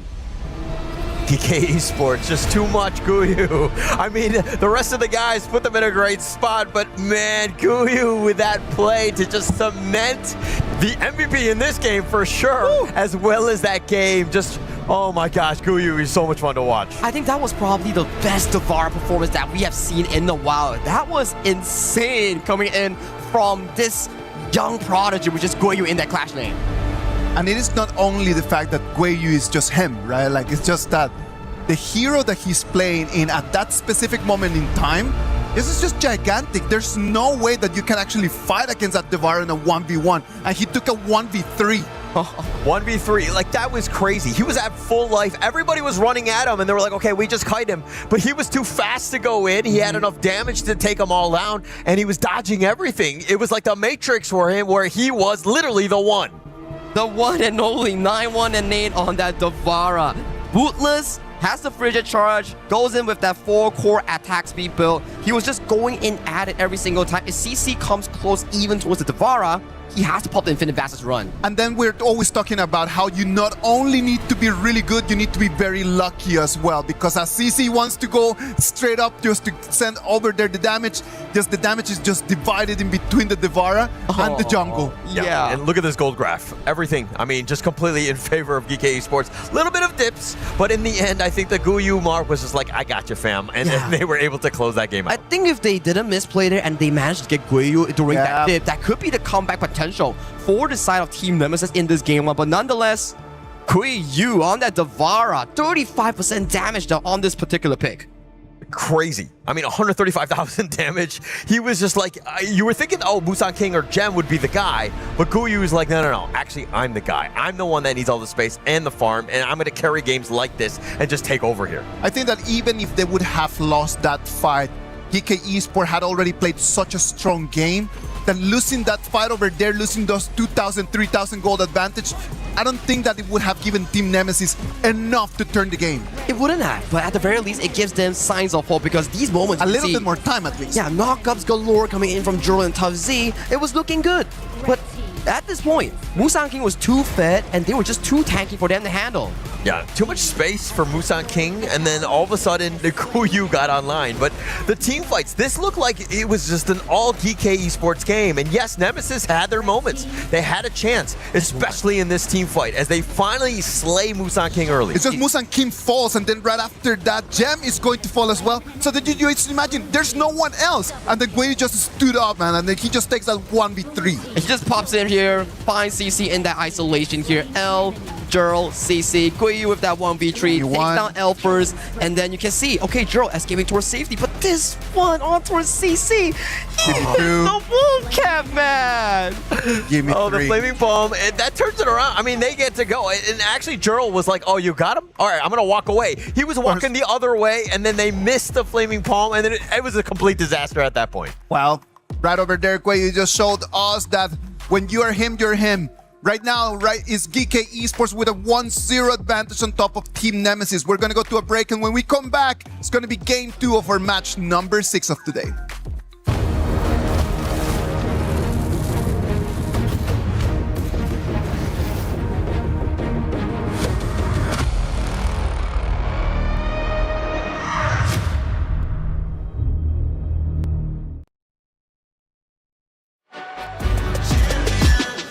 This ain't no regular thing. I came for the ring, you know what I mean. You see my name in the lights.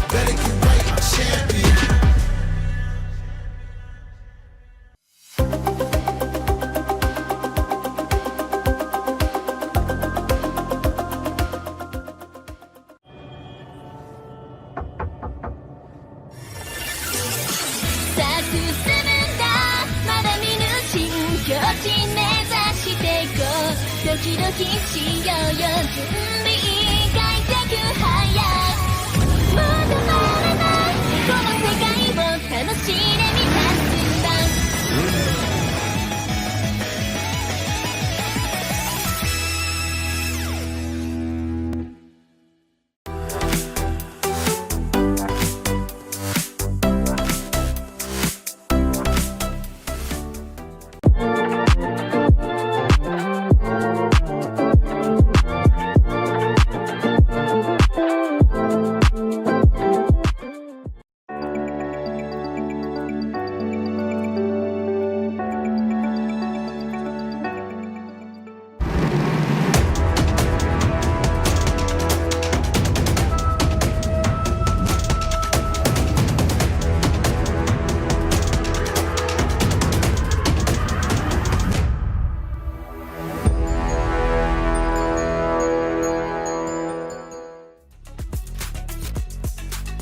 Welcome back. This is the KWC 2026. Right over there, we just saw how Team GK Esports is taking the 1-0 advantage on top of Team Nemesis. At the beginning of the game, we saw how Musan King was just treated as stat, right? Just treated as a king. Everyone was just feeding him. He had an amazing advantage, great start of the game. But then when he fell over there in the last fight, it was Guiyu the one that had to stand up. Yeah, Guiyu was like just like a catch, buddy. They were doing like trust falls, right? Right when Musan King fell, that was when he like took the throne, took the crown, and became the new king. And that's the main idea, right? Like sometimes in your team, you need to have multiple cores. You need to have multiple carries. Whenever the Musan King was not able to start over there, someone else needs to jump in and take that role. And it just shows the beauty of the draft coming in from the side of GK Esports, where you draft the Liang Frost, you want to accelerate the growth of your early to strong mid-game jungler, which they did. Musan King was practically unkillable for the first 10 minutes, but when the damage items start scaling in for the side of Nemesis, that's where it's an issue. But the supplementary picks, Chano, Davara, stood up, especially Guiyu in that final play. That's why the draft makes sense. But the problem is, it's a very, very difficult to execute draft. Now, the problem over there is TNX, man. I don't think that TNX had the best of the games. Correct. And we just spotlighted him over there like, okay, it's your chance to try to get in there as a jungler that is going to have people respect him internationally. This first game was a swing and a miss for sure. He just didn't get enough farm. Like the play style is correct in the sense of being aggressive, and that's what we like to see from TNX. But when you're like a poor man and you're trying to go for those type of ganks, never gonna work, right? And so they needed a little bit more time and space, of course, for TNX as well. And TNX definitely needs to come in strong in this second game. Yes, Zilong might be an experiment pick. It's still not revamping on this server because we're basing it off the season 16 August, I think July 16 patch. So for this specific Zilong pick, it works, but you have to tread with cautious. Oh, for sure, for sure. And I think that it was like the last pick for them. I think that this is something like a pocket pick of like, hey, let's bring this one out. They were trying to surprise, but GK Esports are like, actually nothing surprises us. We've got all the power picks with like the Davara here. It reminds me of the KC 2024 Dominator lineup, where they like to play Mai, Zhangfei, Dharma, and go for the hard engage style because they know for a fact if they try to out-rotate GK, it's not going to work. Because GK, in terms of power ranking, I know a power ranking is just like something to rate teams and it's not actual gameplay, but that discrepancy in experience and team environment is just lacking for the side of the Nemesis. So they need to find a way that breaks the equilibrium through team fighting. Through team fighting, so are you saying that like come early game, they need to take more fights, more like gank attempts? Like walk me through that process. Like, just now the composition is built around team fighting. CC galore, layering crowd control after crowd control, giving them more edge. Even if they're losing 2,000-3,000 gold, it still allows them to team fight, like we saw in the last fight. If Guiyu didn't pop off, that could have been Nemesis win in that team fight. Actually, you're right. You're right. I do agree with that. I think that if they, again, if they were to slay the demon that was Guiyu on that, I think that they would have had a chance. But I think, you know, it is what it is in the sense that Guiyu just outclassed them, right? Outplayed them. It's like, hey, you know, it doesn't really matter. I'm able to do my thing. But going into this draft now, okay, the Zilong pick didn't really pay off. Are you looking for early, late? Like, what is the thought process here for Nemesis? I think the idea points out really simple, right? GK Esports batting out the Luna, where TNX had an amazing game just now against Boom Esports. And right out the get-go here, those picks that you mentioned all locked away. They lock in the Byron, wanting to play a aggressive Clash jungle synergy, giving more room for TNX to aggressively invade the jungle. Because in that previous game, what did we see? Azure Golem stolen away, the first one by Musang King, and that's just a heartbreak if you're on a Zilong. You're like a tempo jungler, wanting to gank, wanting to make plays, but all of a sudden, guys, where did my Azure Golem go? Oh, Musang King took it. Yeah, you can't give up anything. And I think that was a huge issue. Like, there were just too many times where they just like left the door open into their jungle, but now it looks like Nemesis, they're going to go back to the tried and true, the Byron and the Lapu Lapu, like team fight galore, plus now it's about this Mai Shiranui from Jurl. I do expect a much better performance here. But that's the interesting part. Annette is known to be something of a similar to Zhuangzi, where you can get CC immunity with your ultimate here. And you have so much knockup. How do you work against an Annette that can actually dodge crowd control for the team? While true, it's also those things where you have to just bait it out. Like, it's already been picked. I mean, if you don't pick any CCs, then you might be open for a potential assassin-style jungler that needs that lockdown, right? You need that CC. So it's like a damned if you do, damned if you don't, if you will. Exactly, right? So it really depends on how they structure their team fights. They can't go all in the get-go. Bait it out, start kiting, and then when the perfect moment arrives, but Annette doesn't have the whirlwind, then you jump in. Best case scenario, assuming you're able to find that. Not easy, very difficult to do in terms of these team fights, but if we're going to this one where like the Agudo is going to be picked here to kind of counter some of that, they're looking for like one big team fight, maybe a pick-off, and then start taking towers down. Yep, one by one, right? And this is shaping to be a very, very aggressive early to making composition coming in from the side of GK Esports here. And you pan over to the side of Nemesis. Who is your late game here? You can't pick a channel into a Chicha. That is a horrible matchup because Chicha can just utilize those spirit walls, get that spell to refresh it, and consistently poke out the channel here. So they need something to actually be able to side of CC to scale. And we've seen this specific matchup. It's going to be the Devara going up against the Chicha once again. Yeah. So, yeah, they're going to go with the Devara farm lane here and also adding TNX's Lam to the mix. This is going to be fast, furious, going to be aggressive, and these guys are definitely vulnerable, right? Yeah, you have the second life with the Umbrosa, but, you know, if it's constantly just hounding you down, you might have a bit of an issue. And it's interesting, right, where we see the Lam. It's one of those traditional counters against the Agudo that gives him more space split resets. Like, he consistently space split with Agudo spawnlings, but Lam has since been for a while kind of outdated in terms of the stats, damage stats. So the Agudo Lam matchup is pretty 50-50 nowadays, depending on the hero mastery. And talking about hero mastery, Agudo has been one of the staple picks for Musang Kings all the way since 2024. Yeah, he loves that one. I mean, it adds quite a bit, right? What do you want to do? You want to be tanky? You want to be doing damage? You have range? And plus you have the wild growth. You have many different options, right? Which is kind of a very flexible pick. He's not the best at anything, but he's very good all around. And there's also one thing you can do in the Agudo. If you sneak to the enemy jungle and you cast your passive retrieve, can actually steal the enemy buff if you can find out where they start off first. Okay. Yeah, it definitely has more options in that sense. But now if we're going into this one, is this lineup, are you comfortable if you're a Nemesis fan? Is this enough to take down GK? Very risky draft. It really depends on how well Juro and L, the double L plays. If they aren't able to set up the early tempo before Zilla comes online on the Annette, that could be a very major problem for Nemesis and IKL fans back at home. Yeah.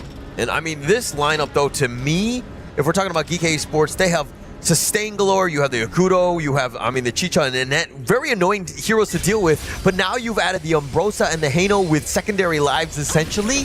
This is a lot of sustain, and those team fights are going to be long and winded and kind of annoying to deal with. I like that point, right? Where you have Guiyu and also Shirsang on those double ultimates. It gives them more leeway to survive CC's ultimate. Once you drop down the Millennium Echo coming in the Devara and you sustain through the first initial damage phase, he becomes sort of not that high DPS centric. Agreed. And you're just extending it, right? I mean, CC is looking to just burst you down in a way, but if you've got that, again, just more ways to out-heal it and just to kind of stick around, it's going to be much more annoying for them. So for GK Esports, I think the draft gives them a slight edge here. Hell, stealing away that little camp here from the side of Gem. But talking about draft, I like what you mentioned in terms of edge. If you were to dive deep in towards this, it really depends on TNX, right? Yeah. TNX, Juro, and L. They need to find an engage, and bottom side here, L misses the spell to flash on towards Gem. Gem has the CC immunity here, dodges away the death from below. Death from below gets tagged on here. TNX almost getting tagged on by the tower here, managed to limp away. I mean, they're gonna survive, which is one thing, but again, L just barely not able to hit with that stun, that charge, if you will. And I think Gem, I count as blessings. I mean, he was very lucky to survive. And back-to-back games, Gem has been the main guy to be targeted by the side of Nemesis. In Game 1, the Zhangfei ultimate on the channel, and in Game 2, L still trying to use the skill 2 flash to pop Gem in that bottom lane. But unfortunately, it was a bit too short. Would you feel comfortable knowing that, hey, if you lose this game, you're out, but you're gonna go with the Devara farm lane? Well, you're not essentially out, right? You're going to the lower bracket to meet potentially Boom or DCG. And Devara farmlane, he did have a pretty good performance in making that comeback against Boom Esports just now. So I would say it's much more of a trial and test the pick coming in from Nemesis and CC. Okay, all right. So I think that, again, it's more of like, for me, I think that he's willing to take the risk. We know that he can be a bit of a late game monster as well. So life, like number 2 or not, I'm going to eventually outdamage you. And so far, Navarra has been an interesting pick in this group stage. In play-ins, it was like picked like what? Twice with I think 50% win rate if I'm not mistaken, and then coming in towards the day 1 of this specific group stage, there's more and more Devara shining light, and meta is, I would say, slightly different for group stage compared to play-ins. I wonder if it's because it's been picked more because CC's been picking it more, right? Well, is that 2 series today? I mean, global big ban pick, is throughout, but if the same team is going to look to pick it, and they've had success, right? Even against Boom, as you rightly pointed out, but now a little bit of action. Oh, Gerald doesn't get the Flash Blue Engine off. That's going to be a big cooldown expended coming in for the side of Gerald prior to that Tyrant pick. Yeah, very smart there. Shisan, he goes 88 miles an hour. He rewinds. He gets on out of this one. But again, TNX, I like that aggression, right? I think that in the last game, he was really not able to get going because Musan King was outclassing him on the Ogren. But now a little bit of action, even in the bottom lane. Oh, Jam here. Tags on the fatal arrows onto the side of L. He's going to be really low. Can take the recall here. He will make it back on time for that play. In towards the top side here. TNX finds the engage on towards the side of Musan King. Musan King gets later down with CC. Uses the furball to escape towards safety here. Beautifully played coming in from DK. The perfect disengage by Musan King. Just being able to survive. Things did not look good. Any other hero might have had a bit of a problem, but he's tanky enough and mobile enough to get on out. But Nemesis are shooting their shot. They're trying to go for ganks. I mean, we talked about how they need to be aggressive. They have definitely upped that level. Yeah, they need to find more of these plays, right? Gerald needing the flash in the upcoming 90 seconds. That could be the big cooldown here. But so far, this upcoming Tyrant in towards that bottom side will be given away freely towards the hands of Musan King. Potentially, if they have the timer, they might even invade the red buff. Yeah, I don't like it how they're giving it up for free. I mean, they knew that it was going to be that 4-minute Tyrant. Probably TNX, his rotation was a little bit late in terms of just like clearing the top side of his own jungle, so they didn't really contest there. At bottom side 2v2, Frenzy and ultimate pop here by the side of Gem. Gem gets the knock up on towards his face, but a beautiful Hurricane Wall disengages for the side of Gem. Musan King is here, lands a furball on towards CC. CC has no immunity towards crowd control here. He gets taken down for first blood. And TNX, he continues to jump in from the dive from below, but doesn't catch on towards anyone. But Shisan towards the back, he's tanky. Fatal arrow lands. He manages to limp away towards safety here. 1-for-0 for the side of GK. L was so low, he barely survived, but CC was caught out of position. That GK, just like the perfect play. Like the way that they were able to ambush right under the tower. They were not playing scared whatsoever. TNX came in a little bit late to that party, if you will, not able to find any sort of cleanup as well. It's a worrying factor. It goes back to what we discussed. How does the Maestro Nui and Lapu Lapu heavy combination go against the Hurricane Wall of the Anet here? And so far, Anet has been a very crucial hero in disengaging from these heavy knockup compositions. Just been on point. Yeah, rightly pointed out in the sense that he's been able to keep them alive. And the value that you're getting from the roam, anytime you save one of your cores, you're going to call that a huge win. Oh, just a bit of a wave clear here coming in from Gerald, but you do have the wild growth here to just clear up the waves, push out the towers. Shisan here just being a bit of a nuisance in towards that mid-river. Yeah, and he'll poke and prod, right? L is tanky, but he's going to keep taking those scepters to the face. He's not going to really like that too much. He definitely wants to be topped off before any sort of team fight happens here as we hit the 6-minute mark. And something special about Anet, right? As long as you're moving and walking, you will get cooldown refunded as long as you're walking. Yeah. But I don't like to get my steps in when I play Anet. Hey. I just like, you know what? Just get on that couch.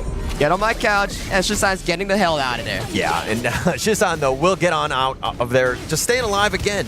It's about that vision, using that maximum value, but at the same time, Nemesis, they don't really have the burst to deal with the Shisan Heino.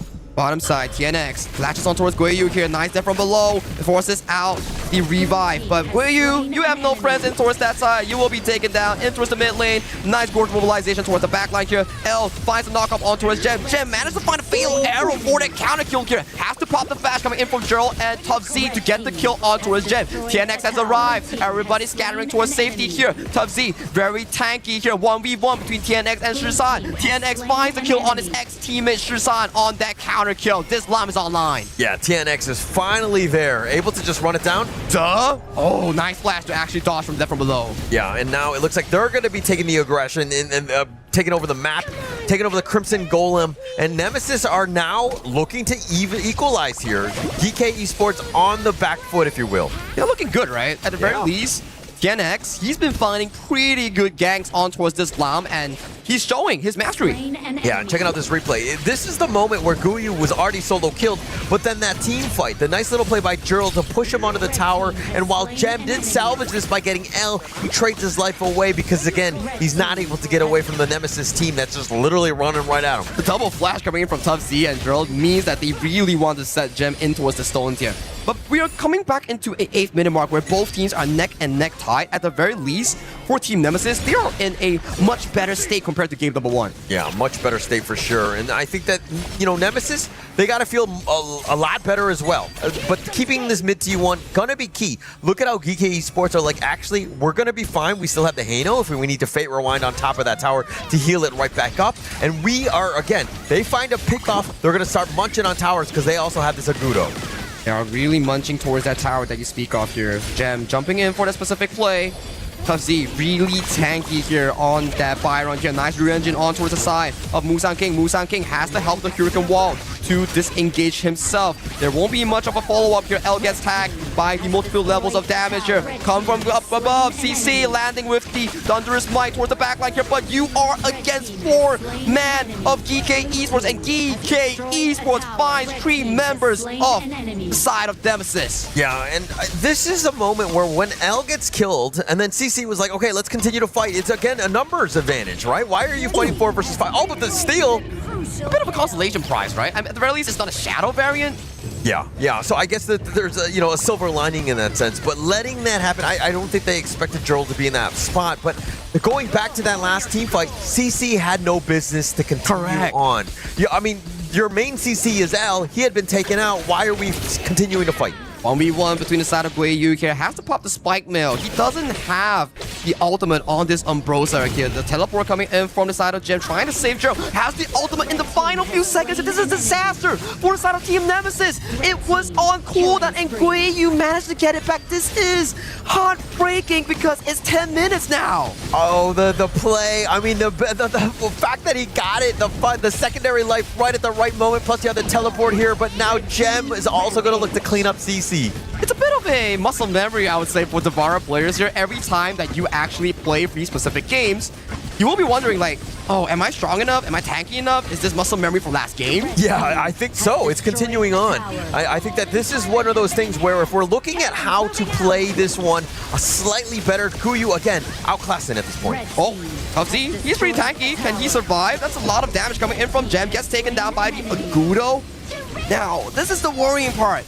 Nemesis is falling one after another after another. It was 3-4, but now it's 3-9 because they just keep going at it one at a time. Yeah, it's like the impatience. It's the, hey, I want to make a bit of a play. I think I'm ready. But GK are like, actually, if you're going to go one-on-one, you're not going to have a good time. I think that you need to come with friends and to ensure that you're getting kills. And again, Guiyu and Shisan are able to bait a lot of spells out. Shisan's coming in from the back here, just trying to play nuisance with those Scepter of Fates. That's a lot of damage here. Marks everyone with the Fates Rewind. Just a bit of a poking game. Yeah, a little bit of more poke, right? This is, again, map control. DK Esports, look at how far up they are. This is going to be so tough for Nemesis now that they have to huddle behind in their own pace. But TNX, maybe he gets some appropriate flank here. And he's walking through that bottom river here. Maybe he can actually find key members like Musang King.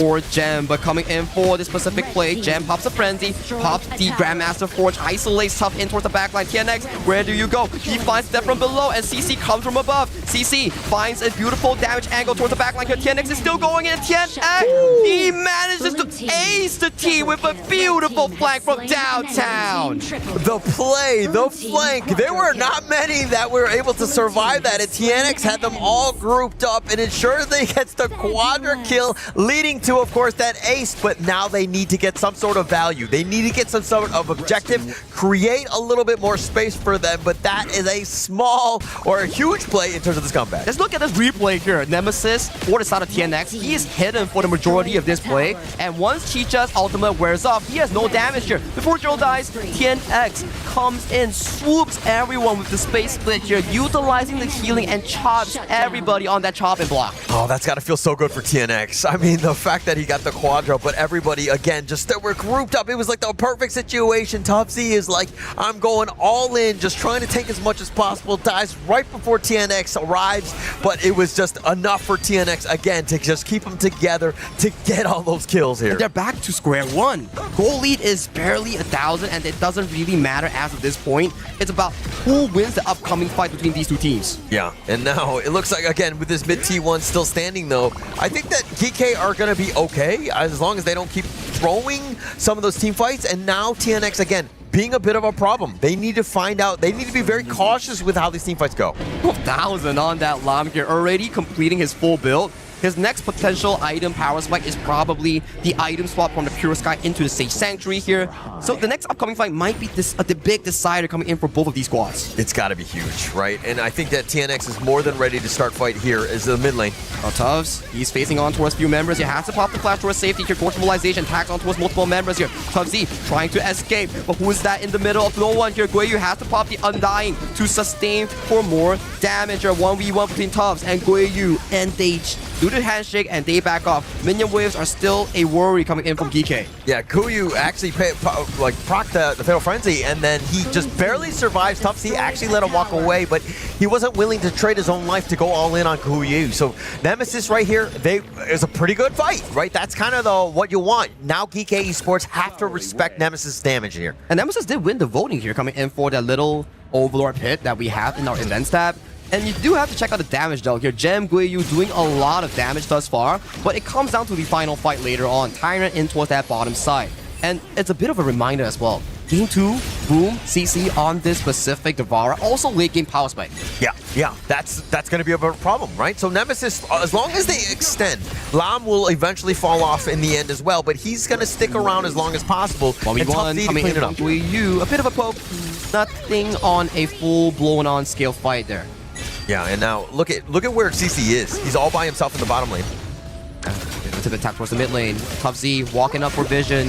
We do see L coming in towards the mid lane here. Finds a two-man knockup, but there's just no follow-up. CC pops the frenzy, and then we do see Gem trying to put on damage on towards CC. CC pops the Millennium Echo here towards the backline. Here, Shisan managed to tag on towards Joe. That will be the first victim coming in for the side of Nemesis here. And CC has already fallen in that exchange. 2-for-1 in favor for the side of GK. What's next? Yeah, not really much. They have to run. I think at this point, it was funny because it seemed like L was a little out of position. He was starting things off with that Raging Sea, but there was nobody there to follow up with the damage. And so that's why, when they did arrive, CC and Jurl, they're too squishy at this point. There was no control because the Raging Sea had already been popped. They get taken down. That's still decent, right? You wanted to go in together so they can CC chain the on this Annette. Okay, the difference between Annette and also Zhuangzi. Zhuangzi has self-cleanse, but Annette, you need to click it. You need to click it before you get crowd control. And this fight is really scattered between two teams. CC is minding his own business, L is stuck in the pit, and CC gets mauled down by Gem on that Shicha. So it's really messy for the side team Nemesis. And coming towards live, we do see Shisan getting taken down by TNX in that exchange. So TNX getting that gank, right? Again, using now the space to push. You got to get some sort of towers. But going back to that last fight, Guiyu and Shisan were doing some serious work. They were able to find some of the weaker members like Jurl and to kind of equalize in that sense, because that secondary life is very difficult for Nemesis to deal with. And it's a bit shaky coming in from both teams, right? Mistakes left and right.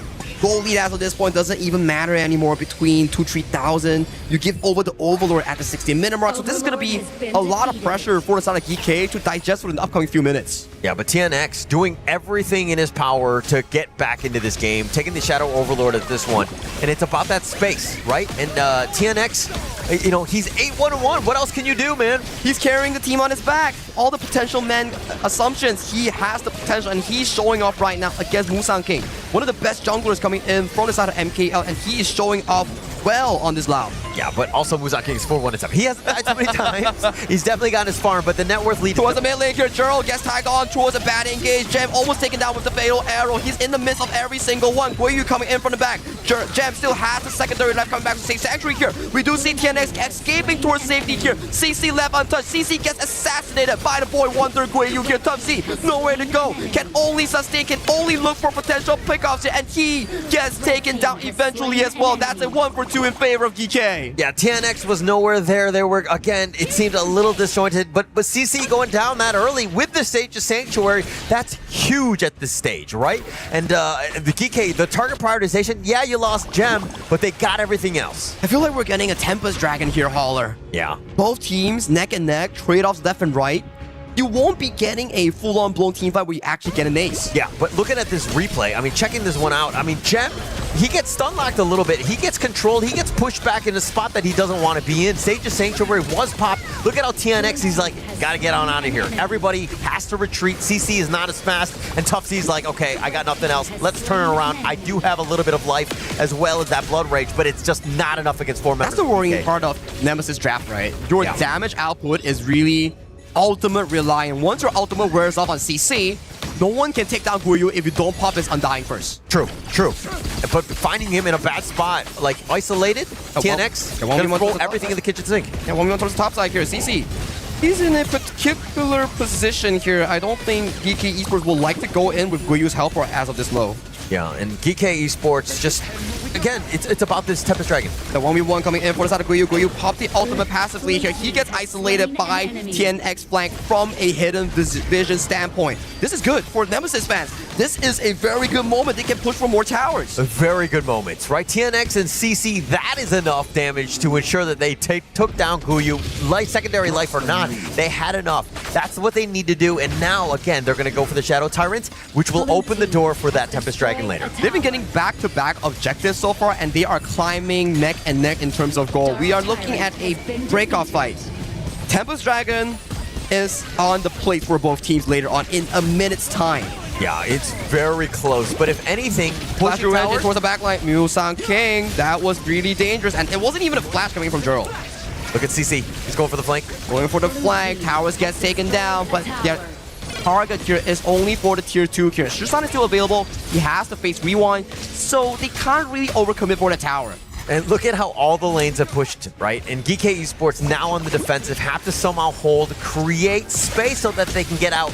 Oh, TNX, dangerously low. We do see a 1v1 between Guiyu and CC, trading back and forth. Guiyu hasn't popped the Undying yet, but HP is really low for L. Has to commit the flash. L might be the one that's being picked up before the crucial timer of 20 minutes. This is Geeky's chance to get that Tempest Dragon. Oh, he's down for 40 seconds. An absolute disaster, if you will. I don't know how they can take this Tempest Dragon, trying to do it 4 versus 5. This is a world of hurt. If they're able to steal it, they got a chance. Girl is flanking from the back. He's not shown yet on towards the map. Tough Z, he goes in, finds the Storm Strike. Gerald has arrived. Gerald finds on towards 2, but there's no follow-up coming towards the backline here. Space Blade coming in from the side of TNX. TNX is in the backline. He slices and dices, and Shisan Musang King has been removed from the team fight. TNX still has a 6 Sanctuary 1v1 versus Gem. He gets taken down, coming back for the second life, has the Destiny. Gem also has his own 6 Sanctuary with the Whirlwind. He manages to fend him off, and Gem, he's still alive. Does he have it? He gets taken down. Guiyu coming in to pick up an equalizer for both teams. I mean, at this point with the kills that are happening, 3 on both ends, this is going to be a very hard Tempest Dragon take if they were to go. But Gerald just salvaging that. If they were not able to kill Gem, that would have been an absolute disaster. But they went all in, ensured that the main 3 cores were killed there by, of course, GK Esports. We're back to square one once again. Both teams has to reset the waves, take the buffs, and come for this final fight at the Tempest Dragon here. And especially, Nemesis has been amazing with these fights, especially with Joe and TNX. Yeah. Those are the guys, right? And I think that if we're looking at CC, I mean, he had to pop his own Sage of Sanctuary just to kind of continue on with that fight. But now he's back up. The Tempest Dragon is looking to be started here by Geekay. Yeah, we just count Sage Sanctuary. No Gem, no TNX, no CC. So those are going to be big cooldowns unavailable. Yeah, and now look at how Nemesis also, they know that this could potentially be a problem. L cannot get out of position again. He cannot die early. They're fixing the waves first, right? Yeah. Gem has to pick up the Crimson Golem. Guiyu's shown top, picks up the wave first. Once these waves are stunned and settled, then only you can talk about this Tempest Dragon here, because losing that mid-tier tree is nothing as long as you can fight for control. And look at how Guiyu is looking to push the top lane. Putting that pressure onto the top T3, that might open things up for that Tempest Dragon if they wanted to go for that take. Slow and steady wins the race. One small mistake right now could cost the game. It's a single kill. Like, you're up by Broad. It changes everything at this point. Gem, if he's able to stay alive. Of course, CC on the other hand. CC is becoming a bit of a problem. 4-6 and 6. It's just the early death that's holding him back. He's been added in most of these team fights, and if you don't take him down in the first rotation, he will have more overall DPS compared to Gem on this Chicha. Yeah, and now L, he spots it out most of this one. Topside 2v1, we do see Musang King both trading ultimates left and right, but Face Rewind saving him, but he's only into the enemy team. The ultimate going in towards the backline. Zones off TNX immediately, where Gem is slicing, dicing, looking for the assassination play on towards TNX, in towards the backline. Musang King gets taken down, but and Shisan is doing God's work in the backline. Guiyu, he has a safe sanctuary, has no ultimate. CC is left untouched. This is a moment coming in from CC. He has all it takes to bring it back for his team. Can only run towards the arms of Shisan, but where are you going, buddy? That's not your base. Not your base at all. L is a little bit low. He needs to be careful, but CC, my gosh, he's been turning it up. When he was alive, he was the only guy doing damage, and Guiyu was looking to split. They're not out of the woods yet. Neither of these teams have won, but it is so close at this moment. Pacing into a 23-minute game. Minions will get progressively stronger as time goes. One bad minion wave management will set a very bad pacing on towards the cross map here. So these minion waves across the map of the Tempest Dragon must be fixed prior to this play. Yeah, and checking out this replay, I mean, we're seeing exactly what happened. I mean, look in the bottom lane. Look at how much damage they were able to do. They find TNX, who traded away with Musang King just a split second earlier. But CC on the backside, we saw this in game 1 with Davaro just absolutely tearing it up. He's doing it again in game 2, but it's on the other side here. The Davaro late game is just magical. You're so tanky, you have so much damage, you can latch on towards the enemy if you have a red buff. And coming towards live, Guiyu, he has to pop the Undying Frenzy here. This will be a critical spell not available coming in for that Tempest Dragon take. Yeah, the Final Frenzy, just keeping him alive, but it's on cooldown. Oh, TNX, Death from below, also trading big ultimates here. Shisan, those spears are starting to rack up, and it's starting to hurt a lot. Yeah, I think we need to count the counters in terms of the Sage of Sanctuary, how many lives people have at this point, because TNX, he still has it, but now the Tempest Dragon, it looks like it's going to be started here by Geekay. Well, top lane 1v1, at the very least, they need to clear that wave first. That's going to be a very strong wave that will push a potential backdoor opportunity if DK doesn't go and attend it. For now, they respect it, they go and clear it, it's a back to reset again. Yeah, back to reset again. I mean, square one, both of these two teams, it's very cagey at this point. It's kind of completely changed in terms of the dynamic. DK Esports, though, understanding that, hey, if we get some sort of pick or some sort of space, we got to be super careful in terms of how we proceed because, you know, we could be, vulnerable to a split push.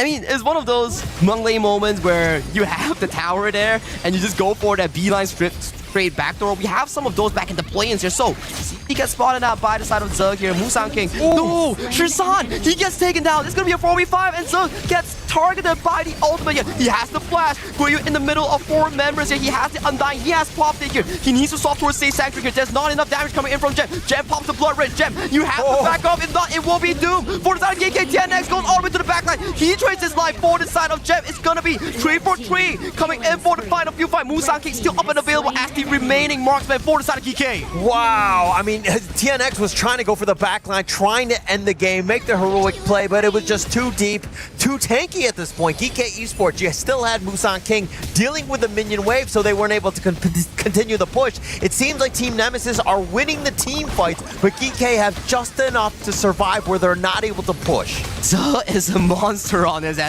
Yeah. He was like, what, 5% HP, and he still refused to use his ultimate until the very last point. He had flash, by the way. Yeah, he definitely had flash. I mean, Shisan, the burst is actually real from Team Nemesis. He's not surviving for this one, but oh my god, with that survival, the Hurricane Wall, if you will, just no chance, and the Final Frenzy keeping even Guyu alive, but Gem, look at how he's able to hang on with that Blood Rage under the tower, tried to go, but it just baited out TNX. Just really well played, but let's talk a little bit more about him. He's 0, 2, and 21. That has got to be the highest number of assists thus far. 2 deaths in the game of a 26 minutes game, but top side. DC gets isolated, Gem goes in for the 1v1, but he gets picked up in the crucial moment, but towards the bottom side, we do see there's a split push that's being concentrated by the side of TNX. Maybe he's looking for a game-winning push through that play. Oh, they stopped Susan gets stopped by the play. Oh, but TNX is actually not going to continue on with that push. He didn't really know, but he did have an opportunity. The bottom T3 was taken down, but now, again, CC for 30 seconds, he is down. That is an eternity at this stage. But the tier 3 has been taken down by a singular minion. That is how dangerous 27-minute minions are. It grows by the minute here. TNX in a very peculiar position here. He wants to go for the heroic steal. Whoever secures this Tempest Dragon will be the hero of this game. But TNX gets isolated by Gem in a 1v1. This could be GK's rightful game right now. Shisan has no mana for the Fates Rewind. They need to find a secure on towards this play. Yeah, and the Tempest Dragon, this is definitely theirs. I mean, they still have that smite unless Musan King somehow gets CC'd.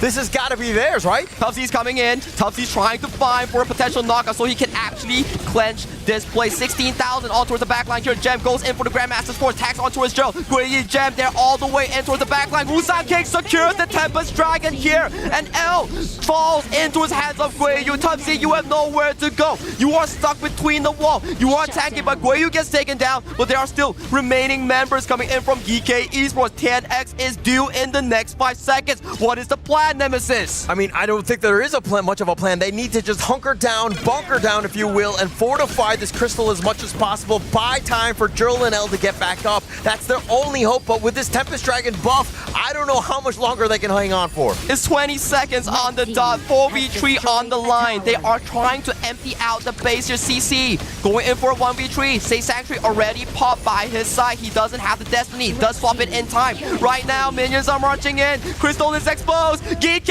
out of a 28-minute game. They managed to clutch it and forbid the comeback from DevMT.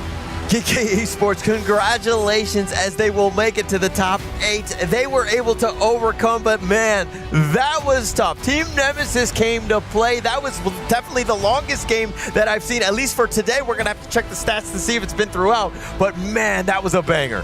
It was indeed a banger here. Up to the very last moment, DMT by Nemesis, they managed to pull all strings, and they didn't want to give any single chance, but Gem, he stood up.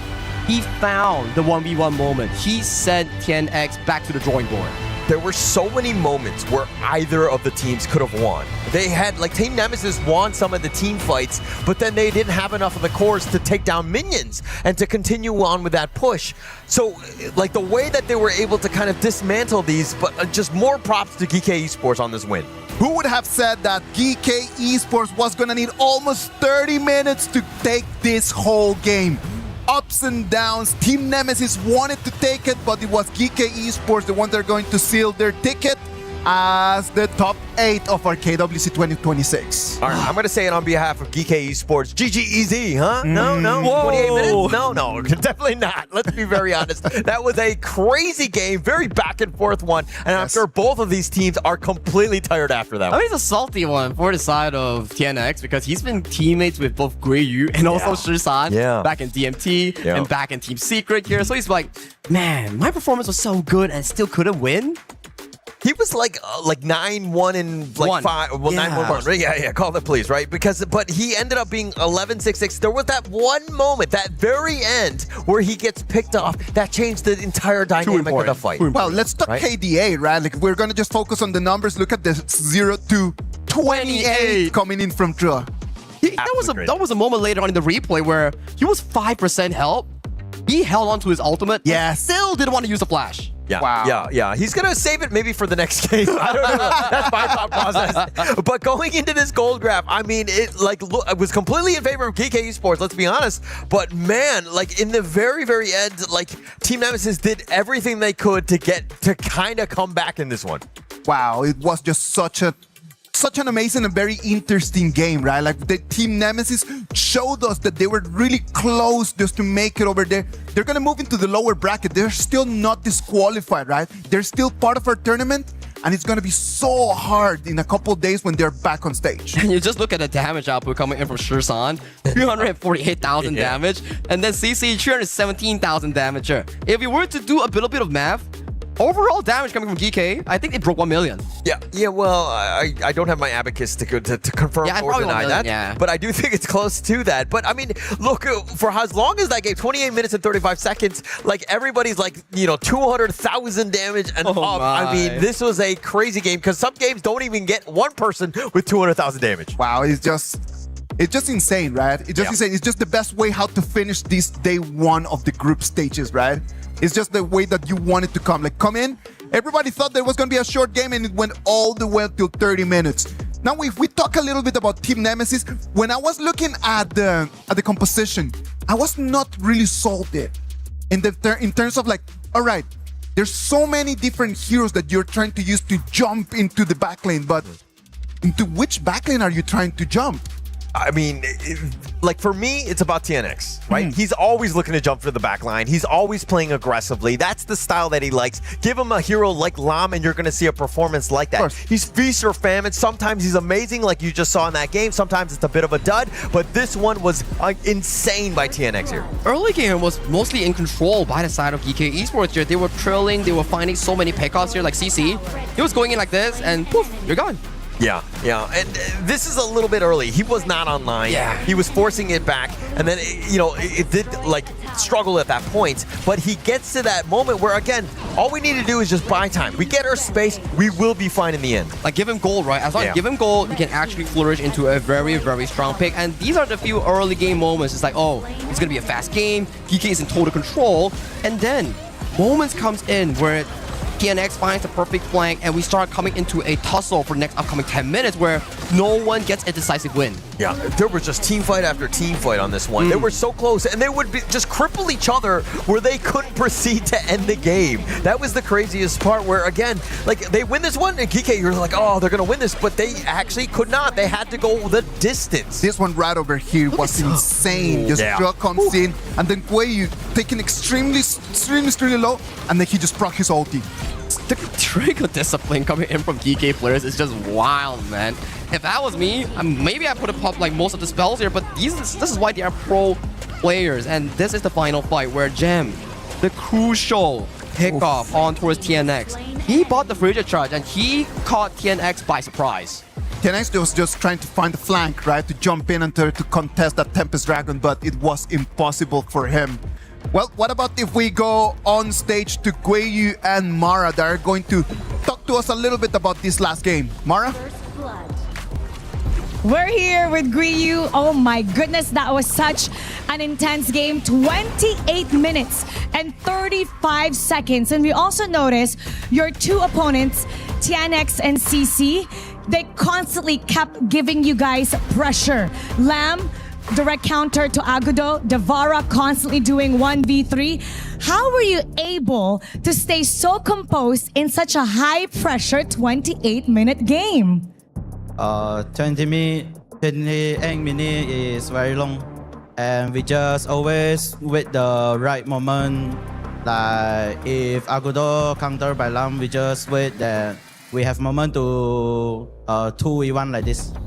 So you were really just picking the right moment, being patient, and waiting for the perfect time to attack. Now, we saw the game earlier. Match 1, it was a 2-0. This second match, another 2-0 for GK Esports.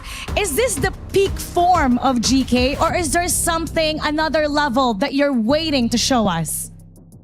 Because we are the seeding team for Pool 1. I think we deserve we be the full one team. You deserve to be number one in the pool. Now, all your fans for sure are really happy. Let's invite them to support you in the playoffs. Thank you to our fans. Support us. We will be more stronger in playoff. More stronger in the playoffs. That's definitely something we're going to wait for. It's going to be exciting. And now we'll head back to the casters. Lead the gorge. GK Esports moves into the top 8.